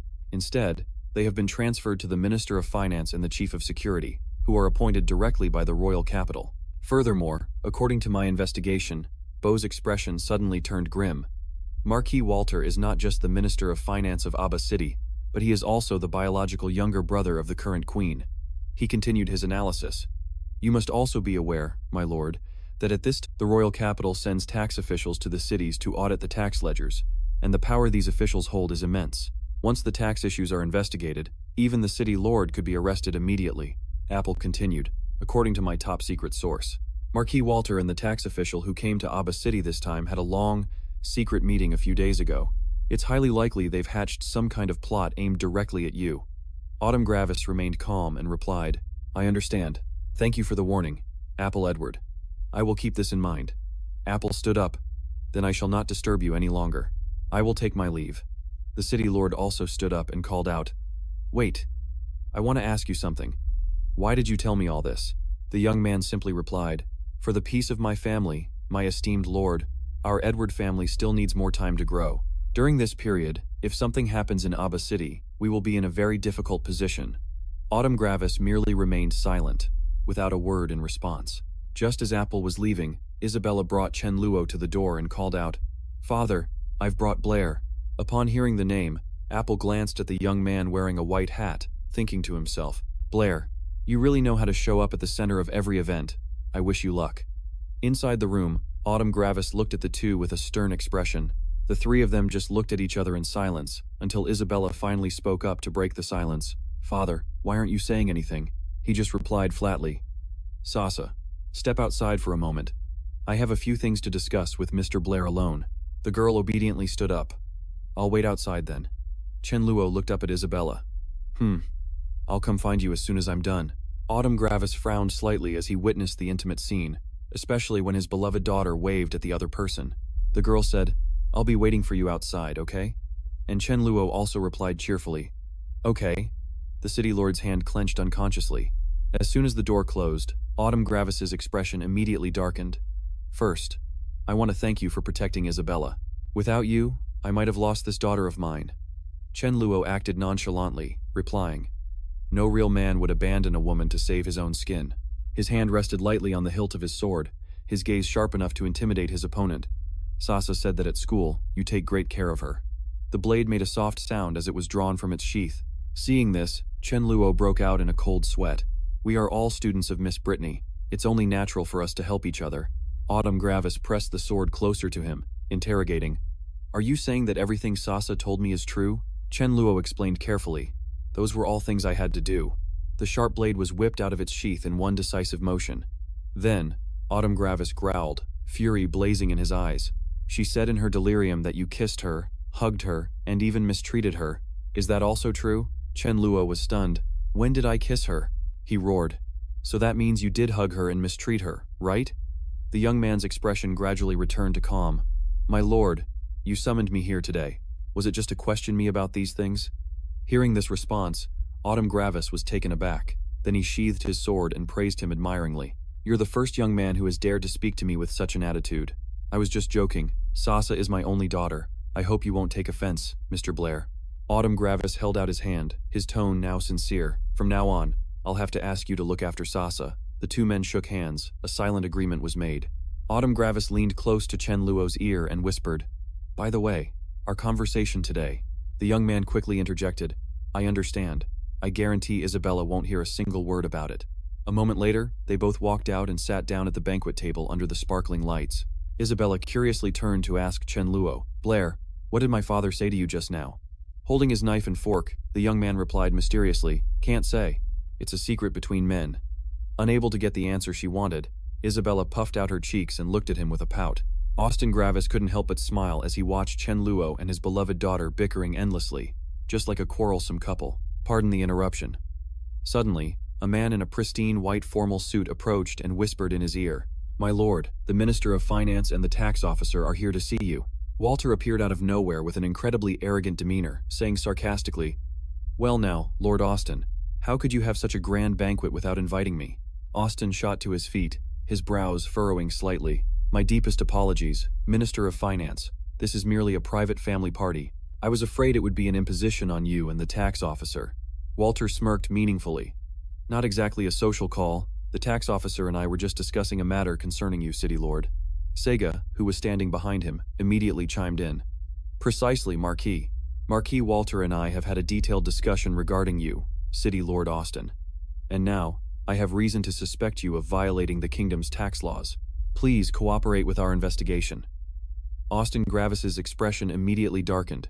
"Tax officer, please allow me to conclude this banquet first." Sega sneered, "City Lord Austin, I don't wish to repeat myself. Remember, I am here representing the royal capital itself." The guests began to whisper amongst themselves, "What's happening? He's an official sent all the way from the royal capital." Isabella unconsciously placed her trembling hand on Chen Luo's thigh, her whole body shuddering from an unseen fear. The once lively party fell silent, and an atmosphere as tense as a drawn bowstring enveloped everyone. People huddled together, whispering anxiously, while Walter shot the city lord a triumphant and provocative glare. "Lord Austin, out of respect for our time as colleagues, I have some sincere advice for you. Stop making a fool of yourself in front of all these people. It would be best to just cooperate with the investigation." Austin Gravis's face turned pale with rage. His eyes were bloodshot, his hands clenched so tightly that veins bulged, and his voice was low, thick with suppressed fury. Lady Gravis quickly stepped forward, deftly handling the situation.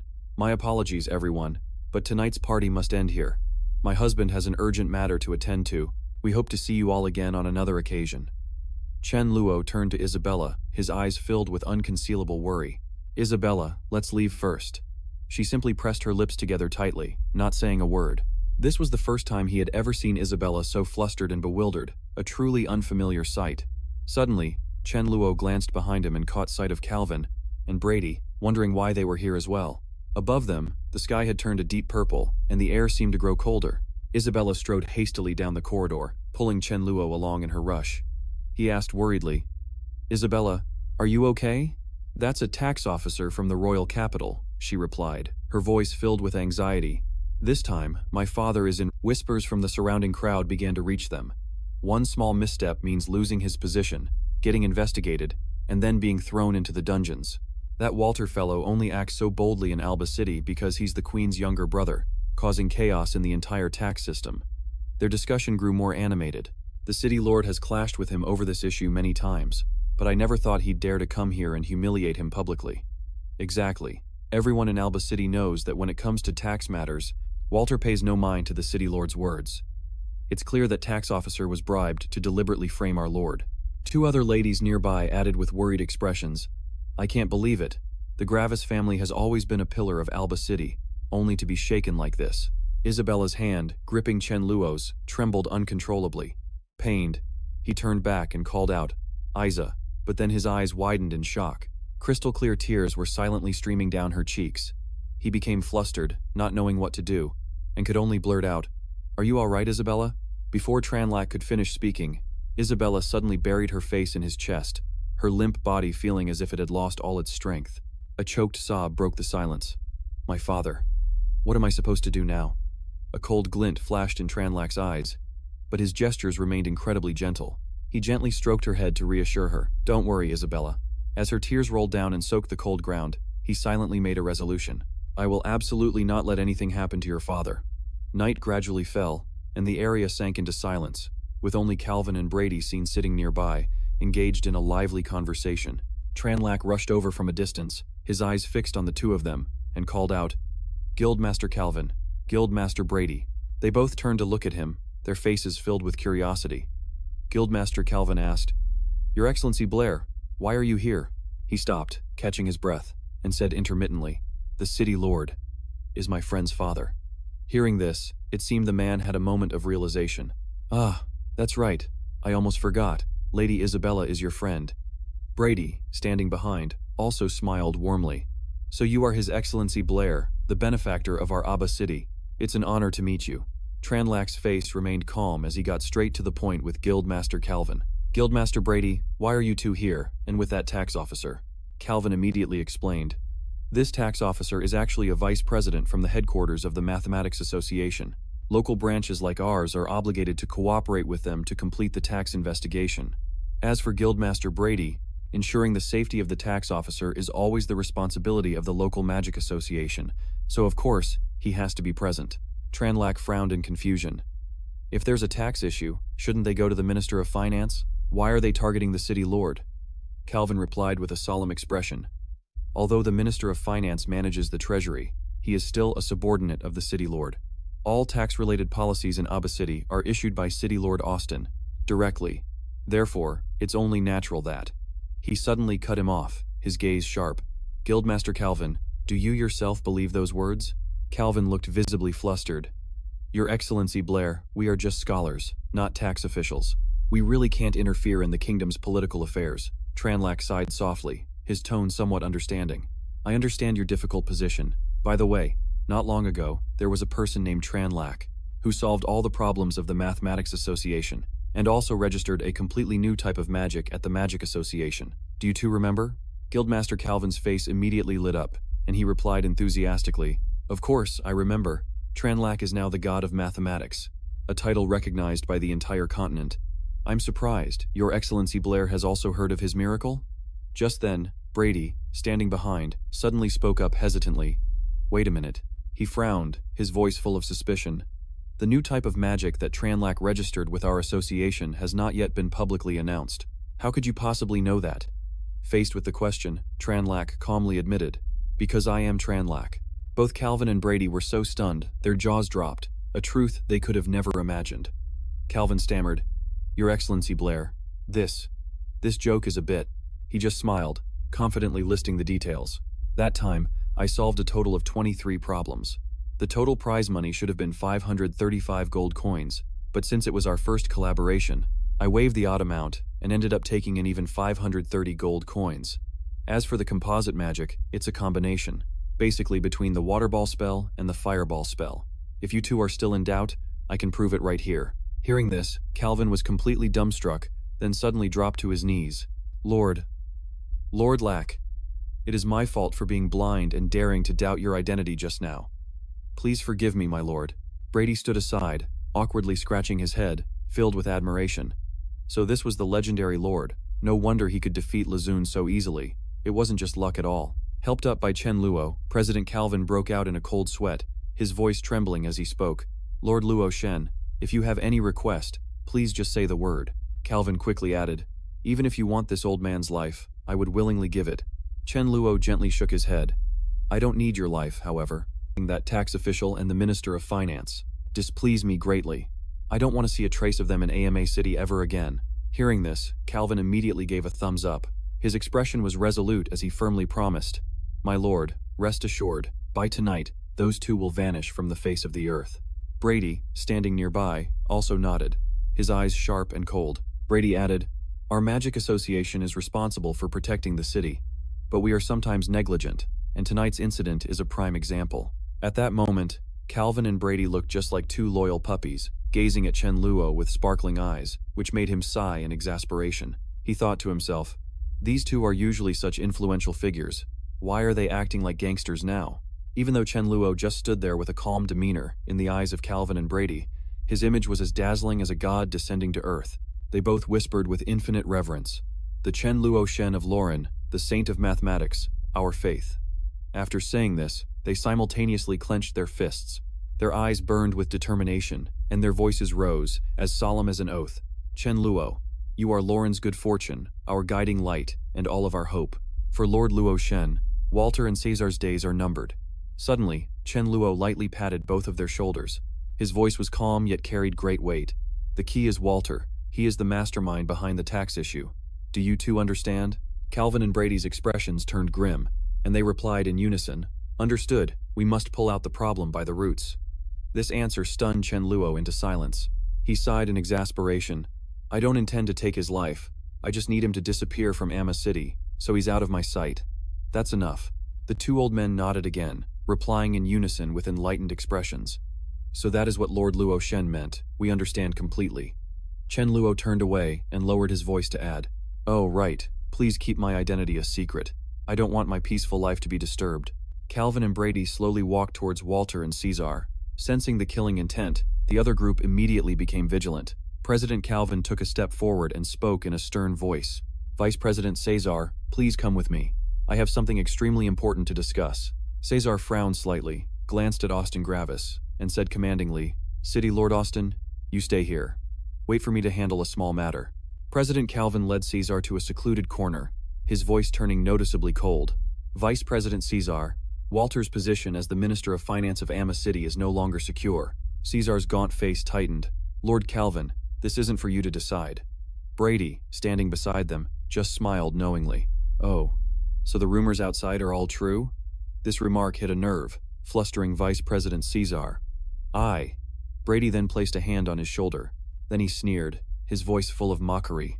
"So your tastes are really as peculiar as Walter's?" Cesar angrily shoved Brady's hand away and roared, "Are you all insane?" Cesar tried to explain. "I just keep business and personal matters separate. I would never." Brady's expression suddenly turned serious. "I'm afraid this matter is no longer up to you. A certain lord from above has ordered Walter to leave Amma City. If you don't comply, I can't even guarantee your own safety," President Calvin added. "Furthermore, don't forget your position. You are first and foremost the Vice President of the Mathematics Association, and only then the kingdom's tax official. If you endanger the very survival of our entire association for your own sake, I advise you to choose wisely. Don't wait until it's too late." Vice President Cesar clenched his fists, his entire body tensing up. He turned to look at the portly Minister of Finance, the scales in his mind tipping completely to one side. Finally, Vice President Cesar had made his decision. He roared, ordering the arrest of the Minister of Finance, Walter. Immediately, two towering guards in white suits rushed forward to restrain Walter. Still bewildered, he yelled, "Caesar, are you insane? Why are you arresting me instead of Austin?" Caesar coldly commanded, "Gag him." After everything was handled, he turned and respectfully bowed to Austin Kravitz. "Lord Austin, we have evidence that Walter has been embezzling public funds from the kingdom's taxes. We apologize for the disturbance, and we will take our leave now." Hearing this, he was stunned, letting out a bewildered, "Huh?" Lady Kravitz was also confused by the situation. Meanwhile, seeing that everything had been settled smoothly, Chen Luo quietly turned to leave. He thought to himself, "I should get back quickly, or Isabella will pinch my ear." Seeing his wife covering her mouth and chuckling, Austin Kravitz asked curiously, "What is it, my dear?" She raised 2 glasses of wine and playfully chided, "You still don't understand?" They clinked glasses, and the lady couldn't help but remark that Brian is such a good kid. Under the mystical crescent moon, Austin Kravitz and his wife looked at each other affectionately as a drop of rich wine fell, blending with the shimmering golden petals. In another corner, Isabella sat alone on a chair, her heart heavy, softly whispering the name, Brian. Lost in her wandering thoughts, Isabella suddenly felt a warm hand gently patting her head. She looked up and was surprised to see it was Chen Luo, standing beside her with a gentle, comforting gaze. Isabella quickly composed herself, wiped away a tear from her cheek, and asked Chen Luo in confusion, "Why are you here? My parents. How are they?" Chen Luo ran a hand through his hair, deliberately avoiding Isabella's gaze, and replied concisely, "It's basically all taken care of. I asked a friend for a favor, and Walter has been taken away by the tax bureau." Isabella stared at him blankly, only able to utter, "Huh?" Chen Luo shrugged nonchalantly. "Looks like the position of Minister of Finance of Aba City is about to have a new owner." Isabella, still in shock, stammered, "How is that possible? Aren't the tax official and Walter on the same side?" Chen Luo smirked slightly and explained cryptically, "Perhaps it's because that friend of mine has a rank higher than the tax official." Isabella's eyes widened in astonishment, and she looked at Chen Luo with suspicion and curiosity. "The friend you mentioned. Could it be?" Chen Luo quickly put a finger to his lips to silence her. "Shh, you're being too curious." Seizing the moment while Chen Luo was distracted, Isabella suddenly squeezed his hand and placed a light kiss on his cheek. Embarrassed, she quickly turned and ran off, not forgetting to look back and urge Chen Luo, "Come on, the banquet isn't over yet. Let's hurry back." The party lights shimmered magically, and the atmosphere became lively again. The young ladies and noblewomen were still chatting animatedly, and in a hidden corner, two gentlemen were arguing loudly. Lord Austin won the bet, now pay up. "Hey, did you know the outcome beforehand?" Pfft, nonsense. The two of them started fighting over the bag of betting money, causing the shimmering gold coins to spill from the bag. One of them rolled across the floor, just as Isabella was rushing back towards the banquet hall. Chen Luo quickly called out from behind, "Isabella, slow down." But it was too late, not paying attention. Isabella stepped on the shiny, rolling gold coin. She immediately lost her balance and fell backward. The sight made Chen Luo, who was right behind her, stare with wide eyes and a gaping mouth. He frantically rushed forward, reaching out to catch her. Isabella let out a panicked "ah," which made Chen Luo even more flustered. He reached out, but only managed to grab a piece of her dress strap. The color drained from Chen Luo's face, the piece of fabric still in his hand, as he stammered, "I'm sorry." Hearing their daughter's piercing scream, the city lord and his wife rushed over. They saw their daughter with red-rimmed eyes, sitting dejectedly on the floor with her arms crossed over her chest. Isabella burst into sobs, scolding Chen Luo, "You're not a gentleman," leaving him to stammer, I really didn't do it on purpose." Her face flushed red with anger and embarrassment as she screamed, clenching her fists and raining weak punches on Chen Luo. "You did it on purpose, you jerk." Chen Luo had no choice but to hold her hands, explaining helplessly. Isabella frowned, as if none of Chen Luo's words could reach her. Her rage flared up, and she began to chant a magic spell. "O water element that cleanses the mortal world, hear my call and descend upon this place." A surge of magical energy, blazing like flowing lava, enveloped Isabella's body, making Blair break out in a cold sweat. Just then, Lady Travis cleared her throat with a soft cough, drawing Blair's attention to her. As he turned his head to look, he was stunned to realize that Isabella's parents had been standing nearby for some time. Isabella's face turned purple with rage. She ground her teeth and hissed, "Blair, you!" Blair frantically waved his hands, vehemently denying it. "I swear I didn't see that thing. No, I didn't see anything at all." The fury left Isabella speechless. She could only tremble as she pointed at Blair, stammering, You. Yet the young man just nonchalantly smoothed his hair, putting on an innocent face. Seeing this, Isabella's mother couldn't help but laugh, remarking, "Youth truly is wonderful." Meanwhile, her father just quietly, after a moment, he finally spoke. "Mr. Blair, our earlier conversation is not yet finished. Please come with me." Watching the retreating figures of Blair and City Lord Austin, Lady Travis couldn't help but exclaim, "This time, Blair really helped you out big time. It seems our dear Sasa has quite the charm." Isabella, who was about to follow, stopped in her tracks at her mother's words and turned to look at her. The young lady pouted with her hands on her hips, turned away sharply, and muttered, "Who needs that guy anyway?" The scene immediately shifts to a lavish and splendid room. Crystal lamps on the walls cast a warm golden light, bathing the entire space in an air of luxury.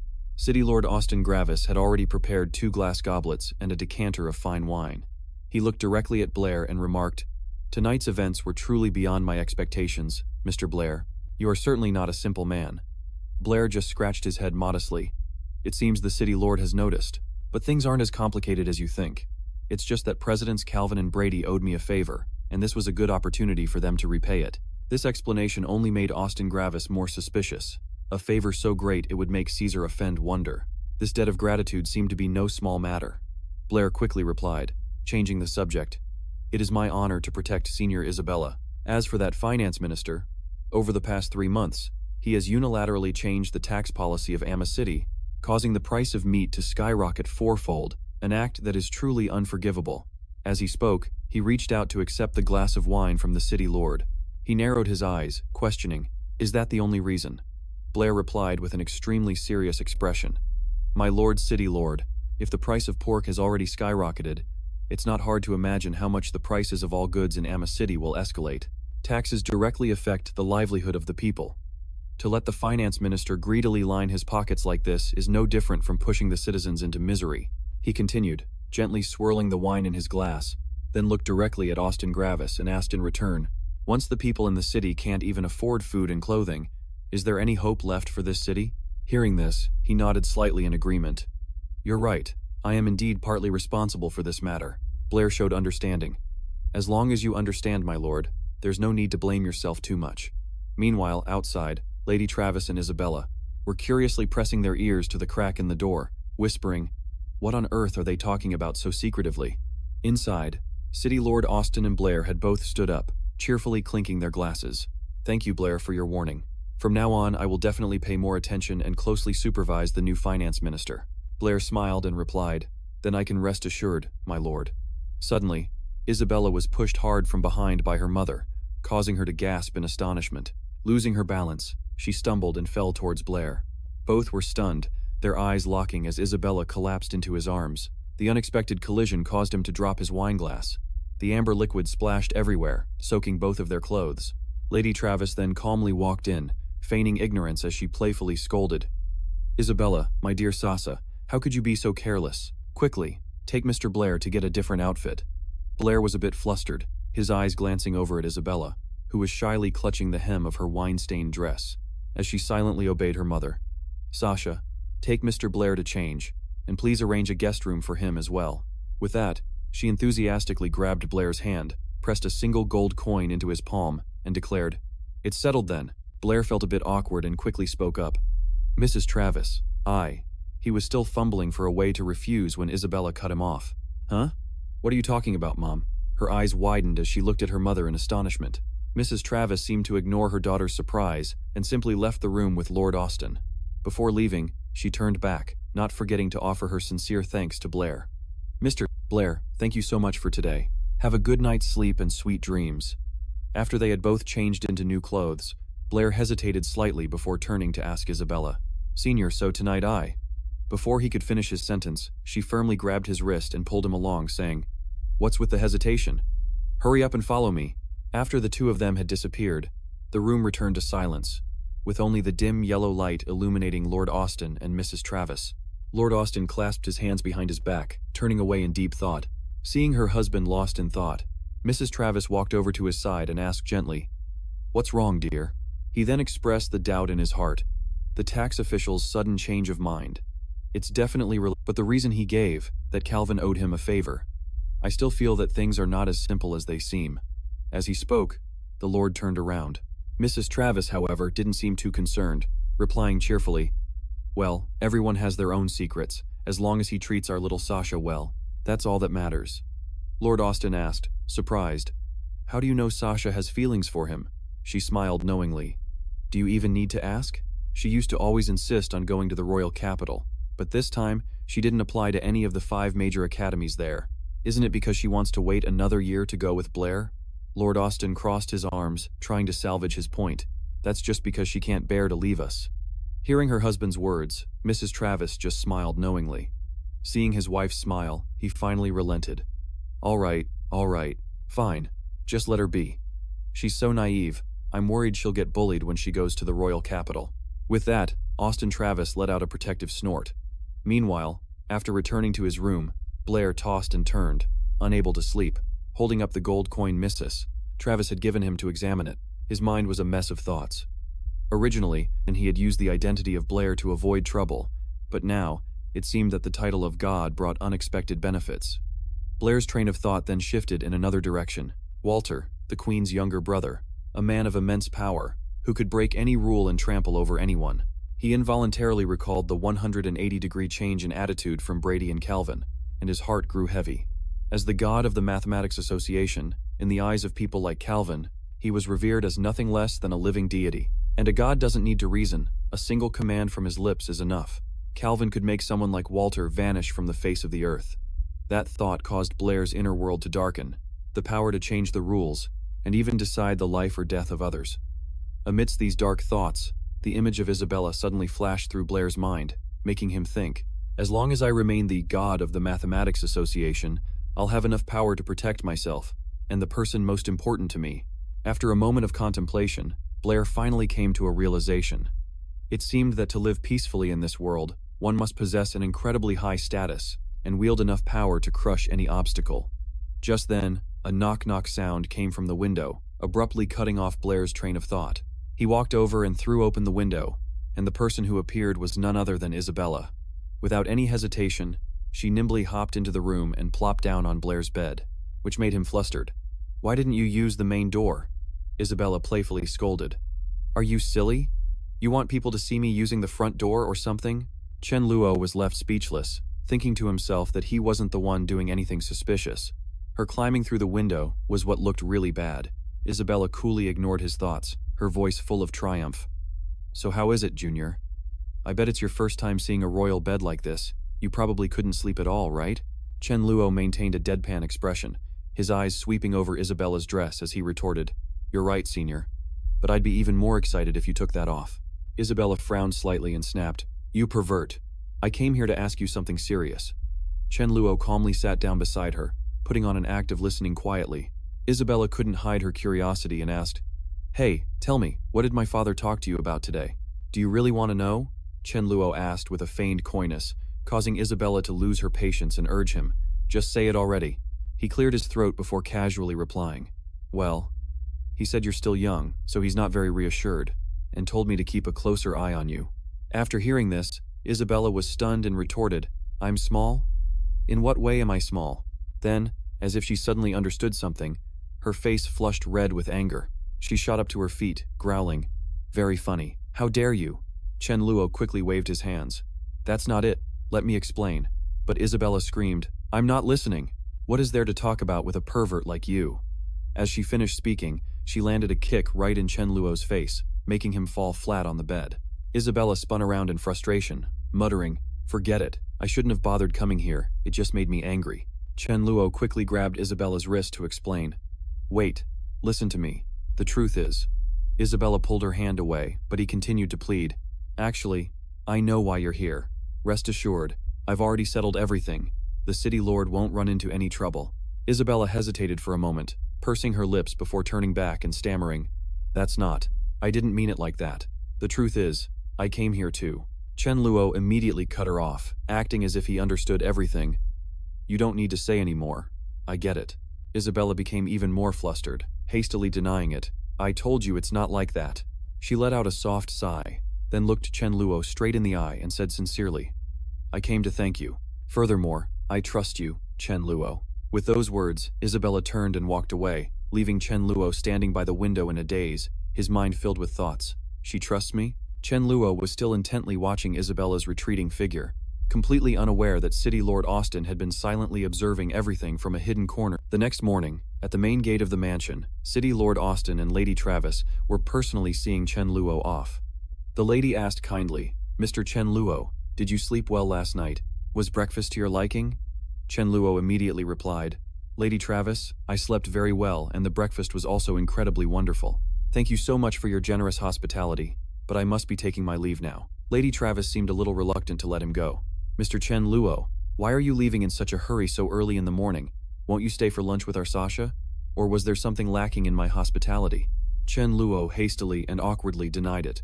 "Oh no, not at all, my lady. You've misunderstood. It's just that The city lord standing nearby frowned slightly. He cut her off decisively. "That's enough, Anna. If he doesn't want to stay, don't force him. But what about you?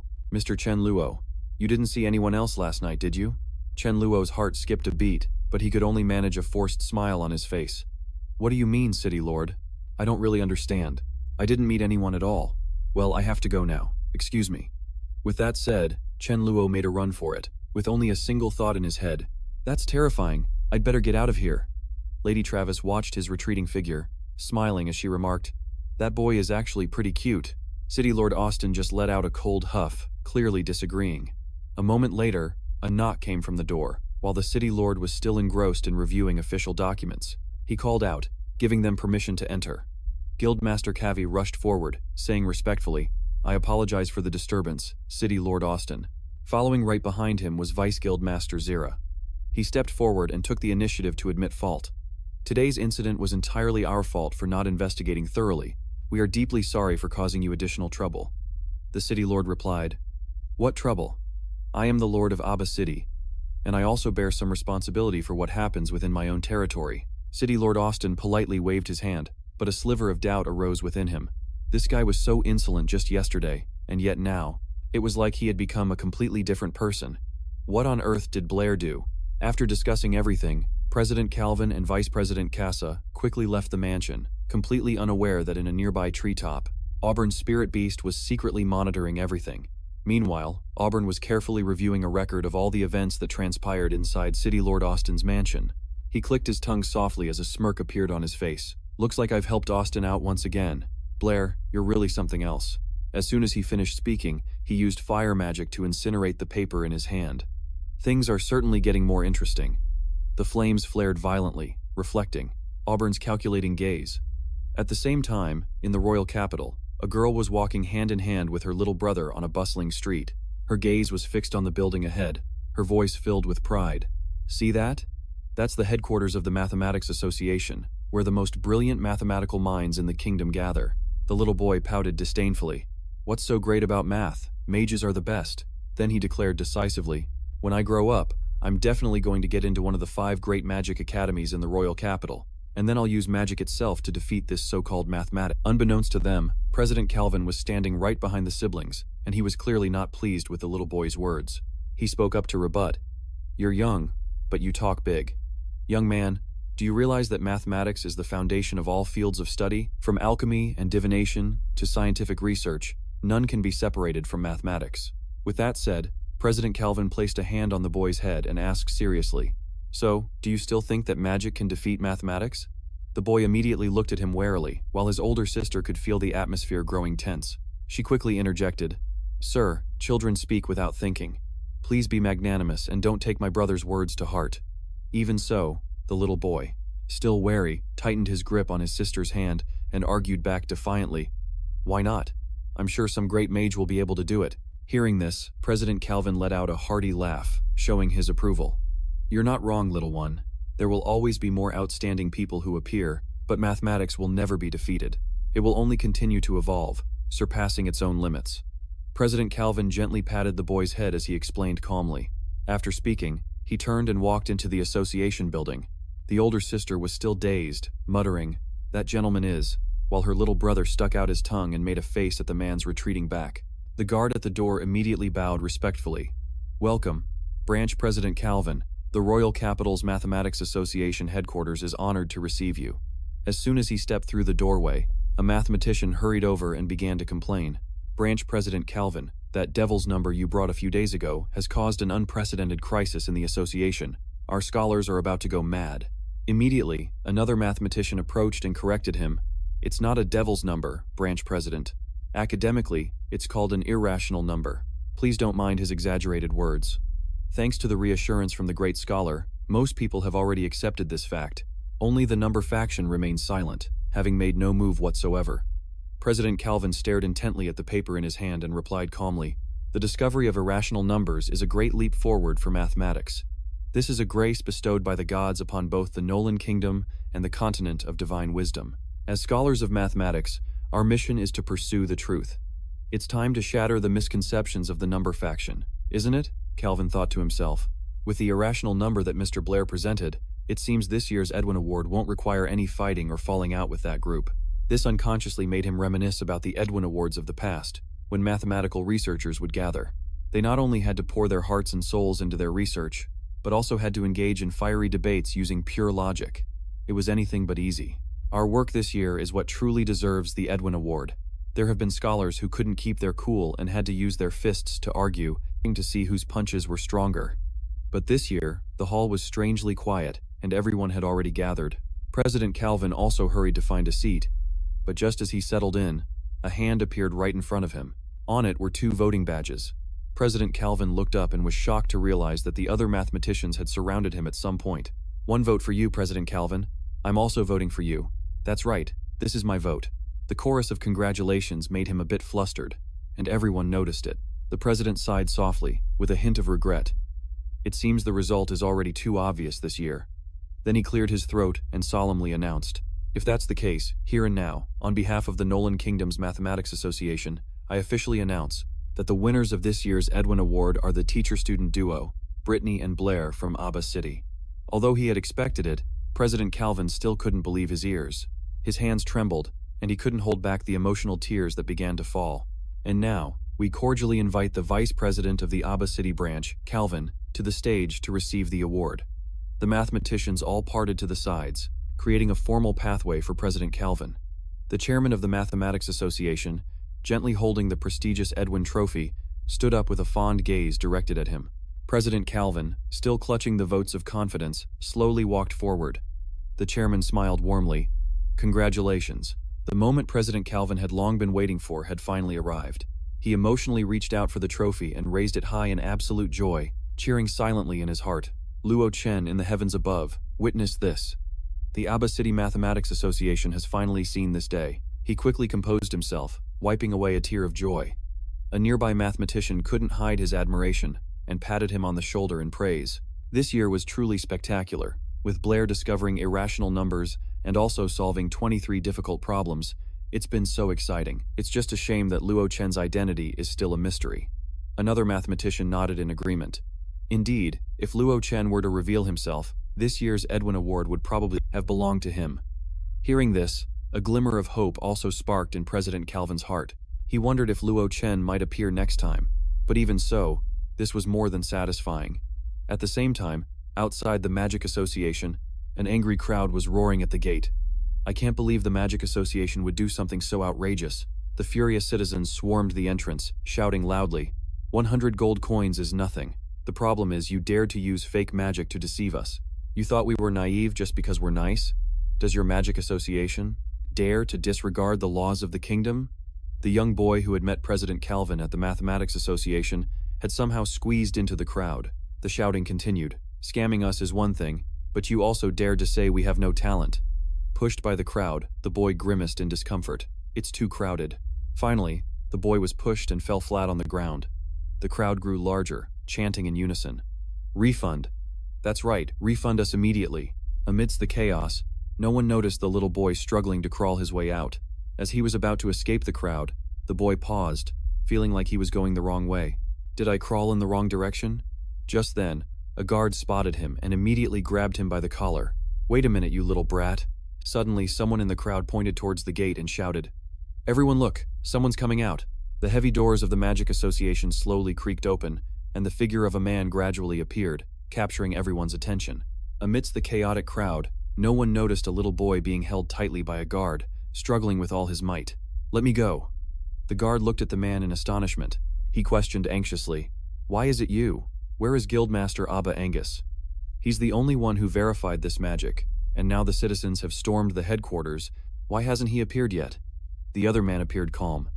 "Lord Angus is in an important meeting with the higher-ups upstairs, so I was sent to handle this temporarily." With that, he walked towards the crowd and spoke in a reassuring tone. "Everyone, please remain calm. There must be some kind of misunderstanding here. Our Magic Association." However, before he could finish his sentence, an impatient person cut him off. "What's there to justify? This so-called method to amplify the power of water magic is all just a scam." The little boy from earlier, though not fully understanding the situation, chimed in. "My mom said swindlers should be thrown in jail." This naive comment made the man slightly annoyed. The guard immediately pushed the boy aside roughly. "What do kids know? Stay put over there." Right after, the guard turned back to the crowd, trying to de-escalate the situation. "Sir, you must be joking. The association's improved magic has all undergone rigorous testing. It can't possibly be fake." It's just that this magic requires the user to have a certain level of talent. This explanation was like adding fuel to the fire, making the red-haired man even more furious. Requires talent? Are you saying that I have no talent? That I'm useless? Is that it? He roared, pointing at the others. Does that mean everyone here is also useless trash? The guard awkwardly denied it profusely. No, that's not it. We absolutely didn't mean that. The red-haired man grabbed the guard by the collar, growling as he demanded his gold coins back. Seeing this, the man from the association quickly intervened. I can completely understand how you all feel right now, but this magic has truly been verified, and the truth is, someone has successfully cast it. Hearing this, the red-haired man let go of the guard, then pointed straight at the other man's face and declared loudly, "Fine. If you can find even one person today who can cast this magic, I will admit that I am useless, a piece of trash with no talent whatsoever. But if you can't, then give us our money back and apologize."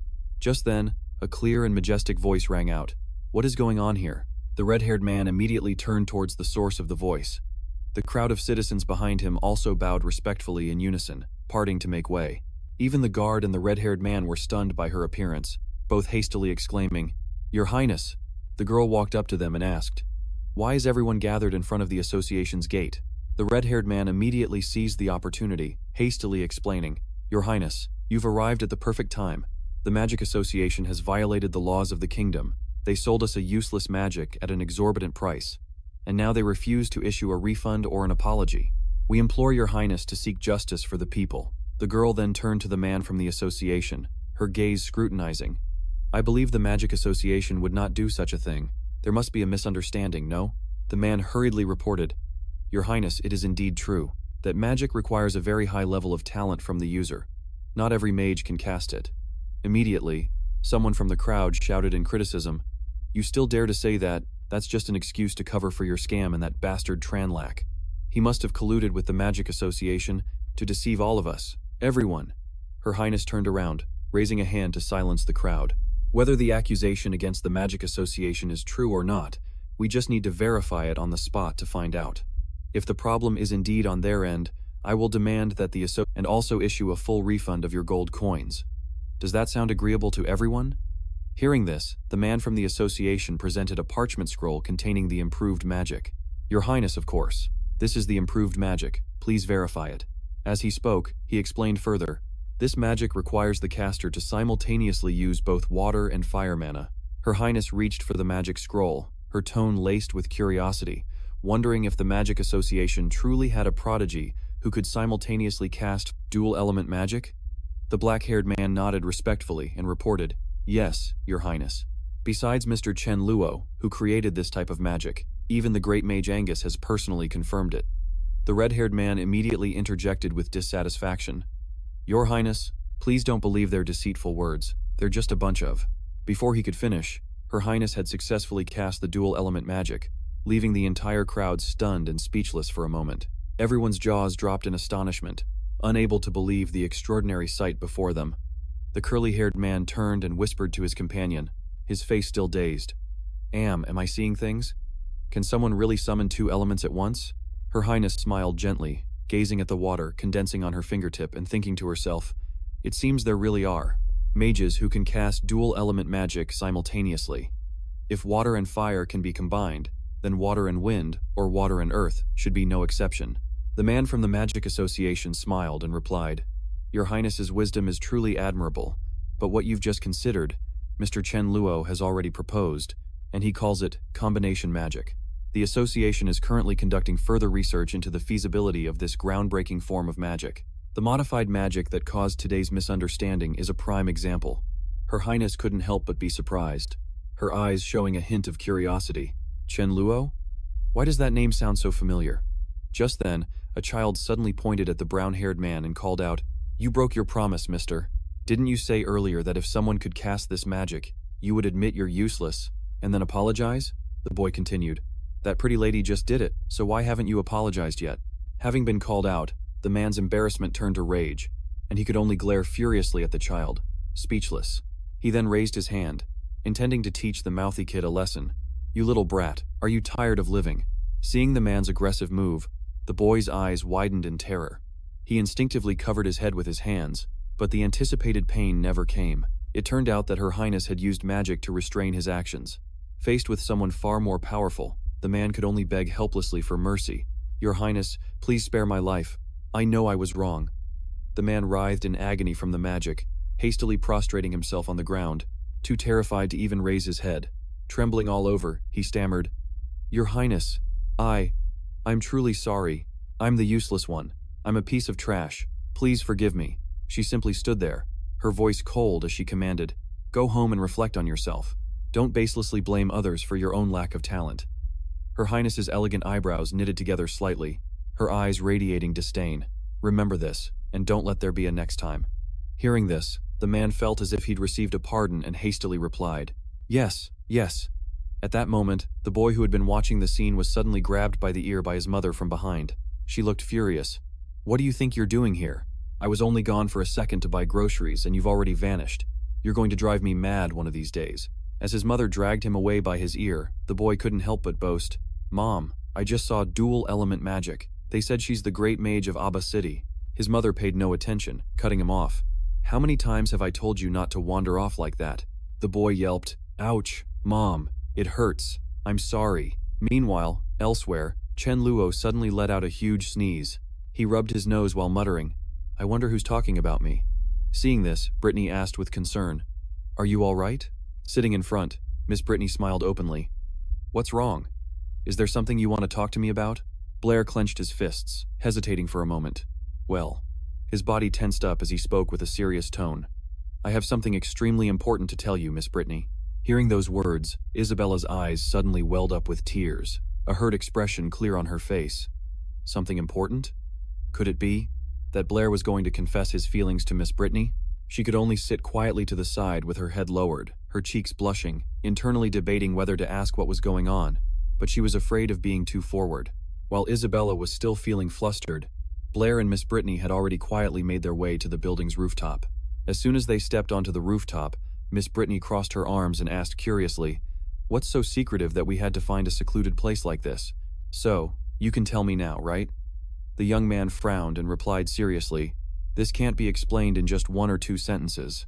First, please cast a fireball spell, Miss Brittany." Although she didn't understand, she did as Blair asked, and a blazing fireball appeared in the palm of her hand. Although she wasn't sure what Blair was planning, Brittany didn't even have a chance to ask any more questions. In the very next moment, the fireball in her hand extinguished. Brittany stared, stunned at her empty palm, her eyes filled with utter disbelief. She carefully examined her hand, then turned to ask Blair, Was this your doing?" Blair nodded firmly. "Yes, it was me, Miss Brittany. Do you remember the time I mentioned compound elements?" A special lesson between the two of them seemed to unfold right there, as he began to explain everything in detail to Brittany. "I accidentally discovered that the combustion of the fire element actually requires another compound element, which I've tentatively called oxygen.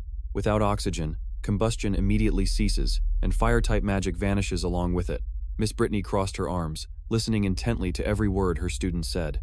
"So that means you just controlled that compound element called oxygen, and that's how you were able to extinguish my fireball spell?" Blair nodded in confirmation.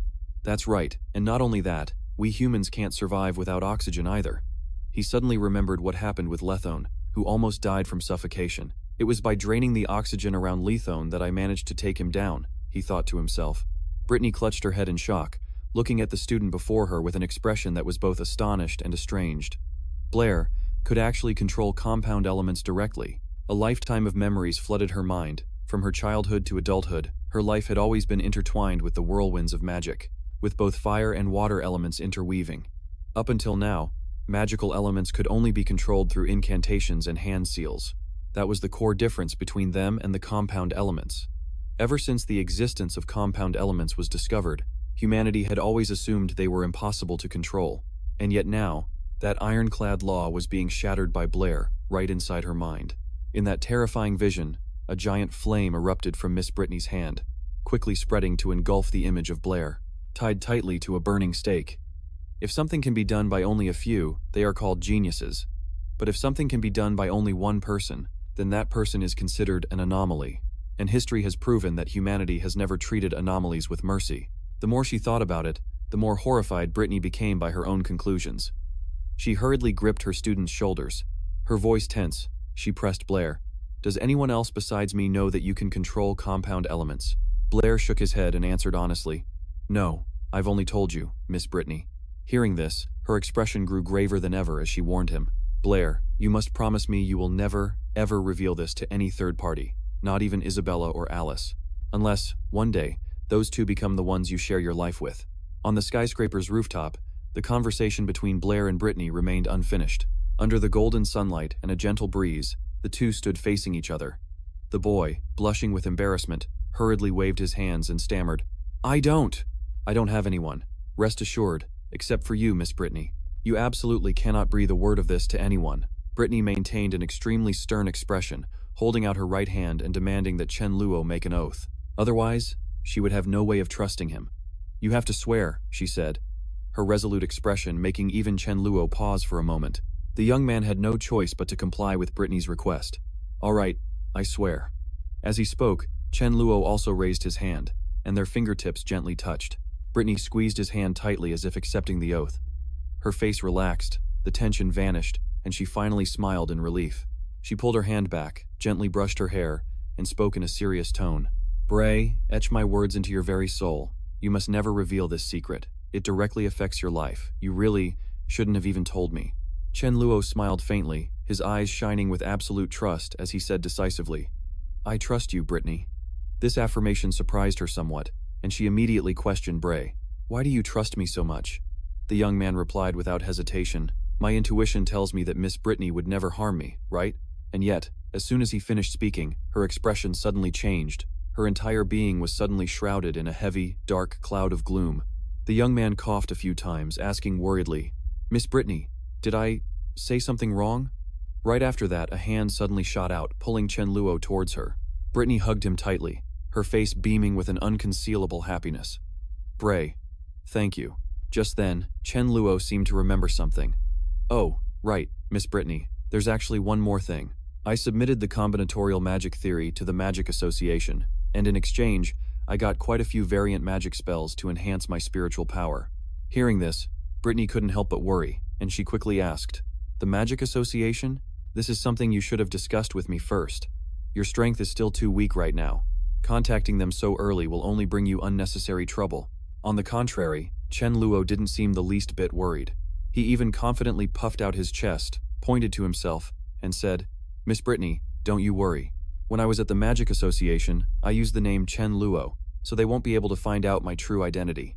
Hearing his explanation, Brittany could finally relax a little. Feeling as if a great weight had been lifted from her shoulders, she let out a sigh of relief. That's good then. But deep down, she thought to herself, it's a good thing I didn't say that yet.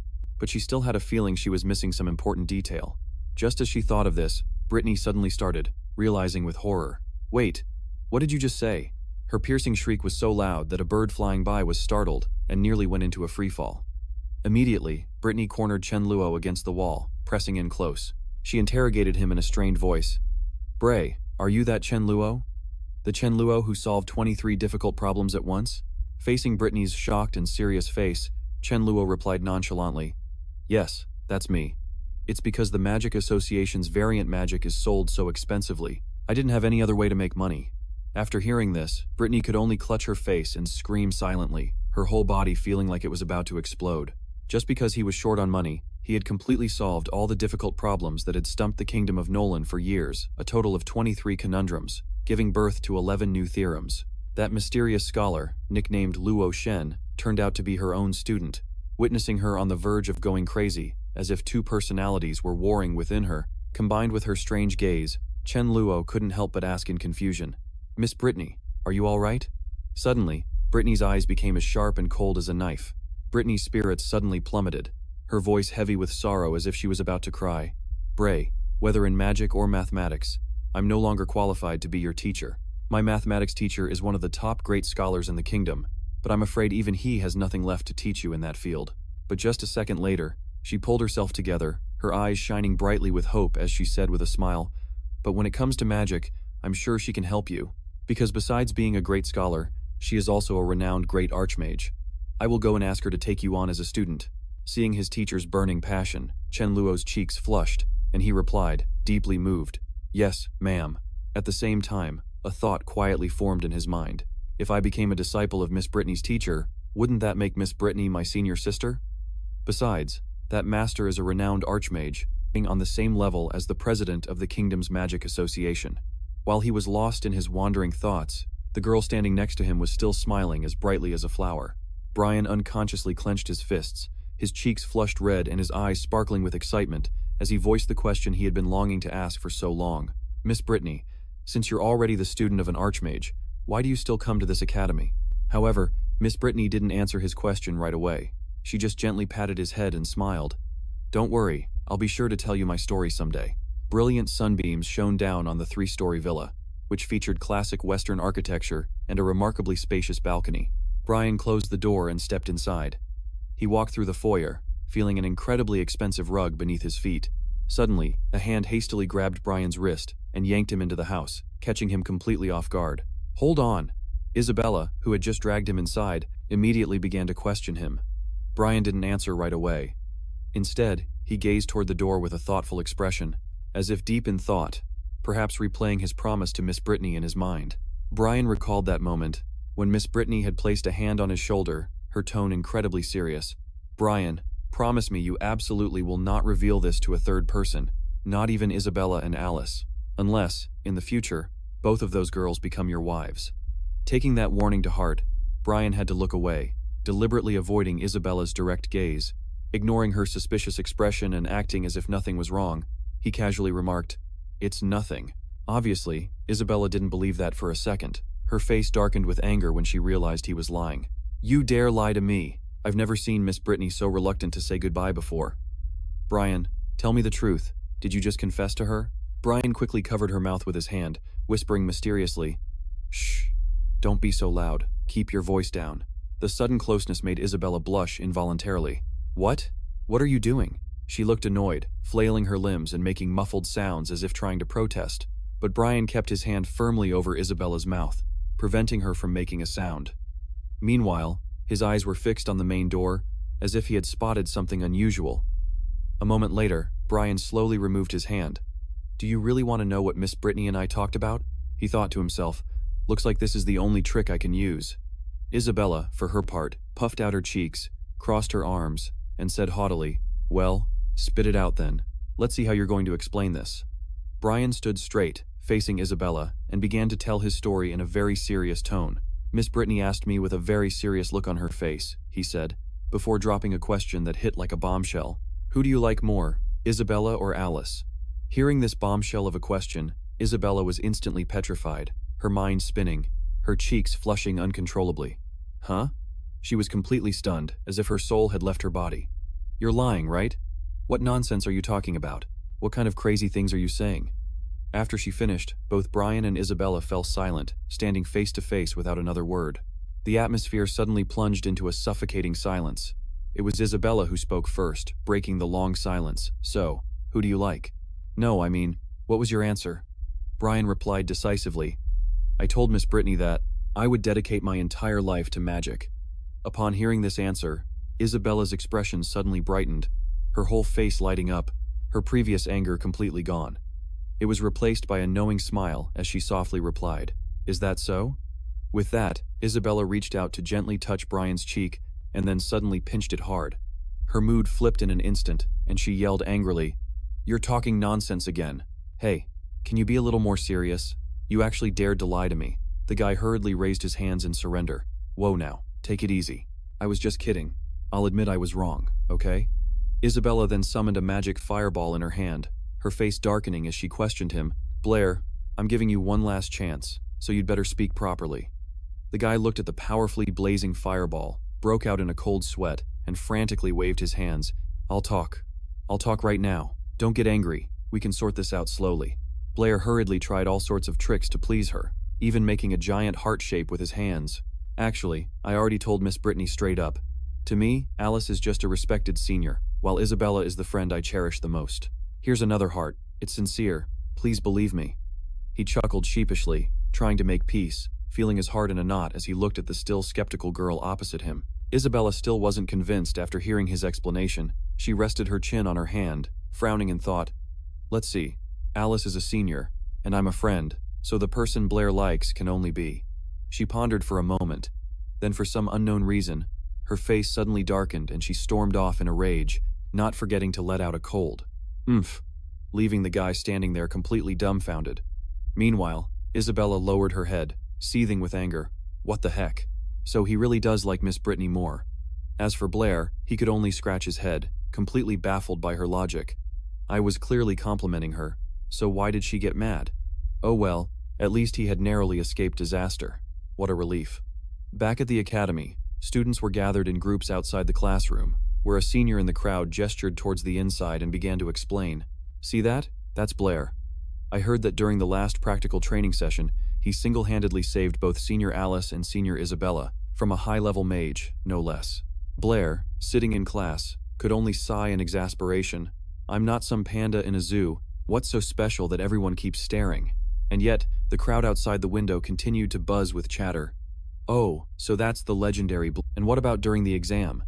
Have you guys heard about his super-powered fireball spell? Just then, a beautiful figure emerged from the crowd, taking long, confident strides as she headed straight for Blair's classroom. It was none other than Alice. She smiled gracefully as she entered the classroom, thinking to herself, Blair is as popular as ever. He noticed it had suddenly gone dead silent outside. The noisy chattering had stopped, so he looked up in confusion. Huh, why did it suddenly get so quiet? They probably all left. But the crowd hadn't dispersed. Instead, a goddess had just descended. Alice walked straight to the desk where Blair was sitting, and pulled up the chair right next to him. In a blur of motion, before he could even process it, he felt his face pressed against something incredibly soft and bouncy. This feeling is familiar? Before Blair could even recover his senses, Alice spoke in a teasing tone. Blair, is this how you give everyone such a warm welcome? Her words made his face turn beet red, as he knew full well he had just landed face first into her forbidden zone. Blair, his face as red as a tomato, stammered an explanation. I didn't do it on purpose. It was an accident. But Alice wasn't about to let him off the hook. You hurt me, you know, and you still say it was an accident? The guy frantically clasped his hands together. I'm sorry. I'm truly sorry for hurting you. 1,000 apologies. Alice covered her mouth and giggled, her smile as radiant as a flower. Then she casually took out a book.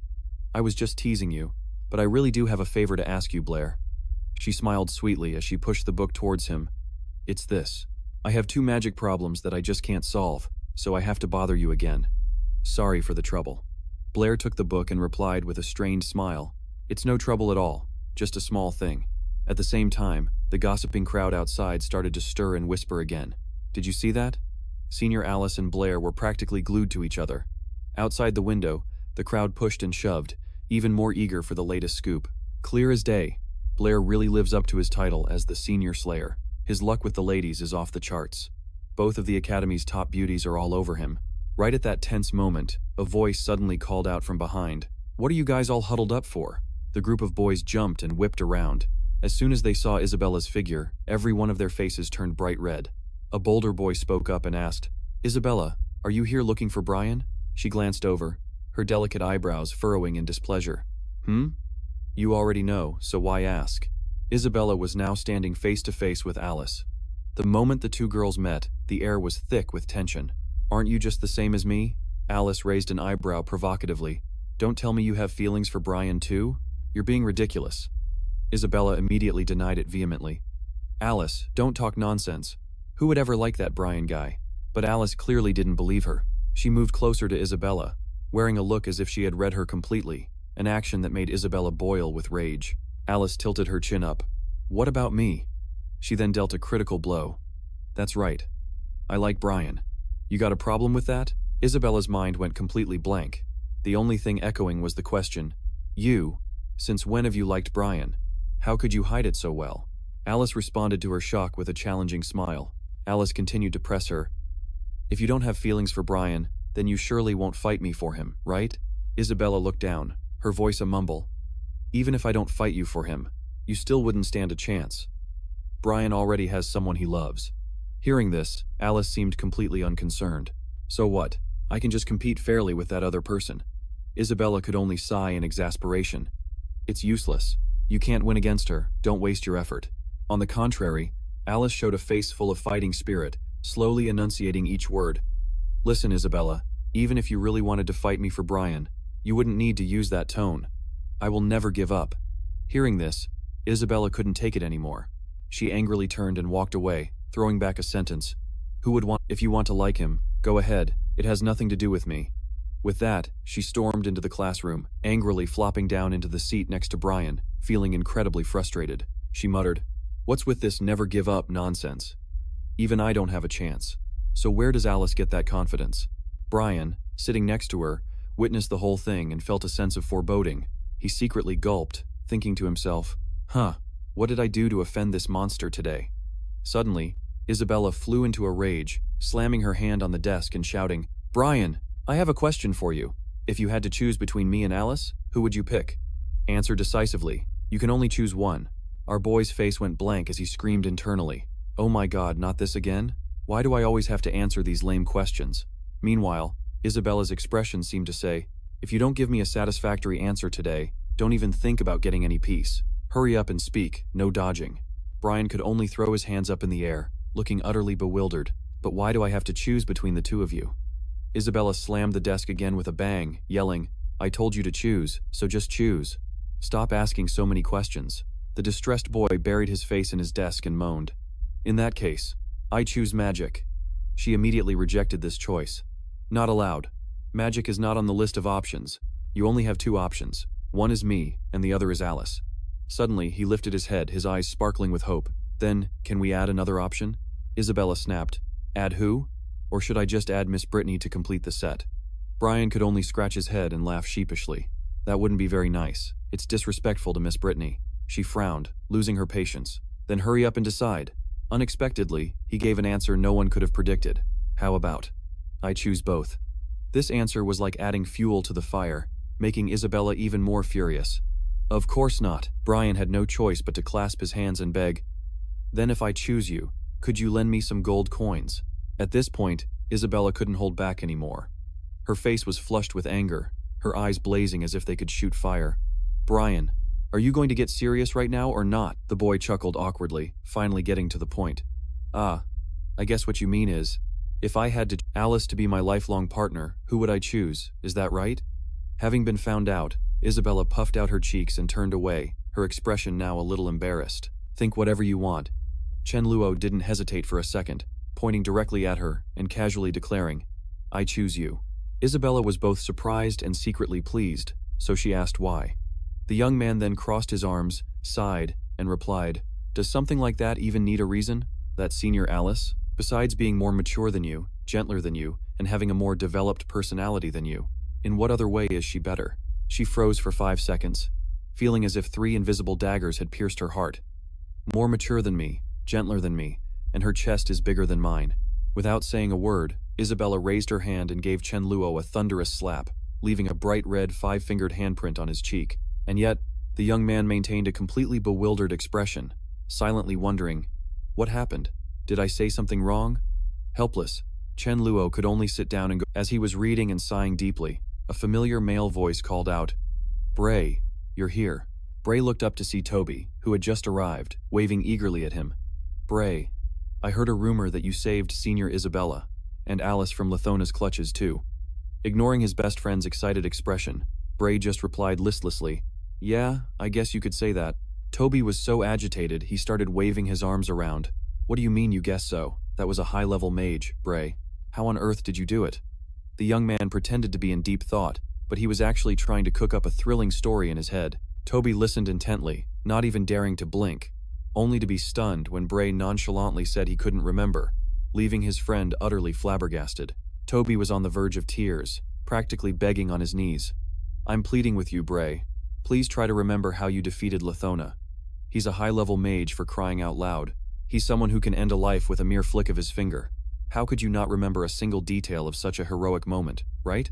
Seeing his friend pleading so desperately, Bray gave in, stroking his chin thoughtfully. "All right, let me try to recall." And so, he began to weave a tale about his confrontation with the high-level mage. It was like this, when Lithona used the fireball spell to attack us. In that very moment, an idea suddenly popped into my head. Wouldn't it be amazing if I could drain all of his energy and magic?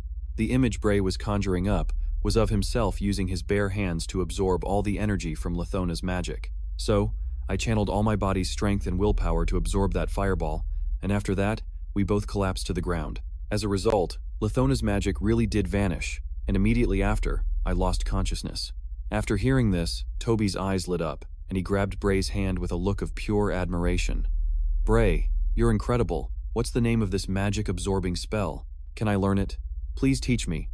Hearing this, the young man quickly replied, "Unfortunately, after I woke up, I haven't been able to cast that spell again, so there's no way for me to teach you, but I have already named this type of magic. It's called the energy-devouring grand art." With that said, Bray leaned close to Tobi's ear and whispered, "I'll tell you the steps to cast it. You can go home and practice on your own, and maybe one day you'll be able to use this mysterious magic." Tobi then seemed a bit hesitant, "But I'm not as brave as you are. Even if I manage to learn the energy-devouring grand art, when I face a mage of Lithona's caliber, I'll still just freeze up in fear." Bray put an arm around Tobi's shoulder and pointed confidently to his own chest.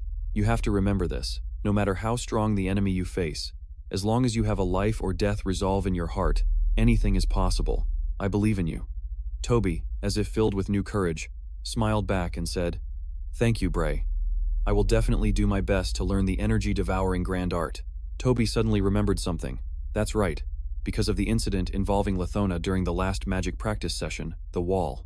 That place I told you about? The school has completely sealed it off, claiming it's for student safety. Hearing this, it was as if a bolt of lightning flashed through his mind. He froze for a moment, then abruptly stood up and walked away, leaving a bewildered Tobi behind, completely clueless. "Hey, what's wrong?" Tobi called out after him. Chen Luo simply replied in a hurry, without looking back, "I'm going to the Magic Association, not to get food." Tobi could only stand there scratching his cheek, utterly confused, wondering to himself why this Blair guy was in such a panic over buying food. Before the pristine white gates of the Magic Association, a figure in a black cloak and mask silently entered the grand hall. He walked straight to the reception desk and spoke in a deep voice, "I wish to see Deacon Lily." The receptionist's demeanor immediately warmed up as she quickly invited him. "Please follow me, sir. I'll take you to Deacon Lily's office." Her gaze inadvertently fell upon the insignia on Chen Luo's cloak, and a thought suddenly struck her. The honorary member insignia of the Magic Association. It appeared this guest was an incredibly important figure who had made significant contributions to the association. There could be absolutely no mistakes. With that thought, she became even more reverent, leading him all the way to the office door before bowing deeply. "My Lord Mage, this is Deacon Lily's office. I will take my leave now. Please, feel free to enter." "I know, you may go," Chen Luo replied dismissively, pushing the door open. The first thing he saw was a room overflowing with pristine white flowers, all in full bloom. Suddenly, a soft ah sound was heard. Amidst the flowers, a lovely girl with brilliant blue hair was sitting on the floor. She looked up, her sparkling blue eyes staring at Chen Luo in surprise, the surrounding white flowers accentuating her pure beauty. The scene fell silent. One person stood while the other sat, their eyes locked in a wordless gaze. Breaking the silence, Chen Luo gallantly knelt on one knee, offering his hand to help her up. "Please, stand up." Jasmine took his hand, using his strength to get to her feet before asking in surprise, "Mr. Chen Luo, what brings you here?" Chen Luo calmly replied, "I came looking for you." He glanced at her attire and added, "This outfit suits you very well. Congratulations on your promotion, Deacon Lily." The young woman could only give an embarrassed laugh. "It's just the new shoes are a little high, and I'm not used to walking in them yet," Jasmine explained. Abruptly, Chen Luo took her hand and gently pulled her closer, inadvertently revealing a scratch on her arm. He quickly took her injured arm in both of his hands, his eyes examining it closely. "Did you fall because of these new shoes?" She quickly retracted her arm. Jasmine explained awkwardly, "I was just careless and slipped. I wear high heels to appear more dependable." "You don't need to worry, Mr. Chen Luo." Chen Luo suddenly pointed toward Jasmine, a smile of admiration spreading across his face. "You truly are diligent. You're living up to my expectations, Manager Lily." The girl shyly adjusted her glasses. "It's nothing, really." Chen Luo then leaned in closer, his tone slightly teasing. "Well then, allow me to ask my humble financial manager, my dependable manager, what are the total profits from the last improved magic spell?" Upon hearing this, Jasmine handed him a report. "This is the profit statement for your improved water element magic, which was just sent from the royal capital. The grand total is 800 gold coins." That figure made Chen Luo glue his eyes to the report, a brilliant light flashing within them. He thought to himself that it was unbelievable the improved water element magic could generate such an enormous profit. It's a shame this gold mine can only be tapped once, he thought. Continuing to stare at the report, his gaze sharp enough to pierce through the page. Because once everyone realizes that combination magic can't be learned without innate talent, no one will be foolish enough to buy it anymore. Chen Luo decisively folded the report, rolled it up, and clenched it tightly in his hand. Where are the gold coins now? I want to withdraw the full amount today. Jasmine replied calmly. They are right here in this office. I will now activate the magic circle to retrieve the gold for you. As she finished speaking, she began to cast the spell. The surrounding space was immediately enveloped in a sparkling golden aura. From the center of the magic circle, gold coins began to pour out like a flowing stream. The glittering gold coins quickly formed a massive pile, looking like nothing less than a miniature mountain of gold. Chen Luo was completely stunned by the sight, muttering, "There's this much?" Chen Luo was frozen, his eyes wide as he stared at the mountain of gold coins before him, thinking that if he brought all this home and Isabella saw it, all hell would break loose. How would he even explain it? Seeing him stand there stunned for a long time, Jasmine found it strange. Is something wrong? Is there a problem with the gold coins? Chen Luo stroked his chin, feigning a thoughtful look. No problem. It's just so much money, it's overwhelming. If I take this whole fortune home, I won't even know where to hide it all. Understanding his predicament, she suggested a solution. If you don't mind, how about you let me hold on to it for you for the time being? You can just deposit these gold coins here, and any future expenses you have at the association can be deducted directly from this amount. Chen Luo was delighted to hear that, his eyes crinkling into a smile as he nodded eagerly. That would be perfect. I'd be spending it at the Magic Association anyway, so please look after it for me. Jasmine smiled, reaching out to collect the gold coins. Of course, Mr. Chen Luo. With their business concluded, he waved goodbye. Well, that's everything. I'll be taking my leave now. Jasmine quickly spoke up. Let me see you out. Chen Luo gave a relaxed smile and politely declined. There's no need. We'll be seeing each other again soon anyway. After all, this place still has a treasure that's perfectly suited to me. He was practically drooling just thinking about it. The treasure he was thinking of was none other than the association's magic vault and mountain of gold coins.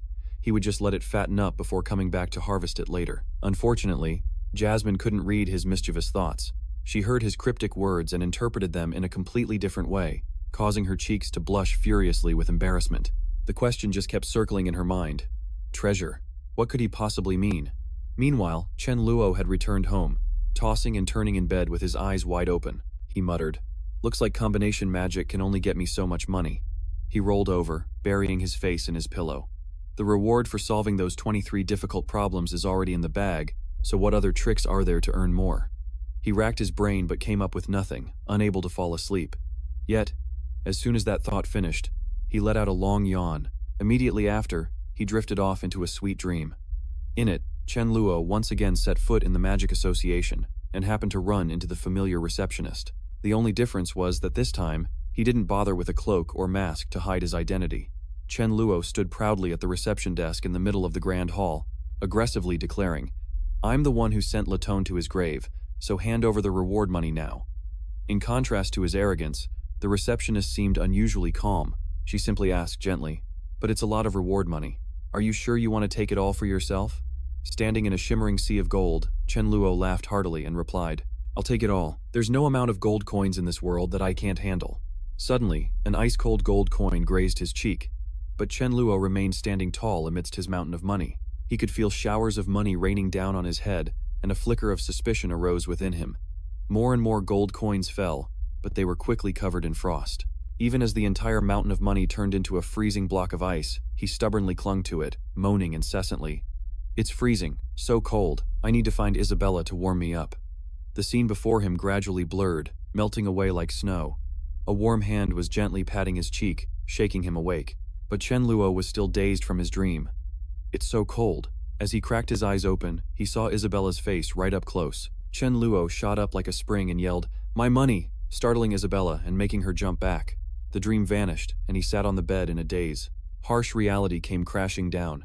The towering mountain of gold from his dream had vanished into thin air. "Oh, my gold coins." After a moment, Chen Luo rubbed his eyes and asked Isabella dazedly, "Why are you in my room?" She looked concerned and replied, "What else would I be doing? I came to wake you up. Someone's been waiting for you outside for ages." Isabella looked at his sleepy state as he yawned repeatedly and said, "And you keep muttering about money.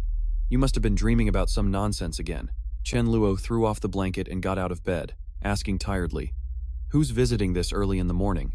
And it was at that exact moment that she realized with a shock that he wasn't wearing proper pajamas, but only a pair of underwear. Isabella's face turned as red as a tomato. She stuttered, "You!" then pointed directly at Chen Luo and yelled, You! How dare you not wear any clothes?" He just gave a lazy glance and replied nonchalantly, "Then get out so I can get dressed." But Isabella stubbornly argued back, "I'm not leaving. You get dressed right now. I have to stay here and supervise you. Someone is still waiting outside." With that, she pretended to cover her eyes with her hands, but deliberately left a few gaps between her fingers, peeking slyly as Chen Luo got changed. She thought to herself, "How did I never realize this guy blind had such a good body? Those muscles are pretty impressive." Just then, he suddenly turned his head and asked a question. "What are you still spacing out in my room for? Let's go." Out in the living room, Miss Brittany and the two gentlemen from the Magic Association are already waiting. As soon as he saw Blair's figure, President Calvin hurriedly stood up to greet him. "Your Excellency, Blair."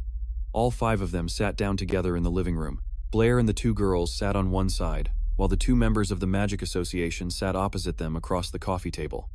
President Calvin was the first to speak.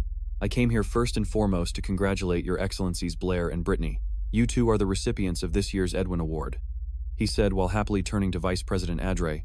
"I've been on the Edwin Award selection committee for many years, but this is the first time I've witnessed such absolute consensus from the judges. I didn't have to put in any effort to persuade them at all." Hearing the president's words, Vice President Adre also nodded in deep agreement. "That is absolutely right. The achievement Your Excellency Blair submitted for the award is truly monumental. Even the General President spared no praise for you." Blair subconsciously glanced at Isabella, who was beaming beside him. She looked visibly happy, and he smiled to himself. This award, which came with no prize money, wasn't even as good as making Isabella happy. If he had known, he would have brought her along. At least when she's happy, she might offer up some spare change for him to improve his meals. Just then, President Calvin seemed to remember something. "Ah, that's right. I've noticed that Your Excellency Brittany has recently solved 2 bounty problems, and the reasoning applied in them felt very familiar to me." Hearing this, Brittany turned and gently patted Blair's shoulder, saying with a smile, "President Calvin, you're truly sharp-eyed. Actually, I just further developed Blair's idea from when he solved the 7 bridges problem in the royal capital."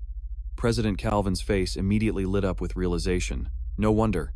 Your Excellency Blair's mathematical talent is truly astonishing. The process of solving the problem, the 7 bridges in the royal capital, we all understood it well, but to apply that line of thinking to solve other problems like Miss Brittany did, is truly Brittany shyly rubbed her reddened ear. "Not at all.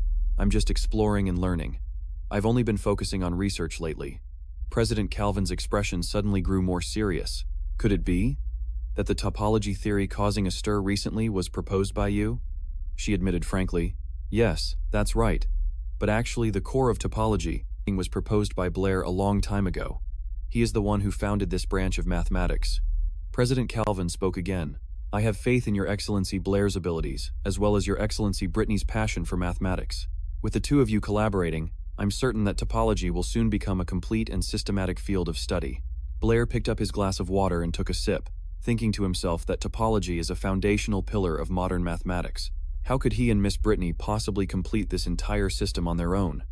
Just then, Vice President Adre spoke up cheerfully, and he said something that made him choke on the water he had just sipped. It would be wonderful if His Excellency Chen Luo could also participate in topology research, because he is Luo Shen, the one who solved all 23 of those challenging problems. President Calvin quickly grabbed his vice president's shoulder to stop him. "Calm down. We have been blessed by the god of mathematics. Everything we see and have at present is the most perfect arrangement." Isabella hurriedly patted the coughing Blair on the back. "Are you okay?" Then she innocently spoke her mind. "No matter how talented that Luo Shen is, nobody knows where to find him, so I think Blair and Miss Brittany are much more reliable." After calming down, he put his glass down on the table and spoke up. "We've troubled President Calvin and Vice President Adre today. You two must be very busy, so we won't take up any more of your precious time." President Calvin quickly replied, No, we were the ones who imposed. Adre and I will take our leave now." After seeing the guests off, a glass of water and a very appetizing-looking dish remained on the table. Isabella immediately picked up her glass of water. She tilted her head back and downed it in one gulp. This action made Brittany, sitting next to her, ask in confusion, "Isabella, what's wrong with you?" Isabella could only fan her mouth frantically with her hand, trying to alleviate the searing spiciness. "What the heck did you put in this? It's so spicy I'm going to die." Meanwhile, Brian calmly picked up a piece, put it in his mouth, and nonchalantly replied, I just added a type of spicy herb seasoning. Isabella winced from the spice, her face scrunching up. What in the world is a spicy herb seasoning? Brian gestured towards the potted plant on the table. It's that one. I think it's delicious. Isabella could only stare in wide-eyed astonishment. Huh? Are you kidding me? This is clearly a 5-colored horned flower. It's for decoration. How in the world did you know it was spicy? Brittany just gave a wry smile and said gently, Next time, if you're short on anything, just let me know, okay? It's fortunate that this plant was edible. Because if you were this careless again, I shudder to think of the consequences, Brian said with a smile as he placed a piece of food in her bowl. It's not what you think, ma'am. I know exactly what it is. Please eat. It's perfectly fine. Seeing this, Isabella instantly grew jealous, pointing at her bowl, then pouted, I want some too. Put some in my bowl. He just indifferently pointed to the glass of water on the table. You should probably drink more water instead. If you can't handle spice, don't force it. You're not feeling well. You should drink some warm water. Hearing that, she immediately bristled. Bottom line is, I'm the one paying, so you have to listen to me. Seeing the two were about to clash again, Brittany just smiled gently and poured her some water. Now, listen to Brian, dear. Look at how much the spice is getting to you. Isabella felt incredibly wronged. What? You're taking his side too, teacher? The girl shyly bit the end of her chopstick and mumbled, But Miss Brittany, I think this spicy flavor is good. It's really delicious. Brittany then discreetly winked at Brian. In any case, Isabella specially bought this rabbit dish to celebrate us winning the Edwin Award. Just indulge her a little. Having been placated, she immediately cheered up. Miss Brittany, you're the best. Hooray for you. The young man took a sip of water and quietly said, I never said I wouldn't let her eat. Isabella immediately pushed her glass towards the teacher, grinning from ear to ear. Miss Brittany, I want ice in my water too. Brian instantly voiced his objection. No. Absolutely no ice for her. Isabella frowned and retorted. But you're clearly drinking it. He just turned his head away and lazily replied, Don't you know how to look after your own health? A few ice cubes were dropped into her glass anyway, and she drank it down with delight. Brian could only watch helplessly without another word. As a result, after the meal, Isabella was curled up in bed, shivering under the blankets. Why? Why does my stomach suddenly hurt like this? Just then, Brian brought over a glass of warm brown sugar water. He placed it on her nightstand, and Isabella, clutching her stomach in pain, asked, What is this? It looks so strange. Brian explained succinctly, It's brown sugar water I made. It'll help with the pain. She picked up the glass, looking skeptical. What kind of brown sugar water looks like blood? It's so gross, he grumbled. You're worried about the color at a time like this? If you don't want it, I'll just take it away. Isabella quickly clutched the glass. Wait. I never said I wasn't going to drink it. Don't be so petty. Then she took a tentative sip. It's actually sweet. In the end, Isabella drank the entire glass of brown sugar water Brian had brought. She held her stomach in surprise. Wow, it's actually working. My stomach really isn't cramping anymore. After handing her the drink, Brian had no intention of staying long. There's no one else too. You should pay more attention to your health. You haven't seemed like your usual self lately. I have things to do, so I'll be going. Seeing him pick up the empty glass to leave, Isabella quickly called out, Wait a minute. Don't go yet. I have a question for you. Brian turned back. Isabella hesitated for a moment. It was true her body had been feeling strange lately. But how would Mr. Blair know about that? Something felt off. Why did I even call him back? How can I be shameless enough to ask about this? Isabella's face flushed red as she stammered, finally managing to say, I wanted to ask, when someone becomes a beginner-level mage, what element do they learn? The moment the words left her mouth, she wanted to slap herself in regret. Oh no. I think Blair already told me about this before, didn't he? Meanwhile, he just replied nonchalantly, Oh, so that's what you wanted to ask? Later, I decided to study water-type magic. Isabella was extremely surprised. Didn't you say you wanted to become a fire mage before? Blair just replied calmly, I've changed my mind. Although fire-type magic has incredible destructive power, its defensive capabilities are a weakness. On the other hand, water-type magic becomes more well-rounded later on, with excellent offense and In terms of balance, I think water-type is a better fit for me. He calculated inwardly. Water-type magic isn't highly regarded, and that's precisely the advantage. I can wear a water-type magic robe for a stealth effect, then pretend to be casting a water ball spell, and then suddenly unleash a blue water ball. That's the real winning move. Hearing this, Isabella clenched her fists, declaring resolutely, In that case, I'll study fire type. Blair asked in surprise. Didn't you want to study levitation type, planning to specialize in wind type later? Why the sudden change of heart? She replied firmly. Because in the early stages, the combat power of fire type far surpasses that of water type magic. That way, I can protect you until the day you become a high-level mage. Hearing this, Blair burst out laughing. Protect me? Your main specialization will affect your entire life. Don't make such an impulsive decision. But before he could finish, she cut him off. I've already decided. Blair looked directly into Isabella's eyes, and the two faced each other in silence. Seeing her unshakable resolve, Isabella suddenly lowered her gaze. Blair, don't you trust me? Blair stepped forward and gently patted her head. You should worry about protecting yourself first. Time passed, and on a bright and sunny day, Brittany, with a radiant smile, pushed some tricky math problems forward. Blair, could you help me with these? I've been thinking about them for days with no progress. Blair took the papers. All right, let me give it a try. Isabella, who had been standing silently by, suddenly said, Then I'll head back to the magic training room first, and turned to leave. Brittany asked curiously, What's up with Isabella lately? She's not as clingy with you as she used to be. She voiced her thoughts. If it were before, she would definitely have stayed to solve the problems with us, instead of going off to practice magic alone like this. He just smiled and replied, Because she's finally getting serious. Now, she's putting her all into practicing magic. At the same time, Isabella was hiding by the door, quietly looking inside, and secretly making a resolution. I must get stronger, and fast. Only then can I walk beside Blair. The me right now is still too weak. In the training room, Isabella was diligently practicing magic. Suddenly, Alice pushed open the door and asked, Is Blair here? The unexpected question made Isabella lose focus, and she turned to look. Alice raised an eyebrow. Why are you the only one here? Where's Blair? Isabella lowered her eyes and replied, Blair is in Miss Brittany's office.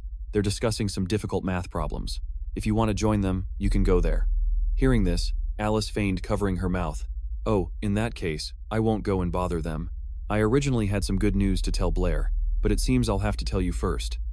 Alice thought to herself, feeling a little annoyed. What's wrong with Isabella lately? I deliberately mentioned Blair, but she didn't get angry at all? With that thought, she continued to provoke her, holding out a certificate to show off. Look at this. I'm the very first student at Street Donis Academy to be promoted to a novice mage. What about you? I wonder how long it'll take you to get this certificate.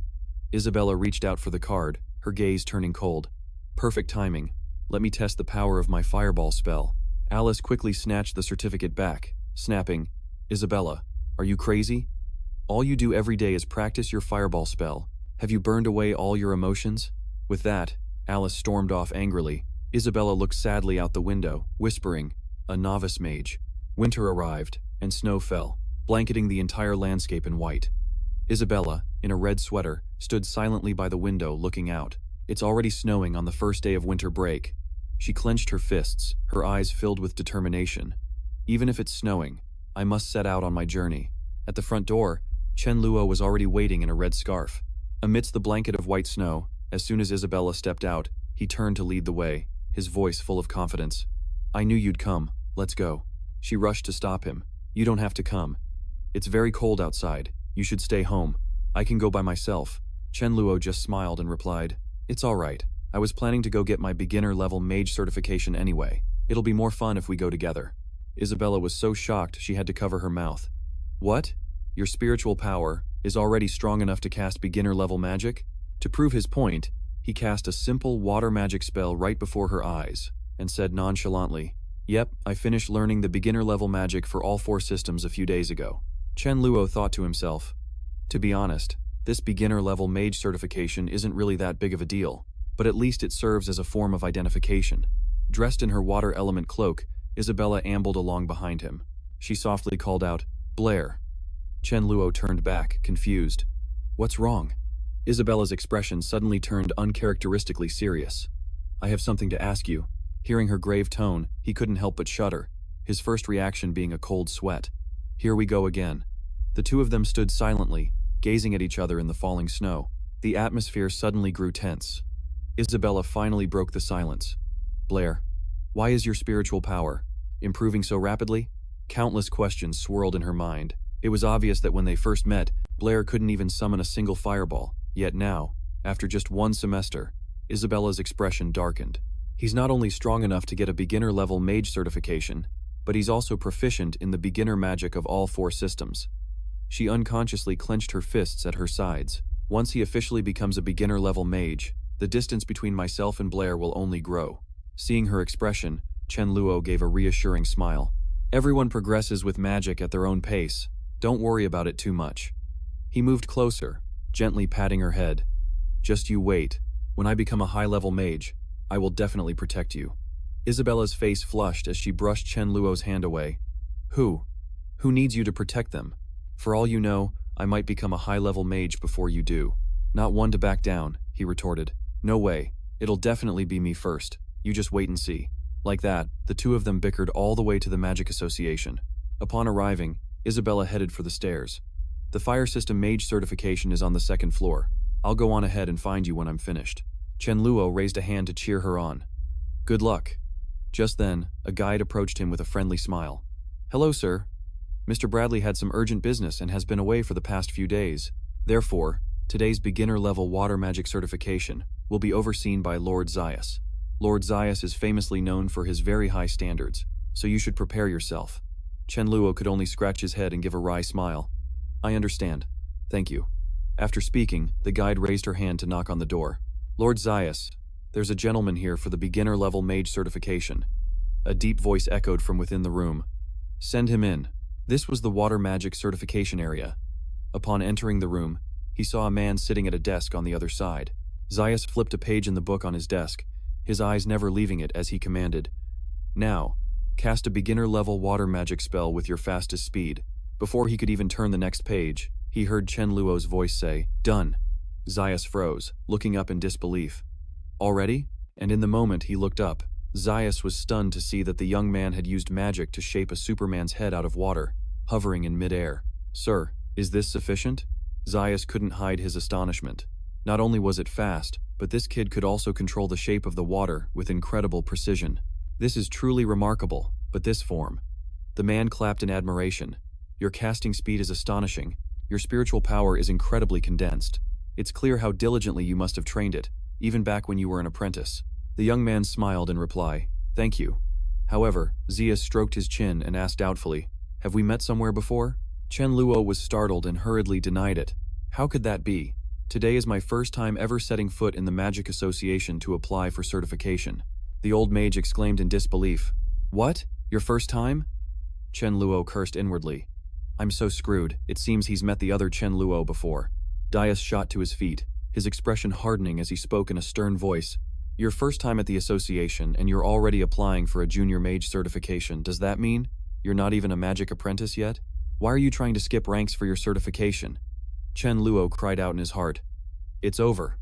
When I went to register as an apprentice, for fire magic, I used the name Chen Luo, while this Blair identity is still a blank slate. How am I supposed to explain this now? The young man waved his hands frantically, trying to explain. It's because I'm usually so engrossed in my training that I forgot to register for the Magic Apprentice certification. The old mage's brows furrowed deeply, his eyes filled with suspicion. Nonsense. In the Nolan Kingdom, every child is required to take a test to be certified as a Magic Apprentice in the year they turn 8. He himself had presided over countless such certification ceremonies for children. He stated firmly, As for you, to not even have an apprentice status by now proves only one thing. You've had no talent for magic since you were a child. An image of other children training arduously in magic flashed through his mind, a stark contrast to the Chen Luo who had just appeared. Someone without innate talent can only rely on arduous training to build up their strength bit by bit. If that's the case, how could you possibly reach the level required for a junior mage certification before the age of 20? For someone with no talent, this is something impossible to achieve no matter how hard you try. Zaius asserted confidently, I see now. It seems you've either taken a forbidden magic potion, or you've practiced forbidden magic. Suddenly being hit with such a heavy accusation, Chen Luo was shocked. What the heck is this? What are you even suggesting? I'm just... Before he could finish, the old mage cast a spell. Save all your excuses for the Council of Judges. Now shut that lying mouth of yours for me. Chen Luo quickly shouted. I haven't even finished speaking. He sighed softly, thinking to himself, looks like I'll have to cool him down a bit before we can talk reasonably. Chen Luo cast water magic, conjuring a water dragon to block his opponent's attack. Is this the fire dragon technique? Zaius was utterly astonished. Impossible. How can a water mage cast the fire dragon technique, which is a signature spell of intermediate level fire, and to summon it so easily too? You really are suspicious. Realizing the situation was getting out of control, he was forced to use his ultimate technique. It seems I'll have to use high-level water magic, the water burial technique, to deal with you. A giant orb of water gradually took shape under his control. The water dragon's head roared as it charged forward, and the two streams of water magic collided, creating a massive pillar of water that splashed all over the room. Dais was caught in the magical downpour, drenched from head to toe. Chen Luo then spoke up tentatively. It seems. You've calmed down now, haven't you? Please, let me explain. The reason I didn't get my apprentice certification is because I was on the wrong path before. He began to explain calmly. When I was young, I wholeheartedly wanted to become a fire mage, but unfortunately, I wasn't favored by the fire element, so I never made any progress no matter how hard I studied. Chen Luo condensed a stream of water in his hand. Later, by chance, I discovered that I actually have an extremely high aptitude for water magic, so I started my training all over again from scratch, and that's why I missed the apprentice certification period. He looked at the spinning orb of water in his palm. Besides, I'm not as talented as you might think. At least for now, I still can't master the water dragon technique proficiently. At most, I can only maintain it for a moment before it dissipates. Dais maintained his grim expression. Do you think you can fool me with those words? Chen Luo put his hands on his hips and smiled. I almost forgot to mention. I'm a student at Street Donis Academy, and my instructor is Miss Brittany. The Magic Association surely has my file. Go ahead and check it. Do you need me to accompany you? With that said, he stormed out in a huff. I was going to check your file from the start, but you just had to go and cast the water dragon technique, distracting me completely. I'm contacting St. Donis Academy right now, so you'd better not go any. Old man Joseph thought to himself, anyone who can set foot in St. Donis Academy must either come from an illustrious, noble family or be a rare genius. Could I have truly misjudged him? Oh well, to be certain, I'd better have someone investigate his background first. With a loud slam, he shut the door. Chen Luo could only sigh, realizing that this old Joseph was also quite obsessed with his pride. Wait a minute, why did I say also? Shortly after, the rattling of the doorknob startled him. How is that old man back so quickly? As it turned out, the person who entered wasn't Joseph but Jasmine, who was buried under a towering stack of documents. Sir Joseph, here is the list of those who passed the elementary water mage certification yesterday. Chen Luo quickly spoke up. Sir Joseph just had to step out. I'm sure he'll be back shortly. Jasmine was slightly taken aback, that voice. Is it Mr. Chen Luo? She looked up joyfully, her face lighting up with a smile. Mr. Chen Luo, what are you doing here? He frantically tried to deny it. Wait, I'm not. In her shock, the stack of documents she was holding tumbled to the floor. She took a step back in shock. Blair? Her cheeks flushed red. That was clearly Mr. Chen Luo's voice earlier. Yes, there's no way I misheard. Jasmine closed in, pressing him urgently. Blair, you're Mr. Chen Luo, aren't you? Chen Luo frowned and backed away. You have the wrong person. I'm not Blair, and I'm not some Chen Luo. At that very moment, Isabella appeared out of nowhere, her voice as cold as ice. What the hell are you two doing? Startled, the two of them, who were standing extremely close, whipped around to look at the person who had just appeared. Chen Luo saw the thunderous expression on Isabella's face. He asked cautiously, Isabella, what are you doing here? She clenched her fists and snarled, What am I doing here?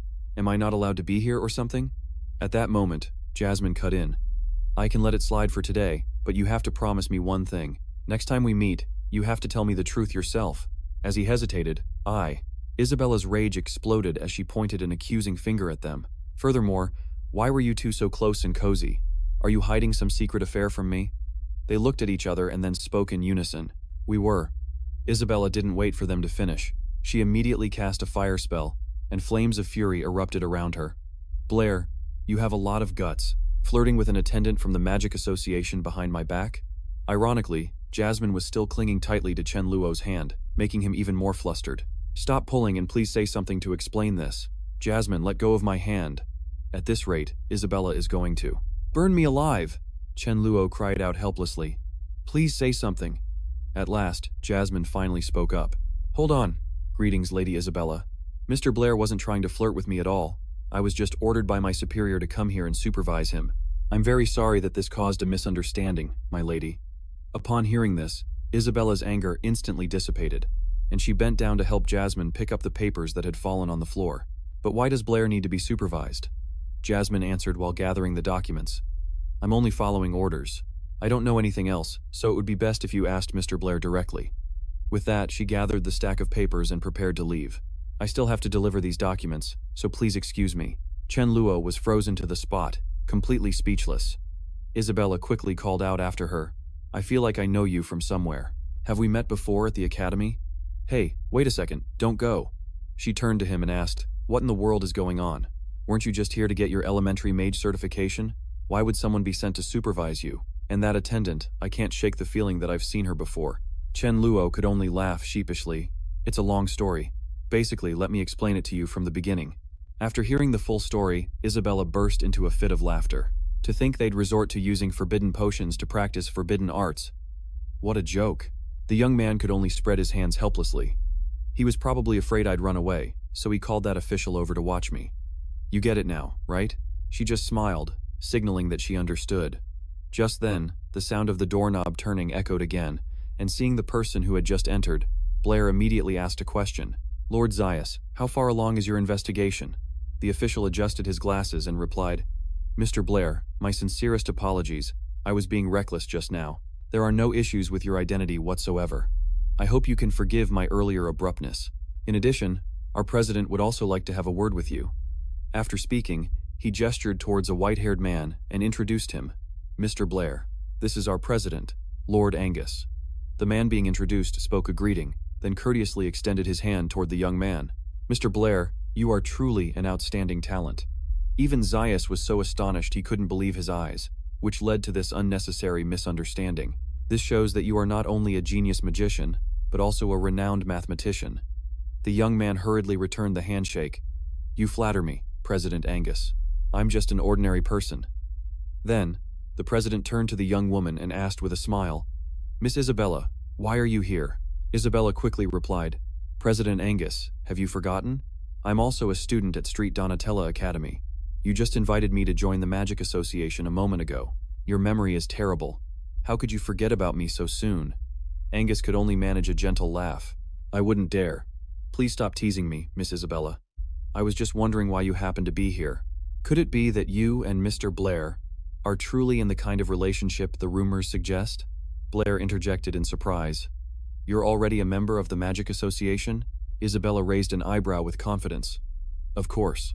President Angus himself said that I possess an extremely high aptitude for magic. In the future, I'm certain to become a Saint Magus. So, what do you think? Feeling a little pressure now? Angus quickly stepped in to mediate. So you two already knew each other, that explains it. Someone who can befriend Miss Isabella could hardly be an ordinary person. I would like to formally invite you, Mr. Blair, to join our Magic Association. What do you say? The young man smiled brightly. Thank you for the invitation. Of course, I accept. Does this mean my certification as a junior magician has been approved then? Zaius then handed him a robe and said, This was my oversight. This is the robe designated for a junior magician. Along with an honorary member's medal, it will go quite well with your attire. The medal affixed to the robe features a design of a water droplet, the symbol of the water element.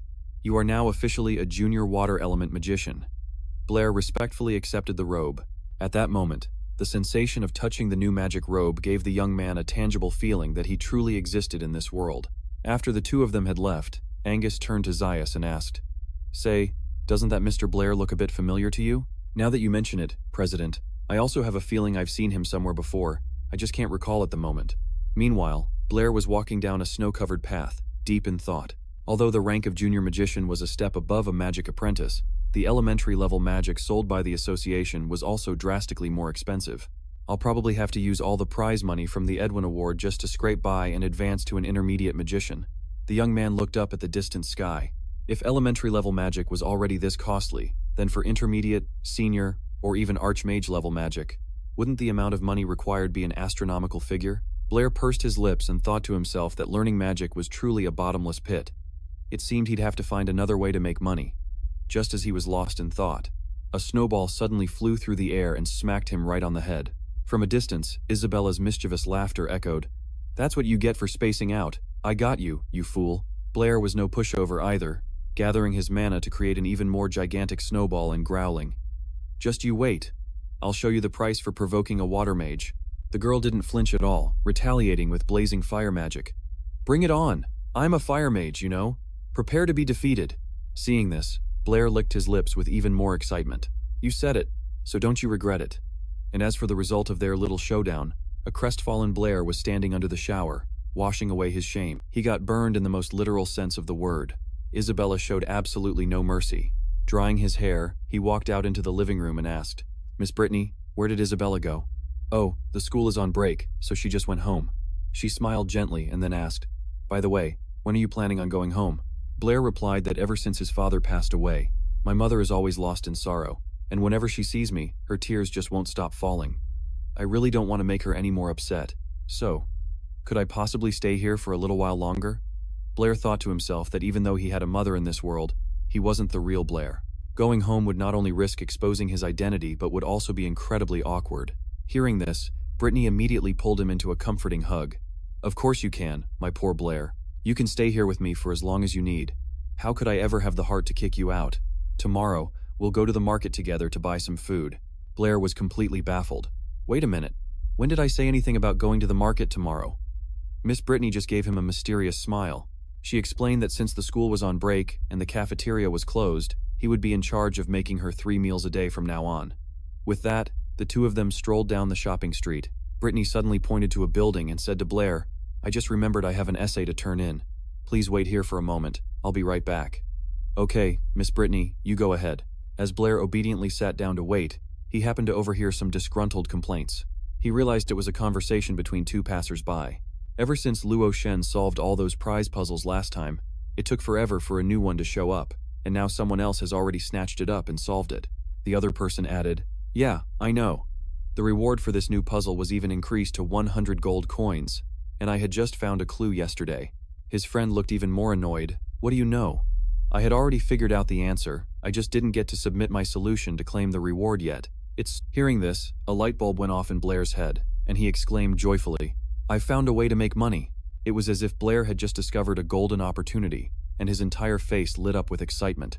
Hearing his shout, the two men turned to look at him as if he were a complete fool. Blair could only scratch his head and laugh awkwardly, thinking he might have gotten a little carried away. Just then, Miss Brittany returned, holding a tomato and asking with a frown, Why are the vegetables all over the ground? I nearly stepped on them. Blair was startled, only then realizing he had spilled everything. Oh, I was just careless and dropped them. Then, they both bent down to pick things up. Brittany picked up a tomato and said, Well, hurry and pick them up then, before someone comes along and squashes them. The boy casually tossed the tomato in his hand. No worries, I'll get them right now. But as soon as he spoke, Miss Brittany screamed, Blair! The clumsy boy had managed to step on and completely squash an egg and a tomato. Blair covered his face in horror, screaming internally, It's over, I've ruined Miss Brittany's favorite dish, scrambled eggs with tomato.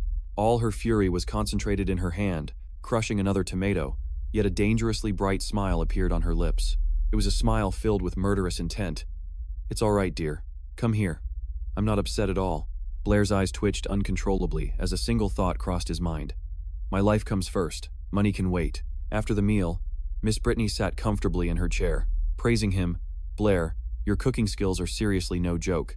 Blair hurriedly wiped the sweat from his forehead with his sleeve and said, You think so? I'm just glad you're satisfied, Miss Brittany. She slowly licked her fingers in satisfaction. This taste is simply divine. Could I have just one more bite? He quickly waved his hands to stop her. Absolutely not.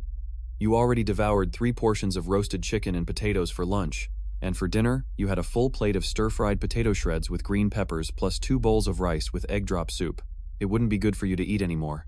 Brittany said nothing, just turned away coldly. All right, you go do the dishes. I have to start looking at this math problem. The guy was bewildered. What's wrong? Tranlac called after her. Are you mad?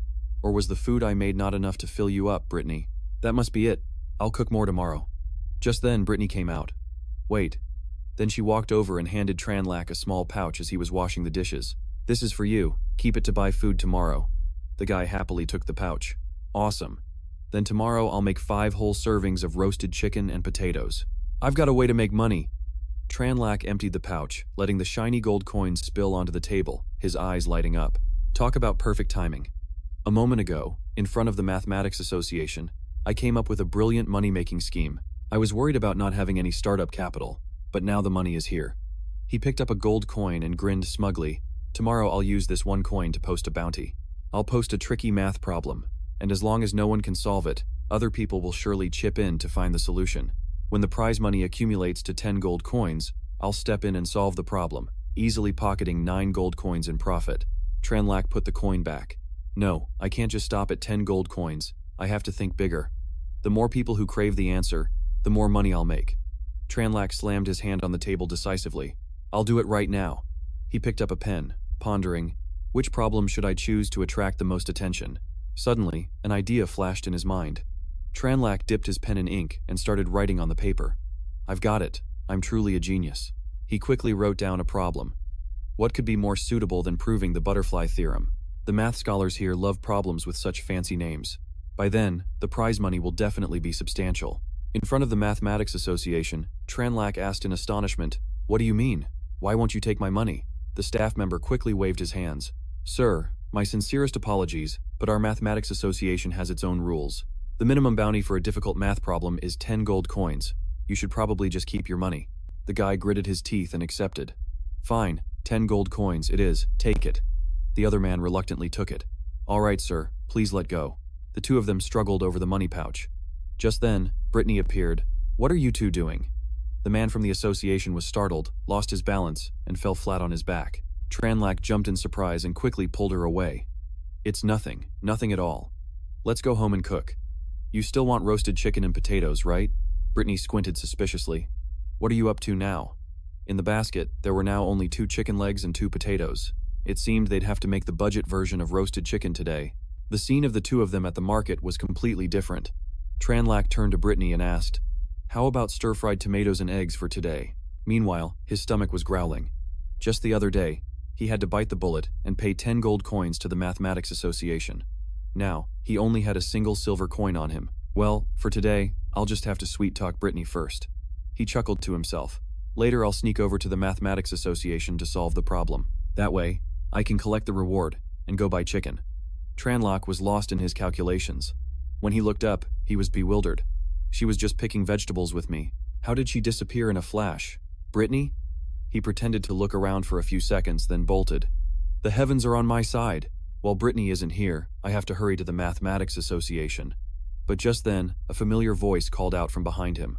It was Brittany.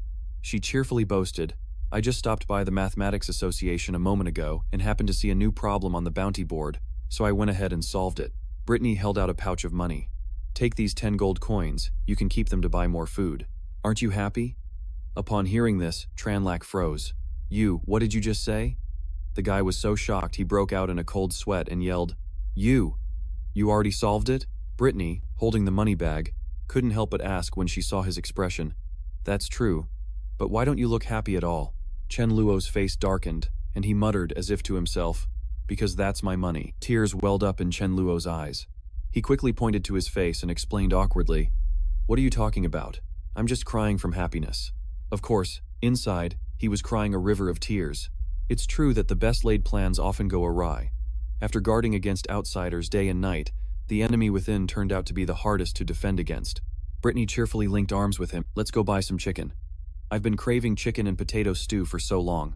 Chen Luo glanced at the money bag in another's hands, his heart aching as if cut, but he still had to reply, "Okay." He secretly made up his mind that from now on, he had to, if he wanted to continue with his grand money-making scheme.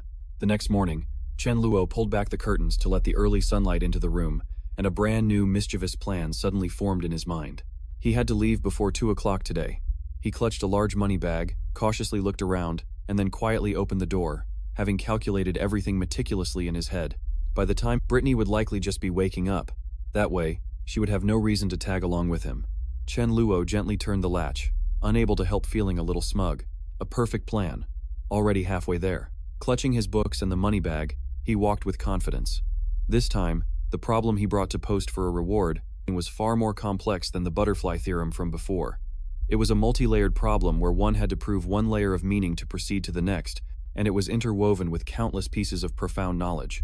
With this level of difficulty, he was 100% certain that Brittany would be unable to solve it. The shimmer of gold peeked from the mouth of the bag. Chen Luo declared loudly, "Here are 50 gold coins, take them." Despite his tone, he couldn't hide the pained look on his face, as this was the very last of his entire accumulated fortune. He had to scrape every last nook and cranny to gather it all, determined to bet it all this one time to see if he could turn a bicycle into a motorcycle. The staff member from the Mathematics Association looked at and carefully asked again, "Have you thought this through? Are you sure you want to use 50 gold coins as the reward for this problem?" He didn't hesitate to shove the money bag into the staff member's hands, replying firmly, "Of course. Now take it. I'm in a hurry to go to the market for groceries." With that, Chen Luo turned and walked away, humming a cheerful tune. "Oh, for us common folk, today is truly a happy day." The staff member looked at the money in the bag and couldn't help but feel suspicious. How strange. I wonder if these gold coins were obtained through some shady means. 3 days later, the weather suddenly became unusually gloomy. Chen Luo held a stack of documents, a triumphant smile playing on his lips as he thought, "It seems fortune truly does favor. The prize money for my problem has been raised to 200 gold coins. Today is the perfect chance for me to rake in a huge haul."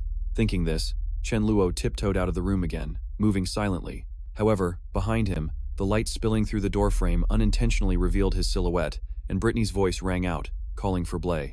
She opened the door a crack and stepped out, wearing a short, body-hugging nightdress with a blue silk robe draped casually over her shoulders, revealing her. Rubbing her eyes, she asked in a sleepy voice, "Where are you going so early?" Chen Luo quickly clutched his documents and turned back to give a hasty explanation. "I'm going to buy groceries. You have to go early to get the freshest ingredient. Anyway, I can't chat any longer. If I'm late, everything good will be gone." With that, he bolted, not daring to stay. He left Brittany standing there, filled with questions. That's so weird. Why be so sneaky just to buy groceries? And he didn't even take a shopping basket with him. Meanwhile, Chen Luo was already clutching his documents and dashing off like the wind, cheering excitedly in his heart. 200 gold coins. Here I come. However, when he arrived at the reward board, his problem had vanished without a trace. In its place were countless pages proving the solution. Chen Luo was seeing red with anger and yelled. The same staff member from the other day came out, waving cheerfully. "Congratulations, Blair. Someone proved the problem you posted yesterday afternoon. Are you here to see the solution process?" Chen Luo's face had already darkened as he asked in a strained voice, "Who proved it?" The staff member replied with reverence, "It was Lord Abel." Raindrops began to patter down, soaking him completely before he even noticed. He couldn't believe that the problem he had posed about irrational numbers would be enough to draw the attention of the prestige Edward family. And now, because of Abel, his entire plan had gone up in smoke. He had lost everything. His entire Chen Luo stood motionless in the rain, his head hung low as he was lost in thought. Divine Grace University has no foundation in modern mathematics, yet Abel managed to solve a proof problem of this complexity using only ancient knowledge. This person, there's no doubt about it, he's a true genius. The staff member watched from a distance, unable to help but feel a bit sorry, so he waved and called out, "Blair, it's raining heavily outside. Where are you going? Hurry and come in here to take shelter." Blair stuck his hands in his pockets, his whole body exuding utter despair. He silently admitted he had planned to cheat, but who would have thought fate would mock him to the point of losing everything? All the money he had saved up was now gone with the wind. Now he didn't even have money to buy food. How could he face Brittany if he went home like this? Just then, a clear voice called out, "Blair?" Alice walked over with an umbrella, shielding Blair from the rain and asking with concern, "You must have forgotten your umbrella, right? I'm on my way to the Mathematics Association to submit my thesis. Why don't you come inside with me to wait out the rain for a bit?" He turned and replied simply, "Okay." A wave of warmth spread through his heart. Even though God had slammed the main door shut, at least he left a small window open. It's true that heaven never seals off all exits. The two of them walked inside. Alice closed her umbrella and asked, "Hey Blair, why do you look like you have something difficult to say today? Is there something you want to tell me?" Blair turned to her, his face slightly blushing, and gathered all his courage to say, "Well, I'll be direct then. I hope you won't get angry after hearing this, Senior Alice, and even if you don't agree, can we still be friends?" Hearing this, Alice's face turned beet red, and she quickly replied, "Just say it, I won't be angry." But inside, she was screaming wildly. Could it be about that? Alice's mind felt like it was about to explode with joy. "Oh, Blair, have you finally seen the light? Have you finally realized that I'm the most charming one?" Blair suddenly took both of her hands, his voice full of solemnity. "Senior Alice, as long as you're willing." Before he could finish, Alice squeezed her eyes shut, her face as red as a tomato, and shouted, "I'm willing." Seeing this, the young man was overjoyed. "That's great. I knew you were the most generous person, Senior Alice. So, could you lend me 20 gold coins?" Hearing this, the smile on Alice's face froze. Wait a minute, you just wanted to borrow money from me? Bly nodded innocently. That's right. If it's too much trouble, Senior Alice, then just lending me 6 gold coins would be fine too. Alice snatched her hands away, shoved the money into Blay's hand, and stormed off in a huff. The young man looked down at the money, sighing to himself. It's true that when money is involved, relationships get strained. I only borrowed 6 gold coins and she's already openly unhappy. Suddenly, a strange voice spoke up. Is that him, Blay? President Calvin immediately replied. Yes, that's right. This is the person who won this year's Edwin Award, the one who discovered the existence of irrational numbers, Sir Blay. In front of him now was a group of complete strangers. A man named Tang En smiled, his tone dripping with sarcasm. The winner of the prestigious Edwin Award of the Nolan Kingdom also has to borrow money just to get by. It truly is an eye-opener. Calvin hurriedly tried to explain. No, this is just because. Blay cut him off in annoyance, asking directly, Who are you people? The group didn't seem to pay him any mind. Tang En, the leader, gestured and said, Let's go. Let's see the final stop in this Nolan Kingdom. Let's see if the reward wall of the Aba City Mathematics Association has any surprises for us. The people behind him replied in unison, Yes, sir. Blay felt completely disrespected, so angry that he clenched his fists and yelled, Hey, do you people have any basic manners? He cursed inwardly. What the hell kind of day is this? Why does even a random passerby want to step all over me? President Calvin quickly grabbed Blay's hand, his voice earnest and pleading. Sir Blay, please listen to me first. Right now, you're the only one who can save me. No, save the entire Nolan Kingdom. Blay closed his eyes and let out a weary sigh. Mr. Calvin, I'm really not in the mood for jokes. Forget about saving the Nolan Kingdom. I can't even take care of myself right now. He quickly grabbed both of Blay's hands, insisting, No, I'm not joking at all. If you don't step in to help, then the glory of the entire Nolan Kingdom will be trampled into dust, and I will become the greatest traitor in our nation's history. Blay asked in bewilderment, What traitor? What on earth happened? President Calvin suddenly dropped to his knees, clutching Blay's hand tightly. He wailed, Lord Luo, I beg you, please save me. Blay was utterly panicked and yelled, Don't be ridiculous, get up first. Only when he pleaded with those sparkling, earnest eyes, begging me to agree to help first, did I finally stand up. Brian spoke awkwardly. When did you learn to be so pushy? Get up first and tell me the whole story, then I'll know how to help. Just then, Brittany, who was nearby, saw them and pointed in shock, demanding, Brian, and you too, Calvin, what on earth are you two doing? Caught in the act, both of them froze and broke out in a cold sweat. President Calvin scrambled to his feet, looking extremely flustered, then pointed at Brian and hastily explained, Ah, it's Miss Brittany. Here's what happened. I almost twisted my ankle just now. Luckily, Mr. Blair here was passing by and caught me. Otherwise, I can't imagine how terrible my fall would have been. Brian also scratched his head, awkwardly playing along. That's right. I had originally gone out to get some food, but it suddenly started pouring rain. So I had to run into the Mathematics Association for shelter, he continued, making up an excuse on the spot. Then I saw President Calvin slip, so I just gave him a hand. Brittany seemed to believe them. Oh, is that so? Well, never mind. I was just coming to the Mathematics Association to attend an important meeting. Brian, you should come in with me. So they both walked into the conference room, where someone was already speaking. How can this be? Brittany placed a hand on her chin, deep in thought.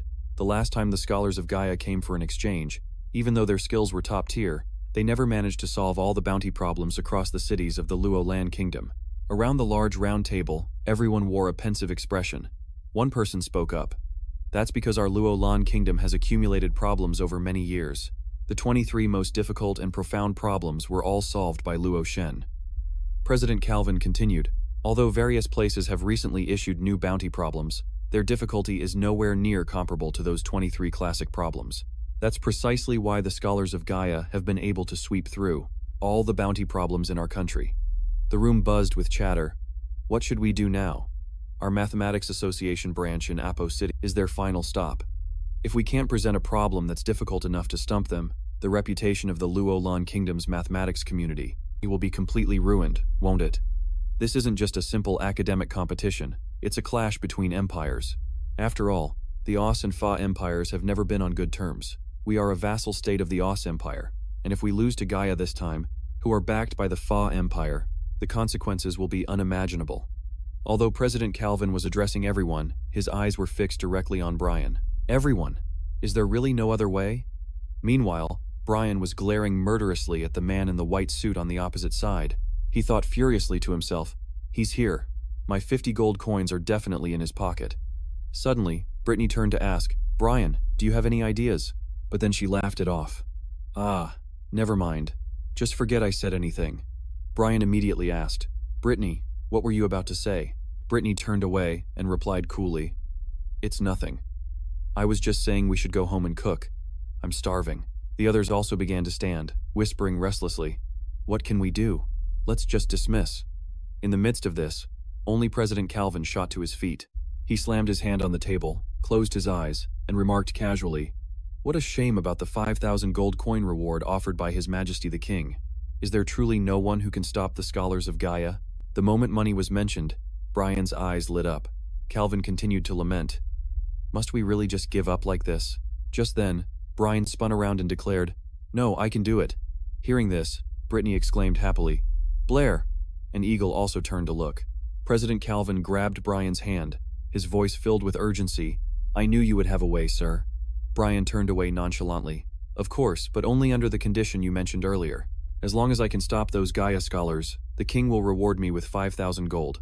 He smiled, calmly placing a hand on his chest as he continued. Of course, money is just a worldly possession. The most important thing is to restore the glory of Luo Lan, a mission that someone like me absolutely cannot refuse. The president spoke again with a worried tone. Indeed, His Majesty the King is extremely concerned about the matter in Apo City. If we let the Gaia scholars leave just like this, then our kingdom will become a laughingstock in the entire mathematical world. Sir Blair, even if Luo Lan wins, we must win honorably and fairly. We absolutely cannot use malicious tricks to make things difficult for the visiting Gaia scholars. Do you truly have a foolproof plan? Chen Luo placed a hand on Calvin's shoulder, reassuring him. Rest assured, making those arrogant Gaia scholars stop in their tracks here is not a problem at all. In fact, I'm confident I can make it so they can never leave Abo City. Hearing this, he finally cheered up. That's great. Please tell us your plan quickly. Chen Luo raised one finger and wagged it slightly. Not so fast. I still have one condition. His gaze turned to Obo, making him a bit suspicious. Sir Blair, please speak. He announced firmly. I want him, Obo, to pay me 50 gold. Obo immediately extended his hand, replying politely, You truly live up to your name as the devilish Sir Blair, always acting in such an unconventional way. Very well, as long as Sir Blair can truly save the honor of Luo Lan's mathematical world, I will personally gift you an additional 200 gold. Chen Luo shook Obo's hand. Thank you for your kind offer, but I only need exactly 50 gold, he agreed. All right, I accept. Chen Luo thought to himself, only when I get back the 50 gold that rightfully belongs to me can I completely let go of this issue. He turned to President Calvin, holding out his hand. All right, bring me some paper and a pen. Chen Luo sat down and quickly wrote out 3 problems. Calvin picked them up, read them, and was astonished. Sir Blair, are you serious? These 3 construction problems seem far too simple. Brittany snatched the paper from his hand. Let me see. She read each word aloud. 1. Trisect an arbitrary angle into 3 equal parts. 2. Given a circle, construct a square with an area equivalent to that of the circle. 3. Given a cube, construct another cube, such that its volume is double that of the original cube. Everyone immediately gathered around, buzzing with discussion. All 3 are basic construction problems using a straight edge and compass. How could such simple problems possibly challenge the Gaia scholars? Brittany turned to Blair worriedly and asked, They're not wrong. These 3 problems really don't look challenging enough. Maybe you should reconsider and choose different problems? Chen Luo just smiled mysteriously, picked up his pen, and said, Miss Brittany, and all you esteemed scholars, please don't be so quick to dismiss these 3 problems. Why don't you all pick up a pen and try to solve them yourselves?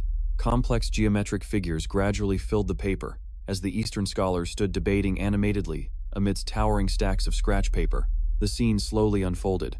He thought to himself, angle trisection, squaring the circle, and doubling the cube are the 3 famous unsolvable construction problems of ancient Greece. These 3 problems only seem simple on the surface, but once you actually start trying to solve them, you realize how monstrously difficult they are.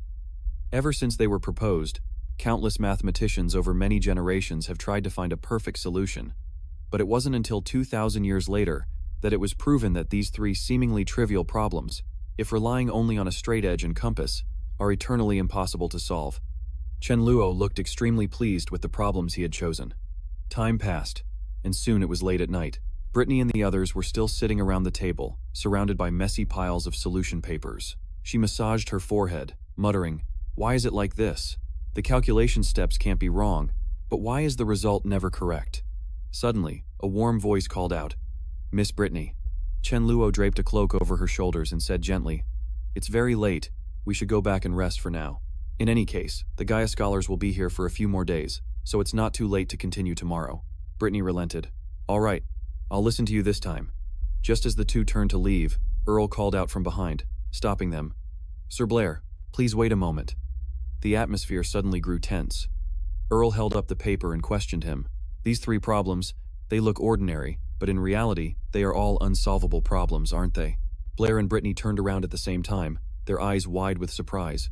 "What did you say?" He simply turned his back decisively, tossing out a cold remark. "Just keep thinking about it." Earl was so furious he crumpled the paper in his hand, his face darkening as he gritted his teeth and muttered, "Who on earth is this guy?" On the way back, as Blair and Brittany walked side by side, she suddenly broke the silence. "Those 3 problems, are they really unsolvable?" He confirmed. "That's right.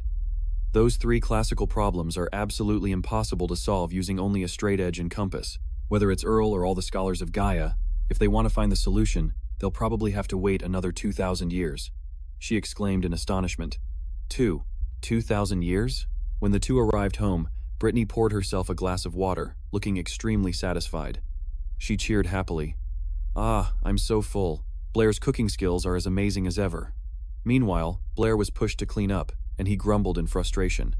"How is this any different from me becoming your personal chef?" Suddenly, there was an urgent knock on the door, and a familiar voice called out, "Is Sir Blair there?" He immediately looked towards the door, thinking to himself, "Who could be visiting at this hour?" Brittany immediately stood up and explained, "It seems President Calvin couldn't wait any longer. I'll get the door for him."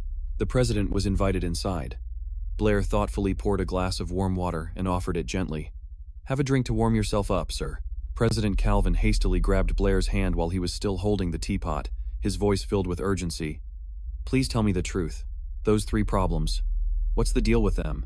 The young man calmly set the teapot down and reassured President Calvin. "I understand your concerns, sir, but please trust me," Blair stated with certainty. "Those 3 problems cannot be solved." Hearing this, Calvin breathed a sigh of relief and muttered, Good. Just as I thought. Now I can rest easy." With that, he shot to his feet and bowed deeply and formally to Blair. "My sincerest thanks, Sir Blair. You are truly the benefactor of our kingdom of Lauren. After everything is settled, I will personally report to His Majesty to commend you for your contribution." Seeing this, the young man quickly reached out, intending to help President Calvin stand up straight. Blair smiled in response. "You don't have to do that, sir. As long as the king keeps his promise, that's all that matters. Nothing else is important to me. As for the rest, you may handle it as you see fit." President Calvin turned to leave, looking back over his shoulder as he walked, raising a hand and, "You can rest assured, the king of our Lauren kingdom is absolutely not a man who goes back on his word. Well, it's getting late. I must go check on the situation with those Gaia scholars. I'll take my leave now." Blair nodded. "All right, you should go." Just as President Calvin started walking down the snow-covered path, a familiar voice called out, stopping him. "President Calvin!" A curly-haired man hurried over, his face etched with worry, and asked urgently, "Mr. President, what's the situation? Are we really going to use those problems for the competition? What if those Gaia scholars manage to solve them? What will we do then?" The president placed a hand on his shoulder, calmly reassuring him, "Don't panic. With those 3 problems, there's no such thing as what if." "Have you forgotten where Blair's nickname, the Demon, came from?" President Calvin said, holding out his hand to catch the gently falling snowflakes, then continued in a meaningful tone, "Just let those arrogant people get a taste of just how terrifying the Demon Blair truly is." The snow had fallen heavily, blanketing the roof of the mathematics building. President Calvin forcefully pushed the door open and called out loudly, "Well, if it isn't the scholars of Gaia, where is everyone going in such a hurry?" The entire group, who had been heading for the door, stopped in their tracks to face. Dawn was the one who spoke up in response. "We have troubled your association for too long. If all the difficult problems from the Aval City mathematics branch have been solved by us, then I believe there is no longer any reason for us to stay here," he continued, as if making an announcement. "Today, we plan to set off on our return journey home." President Calvin held up a hand to stop them, a knowing smile on his face. "How could you say it's a bother? You came all this way and helped us in Lauren solve countless complex problems. Tang En replied, "On behalf of the Luolan mathematical community, we are extremely grateful for your help. You flatter us, Mr. Tang En. We just wanted to earn a little prize money to cover our travel expenses." The two shook hands, a gesture full of meaning. Cavan suddenly had an idea. What an interesting coincidence. Currently, we scholars of Apo City also have a few prize problems, and the rewards are not small at all. I wonder if our guests from Jaya would be interested in earning a little extra travel money. Tang En, of course, did not refuse. That would be wonderful. Cavan immediately presented the problems to them. Please. Tang En took them and began to read, the words appearing clearly. Trisect any given angle, and given the area of a circle, construct a square with an equivalent area, and finally, given a cube, construct another cube, such that its volume is twice that of the original cube. After reading the three problems, the entire delegation of Jaya scholars was stunned. Tang En couldn't hide his surprise. Mr. Cavan, are you joking? You need to offer a prize for 3 elementary problems like these? President Cavan just gave a subtle glance, and a secretary from behind immediately brought paper and pens. That's right, sir. The paper and pens are all ready. We are very much looking forward to your guidance. Tang En smirked. Of course, it's not a problem. But, Mr. Cavan, before I leave, I have a small request that I hope your association can grant. He thought to himself, to dare and present problems like these, it seems the scholars in Apo City are at their wits' end. But it doesn't matter, because besides him, there's nothing else in this place worth my time. Cavan calmly replied, Very well. What is Mr. Tang En's request? At that moment, an image of a mysterious person sitting on a throne flashed through Tang En's mind, while he himself was kneeling on the ground, trying to gather the scattered pages. He recalled what that person said about Chen Luo, an invincible god of mathematics who never used existing theorems from the mathematical world to solve a problem, but instead, he would create a completely new theorem of his own. He would prove that theorem, and then use it as a tool to solve the problem. It was the method of a genius, completely unprecedented. During one, Chen Luo had proposed and proven 3 completely new theorems at once. Thinking of this, Tang En's expression darkened, and he resolutely stated his request. And all 3 of these theorems could be applied in any situation. Cavan's voice rang out, pulling the leader of the Jaya delegation back to reality. Mr. Tang En?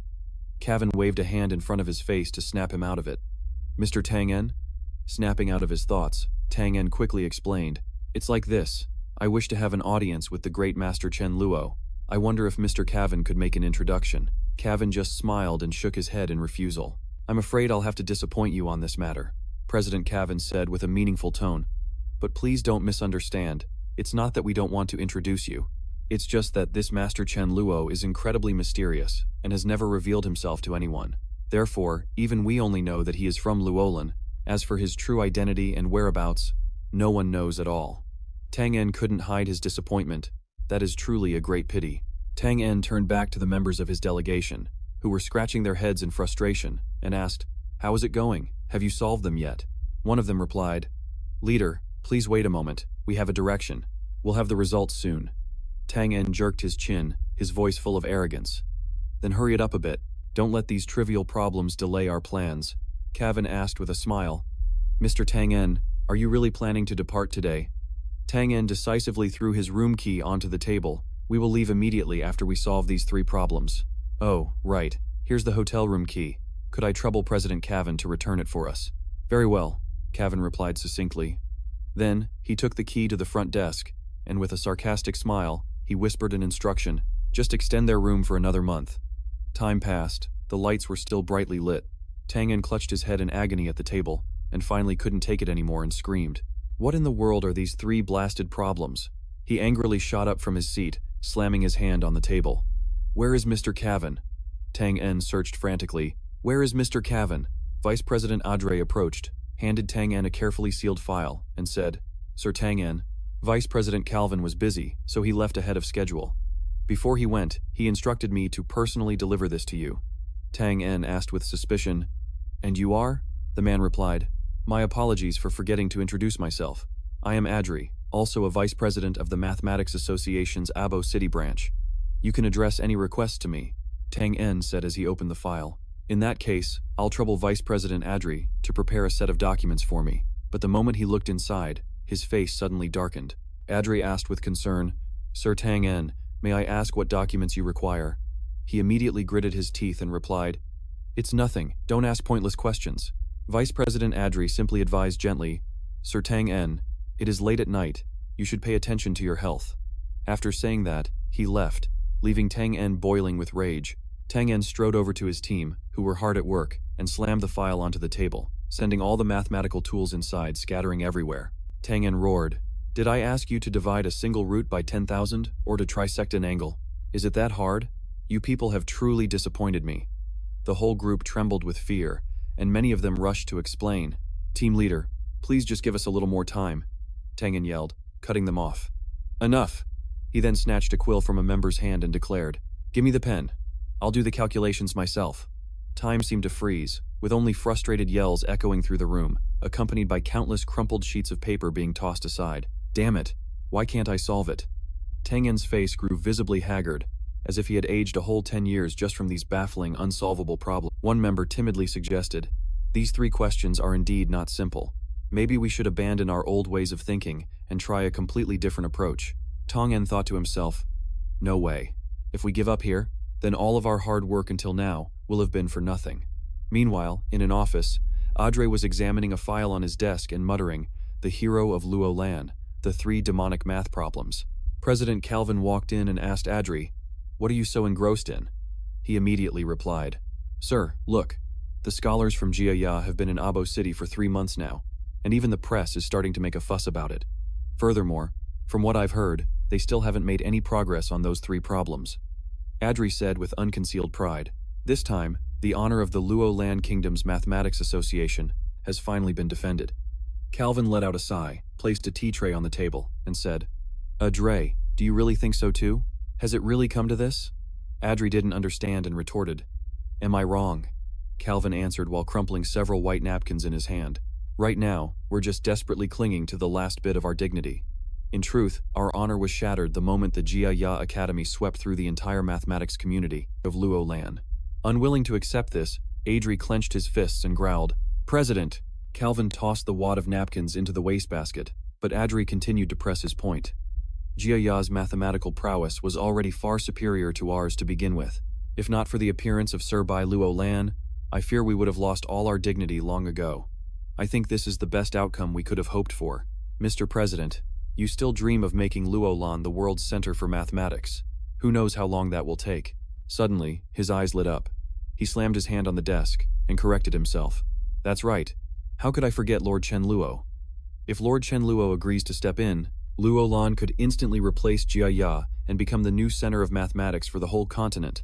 Hearing this, Calvin simply picked up his teacup, took a sip, and said with a smile, That's quite an ambition you've got there. In that case, you should just keep working hard to earn money, and who knows, when you've saved up 1,000,000 gold coins, perhaps Lord Luo will suddenly appear. Meanwhile, in the waiting room, only Calvin and Chen Luo remained. He called out, Sir Bai. Then, President Calvin bowed solemnly and said with great sincerity, I am Calvin. On behalf of all the mathematical scholars of Luo Lan and all the people of Luo Lan, I wish to express my deepest gratitude for your contributions. Chen Luo quickly waved his hands, indicating he was unworthy of such praise. Oh no, don't be so formal. I'm also a citizen of Luo Lan, so this is just what I should do. By the way, when will I get that 5,000 coin reward? Calvin sat in the chair opposite Blair and replied calmly, You can rest assured, His Majesty the King's reward has been prepared. We are just waiting for the Jia scholar delegation to leave Apo City, and it will be delivered to you immediately. The young man frowned slightly, pondering, What if those Jia scholars are stubborn, can't solve these riddles, and decide to stay here indefinitely? If they live here until they're 85, that 5,000 won't mean anything to me anymore. It seems I'll have to find a way to send them off sooner. Hearing this, Calvin couldn't hide a smug smile. Actually, in this confrontation with the Jia scholars, we are still at a disadvantage. If only we could also stir up trouble in Jia's mathematics associations, or even shake the very foundation of their school of thought. If we could just do one of those 2 things, we could completely turn the tables and snatch victory from the jaws of defeat. Blair smiled and replied nonchalantly, Why didn't you say so sooner? That's not difficult at all. Of course, he was secretly calculating in his mind.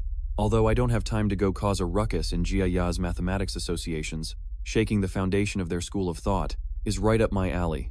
Chairman Calvin leaped from his chair with joy, his voice filled with astonishment. What?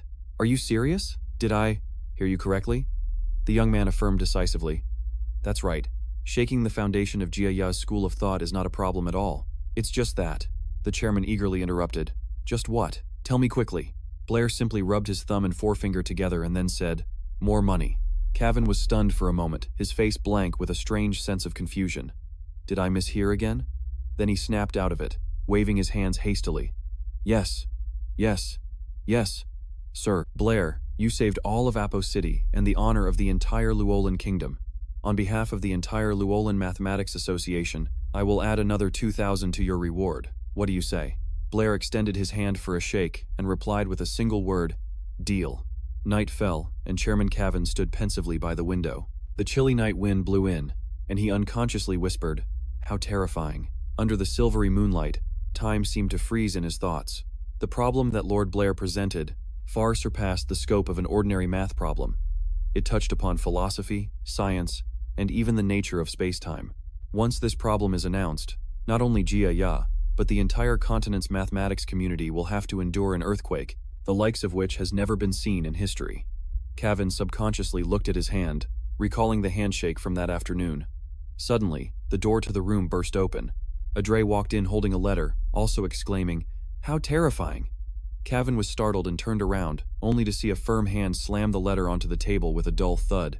On the table was a carefully sealed envelope. Adre spoke with a voice full of indignation to the man opposite him. This is an urgent letter from the royal capital. The newspapers of the Jia Ya kingdom are spreading rumors everywhere, praising how their scholar delegation has taken the Luolan mathematics community by storm. They are completely ignoring their failure in Apo City. After hearing this, Chairman Cavan immediately picked up the letter to read it. He muttered bitterly, Jia Ya has won, and Luolan has lost the media war. Meanwhile, Adre, still seething with anger, clenched his fists, stepped closer, and growled, we still lost in the end.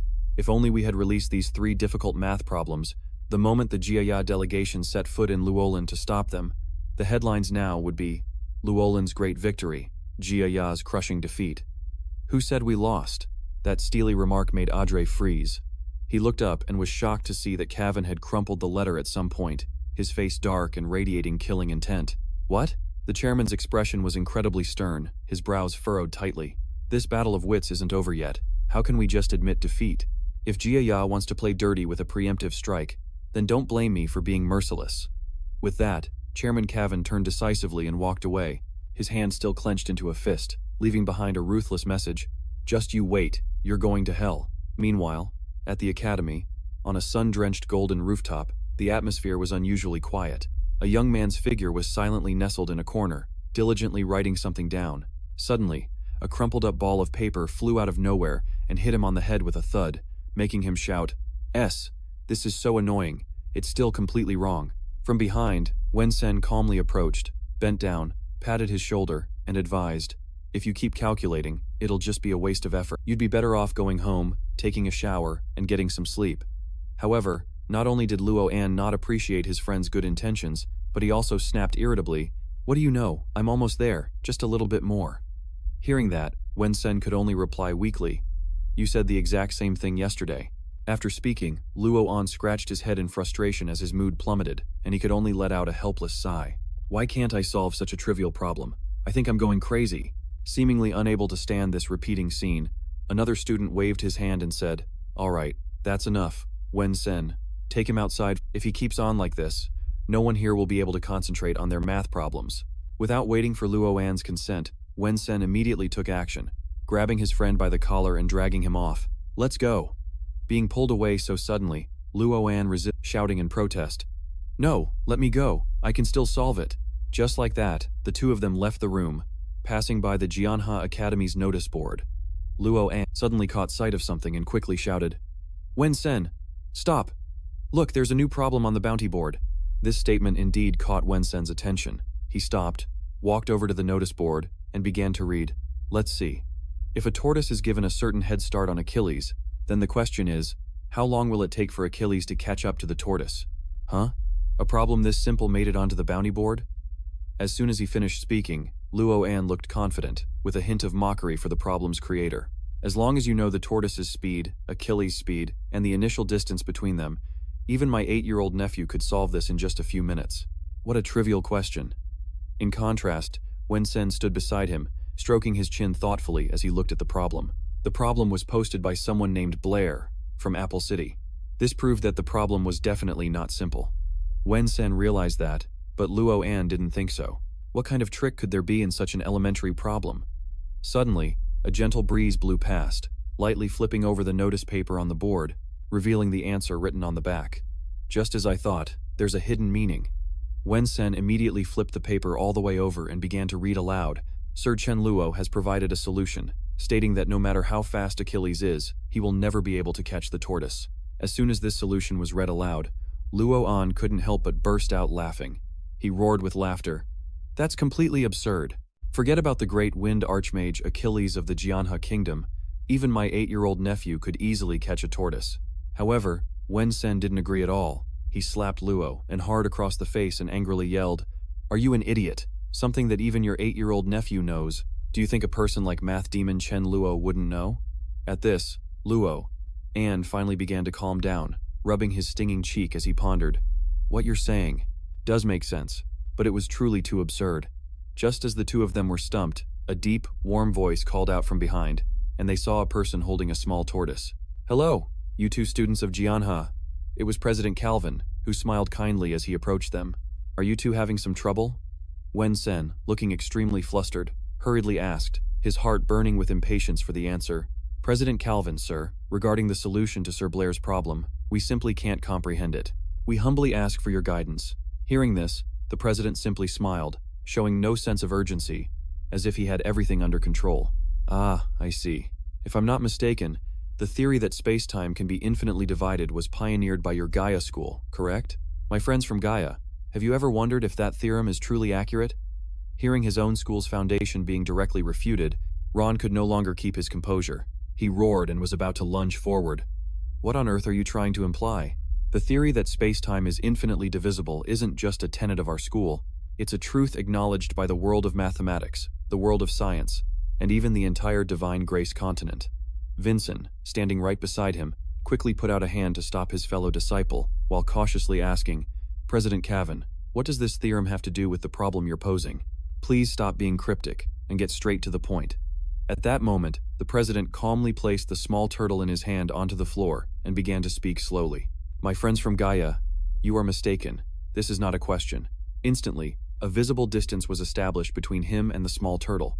When I start to chase the turtle, it also crawls forward at the same time, and the moment I reach its original position, the turtle has already moved a little further. On it goes, the distance between us constantly narrowing. After speaking, President Calvin looked up and delivered a fatal conclusion. Therefore, the entire process of me chasing the turtle can also be divided into an infinite number of small segments, and if we accept this premise, then theoretically, I will never be able to catch it. Isn't that right? These bewitching words poured into Ron's ears, plunging him into a state of extreme panic. He tore at his hair with both hands. But space-time is clearly infinitely divisible. But if that's the case, then the turtle, can truly never be caught. But how the hell can you not catch a turtle? Vincent's face had turned as white as a sheet, cold sweat drenching his forehead. The entire worldview he had believed in for so long seemed to be crumbling before his very eyes. He too was spun into a daze by this logic, his face slack-jawed. Obviously, the man was talking nonsense. A turtle can definitely be caught. But then, he denied it himself. But if that's true, then the truth our Gaia school has always believed in turns out to be a fatal mistake. A hand violently ripped the paper from the notice board, tearing it to shreds. Ron had now completely lost his mind, and could only scream madly, "No, I don't believe it. This has to be wrong. I have to go report to Leader Don. He will definitely know where the problem lies." Ron's sudden outburst left both President Calvin and Vincent stunned into silence. "Ron, calm down." With that, Vincent hastily chased after him. Only President Calvin was left standing there alone, silently watching their backs as they disappeared, then let out a soft sigh. It seems this time it's not just the Gaia folks going mad, but I'm about to lose my mind too. Inside a luxurious room, incessant whispers could be heard. A demon. That man is truly a demon. The members of the Gaia school passed around the paper with that devilish question. If space-time can truly be divided infinitely, then how can you explain that chase? As he spoke, the panic on the young man's face grew more evident. On the other hand, if space-time cannot be divided, then does that mean there's a smallest, indivisible unit of space and time in this world? That's completely absurd. On the opposite side, the little turtle, the culprit behind all this chaos, was still leisurely crawling, step by slow step, across the table. Cavan stared at it thoughtfully for a long time, murmuring, "How on earth can mathematics be used to prove how Achilles manages to catch the tortoise?" Just then, Audrey suddenly burst through the door from outside, roaring, "Do you still have the mind to sit here and fool around? The people from the Gaia school are about to leave, all of them, don't you know?" Faced with his furious questioning, President Calvin, on the other hand, appeared unusually calm. He replied that they were both helpless in finding a solution here and unable to explain the turtle paradox. "If it were me, I would have come here too." After saying that, he bowed his head in thought again. Ever since this difficult turtle problem appeared, the Gaia Scholar faction has been backed into a corner. The longer they stay, the more inquiries they will face. But we are different. We also cannot solve this difficult problem, except for that great lord. Witnessing Calvin's indifferent attitude, Vice President Ade finally couldn't hold back and exploded. He slammed his hand on the table, roaring in a low voice, "What is with your attitude? The royal capital has already sent 3 consecutive letters urging us about the turtle problem. Yet now you're letting the Gaia people run off scotangent-free. Who will be the one to explain this to the king then?" Just then, Calvin suddenly shot up from his chair, a sudden action that stunned Ade.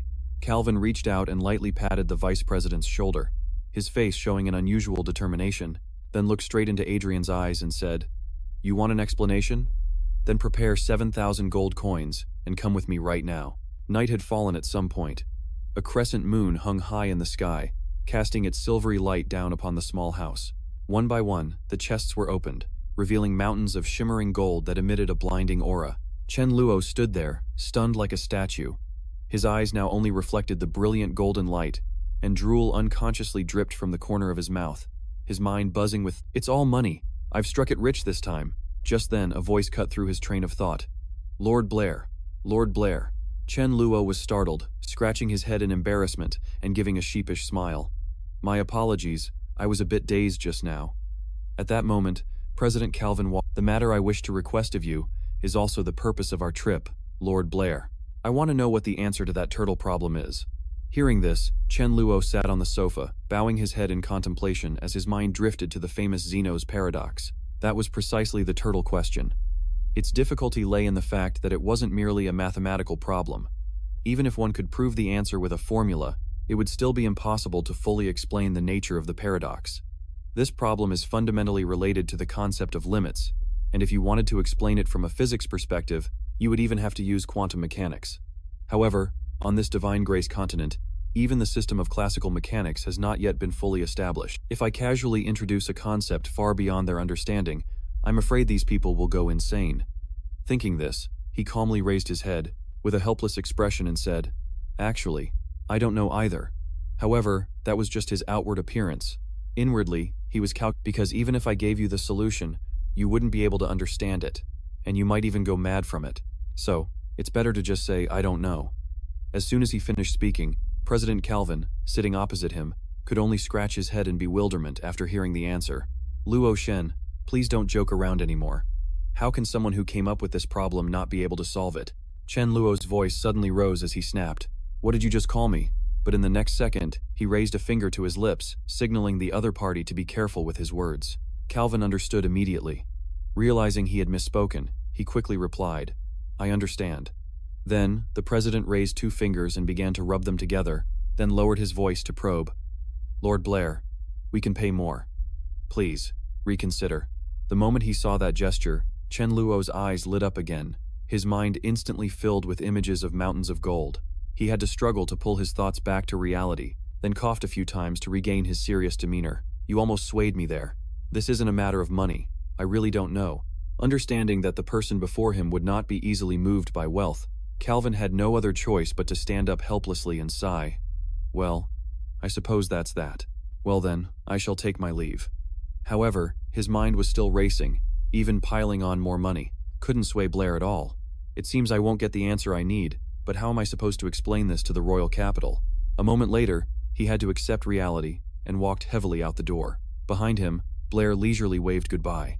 Who knows what President Calvin was imagining in his head, that he suddenly spun around and shouted, "Mr. Blair, another 5,000 gold." But Calvin's offer was only met with the cold sound of a slamming door, a resounding slam, like a slap straight to his face.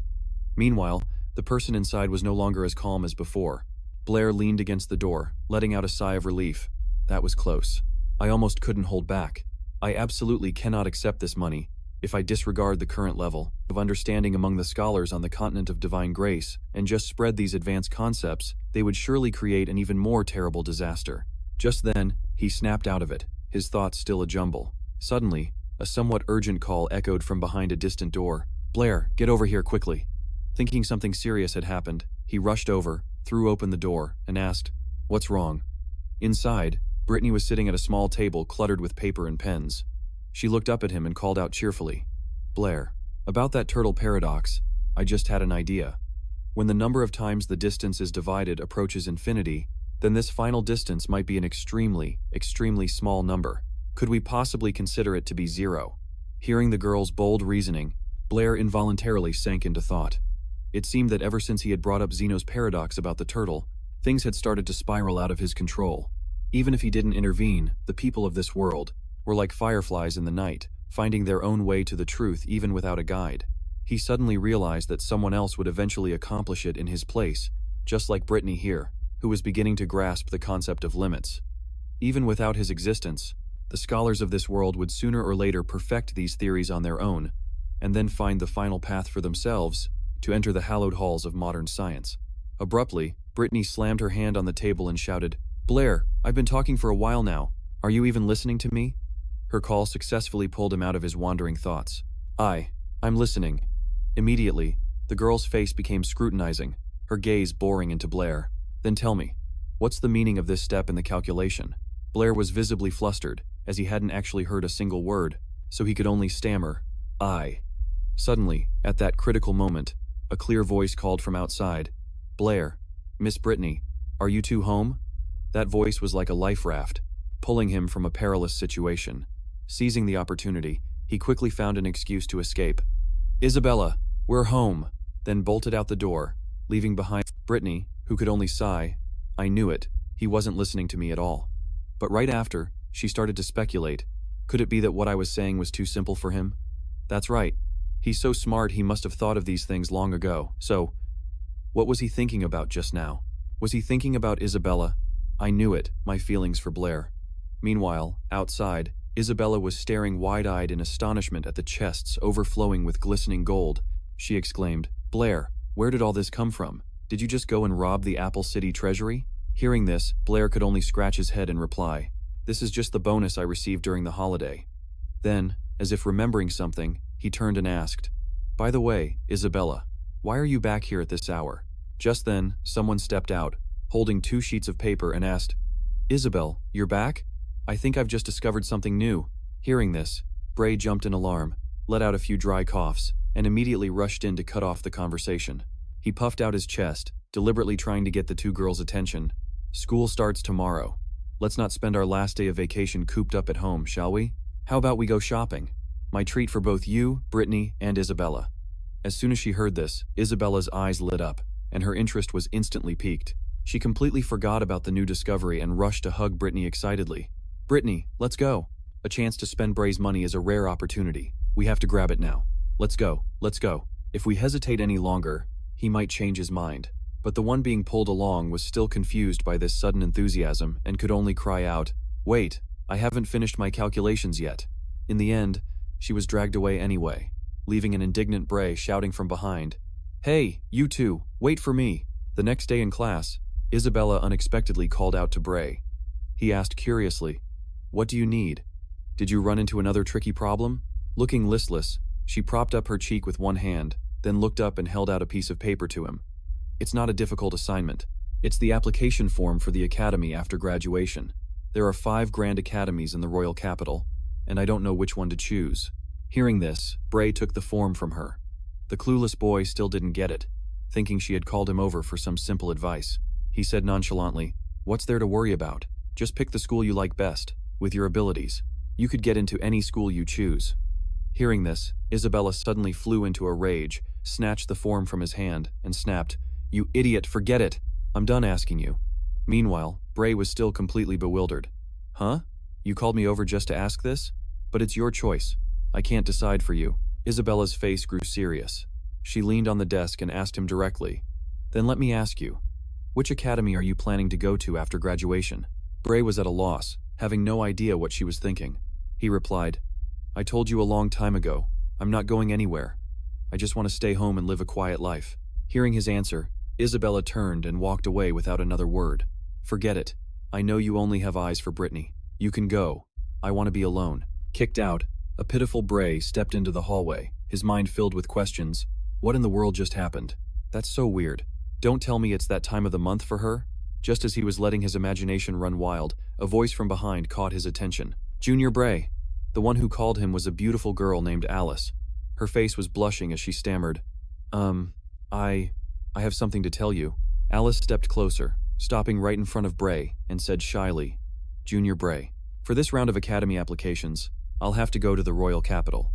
We probably won't be able to see each other for a long time, but I'll wait for you in the royal capital. When that time comes, Before she could finish her sentence, Bray quickly cut her off. "Wait, I'm not going to the royal capital. After graduation, I'm staying in Abo City. I've already discussed this with Headmaster Angus. I'll be staying at the academy as a teaching assistant after graduating." This time, it was Alice who was stunned. So much so that the thin sheet of paper in her hand unconsciously slipped from her grasp, fluttering gently to the ground. "What did you just say?" The next second, she lunged forward, placing both of her hands on his shoulders. She shook him forcefully, her tone urgent. "With your talent, your future would be so much brighter if you chose any of the academies in the royal capital. If you go to the Royal Academy of Science, you could become a great scholar. And if you choose the Royal Magic Academy, you would definitely become a great mage." But in response, all she got was Bray's trademark clueless look. "Senior Alice, that look on your face." The young man calmly looked at the girl opposite him and replied gently, "I appreciate your sentiment, but I still prefer Oppo City. Besides, this is a decision made after. I've given it a lot of thought." However, deep down, he thought to himself that compared to Oppo City, he would much rather be with Miss Brittany. If she went to the royal capital, he would follow without a second thought. Hearing this, Alice finally composed herself and pulled her hand back. "Is that so? You? Never mind, I was just asking. Oh, I just remembered I have some assignments to take care of, so I'll be going now." The moment she was about to turn and walk away, the young man suddenly grabbed her by the wrist, calling out loudly, "Senior Alice, wait." The atmosphere instantly froze, and time seemed to stop at that very moment. Everything seemed to come to a halt. A blush spread across Alice's cheeks as her mind started racing.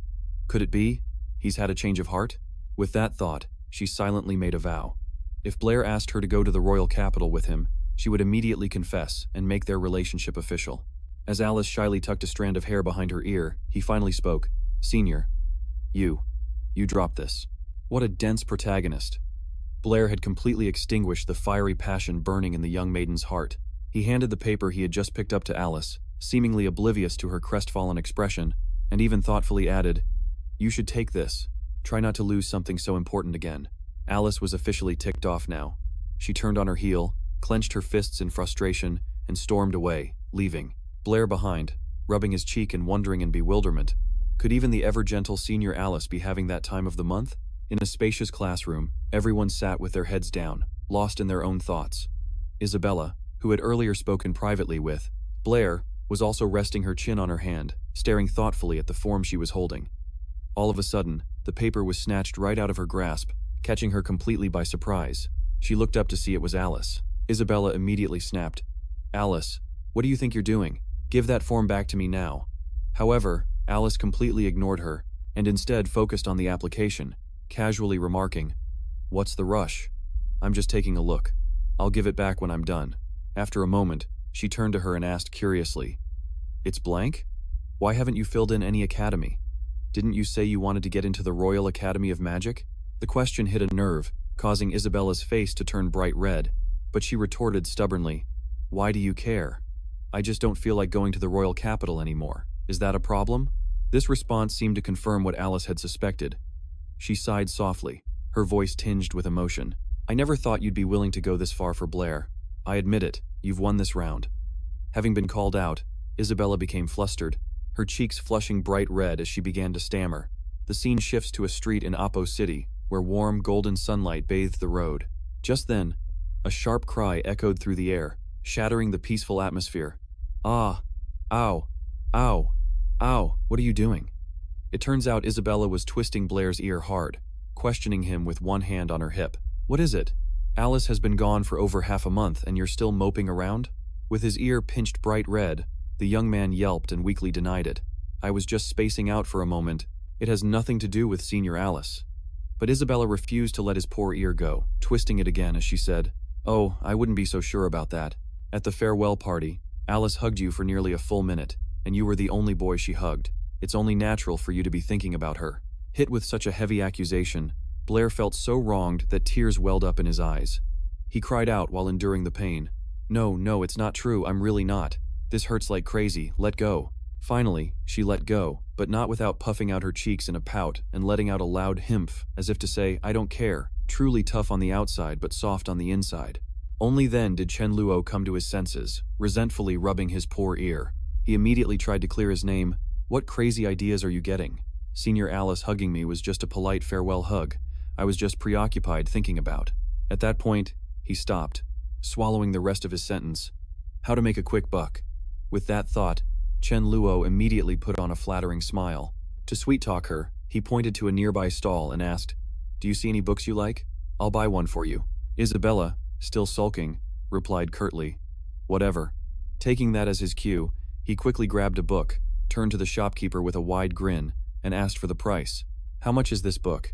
Immediately, the owner clasped his hands, squinted his eyes like an expert, and launched into a stream of praise. You certainly have a good eye. This is the best-selling book lately. And it even has a gorgeous patterned hardcover. It's the perfect gift for the beautiful young lady next to you, at a friendly price of just 20 gold coins. Behind him, Isabella cleared her throat softly, looking quite pleased.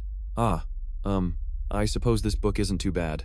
Just as the atmosphere was starting to warm up, Chen Luo shattered it all with a piercing scream. What? He furiously yelled right in the seller's face. You're charging 20 gold coins for a measly book like this? Why don't you just go be a robber? It would be faster. The shopkeeper was no pushover either. He immediately bristled up and, without a word, snatched the book right out of Chen Luo's hands. He scolded him relentlessly. Go ask around. Selling it to you for 20 gold coins is practically giving it away, if you can find a cheaper place. I'll eat this very book. Besides, am I just selling books? Not at all. I'm selling knowledge, and knowledge is priceless. The young man unconsciously mumbled along. Knowledge. Priceless. This phrase seemed to strike a nerve with Chen Luo. Isabella, standing beside him, couldn't stand it any longer, so she tugged on his sleeve, pulled out her coin purse, and spoke. Just forget it, Dai. Why don't you let me pay for it? Suddenly, he grabbed her arm firmly and pulled her away decisively. Come with me. Being dragged away so abruptly, Isabella was completely confused and asked, What's gotten into you? Left behind was the bookshop owner, his face ashen. The man broke out in a sweat, frantically waving and calling after them. Hey kid, don't go. I'll sell it for 10 coins. If that's no good, let's just call it a friendly deal. Hey. Unable to keep his customer, the shopkeeper could only cross his arms and let out a dejected sigh. Young people these days are so strange. If he'd just haggled a little, I would have sold it for cheap. Why did he just leave like that? Meanwhile, our two main characters had arrived at another store, which looked like a boutique for young ladies. Chen Luo cheerfully pointed to a pretty pink hat on the shelf. This one. Isabella immediately tried it on, then turned to him with a hint of shyness, seeking his approval. Well, does it look good on me? Without the slightest hesitation, Chen Luo flashed a brilliant toothy grin. It's beautiful. Sir, we'll take this hat. After they paid, the shopkeeper warmly waved goodbye from behind the counter. Thank you for stopping by. Isabella was now completely bewildered. Dai, this hat also cost 20 gold coins? Why didn't you buy that book? It would have been cheaper. As Chen Luo led her by the hand through the crowd, he said something that made her blush furiously, because this hat suits you much better. And as for the money, I don't mind. She looked incredibly happy, her eyes twinkling like stars as she gazed at him, thinking to herself, Dai can be so kind sometimes. Meanwhile, he was lost in his own train of thought. That swindler of a shopkeeper earlier was a total ripoff, but he wasn't wrong about one thing. Books have a price, but knowledge is priceless. In this world, isn't the most valuable thing I have my knowledge of mathematics from my old world? At this thought, he spoke up cheerfully. Let's go. It's time to head home and eat.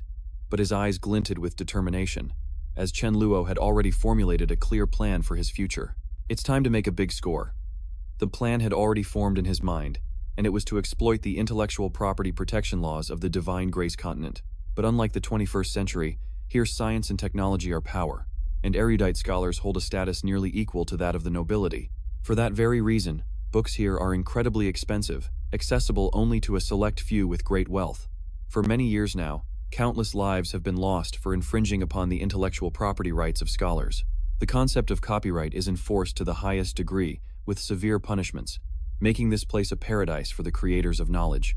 Chen Luo sat pensively at a small table, leisurely turning the pages as his thoughts wandered freely. Geometry is considered the origin of mathematics, the foundation of mathematical theory on the divine grace continent.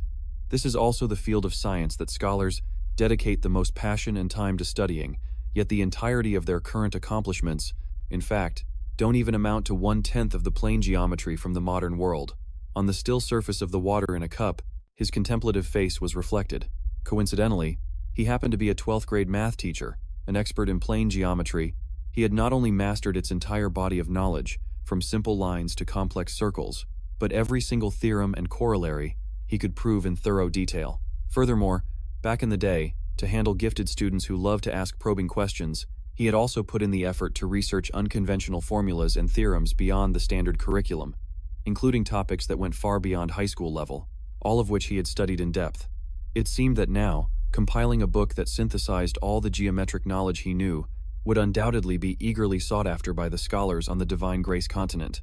This wouldn't just let him live a life of ease on the royalties, but it could also guide the scholars here, starting from the most fundamental mathematical reasoning to comprehensively enhance their research abilities.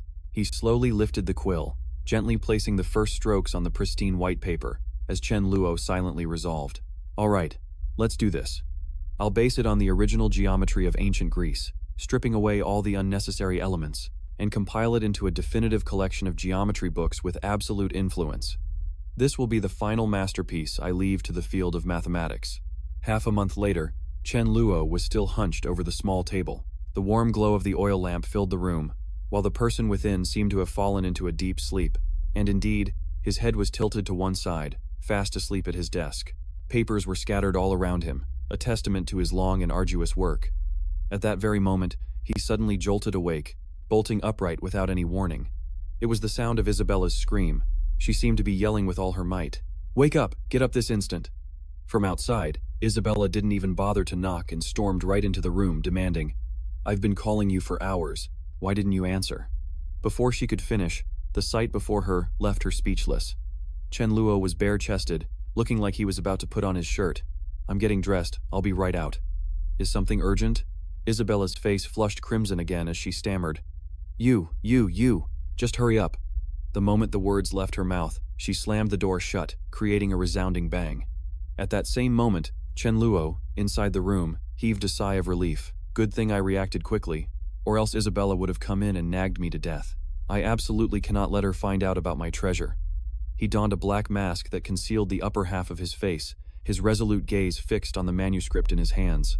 Half a month of effort had finally borne fruit. The masterpiece geometry was complete. It was a convergence of the wisdom of countless predecessors, enhanced by his own creativity, a perfectly crystallized treasure. You are a unique existence in this world. Rest assured, no one here will be able to resist you. Chen Luo turned and walked away, the tails of his black cloak billowing with every step, looking once again, just like a demon. Chen Luo was a different case entirely, a man who specialized in shattering foundations and crushing the beliefs of others. He considered himself a god, and believed only gods were worthy of disseminating knowledge and guiding humanity.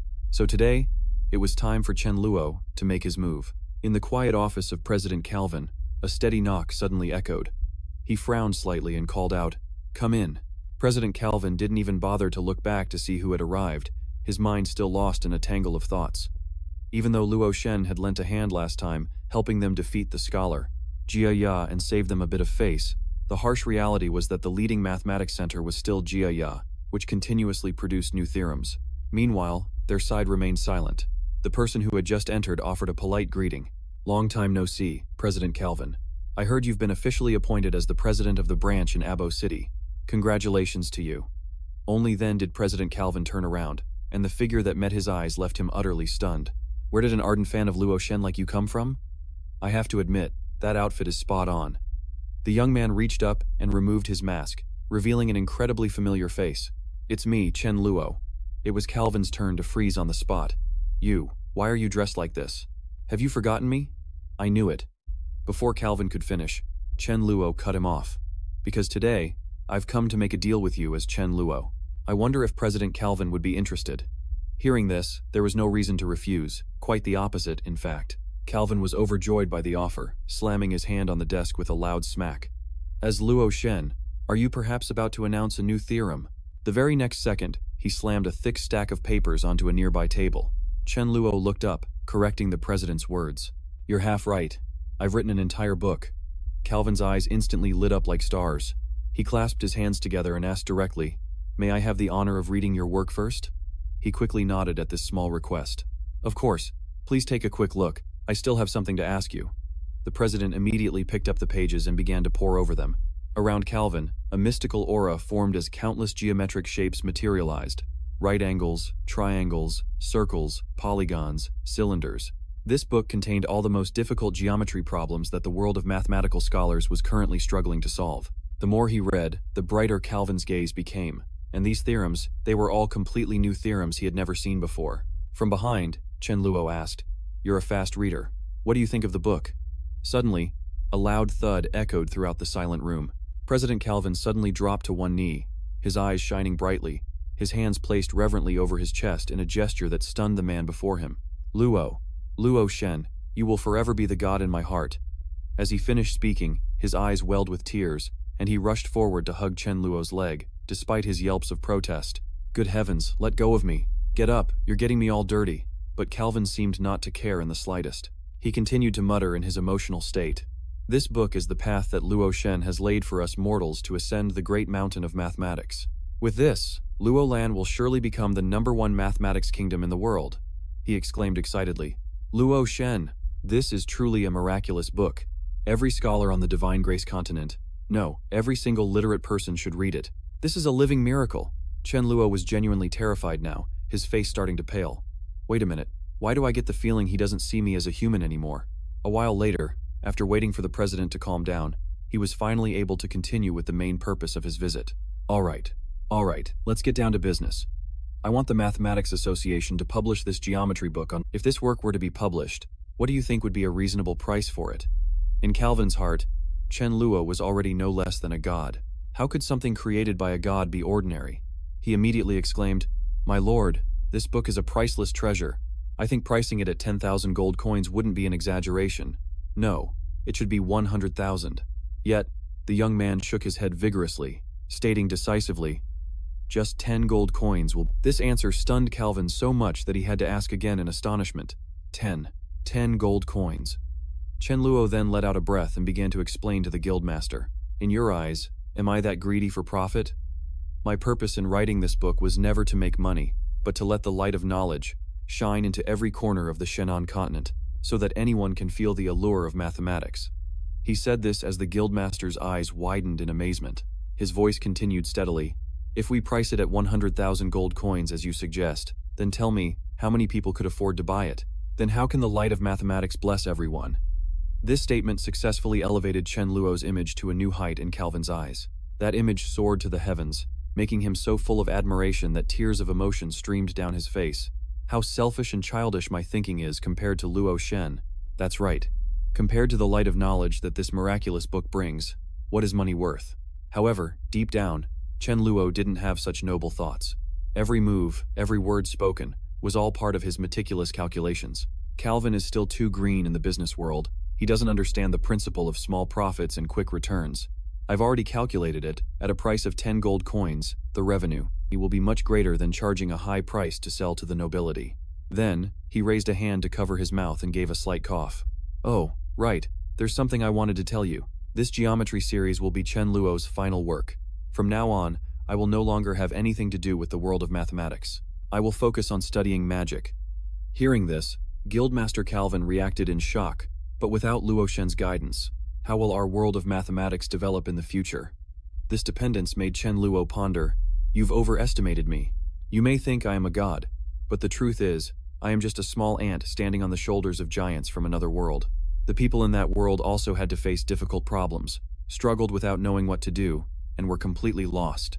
However, thanks to the tireless efforts of exploration through many generations, they were finally able to reach the heights they have today, to witness the wonder of the Cathedral of Mathematics. Thinking of this, he gently patted the man's shoulder to reassure him. I believe that sooner or later, there will come a day when the scholars here will also find their own path through their own efforts. With that said, Chen Luo finally turned to leave. Behind him, Calvin needed 3 people to support him as he watched Chen Luo's figure fade into the distance. His eyes were filled with admiration, mixed with sparks of awe. Luo Shen. No, it should be Lord Chen Luo. What is this world he mentioned? Could he really have come from a world far more advanced than ours? That place. It must be the divine realm. In a magnificent palace, young women were simultaneously raising their hands, touching a jade-colored orb floating in midair. A girl with shimmering golden hair knelt respectfully, her hands placed solemnly on her chest. Reporting to your highness, we have located that person.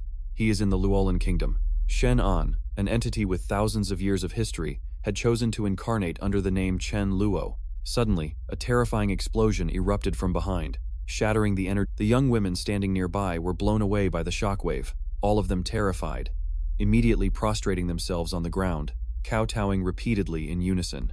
Your Highness, we are guilty. Due to an error during the summoning location process, we have committed a heinous crime, deserving of— I humbly await your Highness's punishment. High above, a stunningly beautiful platinum blonde woman with an icy expression observed indifferently while resting her chin on her hand. She waved her hand and ordered, "Locate him again. I wish to meet him in person." Immediately, voices from below rang out in obedience and gratitude.